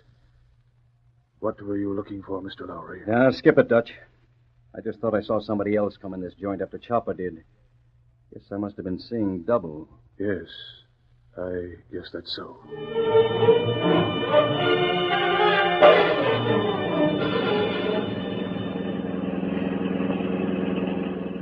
You saved my life that time, Cato. It's always very pleasant to do so, Mr. Britt. If you hadn't spotted Lowry and the police and dropped that rope from the roof, the capture of the Green Hornet would be headline news tomorrow. I wouldn't care for that, even as a scoop for the Sentinel. We'll put the Black Beauty to bed and then get some sleep ourselves. Plenty of sleep. I have a feeling we won't do much after tonight, not until Fogel's caught in that sabotage job he's planning. It is Mariana? Yep, we guessed right on that one. Well, correction, please. You guessed right. Fogel said we could work together on the job. I said I'd call him tomorrow night. What do you think? Fogel tells truth like a Japanese ambassador. You're right. But don't worry. I'm not trusting him further than I can throw the Sentinel building.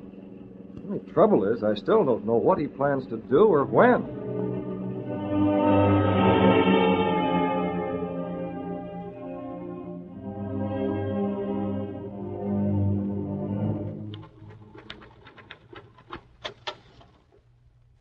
You look a little tired, Mr. Reed. Oh, do I, Miss Case? Well, I suppose you were out until 3 or 4 again this morning.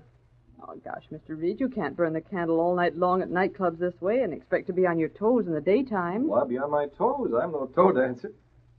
Besides, look at this view, Miss Case. How can anybody work in this kind of weather? It's a beautiful day, isn't it? Look at the view of the riverfront.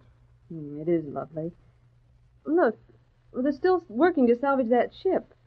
I haven't spotted that in a long time. The Mariana? Mm-hmm. I guess they're almost done, aren't they? I don't know. I haven't heard, Miss Case.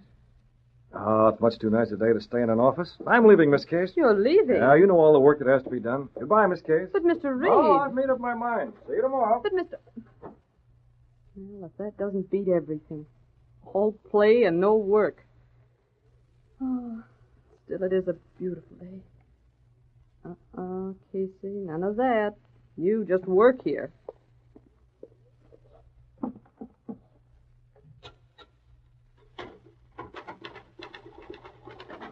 Hey, Casey, where's the boss? I got news. Well, didn't you see him? He just left. No. Oh, I guess I missed him. Well, whatever your news is, it'll have to keep till tomorrow. He's gone for the day. Oh, well, it may not work out anyway. Well, what is it? The police. They just got a tip on where the Green Hornet will be at midnight tonight. The Green Hornet? Yeah, I'm going there with them. Casey, can you picture the headlines if this is on the level? You certainly switch around, Lowry. Yesterday you were all hopped up about the Lanigan murder. That? It's old stuff, Casey. Can't run a paper on yesterday's news. No, I was just remarking. It seemed like such a mystery at the time. Good grief. Hey, what gives? You look like a moonstruck goldfish. Lowry, come here. To this window. Now what's all the fuss? You see that boat out there? The one that's rolled on its side? Sure. Do you know its name?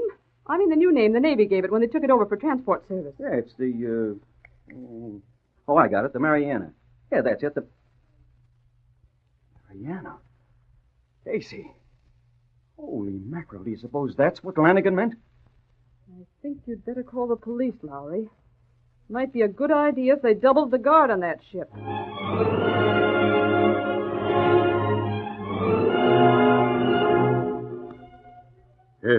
Yes, that's right, Hornet. Perhaps we can meet tonight, to discuss the boat, you know. Well, a good place would be the old reservoir north of the city. It's not being used. And it is a good dark night, How about midnight? Yes, it is too bad our plans are not yet completed to do the little, shall I say, job on the boat tonight. But there will be other times. Then midnight, yes? The old reservoir. We shall meet later, Hornet. Goodbye. Well, you got him out of the way. The old reservoir. The police will be waiting for him, not I. We'll be at the waterfront, under the wharves, ready to blow the Mariana to bits. Some of the boys who've been watching say that they doubled the guard on the Mariana. So? Then twice as many of them will be killed, Chopper? I don't worry about them. I worry about the Hornet. And that worry will soon be over. Forever.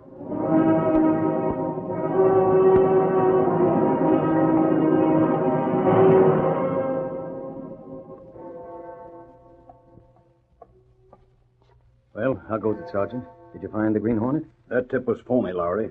We searched this old reservoir from rim to rim. Green Hornet isn't here. It's already midnight. Hey, Sergeant! Sergeant! Huh? What's up? I just got a message on the short wave. Police call. No wonder the Hornet ain't here. He was spotted near the waterfront.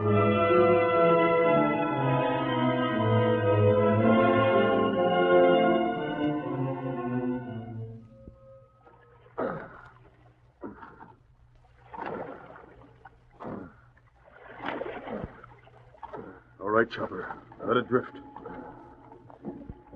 It's black as pitch under these docks. Them piles are covered with barnacles. I scraped my hand. Silence. We've prepared for this long enough for us to know this place blindfold. Right about here should be where we hid the oil barrels. Not yet. First. Now we got it. They should be. Yes. How many times have we rode down here with these oil barrels, Chopper? 20 times, a barrel each time. I ought to know. I got blisters on my hands. Yes, enough. Now we open them up and let the oil out. It'll flow directly down the Mariana. I hope you're right about the current, boss. Don't be a fool. The current is downstream, just right, fast. 10 minutes after the last barrel is drained, the oil reaches the boat. Then we light it from here and... Goodbye, Mariana. Here's the first one, boss.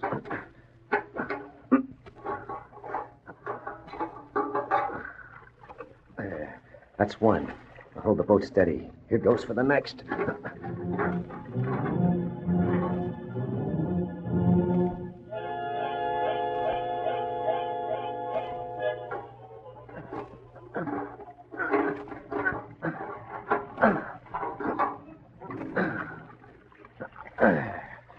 That's the last one, Fogel. Good.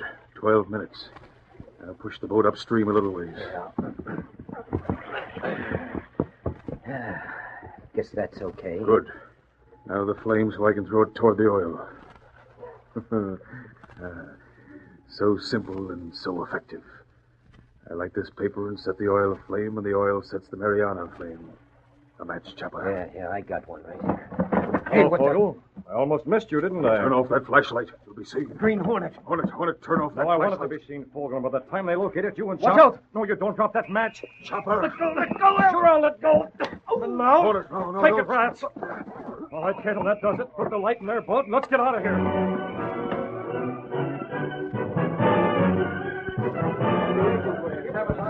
What a story, Sarge. What a story. Do you mean to say those babies were all set to put the Marianne on fire? 20 barrels of oil on the water, Lowry. If it hadn't have been that we spotted that light under the dock, they'd have done it. It sure was a close call. Yeah, but what I can't figure out is they were both unconscious. Fogel and Chopper, both of them. It couldn't have been the fumes from the oil, could it? It wasn't oil, Sarge. Why, your eyes. It was gas. Gas with that gun that the Green Hornet carries. And don't ask me where he's gone to. I'm a reporter, not a magician.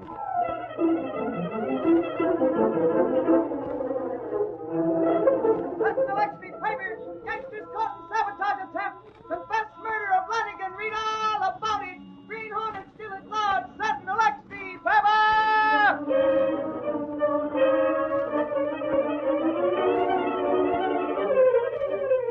Men and women who are not yet working directly in the war effort are asking, where can I serve? Where am I needed? Am I needed now? And if not, when will I be needed?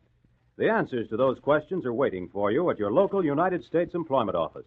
If you live in a war production center, they'll probably tell you either that you're needed now or that you soon will be needed, and where you may get free training for a war job. If you don't live in a war production center, they'll tell you not to move into one until they first find you a job and a place to live, because most war production centers already are overcrowded. For answers to every question about your individual place in the war effort, go to your local United States Employment Office.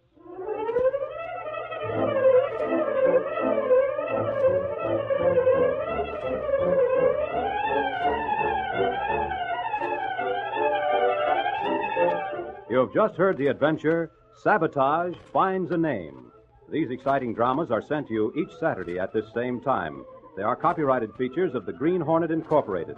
All characters, names, places, and incidents used in this drama are purely fictitious.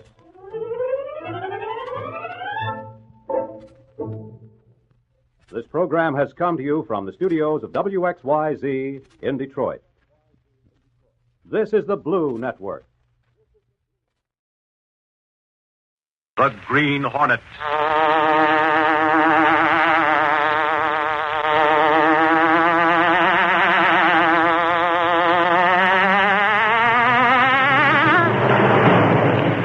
He hunts the biggest of all game, public enemies who try to destroy our America.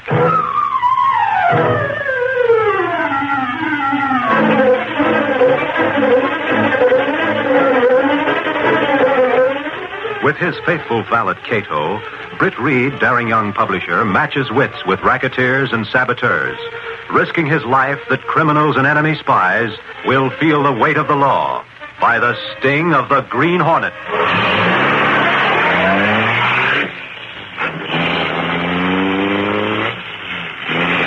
Ride with Britt Reed in the thrilling adventure, The Corpse That Wasn't There. The Green Hornet strikes again.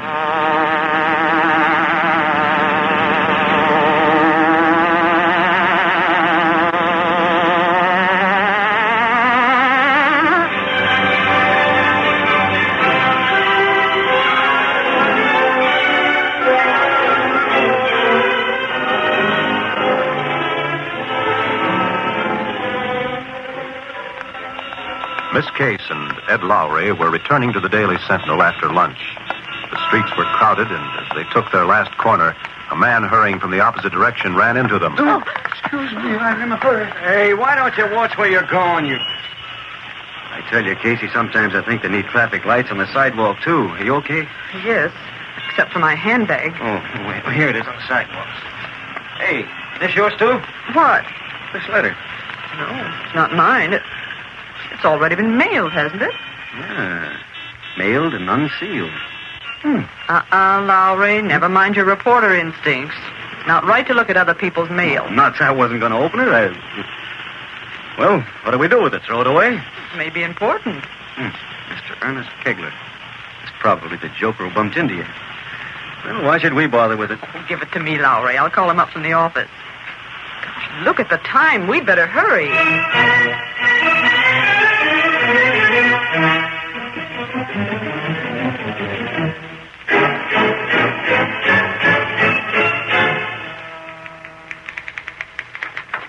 Hello, Miss Case. Oh, good afternoon, Mr. Reed. Anything important? No, it's been pretty quiet all morning. Here's your mail. Oh, thanks. Well, it's... Wait, this one. This isn't mine, Miss Case. Oh, yes, that's a letter that someone dropped on the street. I've been trying to reach him by phone. Do you mind if I try now? Oh, no, go right ahead. I'll glance at my letters. Hello, switchboard. Yes, this is Lenore, Helen. Will you try that number again? It's a... Yes, that's right. Here's a letter from Clicker Benny. She's a second officer in the Wax now. Uh-huh, in North Africa. We'll have that posted on the bulletin board, huh? Yes, sir. Yes, Helen. Oh. Well, okay, thanks. Maybe he does work in a factory or someplace. No, I won't bother. Goodbye. Well, still no answer. Why not just put it in an envelope and send it to him? I guess that's the easiest thing. Hey, wait a minute. Is this the address? Yes. Oh, that's right in my way home. I'll tell you what, Miss Case. I'll drop it off there myself. How's that?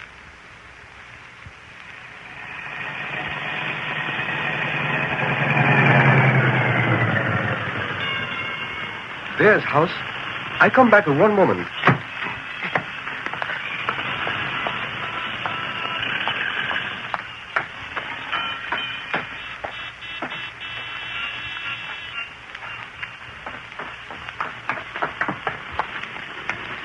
Mr. Britt.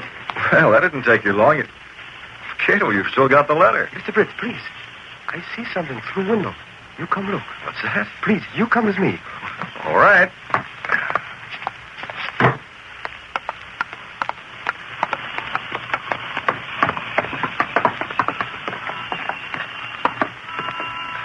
Look there. You see? I'll be... Cato, try the door.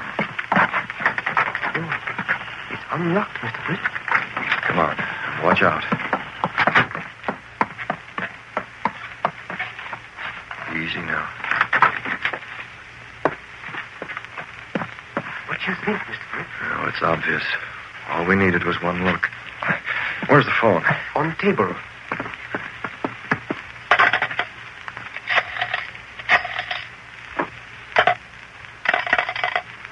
What's the matter? I don't get a dial tone, Cato. That's odd. Oh, I thought so. Cato, this telephone wire's been cut. Oh, that's very bad. I'll get to the nearest phone and call the police. You stay here, Cato.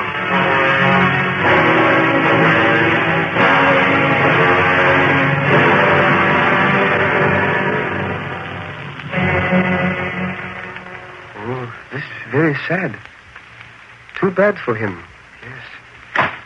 Oh, that's Mr. Britt. Hello?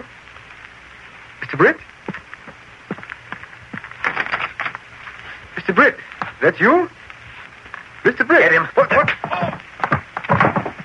Now, get busy.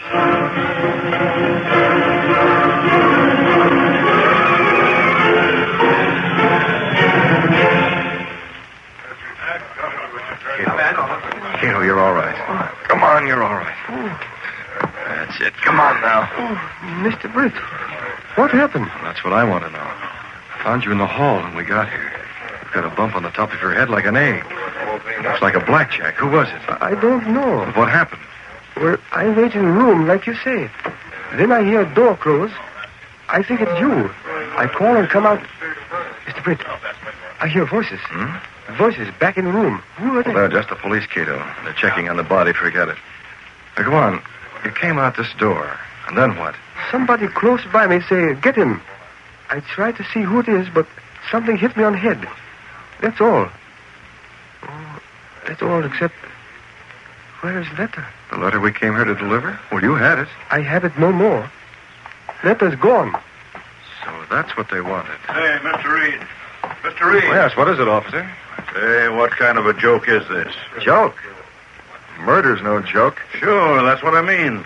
What was the idea of calling up the police and having all this? Yeah, what are you going to... What are you people doing in my house?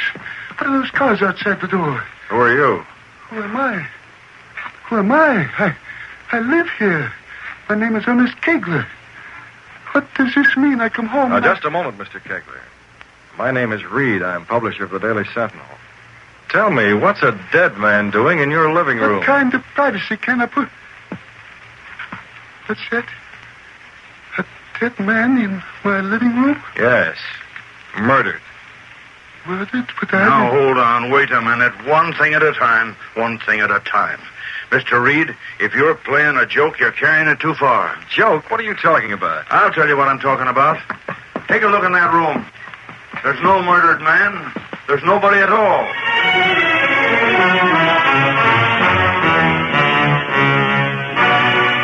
right, Miss Case. I hadn't noticed myself. When I got back there, Cato was lying in the hall. I didn't go into the living room at all. The police went in. It's the strangest thing I ever heard of, Mr. Reed. The body was gone. No trace of it. If it hadn't been for the broken telephone wire, I might have believed it was a dream. And Cato and you both had the same dream. Well, what are the police going to do? Take you to a psychiatrist? Oh, not quite. After all, they realized I wouldn't phone about nothing. They've decided that Cato and I walked in on a practical joke. Someone was just playing dead. That's it. And got up and beat it after Cato left the room, I suppose. And what about using a blackjack on Cato? Was that to make the joke more practical? Well, they haven't figured that one out yet. Oh, good grief. All this because you delivered a lost letter. Well, that reminds me. The letter was gone, too. Cato had it, and then we... Hello, boss. Hi, Casey. Hello, Laurie. Well, Laurie? I feel blank, boss. You stayed with the police, didn't you? Sure, and like you said, I hung right on their shoulders while they checked up on this Ernest Kegler guy, the one who owned the house. Well, that's on the level. It is his house? He's on the level all the way. His name's Ernest Kegler. He does own the house, and He's even got fingerprint proof of identification. Fingerprints, Mr. Reed. A criminal record. That's Casey. Don't jump the gun. This guy works in a war plant. That's how he had fingerprints. Oh. Simon Pure, huh? As the driven snow. I don't know, boss. Maybe you and Cato walked in on a fraternity initiation. It seems so. Now, somehow I was sure that when the police investigated Ernest Kegler, they'd run into something. Lauer, you saw Kegler. Yeah? Did he look like the man who bumped into Miss Case on the street? Well, I don't know. I didn't get a close look that time. I asked Kegler about a letter, and he said, yes, he'd lost one, but it wasn't important. Well, it looks like the end of what might have been a good story for the Sentinel. I'll see you later, Miss Case. But, Mr. Reed, you just arrived. And now I'm leaving. I'll tell you something else. Kegler and the man I saw lying on the floor looked almost like twins. Goodbye. Holy mackerel. Say, Casey, maybe the boss is crazy.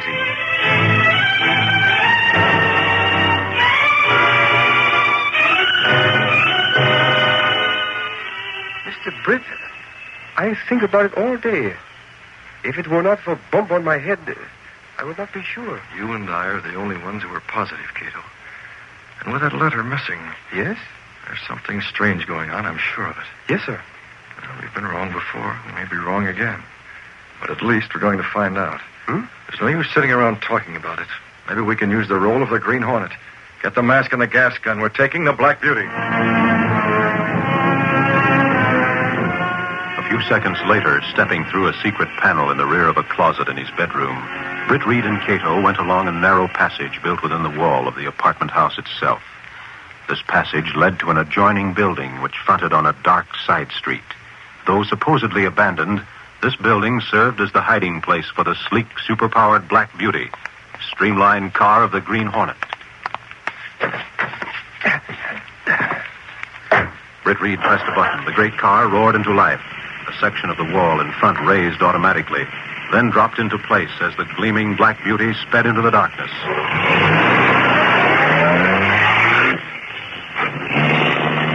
Where we go, Mr. Britt? Same place, Cato. To Kegler's home.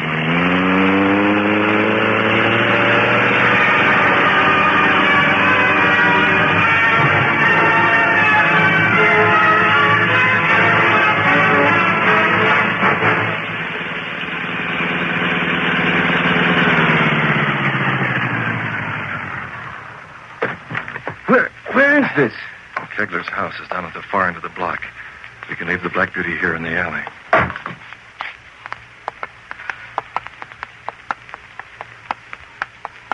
Here's the street. It's good and dark. We won't be... Cato. Did you see that? Yes, sir. Somebody go in Kegler's front door. It looked like Lowry. I might have known. Lowry's a swell reporter. He always keeps digging. Yes, but in this case, that's not so good for us, no? It might turn out all right, Cato. In fact, it might be very helpful. Come on. We'll get into that house quietly. We'll be there when Lowry leaves. We might get something.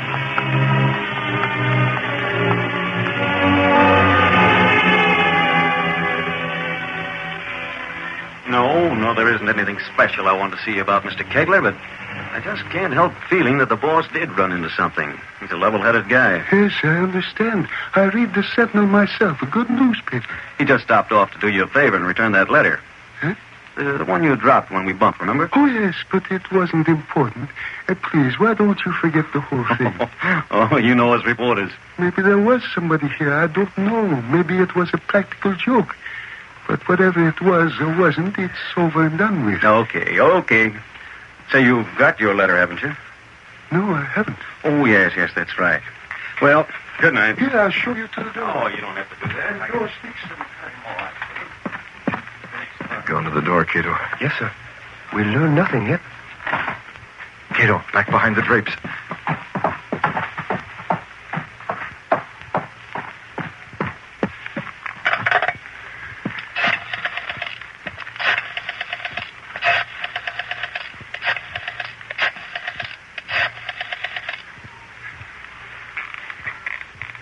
Hello.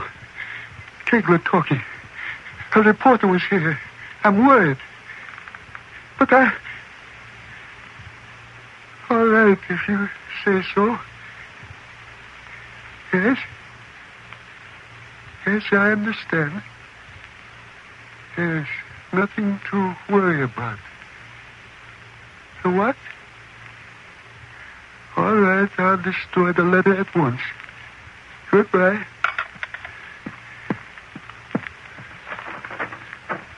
Okay, Kegler, hand over that letter. Good. Look out! He has guns.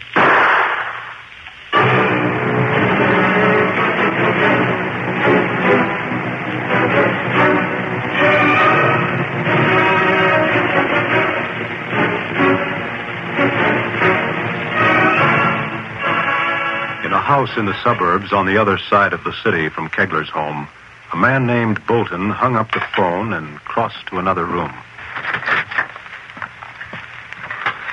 Who was that on the phone, Bolton? It was Kegler. Oh? Yeah. Reporter from the Sentinel was nosing around again. I told him to forget it. Nothing's going to go wrong. He's nervous, Well, you can't blame him. It was pretty close. Yes. It's a lucky thing that fellow we slugged had the letter. I lifted it right from his hand. Yeah, I told Kegler to burn it. We read it already. Say, we've got to do something about, that dead man. Sure. Maybe the river. Oh, shut up, will you? I'm thinking.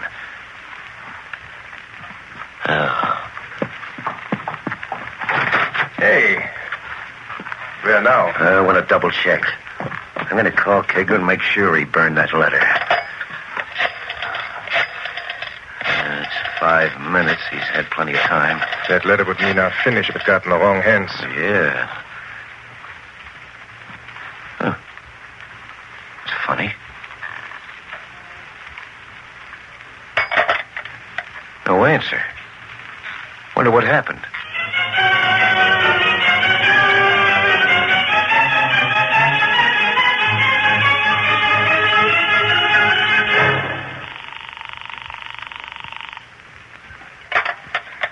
Still no answer? Yeah, still no answer. How many times is that? I don't know. 10, maybe. It's been almost an hour. Maybe he went out? Sure he went out. But why? It's almost midnight. He said nothing to me on the phone about going... Hey. Yeah, come on.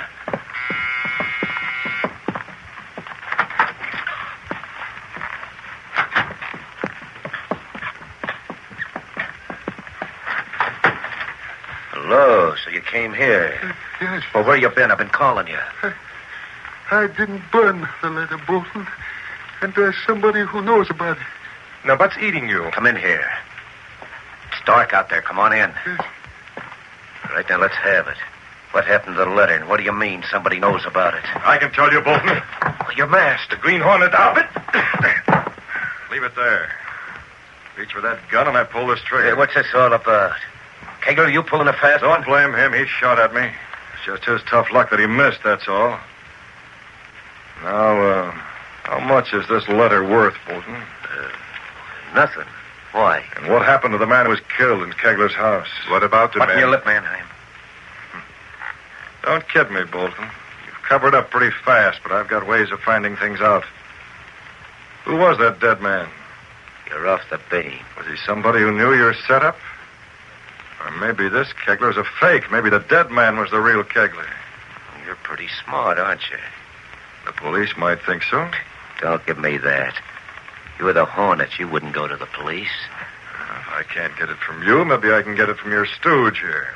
Come on, Kegler. Come on, we'll let Bolton think about it. Stay here, Kegler. He's coming with me. No, he's not.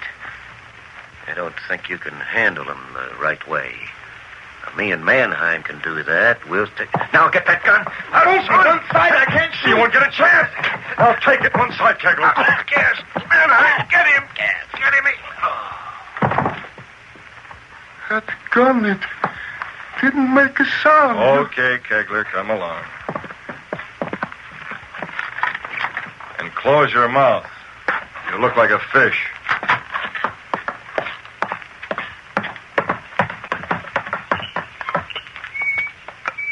Hold it. What's back there? The garage. All right. You go first. We'll take the driveway. Hello. Right here. I find out Just a something. moment. Kegler, Yes?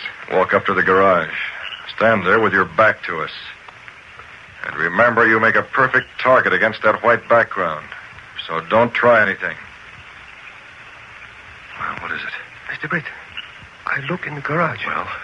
I look in the back. There's a big, heavy trunk. You were right, Mr. Britt. It was, huh? Fine. That's all I want to know. Now we'll leave a note for Bolton and Mannheim. And we'll see that Kegler gets back to his home and keeps his mouth shut until tomorrow night.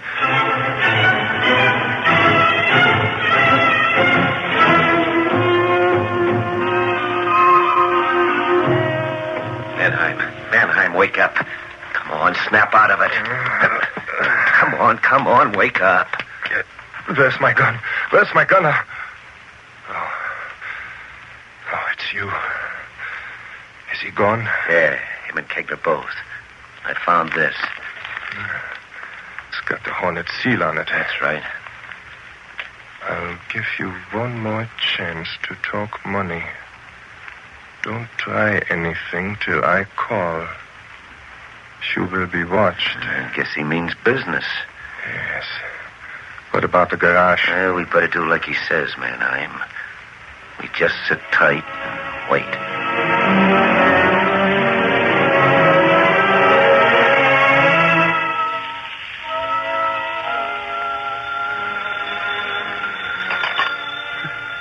Hello? Yes, this is Kegler.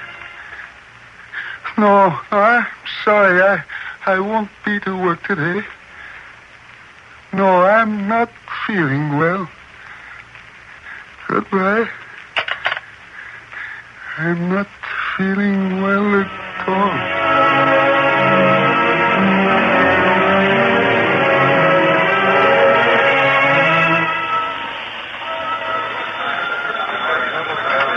City room, Ed Lowry talking.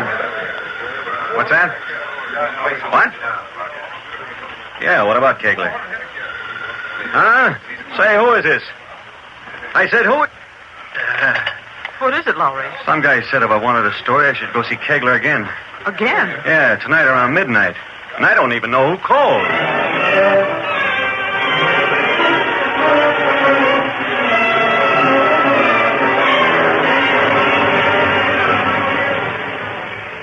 Hello? Is that you, Bolton? I saw you last night, remember? That's right. Sure, stick around. I'll see you again. Say around 9 or 9:30. And no tricks this time.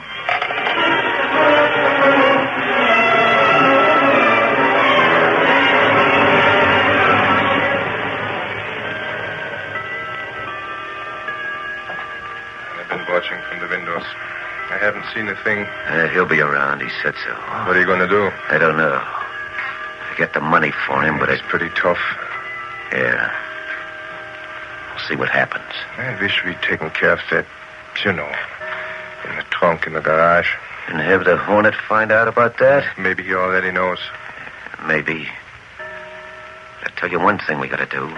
You mean Kegler? Yeah. He's scared silly. He's already talked to the Hornet. How much we don't know. But he might talk to the police if the pressure gets strong enough. We gotta take care of him. Kill him, huh? Yeah, we gotta do it soon. We can't go... That's the back door. The Hornet? Yeah, who else? Keep your gun out of sight, man. Don't worry. I don't take chances with that fella.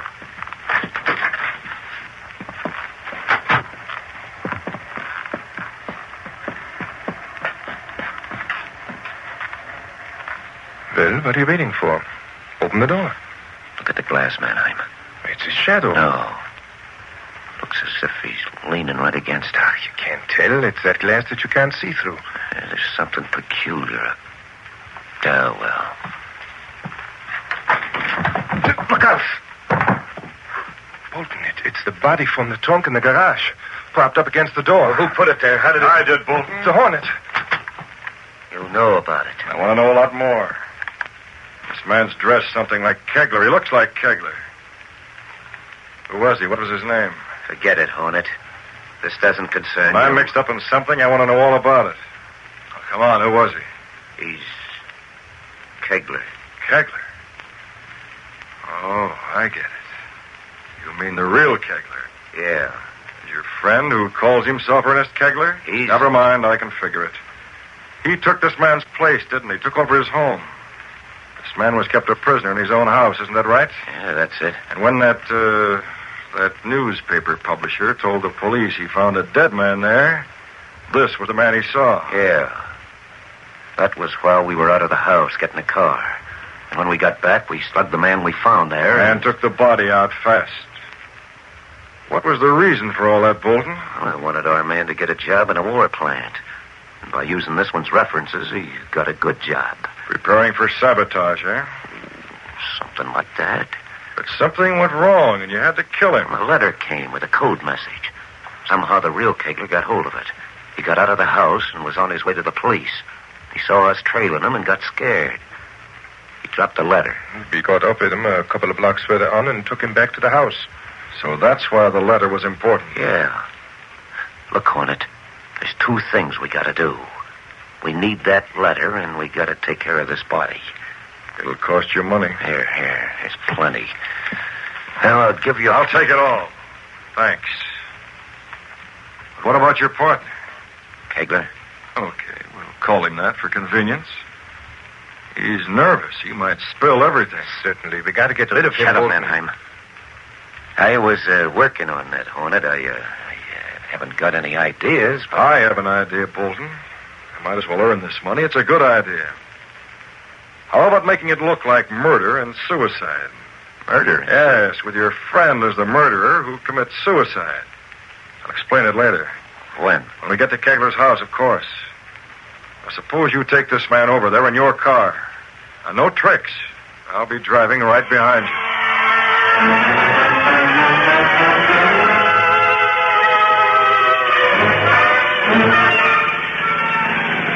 You're close now, Mr. Britt. Yes, they're turning the corner. Now, don't follow them. Turn here in the alley. They'll stop at the house, all right.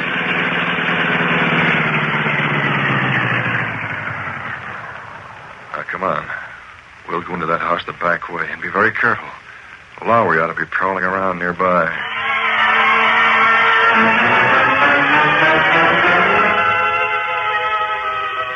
Lowry, isn't that Kegler's house? Yeah, Casey. It's too early for me to make my call. Well, look. There are two men going toward the front door. They're carrying another man. Say, that guy's either had one drink too many or... Holy mackerel. Wait here, Casey. Lowry, where are you going? I'll be right back. I'm going to look in a window.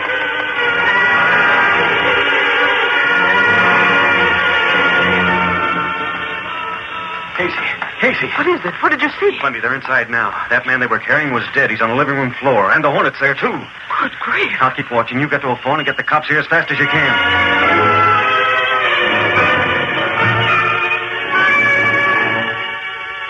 I don't understand why you brought him back here. I don't see why Okay, Kegler, I'll clear it up for you. Mannheim, give me your gun. Wipe the prints off first. Here you are. Thanks. Kegler, this is the gun Mannheim used to kill that man.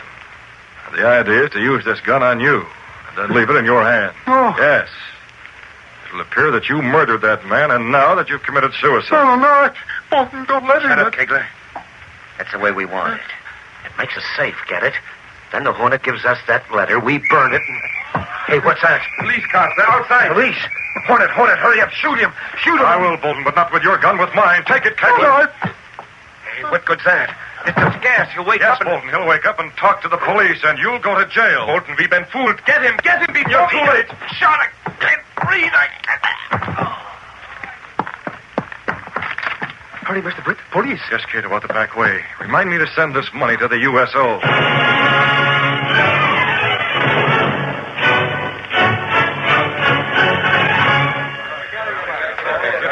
Break the door down. All right, come on, let's go.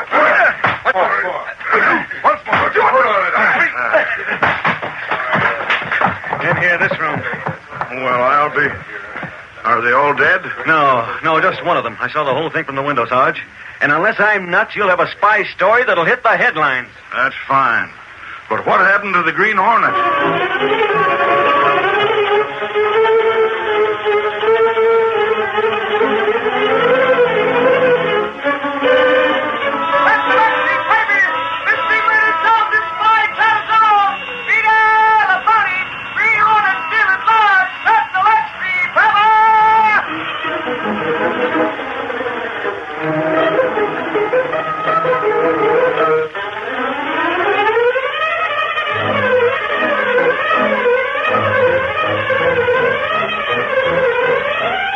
You have just heard the adventure, The Corpse That Wasn't There. These exciting dramas are sent to you each week at this same time. They're copyrighted features of the Green Hornet Incorporated. All characters, names, places, and incidents used in this drama are purely fictitious. Bob Hite speaking.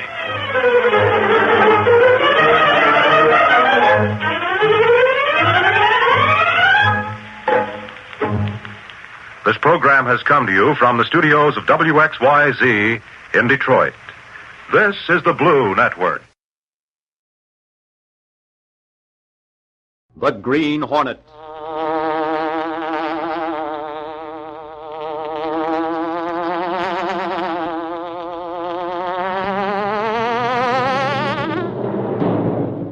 He hunts the biggest of all game, public enemies who try to destroy our America.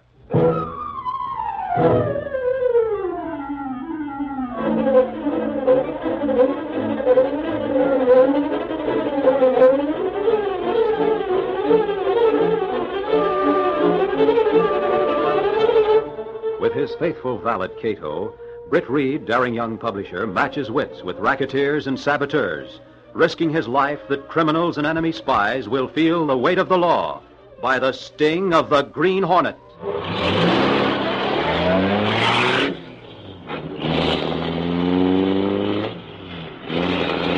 Ride with Britt Reed in the thrilling adventure, The Unseen Watchman. The Green Hornet strikes again.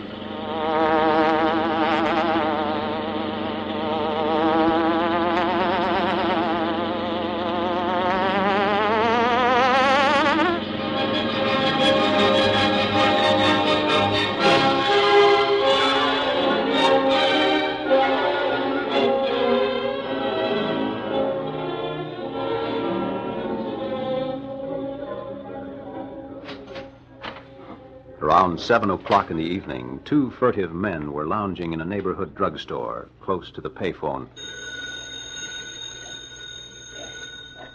That's it, Dirk. Yeah. It's okay, pup. It's for me. I've been expecting a phone call.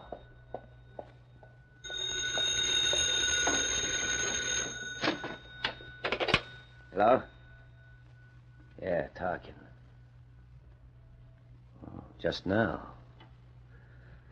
Okay. Leave it to me and Garland. Don't worry. Well, all set? All set. Wallace just got home. Come on, let's get to the car. So long, Pop.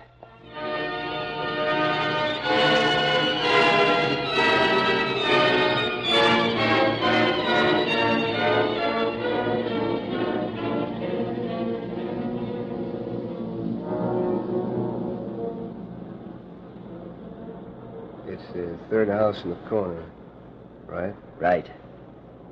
The entrance is 15 feet from the curb. Got that pineapple already? Sure. Don't miss. Lay it right up against the door. I never miss. Wallace is a gone goose. There it is. There's a light on in the front room. Step on it.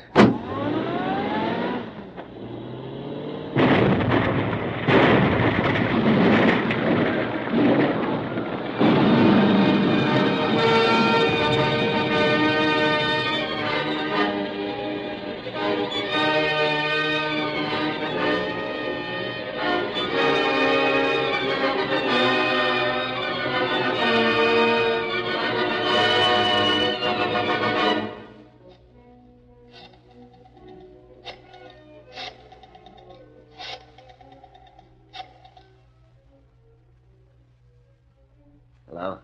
They're talking. Yeah, blown to bits. Smooth as silk. They'll be printing his funeral notice in the papers tomorrow.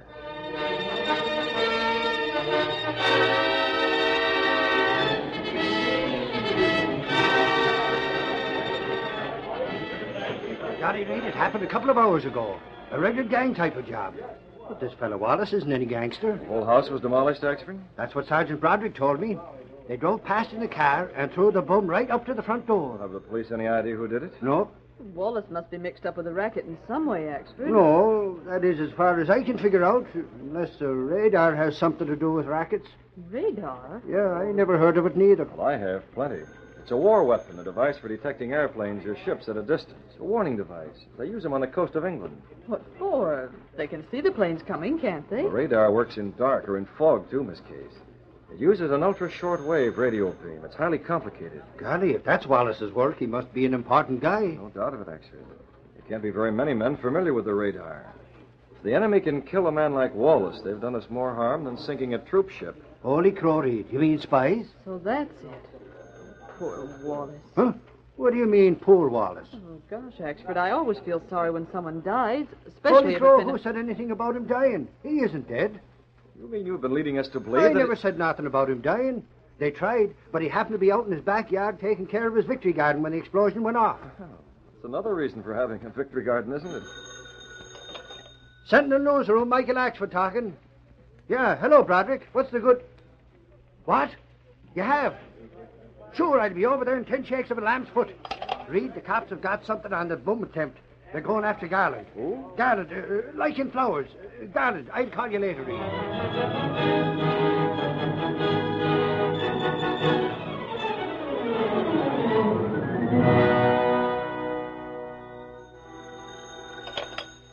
Hello? Mr. Lee's apartment? Oh, yes, Mr. Axford. One moment, please. Oh, Axford, I've got it, kiddo. Hello, Axford. Where are you? What about Garland? Right, thanks. Well, don't forget, if you got a story, phone it in fast. Good luck. Police go after Garland, Mr. Britt? He's just been located. They're going down to question him. Mr. Britt, where you go? What's the hurry? Not I, kiddo. We. Got the Hornet mask and the gas gun. We're going out in the Black Beauty. Green Hornet? Where we go? The police are going after Garland. I'd like to be around when they start asking him questions.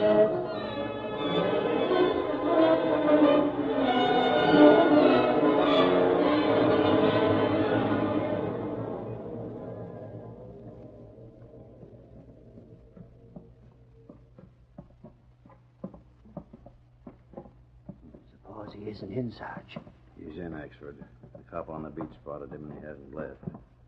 Here we are, second floor.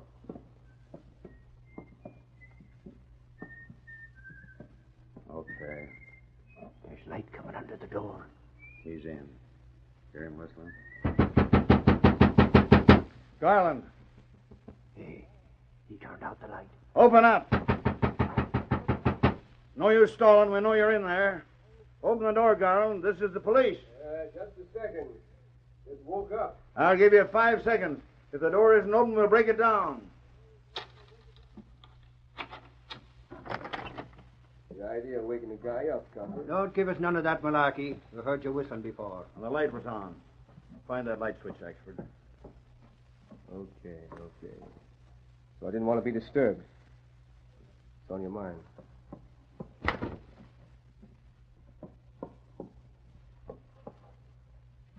Say something. No. You say it. And just to pick the subject, say it about Wallace. What? Never heard of him.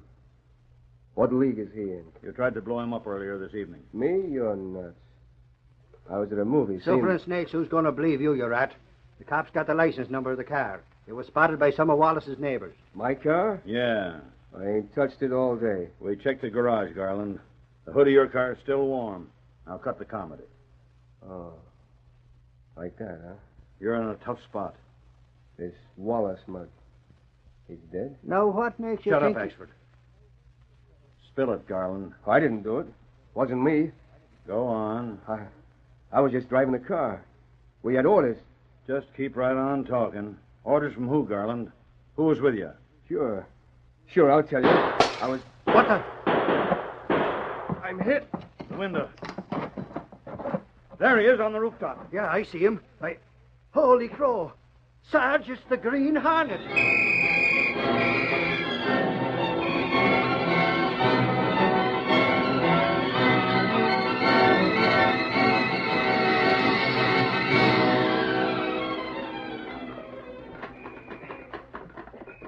Mr. Britt, there's man who fired guns. Yes, he was right between us and the window. Oh, we're too late. Get away. Now forget him, Cato. Come on, swing this fire escape down to the ground.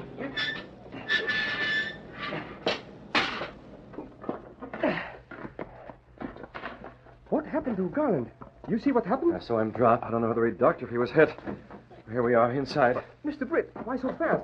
Man who fired We'll guns. attend to him later. But don't you get it, Cato? The police didn't see him. They're after us.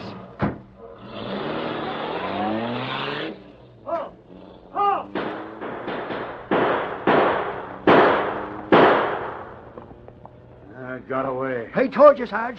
I told you it was the Green Hornet, didn't I? Suffering snakes, what a story for the Sentinel.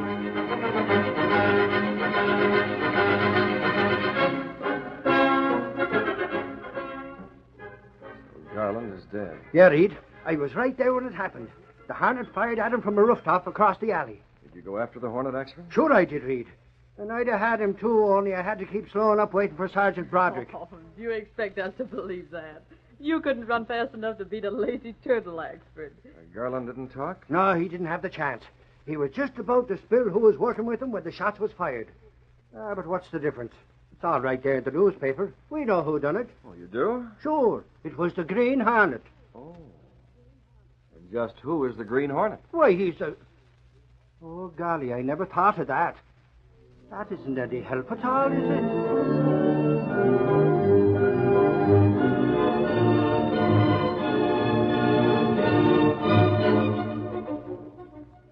Police are positive that Green Hornet is a ringleader behind this attack. That's enough, Doc. I've already read the papers several times. Most important matter is that Garland is dead. He can tell nothing any longer.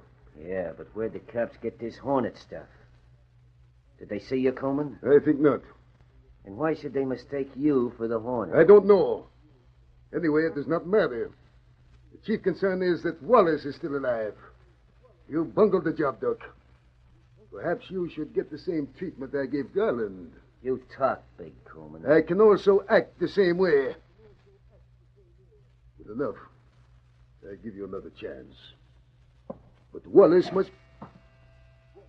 See who that is. This ain't good, Coleman. Suppose the police spotted See it. who it is. If it is the police, cough. I will get away. Go ahead.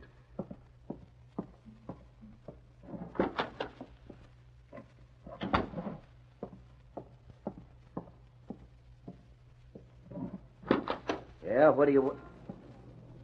Well, that's funny. Nobody here. Must have been kids. Take it.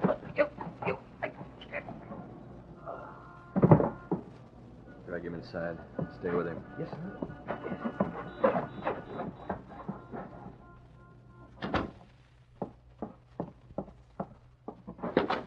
Well, Dirk, what... You're the Green Hornet. And you're the man who murdered Garland. Stay away from that desk.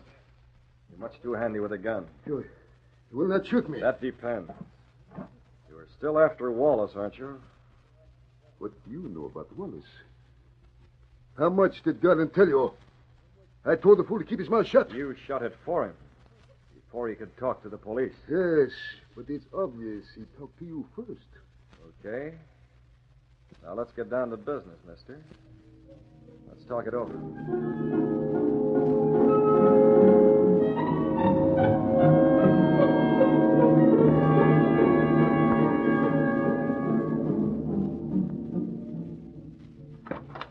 Then it's all settled, Hornet. I can use a man like you in my work. Yes, Coolman. All settled. Okay. We'll go now. Yes, sir. Hey, Hornet, what about Dirk? Is he dead? Who? Oh, him. No, just unconscious. I wanted him out of the way while we talked. He'll be all right very soon. Good night, Coleman.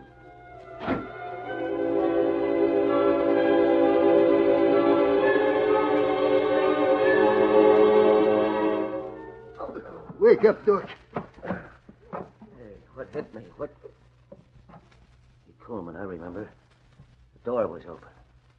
I stepped out and some Yes, Dirk. It was the Green Hornet. He and I had a very profitable talk. He's is going to take care of Wallace for me.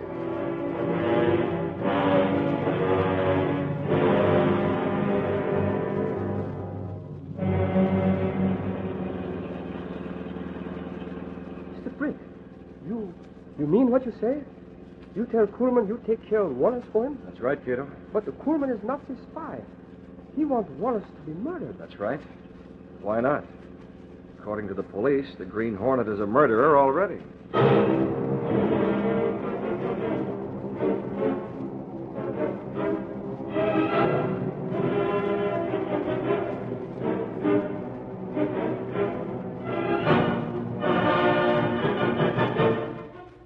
It was late the following night when two men climbed to the top of the back porch of George Wallace's home and forced open a window.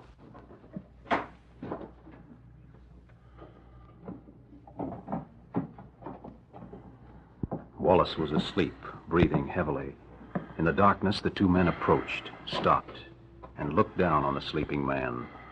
Then a gloved hand reached out and shook his shoulder. What? Who are you? No. No.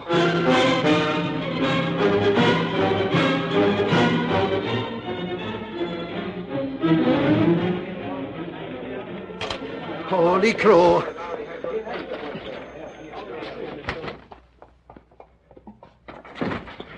Holy crow. Reed, Casey, I just got a phone call. Axford, for pity's sake. Ah, never mind, Casey. You can take dictating some other time. Reed, you'll never guess what happened. Sergeant Broderick just gave it to me on the telephone. If you want me to guess, I'll say... Who said anything about guessing? Reed, Wallace is gone. What's that? Good grief. It's grief, all right, but it isn't good. Yeah, Reed, he's disappeared from his house. Wasn't the house being guarded? Sure. There were cops watching it all night. The only trouble was they weren't watching the back of the house. That's how they got him. Who got him? Suffering snakes, Casey. Will you stop being so dense? The Green Hornet. Who else? Oh, wait a minute, Axford. For what? I haven't got time. I've got to run to help the cops find Wallace. They have no idea where he is? Not in the slightest. But Michael Axford will solve the case for him and nab the Green Hornet, too. Ah, that poor fellow Wallace. Why, right now they must be grilling him like a Frankfurter, trying to get the secret of that radar? Radar. So long. I've got to get going before he spills the beans. That Axford. Don't laugh, Miss Case. It's serious. The Gestapo would give anything to learn that secret. The Gestapo would give anything to learn that secret. I have been empowered to offer $50,000. 50,000? Oh, that's a lot of potatoes. Yes, as you say. But don't get any ideas, Dirk. I got one idea. Yeah? Suppose we keep that 50,000 for ourselves. Well, why not? We got Wallace, ain't we? Well? As good as got him, anyway. Not so fast, Dirk. After all, remember, Wallace may not talk so easily. Leave that to me. I can make a monkey talk. Especially since Wallace is no fool. He must know that he will be killed whether he tells us or not, so he has nothing to lose by refusing to divulge the construction of the radar. A little of the right kind of persuasion makes anybody talk. Perhaps. However, do not anticipate. We shall see. I'll answer you. Hello? Yes, speaking. Where? Good. Good. We shall see you later. Thank you. I have the address, Dirk.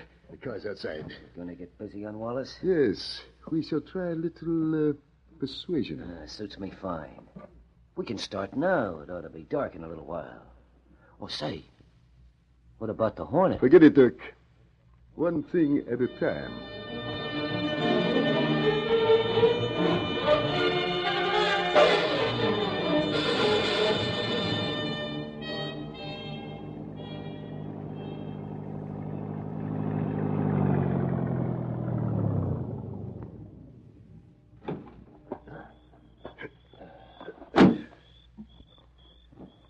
Quiet place. Out in the country. That's good, huh? Come along. The front door will be unlocked. I figure it'll take me an hour, Coleman. By the end of that time, if he don't start talking... If you don't stop talking, I may be forced to cancel you out as I did Garland. Stop your kidding. Hey, it's not locked. Of course not. It's the room on the right. Look at Wallace. Trussed up like a turkey. No, don't take the gag out of his mouth, Dirk. Not yet. Mr. Wallace, this farmhouse is well away from the main road. Shouts or screams cannot be heard. You are tied securely. You cannot get away. However, it is foolish to keep that gag on you. So, if you will promise not to raise your voice... So, fine. All right, Dirk? Take the gag out of his mouth. Yeah. You dirty rats.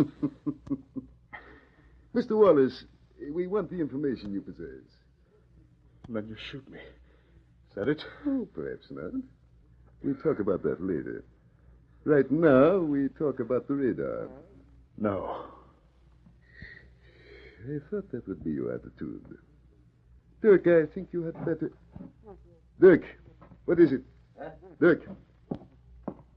Why were you at the window? Oh, that's okay. I thought I saw someone out there.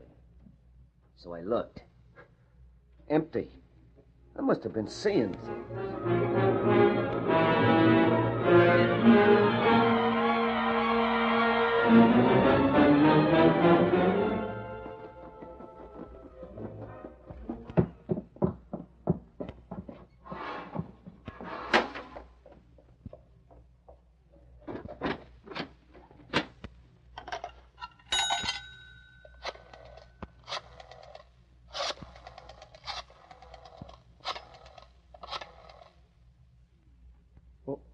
Hello? That's you, Mr. Britt? This is Cato.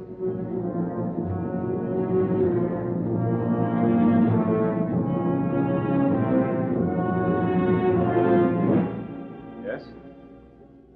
Yes? How long ago? Good work, Cato. Yes, I'll get out there as fast as I can. I've got the Hornet mask and the gas gun. I'll take the Black Beauty. Be on the road just north of the crossroads, and I'll pick you up. Cato, have you got some more change? Right. Then make another phone call. You know to whom. A few seconds later, stepping through a secret panel in the rear of a closet in his bedroom, Britt Reed went along a narrow passage built within the wall of the apartment house itself. This passage led directly to an adjoining building which fronted on a dark side street. Though supposedly abandoned, this building served as the hiding place for the sleek, superpowered Black Beauty, streamlined car of the Green Hornet. Britt Reed pressed a button. The great car roared into life. A section of the wall in front raised automatically, then lowered as the gleaming Black Beauty sped into the darkness. 20 minutes to get there. It'll take the police at least 30.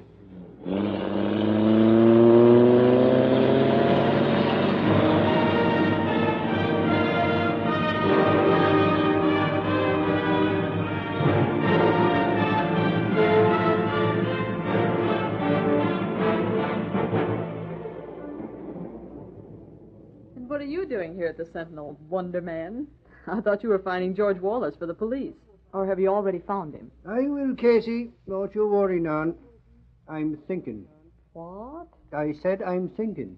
Do you want me to page Ripley? None of your sarcasticisms, Casey.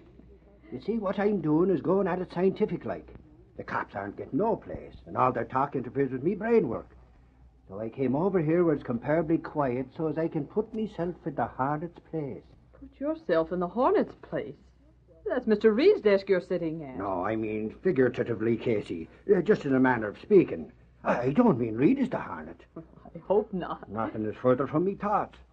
But I'm putting myself in the Hornet's place, asking myself what I would do with Wallace was I the Hornet. Well, that's novel. And do the police have... Oh, hello, publisher's office. Oh, yes, he's here. One moment, please. I'm busy. Who is it? Sergeant Broderick. Ah, them police. Hello, Sergeant. Now, I wish you wouldn't be bothering me while I'm trying to get at the salute... What was that you said? What was... Oh, yeah.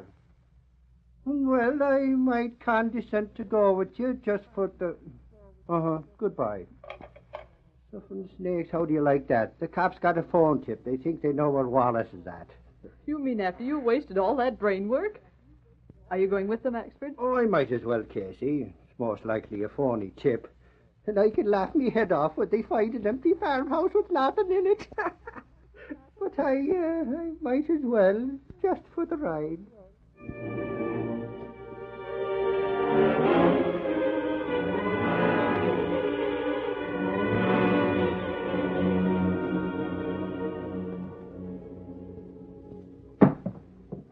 One shoe off, Coolman. You want me to take his other shoe off or just work on one foot? For the last time, Wallace. No. All right. Just the 1 foot, Dirk. Check. You see this candle, Mr. Wallace? And this match? Now the candle's lighted. Not much of a flame, just a Never little... mind the playing around, Dirk. Set the candle under his foot. Do it. Hey. What is that? Help! Help! Oh. Hello, Coolman. Starting a little early, aren't you?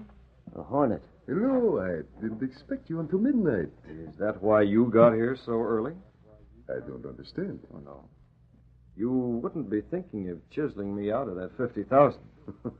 Of course not. I offered that if you were able to kidnap Wallace and take him someplace where I take care of him. And... Sure. And I did it.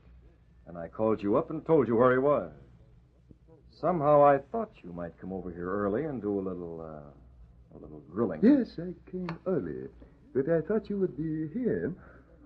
Oh, my intentions are good. I have the money. But if I'd have been late, I wouldn't have gotten it. Well, it does not matter. You are here. Here's the 50,000. That's better. Now, hold that candle up, Dirk. Oh, sure, Hornet. I was just going. Hornet, you hit him. Yeah. Nobody can do that. Don't move, Dirk. Now you pull a gun on this. Hornet, what kind of payment is that? You have the money. What more I'll would you... tell you, Coolman. I don't like torture and I don't like Nazis.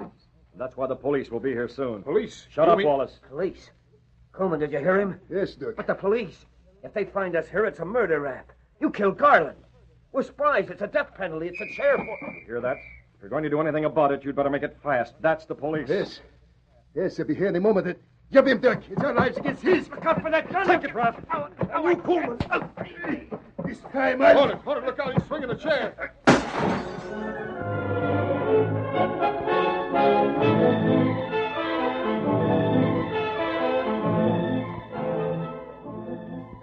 got them all? Where are you, then? Mr. Britt. Where's Mr. Britt? Don't worry, Ashford. We'll cover the whole place. Search those drops. Something happened. Something happened to Mr. Britt. Looking for me, Cato? Oh, Mr. Britt. Oh, Mr. Britt, I thought... You thought I was finished. I wait so long. I hear police go in the house. Okay. Coolman almost got me with a chair, but Wallace warned me. I ducked in time. Coolman and Dirk They're in handcuffs by now, and Wallace is fine. And I have 50,000 to send to the Red Cross. But let's not play a good thing too long, Cato. Let's get out of here. We can read about it in the morning papers.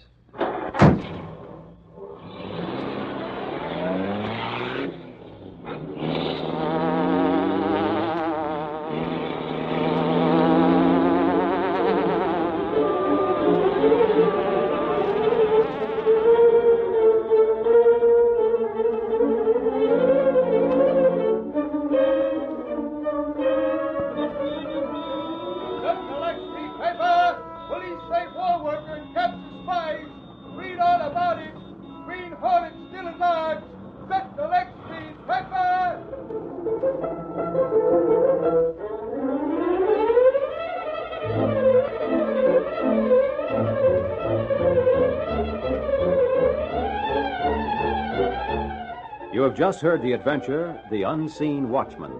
These exciting dramas are sent to you each week at this same time. They are copyrighted features of the Green Hornet Incorporated. All characters, names, places, and incidents used in this drama are purely fictitious. Bob Height speaking.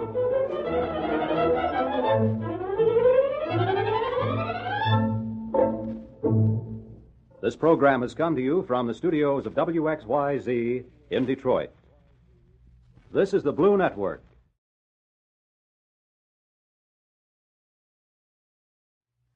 The Green Hornet.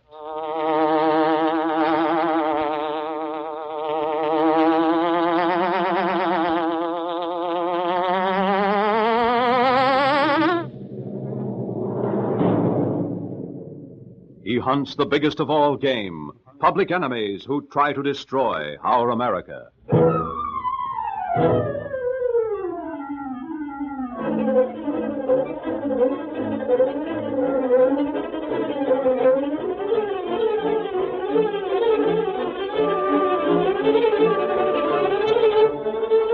With his faithful valet Cato, Britt Reed, daring young publisher, matches wits with racketeers and saboteurs, risking his life that criminals and enemy spies will feel the weight of the law by the sting of the Green Hornet.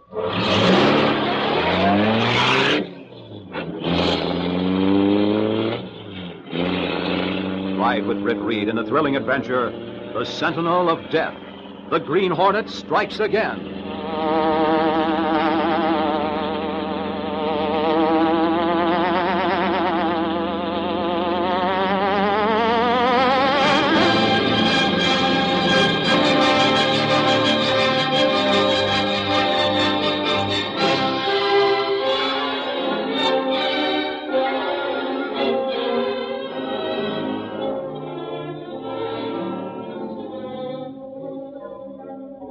The Reading Munitions Factory was working 24 hours a day, turning out vast quantities of materials for victory.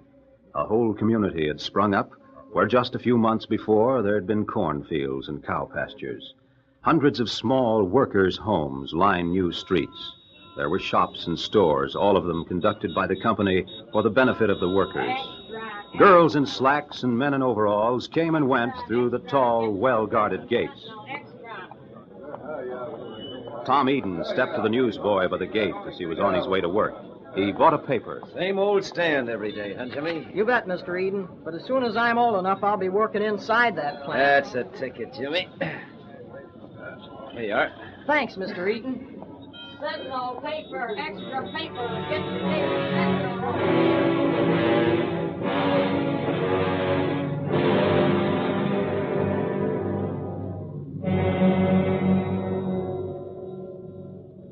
It seemed casual enough, the way Tom Eden bought his daily paper on the way to work, but there was keen interest in the eyes of two men who sat in a car a short distance away.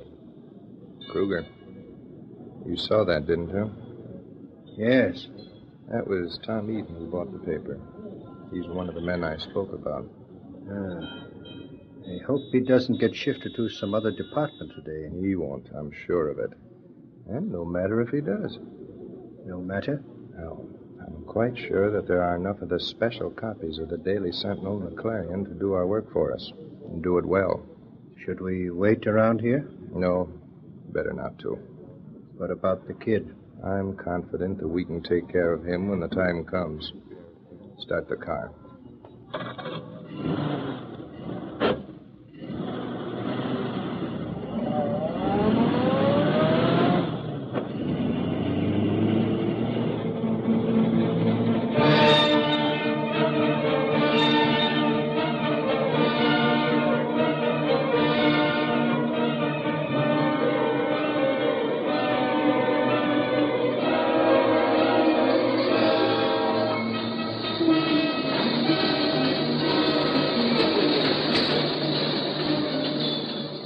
The workers were at their many jobs inside the vast plant.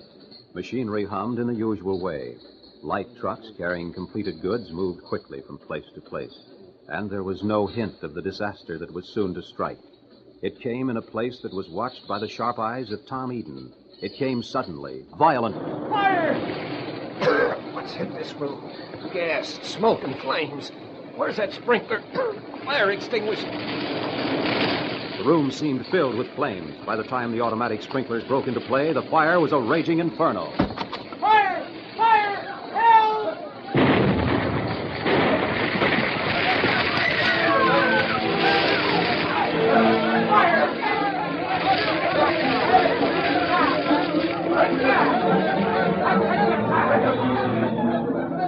The explosion was followed by fire at the munitions factory, where every precaution had been taken to avoid such disaster. Get back there! Right outside the ropes! Let the doctor through! Get back! Firefighters, police, and excited people rushed to the scene. Ed Lowry and Gail Manning, in spite of their reporter cards from the Daily Sentinel, could get no closer to the Reading munitions factory than the ropes that held back the surging crowds. Can you feature that, Ed? We come out here to get a sweetness and light story about the new beauty parlor for women workers, and we get into an explosion. Yeah, it looks like some of the women on those stretchers won't want any more beauty treatments. Oh, Ed, don't be crass. Look out, Gail. Here's another ambulance. What are we going to do? We've been here for 2 hours, and all we can write so far is there's been an explosion and many lives lost. Maybe we should phone Axford to come out. He was a cop once. He might be able to talk to someone. Oh, the boss sent him upstate in that investigation, remember? Oh, yeah, I forgot. Hey, there's that guy O'Brien from the Clarion hanging over the ropes, same as we are. But this is serious. The boss is saving that front page space for the beauty story, but we haven't got anything else to put in it. We can't even find out what... Hey, Sarge. No use, lady. You can't come over them ropes. Was it sabotage, Doyle? I got no time to talk, Larry. Oh, sabotage my foot. Every time something happens in a munitions factory, you think it's sabotage. It was sabotage, as sure as I'm a top-flight reporter. Oh, top flight, eh? Well, you can't even get a tumble from the cops. Yeah, we can go back to the boss and see what he says. Oh, here comes another ambulance. Oh! Gail, what on earth are you doubled up like that for? Oh, the shock, the excitement. Quick, the ambulance. Gail, for the love of Mike, what's going on here? Quick, officer. Oh. You'll have to take this woman. Okay, officer, get her in quick. Easy does it now. Gail, that's it. Okay. Let's get going.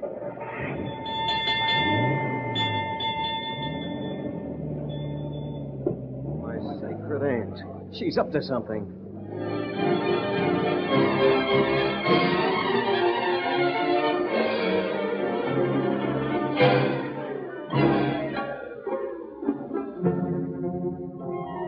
Britt Reed, publisher of the Daily Sentinel, had Gunnigan, the city editor, on the dictaphone. Kill the beauty parlor story, Gunnigan, and hold space on page 1 for a follow-up on the munitions blast. Lowry's covering it. To write anything. I can't hold space much longer. Gail Manning's with him. They're bound to have something. So say, boss. Oh, Lowry just came in, Gunnigan. Call me back. Was it sabotage? Well, I don't know, boss, but look, it's about Gail. What about her? Where is she? Well, listen, I don't know exactly where she Well, is. I'm right here. Gail, for the love... Are you all right? Well, what's eating you all? Miss Manning, you're not hurt. No, Mr. Reed, I didn't get that close to the plant. But I don't have much to write about. Oh, wait a minute, you two. An explosion in a munitions plant in wartime is a story. Gunnigan's holding up the edition. Sure, it's a story, boss. But we couldn't get near a soul. Couldn't even get past the ropes. Oh, speak for yourself, John. I got past the rope. You did? Well, go on, Miss Manning. Yeah, she pulled a fast one. Well, you couldn't have done it. Please, Miss Manning. Well, I got in an ambulance, Mr. Reed. It was the last one to leave, and some men were in it to be treated for shock. What did you find out? Tom Eden was in the ambulance. You remember him? Oh, that printer we had here. Say, he got a war job. Well, he was right in the storeroom of the factory where the fire started. He was? Did you get his story? Not much, but I made a contact. Was Tom hurt? No, except for a few bruises. Then he'll be sent home after he's treated? I expect so. That guy won't know anything. Well, write up what you have, both of you, then go and call on Tom Eden. Get what you can from him. Take Miss Manning, Lowry. Oh, now, Mr. Reed. It was I who got the lead. Please let me handle it alone. Come on, gorgeous. This is something that calls for a man with experience. The authorities might shush him up. And you'll find a way to get to him? That's where experience counts. Oh, like getting through the guards at the scene of the disaster, I suppose. Go on, both of you. But before you leave, give something to a rewrite so Gunnigan can close the next edition.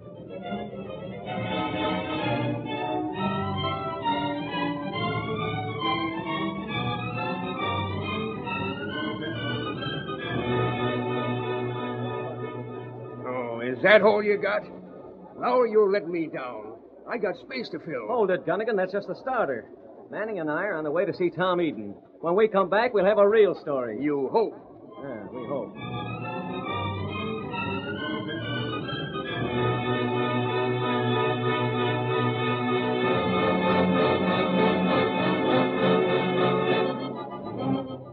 Now, look here, Tom. You know Gail and me. Surely you can tell us something, can't you? Well, there's not much to tell, Lowry. If I knew what caused the fire, if I knew anything about it. You know I'd tell you, even though the police warned me Well, not how long were you in the factory before it started, Tom? Go right back to the beginning, before you went in the plant. Oh, let's see. Well, I'd been a special guard in one of the storerooms. I was on my way to work. I stopped as usual. Paper here, Sentinel paper, latest war news. Get your war news here, Hello, folks. Jimmy. Oh, hello, Paper. Hello, Mr. Eden. Here's the latest, just out. Ah, fine. Here you are. Thanks. Paper, extra paper.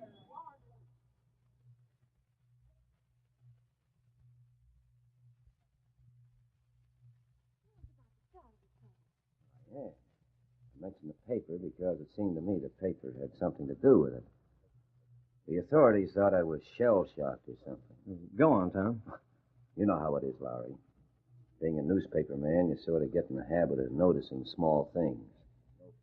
Anyway, I went on the job guarding one of the rooms where there were chemicals stored.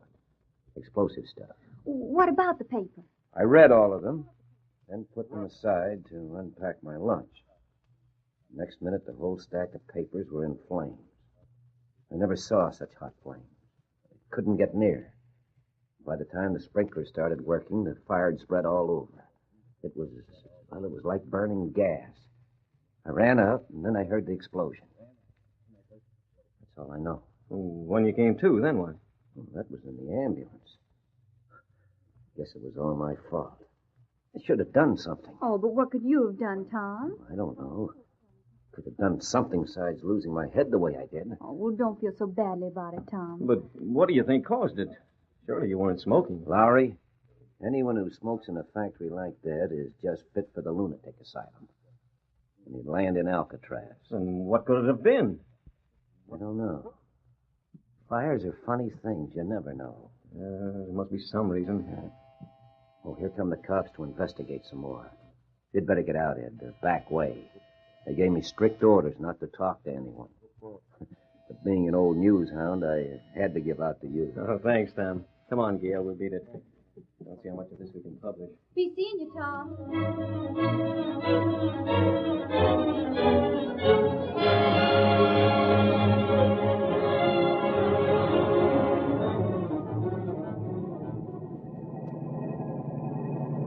Drive up closer, Lowry. Look, I'm driving your car. I'm your chauffeur. There's no use trying to get any closer to the plant, Gail. Oh, come on, Ed. What's the use? The ropes are still up, and there's a heavy guard. Well, we might get a cop to talk to. Wait a minute. I'd like to see that Clarion. Boy, paper. Paper, sir? Yeah, Clarion. In fact, give me all of them. I'll study the competition. Here you are, sir. Yeah, thanks, kid. Paper, get your Hey, buddy, right here, you can't park there. Just a minute. I want to see the headlines. Well, read them somewhere else. This is no parking lot. Okay, officer. Ah, the mean thing. Yeah, we'll go around the block.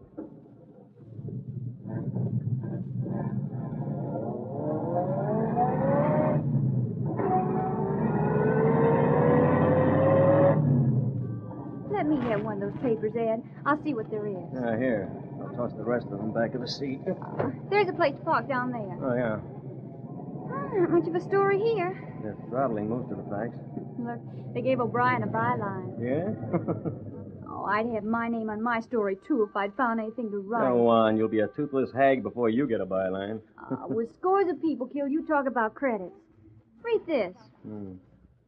At noon today, fire and explosion wrecked the huge supply room of the Reading. But he hasn't said anything about... He just generalizes. Don't even say they suspect sabotage. Maybe they don't, wise guy. Now, look, there's a reason for everything. Sir Isaac Newton said it. For every action, there's an equal and opposite reaction. Fire's to be started by something. Well, Socrates, what started the one in the Reading plant today? I wish I knew. I'd write about it. Oh, we better phone in what we have. Yeah. Oh, look. This is my clothes coop. A poor thing, but mine own. And I don't like newspapers jammed all over the place behind my head. Like I said, Gail, a fire has to be started somehow. Now, listen. Here's a guy sitting here, see? Just sitting here like this. All of a sudden, a fire starts. The place is ablaze. Well, how did it start? Yeah, how did it? Answer me. Oh, maybe we can go see Tom again. Cops might have told him he was smoking in the subconscious. No, not Tom. He has too much principle to smoke in a powder plant. Hey, what's going on here? Ed! Oh, look, the whole car's on fire, quick! Get out, Gail. Open the door while I try to put... I can't. I can't. Where's that blanket you had? Oh, it's under the ledge. You can't get it now. Open the door on that side. Yes. No, that's the window. Oh, you've got to save the car. It was mine that let it and burn. my hair, my hands. Get there quick. I can't crawl out from under the wheel. Here, wrap this coat around you. Now, I'll try to put it out and save the Oh, car. I can't get it open yet. Never mind the car. Open it. Smash the door. Hurry. Now, hurry up. Out with you. Don't touch.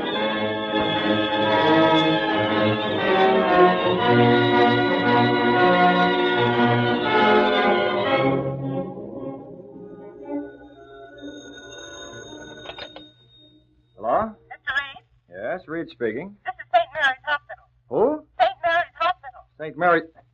Oh, yes. Mr. Lowry wants to speak to you. Well, put him on. Hey, boss.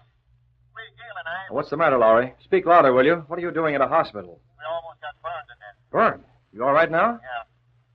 Did you give the story to the desk? Yeah, I just talked to Gunnigan. How's Gail? Singed, but okay. Look, boss, can you come over here? They won't let me out. I'll be right there. Sit tight.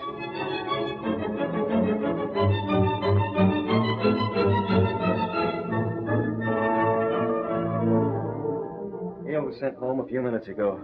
But I swear, boss, that car burned up for no good reason at all. And the same goes for the factory. Lowry, you say you bought a paper? Yeah, a lot of them. Same as Tom Eden. But I don't see how that can mean anything. Mm-hmm. Well, probably it doesn't. But don't say anything about it. Okay. And Lowry, you stay here for a while. I'll be in to see you in the morning.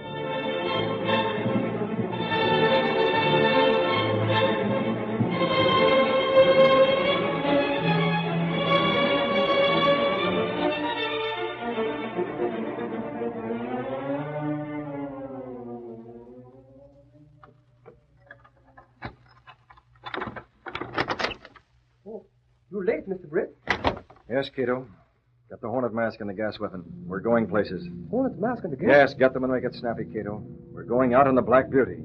The Green Hornet is going to take up where those two reporters left off.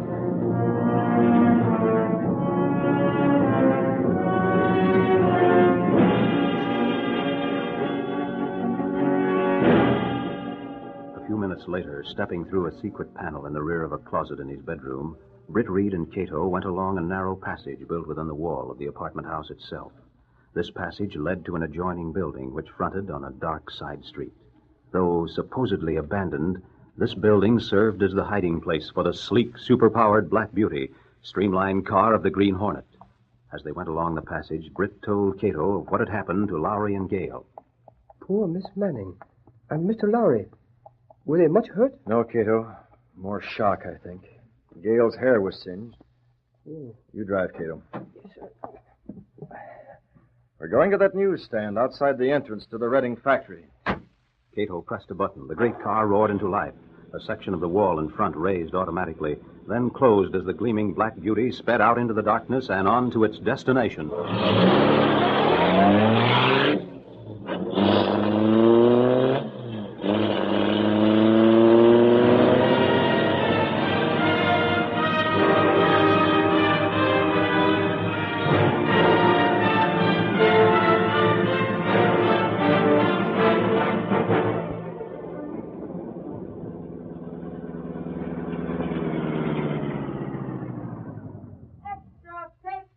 This is it, Cato.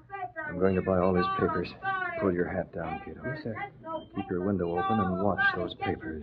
Be sure to get rid of them in a hurry. You suspect something in the paper? Yes. Something Lowry told me that's too fantastic to publish. Hey, Chief. Bring your papers here. Yes, sir. Which one, sir? Clarion, Sentinel? All of them. You mean both papers? All you've got. Whole stack. Gee, you're masked. Quiet, son. You're the Green Hornet. That's right. Now pile in here. I need you. But I... Take it easy, son. You're not going to be hurt. You sound like a good guy. Come on. You're going to ride in the Black Beauty. Yes, sir. Golly, wait till the gang hears about this.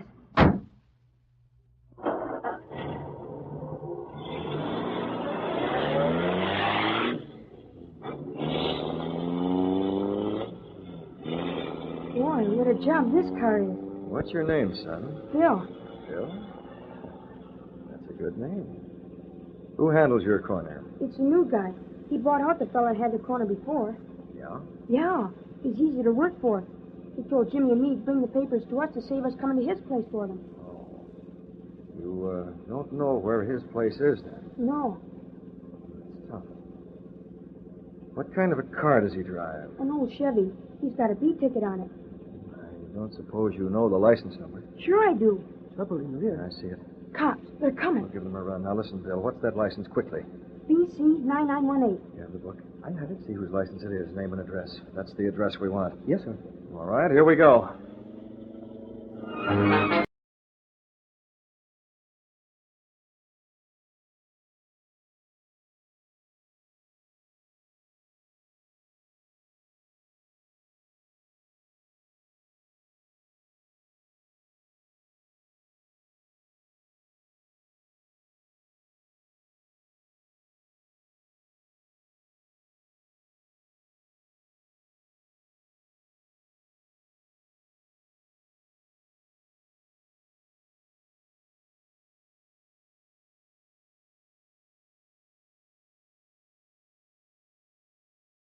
Here. That turn on the avenue got rid of the police for the time being. Now, here. Take these papers to the laboratory. Yes, sir. You can get there in a few minutes. Examine them. But what do you... Never mind me. I have the gas weapon. You know the chemical tests to use on the papers. I'll make out a report and bring it to me. You got all the papers? Yes. And Bill, here's money to cover the papers I bought. You go straight home and stay there. You understand? Yes, sir. Now, the police may question you. I think they saw me pick you up. I won't say anything. No, you tell them the truth. You- Tell them just exactly what happened. Tell them the truth. The truth will never get you into trouble. Remember that. Golly, I sure can't understand you. Don't try. Now get out of here and go home.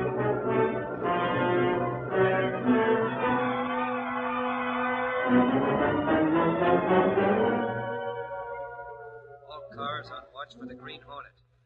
The Green Hornet was last seen in vicinity of B and 10th Streets. Car 17, 32, Forming a and cordon. 14. Hurry back, Cato. We can't afford to be trapped here. 29, 31, and 33 patrol north of zone. Cato, we'd better hurry. Within the area. Cars 12, 9, 8. Cato, hurry.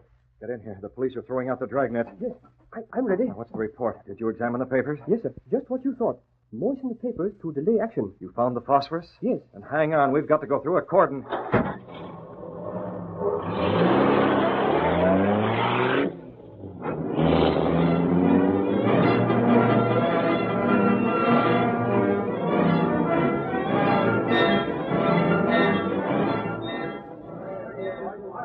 Here he comes. Stop in the name of the law.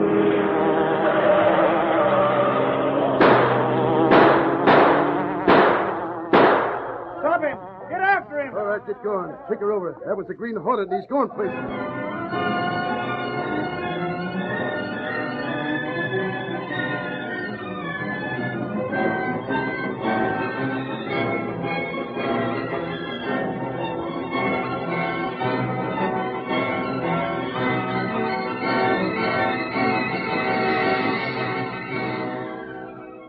Confounded Kruger, there's nothing at all in the newspapers. You might know the government would suppress most facts about the explosion. Yeah, but we've got to send in some sort of a report on the damage that was done. Where's Ilsa? Listening to the radio. The last she had was something about the Green Hornet. I know about that. Heard it on the shortwave radio here in the laboratory. And I don't like it. All right. Why did the Hornet pick up that newsboy? I don't know. Well, at any rate, the police will trap him. They have a dragnet system. Let me talk to the kid. Where is he? Wait, I'll get him. Ilsa, send the kid in here. Go on, Jimmy. Look here, Mr. Kruger. What's the idea of keeping me in here? Now, Jimmy, relax. Well, I want to go home. Aren't you interested in the chemical experiments we're going to show you? No. Jimmy, sit there. Mr. Heflin, I don't see why you keep me in here. I told you I quit the corner at 7 and turn whatever papers I have over to Bill Jackson. That's what we want to ask about, Jimmy. How many of the early edition did you have left? A lot of them. And Billy took them? Of course, he always does. We generally sell them out before we peddle the later ones. It's easier than returning them, and most people don't care. I see. Today, everyone bought the latest editions on account of the follow-up stories on the explosion. So Billy had quite a few of the early edition, huh? Kruger, I don't like it. We'd better get in touch with Billy, huh? Yes, we better. I have some news for you. Yes? The Green Hornet's caught. Is that it? No, the Green Hornet is not caught. He broke through the cordon. What? What? I think I'd like to know this Green Hornet. Jimmy, does Billy know about us? I don't know and I don't care. I'm going home. Sit down. I won't. I don't have to. Sit down. Why, you won't? Take it easy. You let me go, do you hear? Let me go. What's the big idea, anyway? Here's some rope. I'll tie him. You just try it. Is this necessary? More than this will be necessary before we're through with this He's kid. just a boy. He's old enough to serve his country. But his country is not our country. Shut up, Hilda. So that's it. You're spies. Why, you dirty... That'll do. Green Hornet. So you're in with them, Stand too. aside. Drop that rope. Heflin Kruger, do something. Get him. I'll show him. Not so fast. That gun. Look out. You too.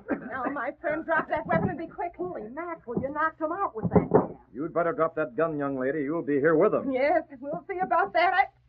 My friend in back of you was also armed with a gas weapon. These guys are crooks. They tried to keep Save me it, here. kid. We'd like to turn these lights off. Look, you can't be one of them. Neither could anyone else with a spark of judgment. The Third Reich's a bad risk. Why'd you turn out those lights? Cops are on my heels. You come out the window with me. This way. But I... As soon as you're in the street, you can go home or to the police. They'll be glad to hear what you have to tell them. I hear the police now. Yes, all right, I fixed things. The door. I locked it. While they smash it, we scram. in the name of the law. Let's go. All right, what for?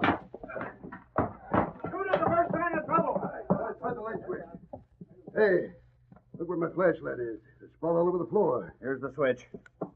Great guns. 3 of them. 2 men and a girl. Stand clear, you guys. Let me get some pictures. Lowry. Hey, where'd you come from? Never mind the clothes. I had to borrow them to get out of the hospital. Oh, what's this, a wholesale murder? Lowry, you're bad news. Save it. I heard things happening on the radio. Saw your car in front. Hey, look. This guy's the Green Hornet, mask and all. Don't bet on it. But the mask. Wait a minute. What's the stack of papers? There's a note on them. Hold on, Lowry. That's evidence. Get your hands off. Well, all right then, smart guy. Read this. Yes. You guessed. Come on, mister. We got you. You're the Green Hornet. Oh, you're crazy. What happened? All right, you're covered. And you too. Hey, here's a pile of newspapers the Hornet brought in. Hey, throw them out the window. Get rid of them. They're inflammable. We know all about them, Ratface. They're dipped in some chemical stuff. When they get good and dry and then they're handled some, they bust into flames. Keeping these damp, there'll be swell evidence against you. And everything in this laboratory will tie up to you. And to the munitions fire. By golly, you're the Hornet, eh? Unmasked at last. Nothing but a foreign agent. Can't pin that on me. I'm not the Hornet. You're right about that. The Hornet left that message for you, Copper. You can check with the chemist on these papers. And it says here to check with Jimmy. If you need help in making a case against these 3 called on me. We don't need your help. And, Lowry, watch what you put... I know. What we publish. Don't worry, Mr. Reed knows we should be subdued. But you can bet your bottom dollar that we're going to say that you guys followed the Green Hornet and got these 3. Hey, that's right. Where is the Green Hornet? We followed him in here. Doesn't an open window mean anything to you? Huh? There. That's his car. Let me look. Hang it all. There he goes. Out the alley, back of the building. He's got away again.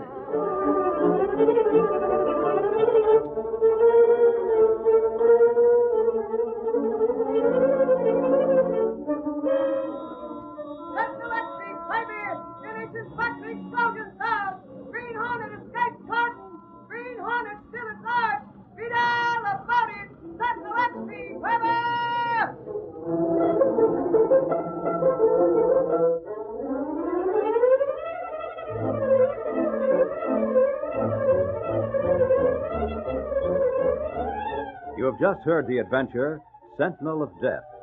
These exciting dramas are sent to you each week at this same time. They are copyrighted features of the Green Hornet Incorporated. All characters, names, places, and incidents used in this drama are purely fictitious. Bob Height speaking.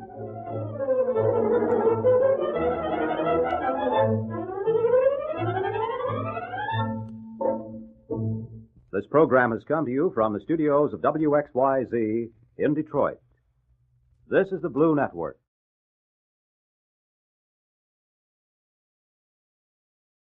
The Green Hornet.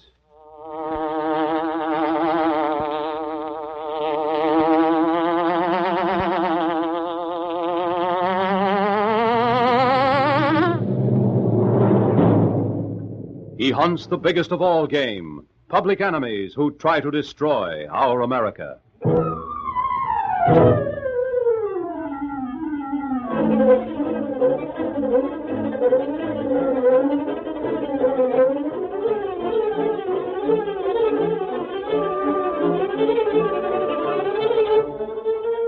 With his faithful valet, Cato, Britt Reed, daring young publisher, matches wits with racketeers and saboteurs, risking his life that criminals and enemy spies will feel the weight of the law by the sting of the Green Hornet.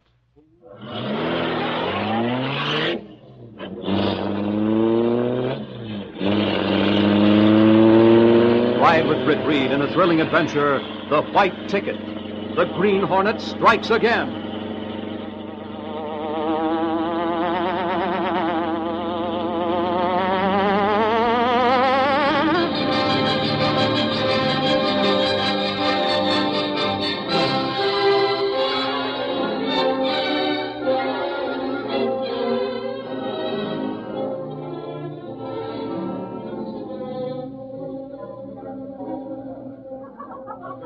Michael Axford, though often thinking of himself as a reporter for the Daily Sentinel, was in reality Britt Reed's bodyguard. In an especially confiding mood, the big ex-manhunter explained his status to Ed Lowry against the background of a crowded nightclub. So you see, Lowry, when the old man decided to retire from running the Sentinel and turn it over to Britt Reed, he hired me to be Reed's bodyguard. Go on, Axford. In spite of myself, I'm listening. Well, I finagled things so as Reed took a shine to me and invited me to live with him in his apartment. That made it easier for me to keep an eye on him. Well, did Reed know you were to be a bodyguard? Oh, golly, no. I bet he didn't. Huh? Go on. Reed all the time thought I was hired by his father as a reporter on the police beat. You see, me being a detective with long experience made it easier for me to get in with the boys at the cops' headquarters. Axford, why does Reed need a bodyguard? Why, to stabilize him. You know how he is, a sort of a playboy. His old gent was afraid there wasn't someone like me to keep an eye on him, he might get into trouble. Now look, Axford. Huh? Does it ever occur to you that Reed's fixed it so he knows where you are? What do you mean? Why are we here tonight? Why, because Reed wanted us to come. He said we should come here and keep an eye on Mr. Melchior. That's it. It was an assignment. Reed figured something would happen while Melchior was here. Don't kid yourself. I'm here because it's free eats on the expense account. You mean you don't think Melchior's going to do anything? Oh, I wouldn't count on it. You mean, Lowry, Reed sent me here so as I wouldn't be bodyguarding him? Do you know where he is? Why, golly, I don't. He gave me the idea he was staying in his apartment tonight. But come to think of it, he didn't really say he was. Oh, that lad. By golly. Now stop worrying about Melchior. Who's the guy? Oh, just an attorney, that's all. He handles a Rosedale estate. He's an old one to be stepping out with a girl as pretty as that one he's with, isn't he now? Mind your own business. Pardon me. Oh, yes, ma'am. I took the picture you wanted, Mr. Axford. Here's the film. Oh, thanks, miss. Thanks, knowing. It's okay. Hey, what's that?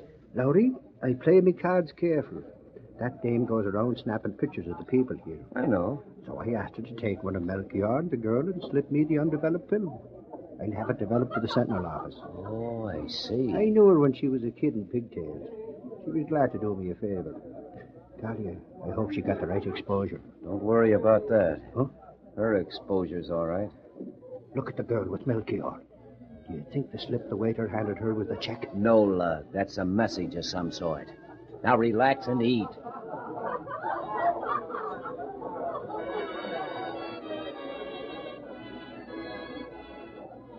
Is it anything important, Miss Bates? I don't know. It's a phone call from my sister. She wants me to get a cab and go to our summer cottage right away. Your summer cottage. You've closed that up, haven't you? Yes. I can't understand this. Possibly I can cancel my appointment for later this evening and go with you. No, you needn't, Mr. Melchior. It says here that she wants me to come alone. I can get a cab at the door. I'm sorry, Miss Bates. I feel that I should accompany you, but you know the importance of the appointment I made. Yes, I understand. You want me to go as far as the door with you? You needn't, not unless you want to. Well, if I did, I might miss my appointment. I don't know. Don't trouble yourself, Mr. Melchior. I can get a cab without any difficulty.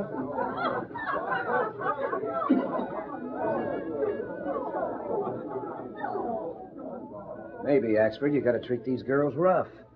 Look at that now. That guy doesn't even stand up when she leaves the table. Don't it beat all Lowry how guys like that can get away with it? Did you hear what was being said? Yeah. The guy's going to stay here to meet someone, while the dame goes to meet her sister at her country place. Yeah. Fine time of year to go to a country place. Doesn't make sense to me. What do you mean? Well, if the country place is closed up for the season, the telephone's disconnected. The sister couldn't call from there. By golly, that's so. And if the sister isn't there, why didn't she meet Miss Bates, if that's the girl's name, here in the city? Lowry, that's scientific deduction, by golly. You'd make a good detective. I'd like to be a passenger in that cab and see what happens. Strikes me there's something screwy about this.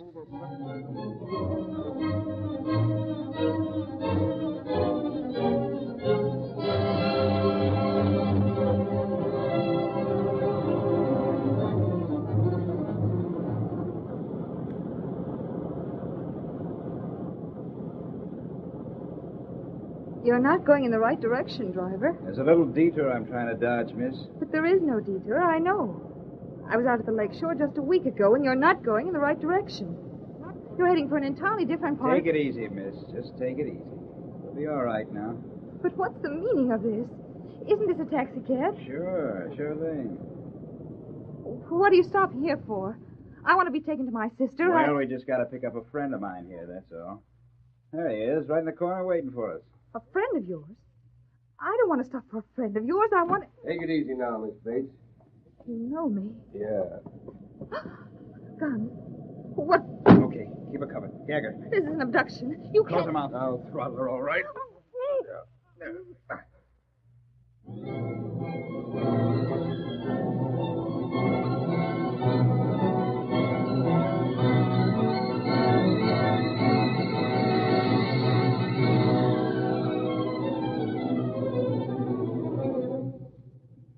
In Britt Reed's office the next morning. I want more checking on this Bates disappearance, Miss Case. Lowry had a suspicion about it, and I saw him an hour ago. Lowry's checking on it now, Mr. Reed. He thinks she's the girl he saw in the silver slipper last night when he was there with Axford. Axford told me all about it. He thinks he has a picture of her. A picture? Yes, he got it at the silver slipper. Well, have Lowry come see me as soon as he comes in. Yes, sir.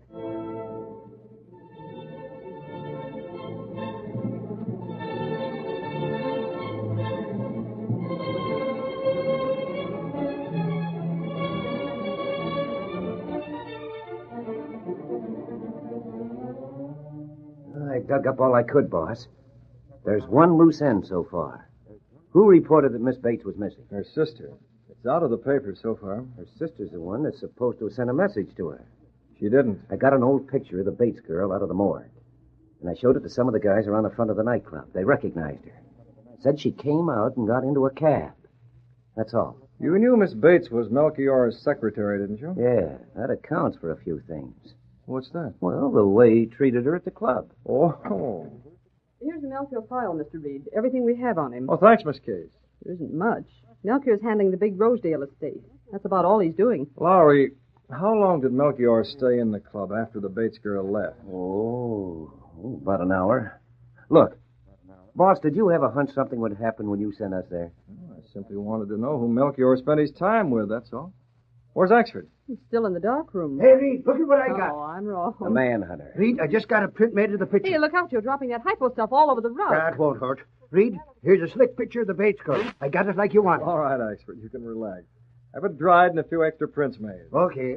Well, now we'll have some new pictures of the Bates girl when we're ready to break the story. How soon? Well, we'll hold it back a while, Lowry. Axford, will you hold that picture over the wastebasket? Oh, all right, Casey. You want me to check with the cops and see if there's anything new? Oh, Gunnigan has men on it. Well, what's the matter with me? Well, you were on the nightclub angle. Just a minute. Hello? Yeah, go on. No, Casey, I got a Was theory that on this so? thing. Why don't you do what the boss told you with that picture? Get see it when you right. find out. But I only wanted to say that this dame was supposed to have got a phone call from her sister to go to the country home. Now, if that country that place so? was closed and the phone's disconnected... Lowry already Yeah, I told see. me that. Stealing my stuff again, huh? Okay, Gunnigan, thanks. Get ready for the works. Well, what gives, boss? Some new angles on the Bates story. Yeah? We didn't wait at the club long enough this morning. Jeff located the starter who got the number of the cab Bates took. Yeah? Then what? Anything? And the police found the cab, abandoned, and a man in a chauffeur's cap inside it, dead. Dead? Don't know whether he was the one that drove the cab or not. His fingerprints are inside the cab with the prints of the Bates girl. But there were no prints on the steering wheel of the cab. What do you make of that? And get this. Well, have they found Miss B? No, but they identified the man in the cab. And he was employed by Mrs. Rosedale as her chauffeur. Well, this thing's getting into a nice, tight little knot. Yeah. Mrs. Rosedale and her chauffeur, Melchior and his secretary, and one more man. One more? Whoever drove that cab. Now what? The police are on the way to question Mrs. Rosedale.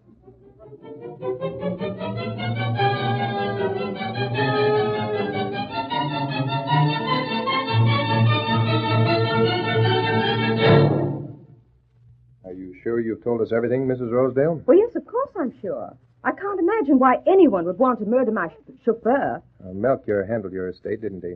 My husband left it in his hands. He wouldn't trust me with it. Mr. Melchior handles everything. I see. And gives you regular reports, Certainly. Well, I guess that's about all. As soon as the men are through searching your chauffeur's room, we'll leave. But why do you question me? Just routine, that's all, Miss Rosedale. Just routine. Hey, Joe. Yeah? Come outside here a minute. Find something? Maybe I did. Excuse me, Mrs. Rosedale. What have you found? What is it? I have a right to know. Get a load of this. Membership card of some sort.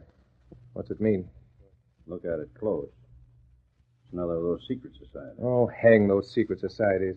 Well, this one has the oath and obligation on the back of it. And the members who refuse to obey commands of the High Chief forfeit their lives. Foreign agents. Holy smoke. Maybe that's why the chauffeur was bummed. Hey, this is a new angle and a hot one. This might bring in the FBI. Yeah, see you later, boys. Hey, Lowry. It's Lowry the Sentinel. Where'd you come from? Well, I got in the chauffeur's room before you birds did. See you later.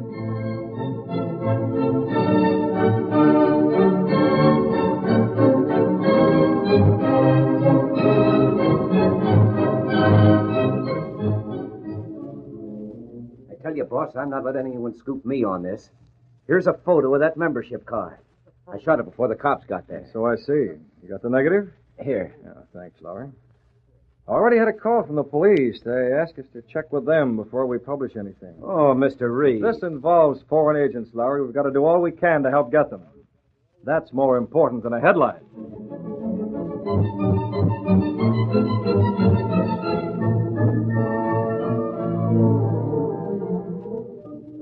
That evening, Britt Reed was in a secret workshop with Cato, the only living person to know that he was the much sought-for Green Hornet. You don't want any help, Mr. Britt? No, not with photography, Cato. See, I've enlarged both pictures of the membership card to life size. They're on thin paper, you see. Yes, sir. Now we'll glue and press them together. Then we'll trim off the edges. Well, I think we'll have a first-rate facsimile of the membership card of some organization. And then what? The organization to which Mrs. Rosedale's chauffeur belonged. A man who was killed. Yes. The penalty for refusing to obey a command of the leader is death. I wonder what command was given that chauffeur.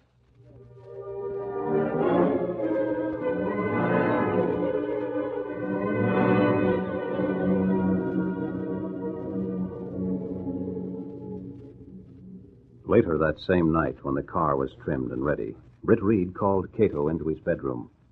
Cato, is Axford out? Yes, Mr. Britt. He went to police headquarters some time ago. Then we're moving. I'll guarantee you won't be back in a hurry. Come on. With a white ticket? Yes. We're going to make a call and see where that ticket will take us.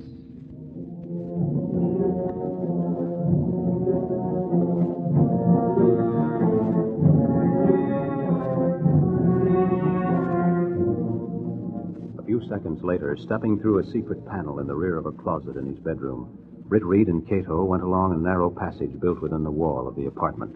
This passage led to an adjoining building which fronted on a dark side street. Though supposedly abandoned, this building served as the hiding place for the sleek, superpowered Black Beauty, streamlined car of the Green Hornet. We're going to call on Melchior. Britt Reed pressed a button. The great car roared into life. A section of the wall in front raised automatically, then closed as the gleaming Black Beauty sped into the darkness.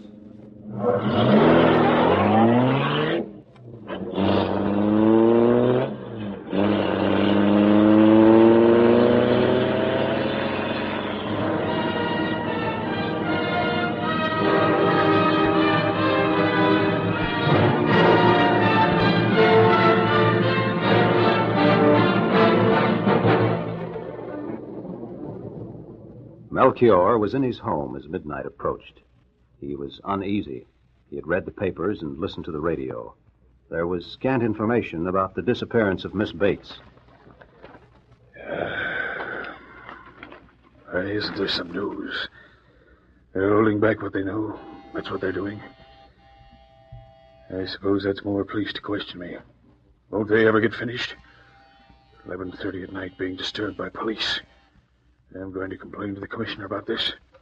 All right, I'm coming. All right, I said. Well, what is it now? Back into the house, Melchior. What is this? What's that mask for? Who are you? Get in there.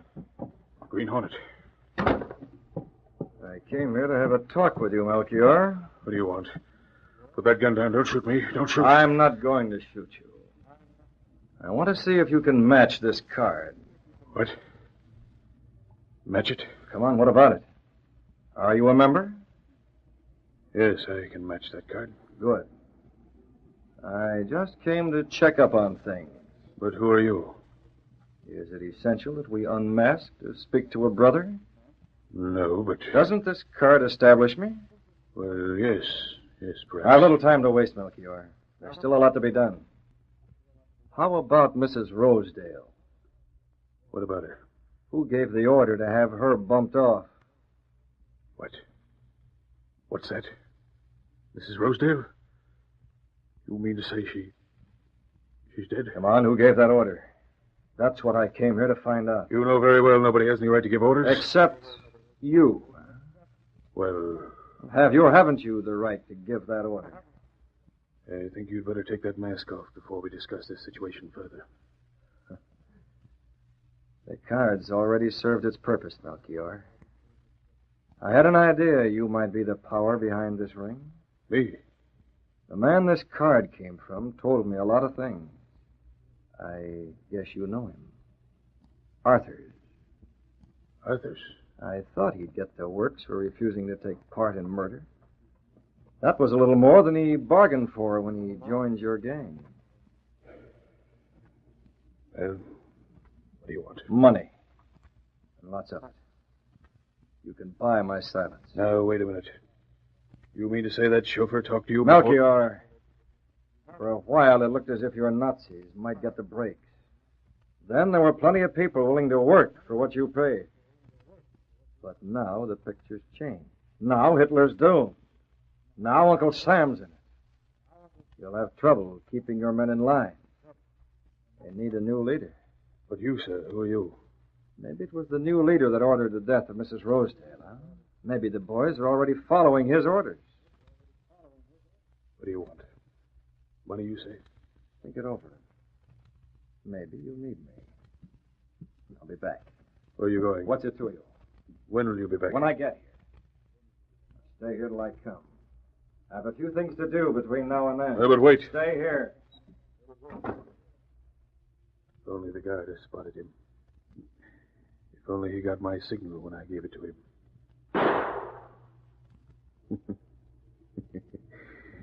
Good.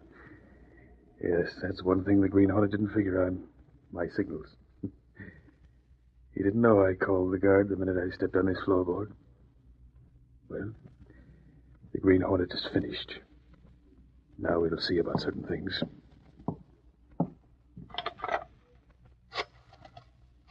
If Arthurs has managed to talk to the Green Hornet, he may have talked to others as well. I'd better find out about it. Better get the girl moved to a new location. Obviously, Arthur's told where the old one was. Hello. Hello, Vic, that you? This is number 1. I'm coming right out. Get the girl ready to move. No, don't do that yet. Keep her drugged, but keep her alive. She's easier to handle that way. Yes, I'll be there as quickly.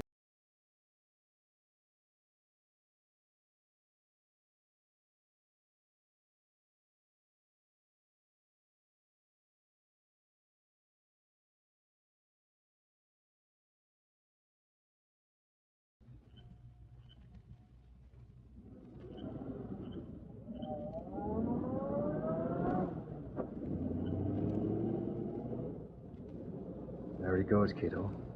It worked. It worked to perfection. Yes, sir. He didn't know that we gave the guard a shot of gas. And he didn't know that you fired the shot he heard. You got the guard into the car now while we follow Melchior.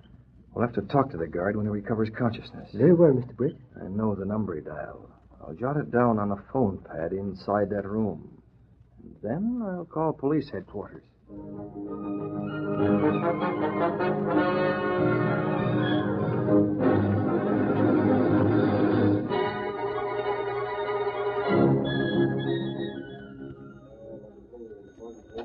Police headquarters, Sergeant Doyle speaking. What's that? The Green Hornet? In your house? Who's calling? Who are you? Hello. Hey, trace this call. Something happened to the guy on the other end of this line. The Green Hornet's there. The phone is still open. I was telling you we ought to have the G-men come here to get that guy. Trace that call, Hank. You, Waxford, keep your suggestions.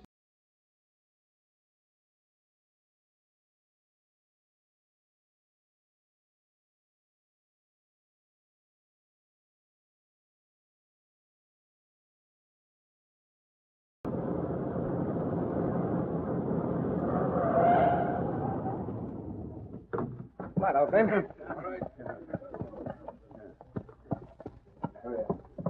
The door's open. Melchior.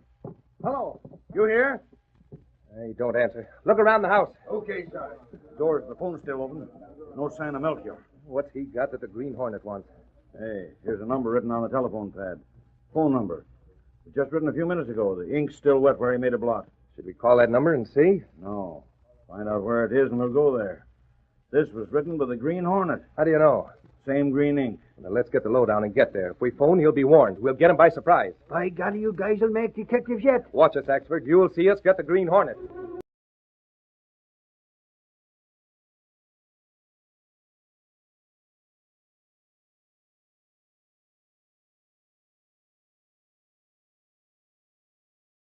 Do. You'll find out. Listen to me. Don't you know what Melchior is doing? He's working for Hitler. Working for Hirohito. Save it. He's playing a losing game. Why, they can't even pay him anymore. He's been stealing from the Rosedale estate to finance his work. He won't pay you anymore. Save your breath. Melchior practiced law. Remember, he's got every one of us where he wants us. He can send us to jail whenever he wants. He's got murder raps over our heads, see? So nothing you can say will mean a thing. I'm sorry, miss, but I gotta give you a shot of this stuff. Won't hurt you. You rat! Get away from me! Now, hold Let up. me go! I got it. Go ahead. You! Bring your head off. No one will hear you. Oh, you... There. Now, hold her. And get the thing set to move. The boss will be here in a minute. Right. That's the boss now. Yeah. Well, she ready to move? All set. I just gave her the knockout drops. Good. Tony got the Green Hornet tonight. What? How'd he do that? Got him while he was leaving my place. I'm going to call back there and see who the gentleman is. I couldn't take the time to wait. I was afraid the shot would bring the police, and we want to get moved to a new hideout. If the Hornet's wise, the cops might be. What the? That window. Don't move. Any of you. That voice, it... Hello, rat. No, it can't be. You were dead. No, it isn't the Green Hornet. You're all covered. Don't come any closer to the window. How did you get here? Your guard doesn't quite get me, Melchior. I'm going to keep you all covered until I'm sure there's no one else in that place. Keep your hands up. What sort of weapons are those? He ain't rifles. They shoot gas. Don't move. Stand right there as you are with your hands raised. Let's talk this over. When I've made sure, Melchior, that there'll be no further double cross. We'll wait for a few moments. Now, not another word. What we do, boss? I'll pay him, don't worry. He has a price. I'll pay him anything he wants. Perhaps we'll have him working with us.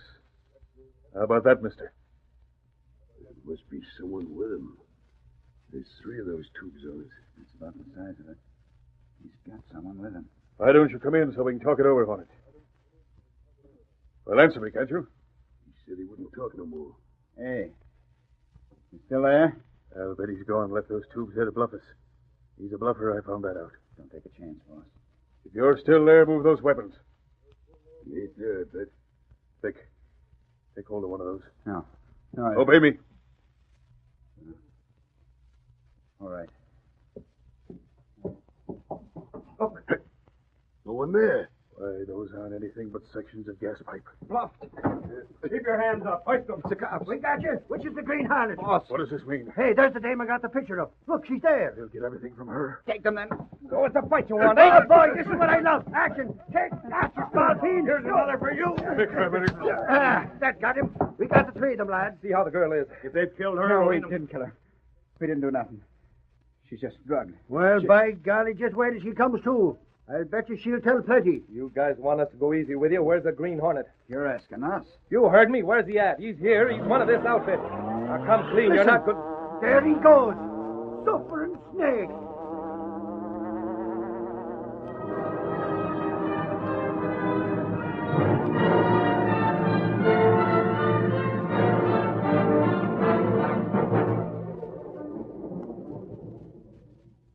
Feel like talking now, Miss Bates? Yes. I want to tell the whole story. There was a sabotage ring. Melchior was the head of it. He had evidence to send all those men to jail, and he held it over their heads. They had to do what he said. So that was his game. Yes. And they snatched you because you knew about this, huh? I didn't know about that till later. I learned that Melchior had been swindling Mrs. Rosedale. And I told him if he didn't replace what he'd stolen from the estate, I was going to tell her. He needed the cash when the Nazis couldn't finance him any longer. Yeah? We were discussing that in the nightclub the night you saw me there. I didn't dream that Melchior had already completed plans for my abduction. What about Arthur's, the dead man? He helped a little. When he found he was helping foreign agents, he wanted to back out. So they shot him. And one thing more. What about the Green Hornet? I don't know a thing about that. Melchior came in here thinking Mrs. Rosedale had been murdered. That would have spoiled everything, you see, because if she were dead, her estate would be investigated at once. But as long as she's alive, Melchior would have been able to convince her that everything was all right, as far as her estate and his handling of it went. And you don't know the Green Hornet? No. Oh, that's the one thing left to crack to make this case a perfect cleanup. I'd say it's a cleanup already. Arthur's murder and my abduction solved. Mrs. Rosedale's estate to be straightened out at last. And Melchior and the rotten bunch of crooks he led captured. What more do you want? One headline, lady. Green Hornet unmasked. Gosh, I wonder if I'll ever get it.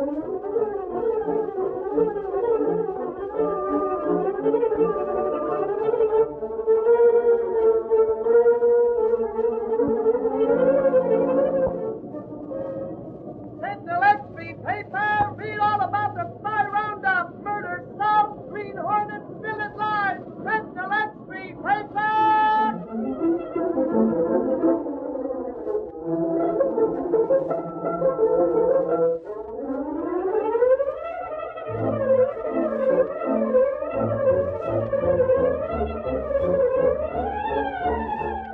You have just heard the adventure, The White Ticket.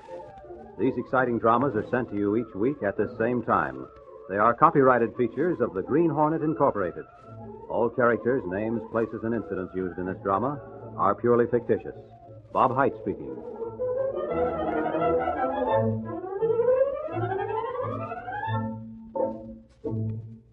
This program has come to you from the studios of WXYZ in Detroit.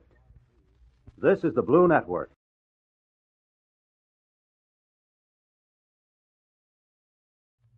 The Green Hornet.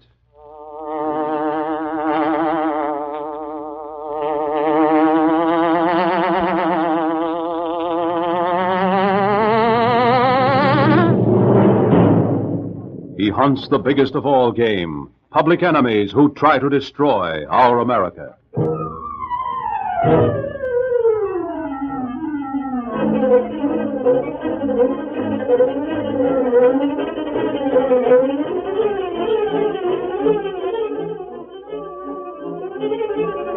With his faithful valet, Cato, Britt Reed, daring young publisher, matches wits with racketeers and saboteurs, risking his life that criminals and enemy spies will feel the weight of the law by the sting of the Green Hornet.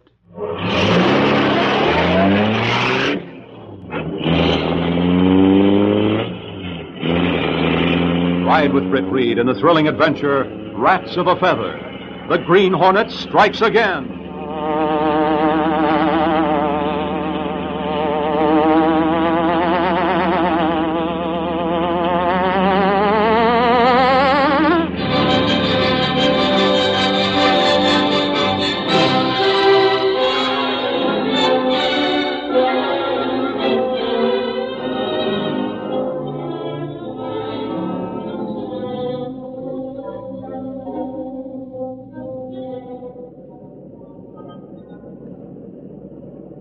Ed Lowry and Michael Axford drove slowly toward the office of the Daily Sentinel when an ambulance whizzed by. Ed, an ambulance. Look at it cut in. Stopping right by that house. Holy crow, look at the people on the front porch. Yeah, looks like something worth checking. Maybe there's a story. Let's go. Hey, they got a man and 4 kids on stretchers waiting for the ambulance. What's hit him? Lowry, what do you think it could be? Well, how do I know, Axford? Let's get up there with the crowd and see what gives. It looks like that woman that's crying is maybe the woman of the house. Keep your mouth shut now and your ears open. Let me do the talking, Axford. But why? I can be some... Save it. Tell me all right. Tell me they'll live. Now, take it easy, Mrs. Benson. We've had a lot of food poisoning to contend with. We know what to do for them. To think it was all my fault. Oh, why did I do it? Suffering snakes. Maybe it's wholesale homicide. Shut up, Axford. Are you sure it was the beef you bought? It must have been. I don't eat meat myself, and I'm not sick, you see, Doctor. All right, boys, I'll be right with you. Now, don't worry, Mrs. Benson. They'll be all right. Thank you, Doctor. Thank you. I'll phone you from the hospital in a little while. Oh, Mrs. Benson, by the way, Yes, sir. where did you get that bad meat? At a new place. That is, I never traded there before. One of my friends told me I could get meat there, and my husband and all the children do love beefsteak, so I walked all the way over to Tennick's to get it. Tennick's, huh? Yes. Are you from the hospital, too? No, I just stopped by to see if there was anything we could do for you. Well, the doctor's coming back. Mrs. Benson, Yes, Doctor. What is it? that littlest fellow. Bobby? Oh, Doctor, what is it? He's quite young. He might want you. Maybe you'd better come to the hospital with us. Is he seriously sick? Well, of course. Food poisoning is always something to take seriously. Will you come with me? Well, yes. Yes, of course. Right away. Doc sounds as if the kid was in bad shape. Well, Mrs. Benson, I'm sorry for Tennick's dirty body miles here. Lowry, holy crow, did you hear? Yeah. That kid's in bad shape. The doc acted like he thought he might die. Axford, the boss is going to want a crackdown. Tennick's is a black market. Let's hop over and tell Britt Reed about this and see what angle he wants to play on.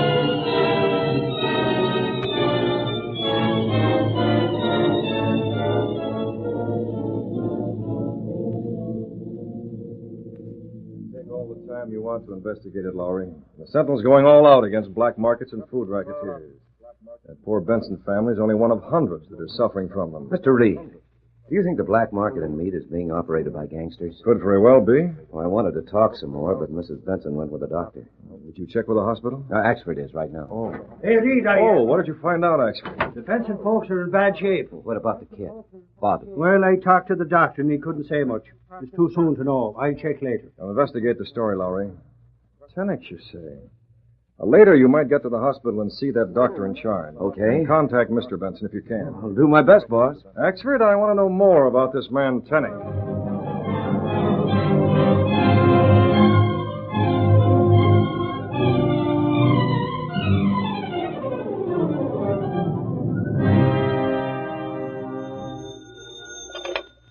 Tennick's Market? Yes, this is Tennick.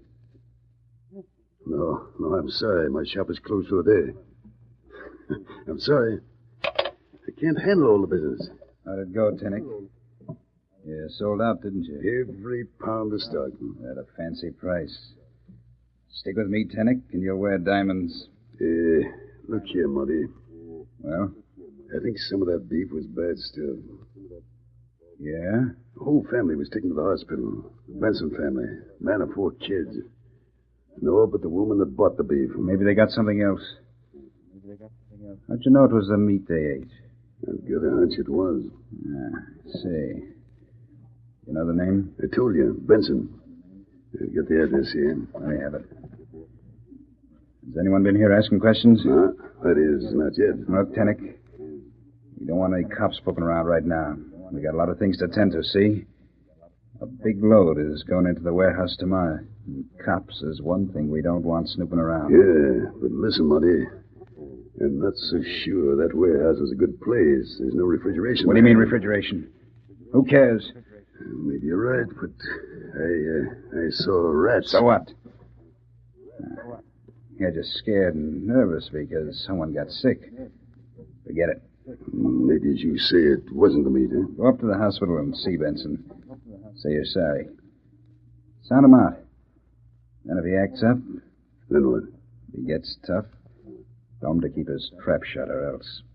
Threaten him? Yeah. That's an order, see? From me to you.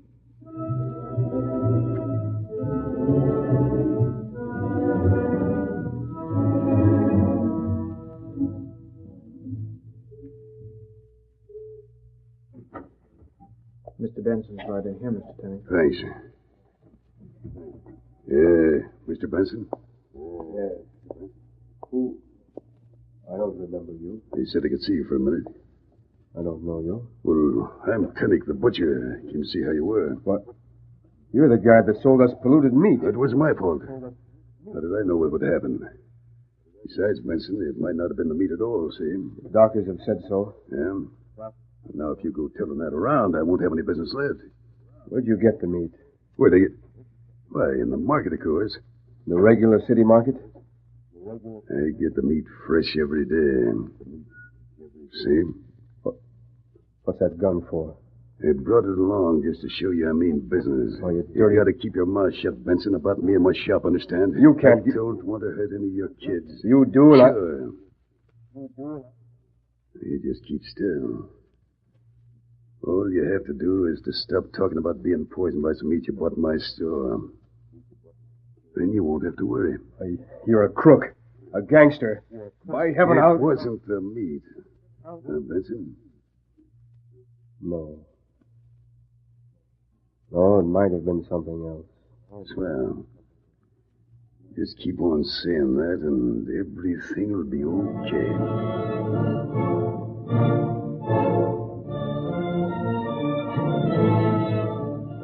That evening, Britt Reed was in his apartment enjoying a dinner served by Cato, his faithful Filipino valet.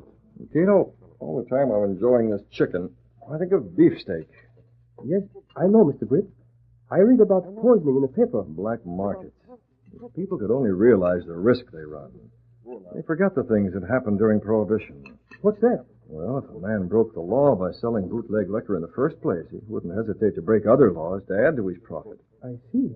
If racketeers break the law by selling black market meat, they'll certainly be unconcerned about the quality of the meat they sell. Oh, Axford. Reed, hang it Don't slam the door. Oh, golly. I'd already let it go when you spoke. I'd do it over. Axford, sometimes you're a regular blitzkrieg. Reed, look, I just come from trying to talk with Mrs. Benson. That day You was... just came. Yeah, I'm telling you. Oh, came and not come. Well, I'm that mad, hang it all like a true nail. Sit down. Try Cato's recipe for chicken. Maybe I could eat a little.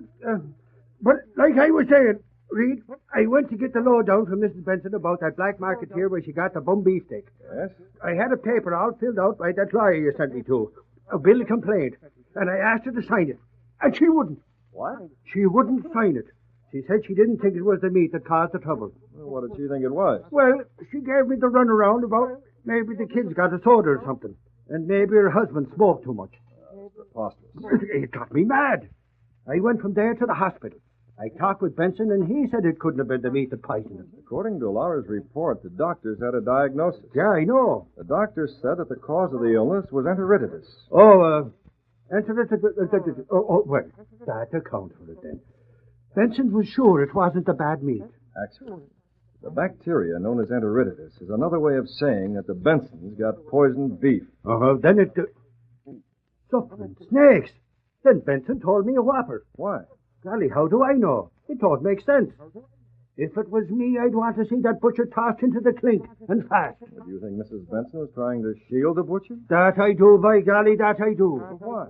Hey, you talk like I knew the answer. Well, why don't you? Why don't you and Laura get together and find out the answer? You mean tonight? What's the use of being first on the scene as you were if you're going to waste time and let the Clarion catch up? Okay, Reed, that does it. I'm on my way. I'll get Loudy. Cato, don't throw out that chicken. It's better cold than hot. And don't slam that door. Big old... Golly, Reed, I'm sorry. Mr. Britt, you wanted him out of the house? Yes, Cato, because we too have to leave the house, and I didn't want him asking questions about where we went. I see. You go as a Green Hornet? Right. I think we can get answers faster that way. You want anything special? Just the mask and the weapon. And the Black Beauty.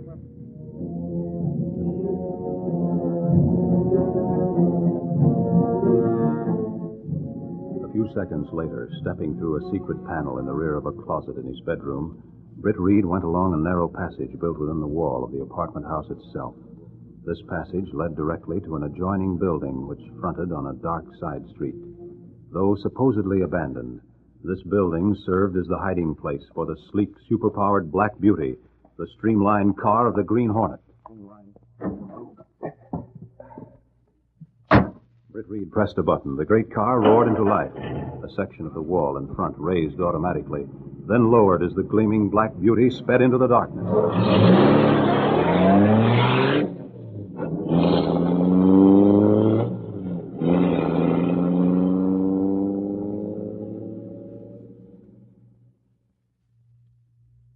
A short time later, Mrs. Benson sat alone in her small house, sobbing softly with worry and loneliness. Then she heard her name. Mrs. Benson. Oh, it sounded like someone at the window. Over here, Mrs. Benson. You, were you that... Why don't you say it, Mrs. Benson? The Green Hornet. I wanted to see you. Please forgive the intrusion. Did you talk to anyone about the poisoned meat? Did you? No. There was a man here from the paper, but I didn't tell him anything. What did he want to know? Are you the leader? Did you say you'd bought black market meat? Well, no, I denied it. Just as you were told? Yes, Hornet. My husband told me. I didn't say anything. Are you sure you didn't name Tennick? Well, no, I didn't. I didn't even mention Tennick. Very well. Be sure you don't. No, I won't. I won't. You're wise, Mrs. Benson. Just keep quiet and you're safe with us.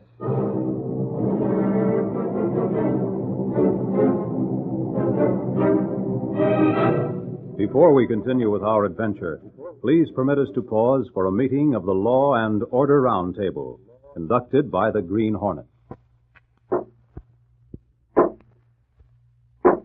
Friends of the Green Hornet Roundtable, it's a well-known fact that oftentimes the use of an old saying will clinch an argument better than 5 minutes of talking. I was just thinking along that line the other day when I overheard a conversation. One man said, well, tomorrow will bring a new world. The other added, a better one, we hope. But why be uncertain about it? Why just hope for a better world? You young people between the ages of 15 and 21 are laying the foundation for tomorrow by the way you prepare to accept the responsibility of citizenship. The world will only be as good as its government. It's you who build and mold that government. Elect men and women to public office who will serve you, and not the political racketeers who undermine governments for their own gain. Learn everything you can about voting. Your ballot can be more effective than bullets if you use it wisely. Careful voting makes for good government, and good government makes for a better world. Now, let's get back to our story. In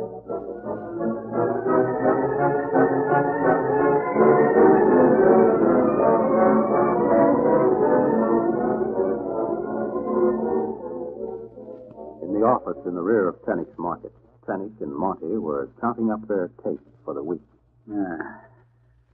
Not bad, eh, Tennick? No, it ain't. We'll be able to pull out of this business soon. Pull out? Now, this is almost as good as... Yeah, no. It's getting pretty hot, Monty. Benson never tells that pulled a gun on him to hush him up. You warned him for keeps, didn't you? Sure, but... Then what are you crapping about? Turn on the radio and relax till the boys get here. Okay, maybe there's some news on. I'll see you later. Got to meet the boys and go up to the warehouse. Yeah. Dragnet has been thrown out as usual in the hope that at long last the Green Hornet will be trapped. Yeah, that must be a special bulletin. Maybe don't come on before 10, I forget. Green Hornet? What's he got on the fire? I don't know. Well, I'm gonna go. I'll be back when I meet the boys. Okay, so long, Monty. Right. Yeah. Might as well take that dough out of the cash register and put it in a safe.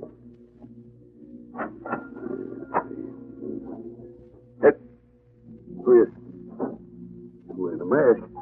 You look like the Green Hornet. Get away from that cash registry. Yeah. You want to rob me, huh? Well, leave that gun where it is. Now, close the registry. Pull it up. Yeah, you are the Green Hornet, aren't you? You don't want the cash. What You black market boys seem to be doing pretty well. Do what? But not as well as you could be. What do you mean? Anyone who plays this game should learn a lot more about food. I see. The one thing, it's just carelessness to let people get poisoned.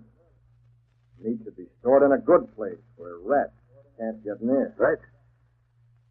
Hey, what do you know about them? It was bacteria from those rats that hit the Benson family. You're a smart one, Hornet. You know all about it, huh? Whatever It's the truth, Penny.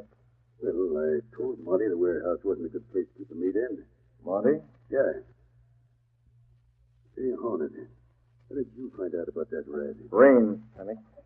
When you enter a game like this, you need them. Yes, like I said, one slip and you're done. And you can't afford to make it slip. Hey, Hornet, how would you like to come in on it?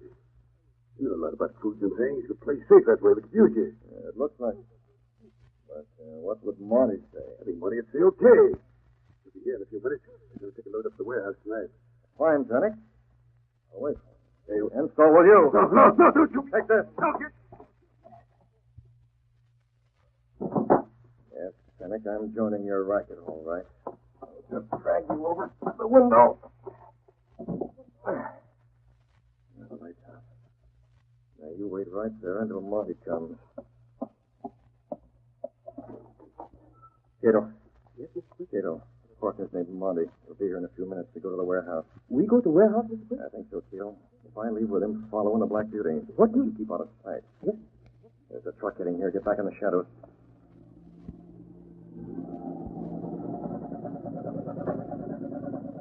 Stay here, boys. We'll be right out.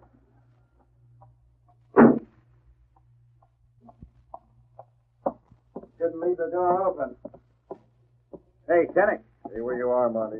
I'm in charge here. Sit down on that chair. Where are you? Sit down. Now, close the door. A hornet. Yes. Quite a drop from diamonds to meat. Is it, Monty? What do you mean? I'm talking about your new racket. A black market in meat. What's it to you, Hornet? You're careless, Monty. Yeah? Selling bad or poisoned meat to people like the Benson.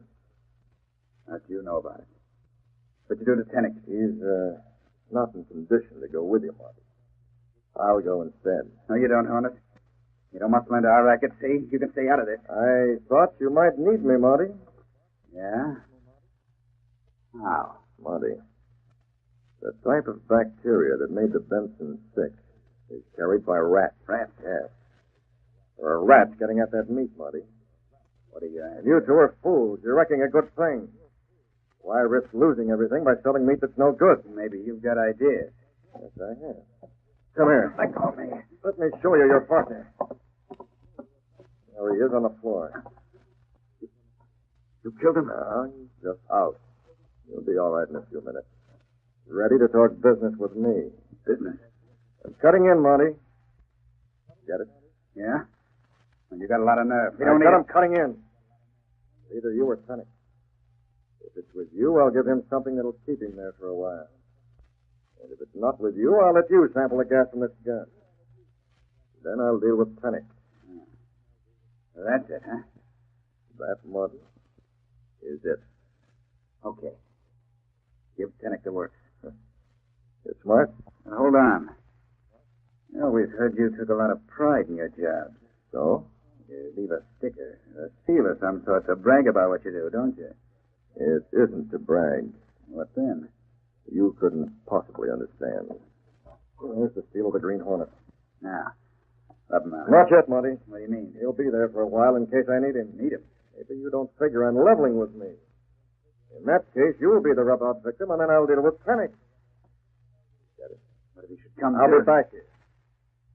Get going. My car's in the back. You go ahead in your truck. I'll follow you.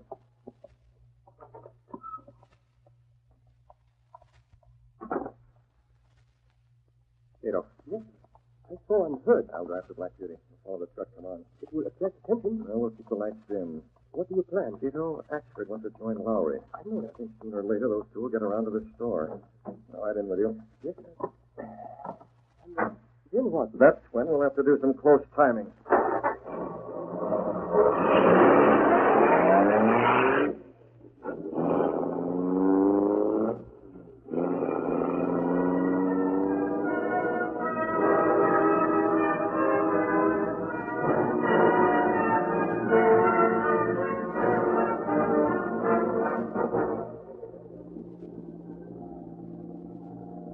It's all worked out in my mind. Airtight. How fast? We'll be at the warehouse in a couple of minutes. As soon as you get this truck inside the warehouse, me and the rest will take care of the Green Hornet. Yeah? You cut back and put a knife in Tennick. You mean it? Right. Before the Hornet can get there. That'll wipe him out. And we won't have so many to split the pot with. Well, what about the Hornet? I'll handle him with the help of the boys in the warehouse.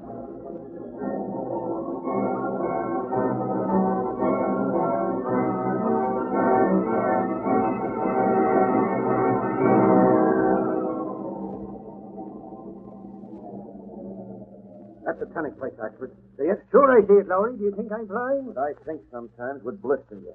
Get out. Go to look in Tennick's place. There's a light in the back room. That's where he has his office. Sure enough. We'll cut through the alley and look in the back window. Right. That's just what I was going to suggest. I'd like to grab Tennick by the throat and shake the truth out of him. The punk. Now, Lowry, don't try roughhouse. That won't get you anywhere. Coming from you, that's funny. But me, I'm a man of action. You're a different type. If there's any shaking to be done, let me handle it. Quiet now. Window. Yeah. I ain't saying that. Hey, Tennick's on the floor. Holy crow. Come on, we gotta get in there. Lowry, I can see it from here. Suffering snakes, I can see it from here. What? The scene of the Green Hornet. Whoa, we're hunting big game. Let's go.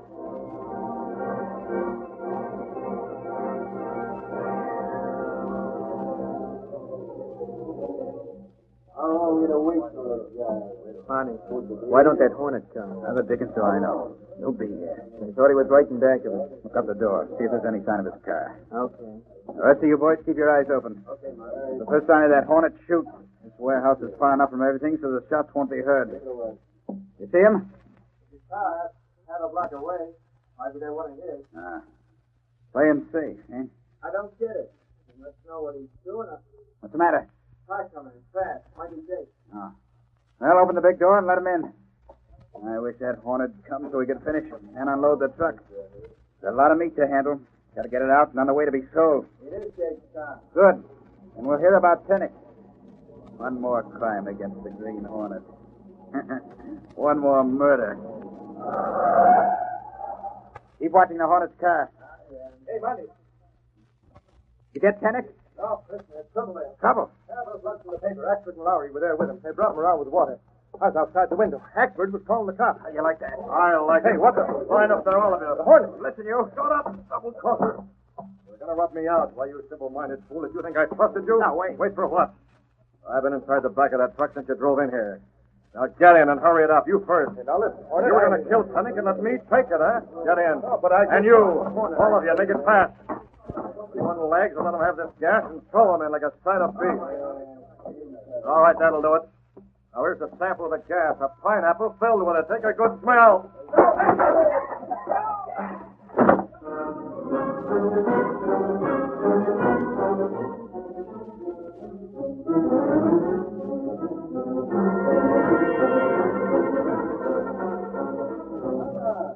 Come on, Tennick. Let's have the truth. Why did the Green Hornet come here? I don't know. Tell you. Give out, Tennick. If you're an accomplice of his, it means a tear. I'm not, I tell you, I'm not. Stand down, Axford, and let the cops question him. He's the phone. Lowry, get away from that. Quiet, Wheeler. please. Quiet. Hello? What, Tennick?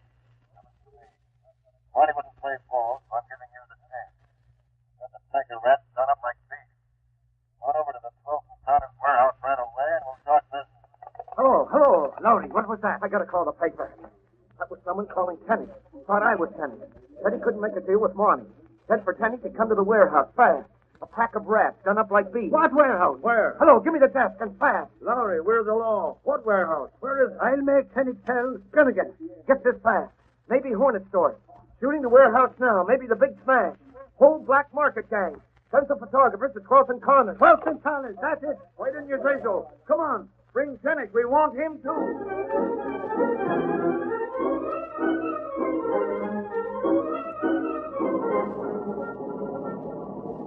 Step on it, Rowdy. Step on it. The cops are ahead of us.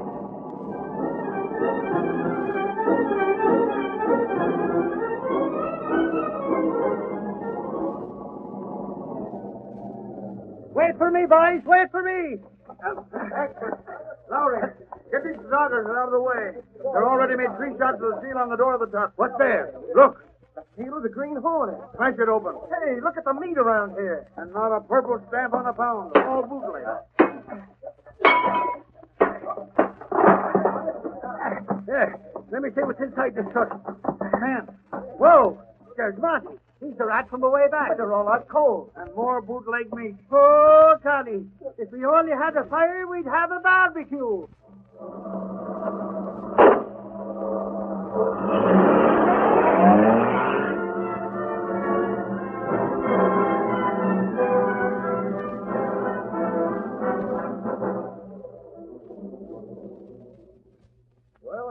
You're late. Reed, I had a night of it. Oh, golly, we nailed the lot of them. And Tennick squealed all over the cops' headquarters, putting the blame on Marty. Tennick? Yeah. Then the cops found her. All the meat was bootlegs. And they had the gang, and they got Benson, and he told how Tennick threatened him, and we got statements in the works. All that it'll take to smash the racket. Great.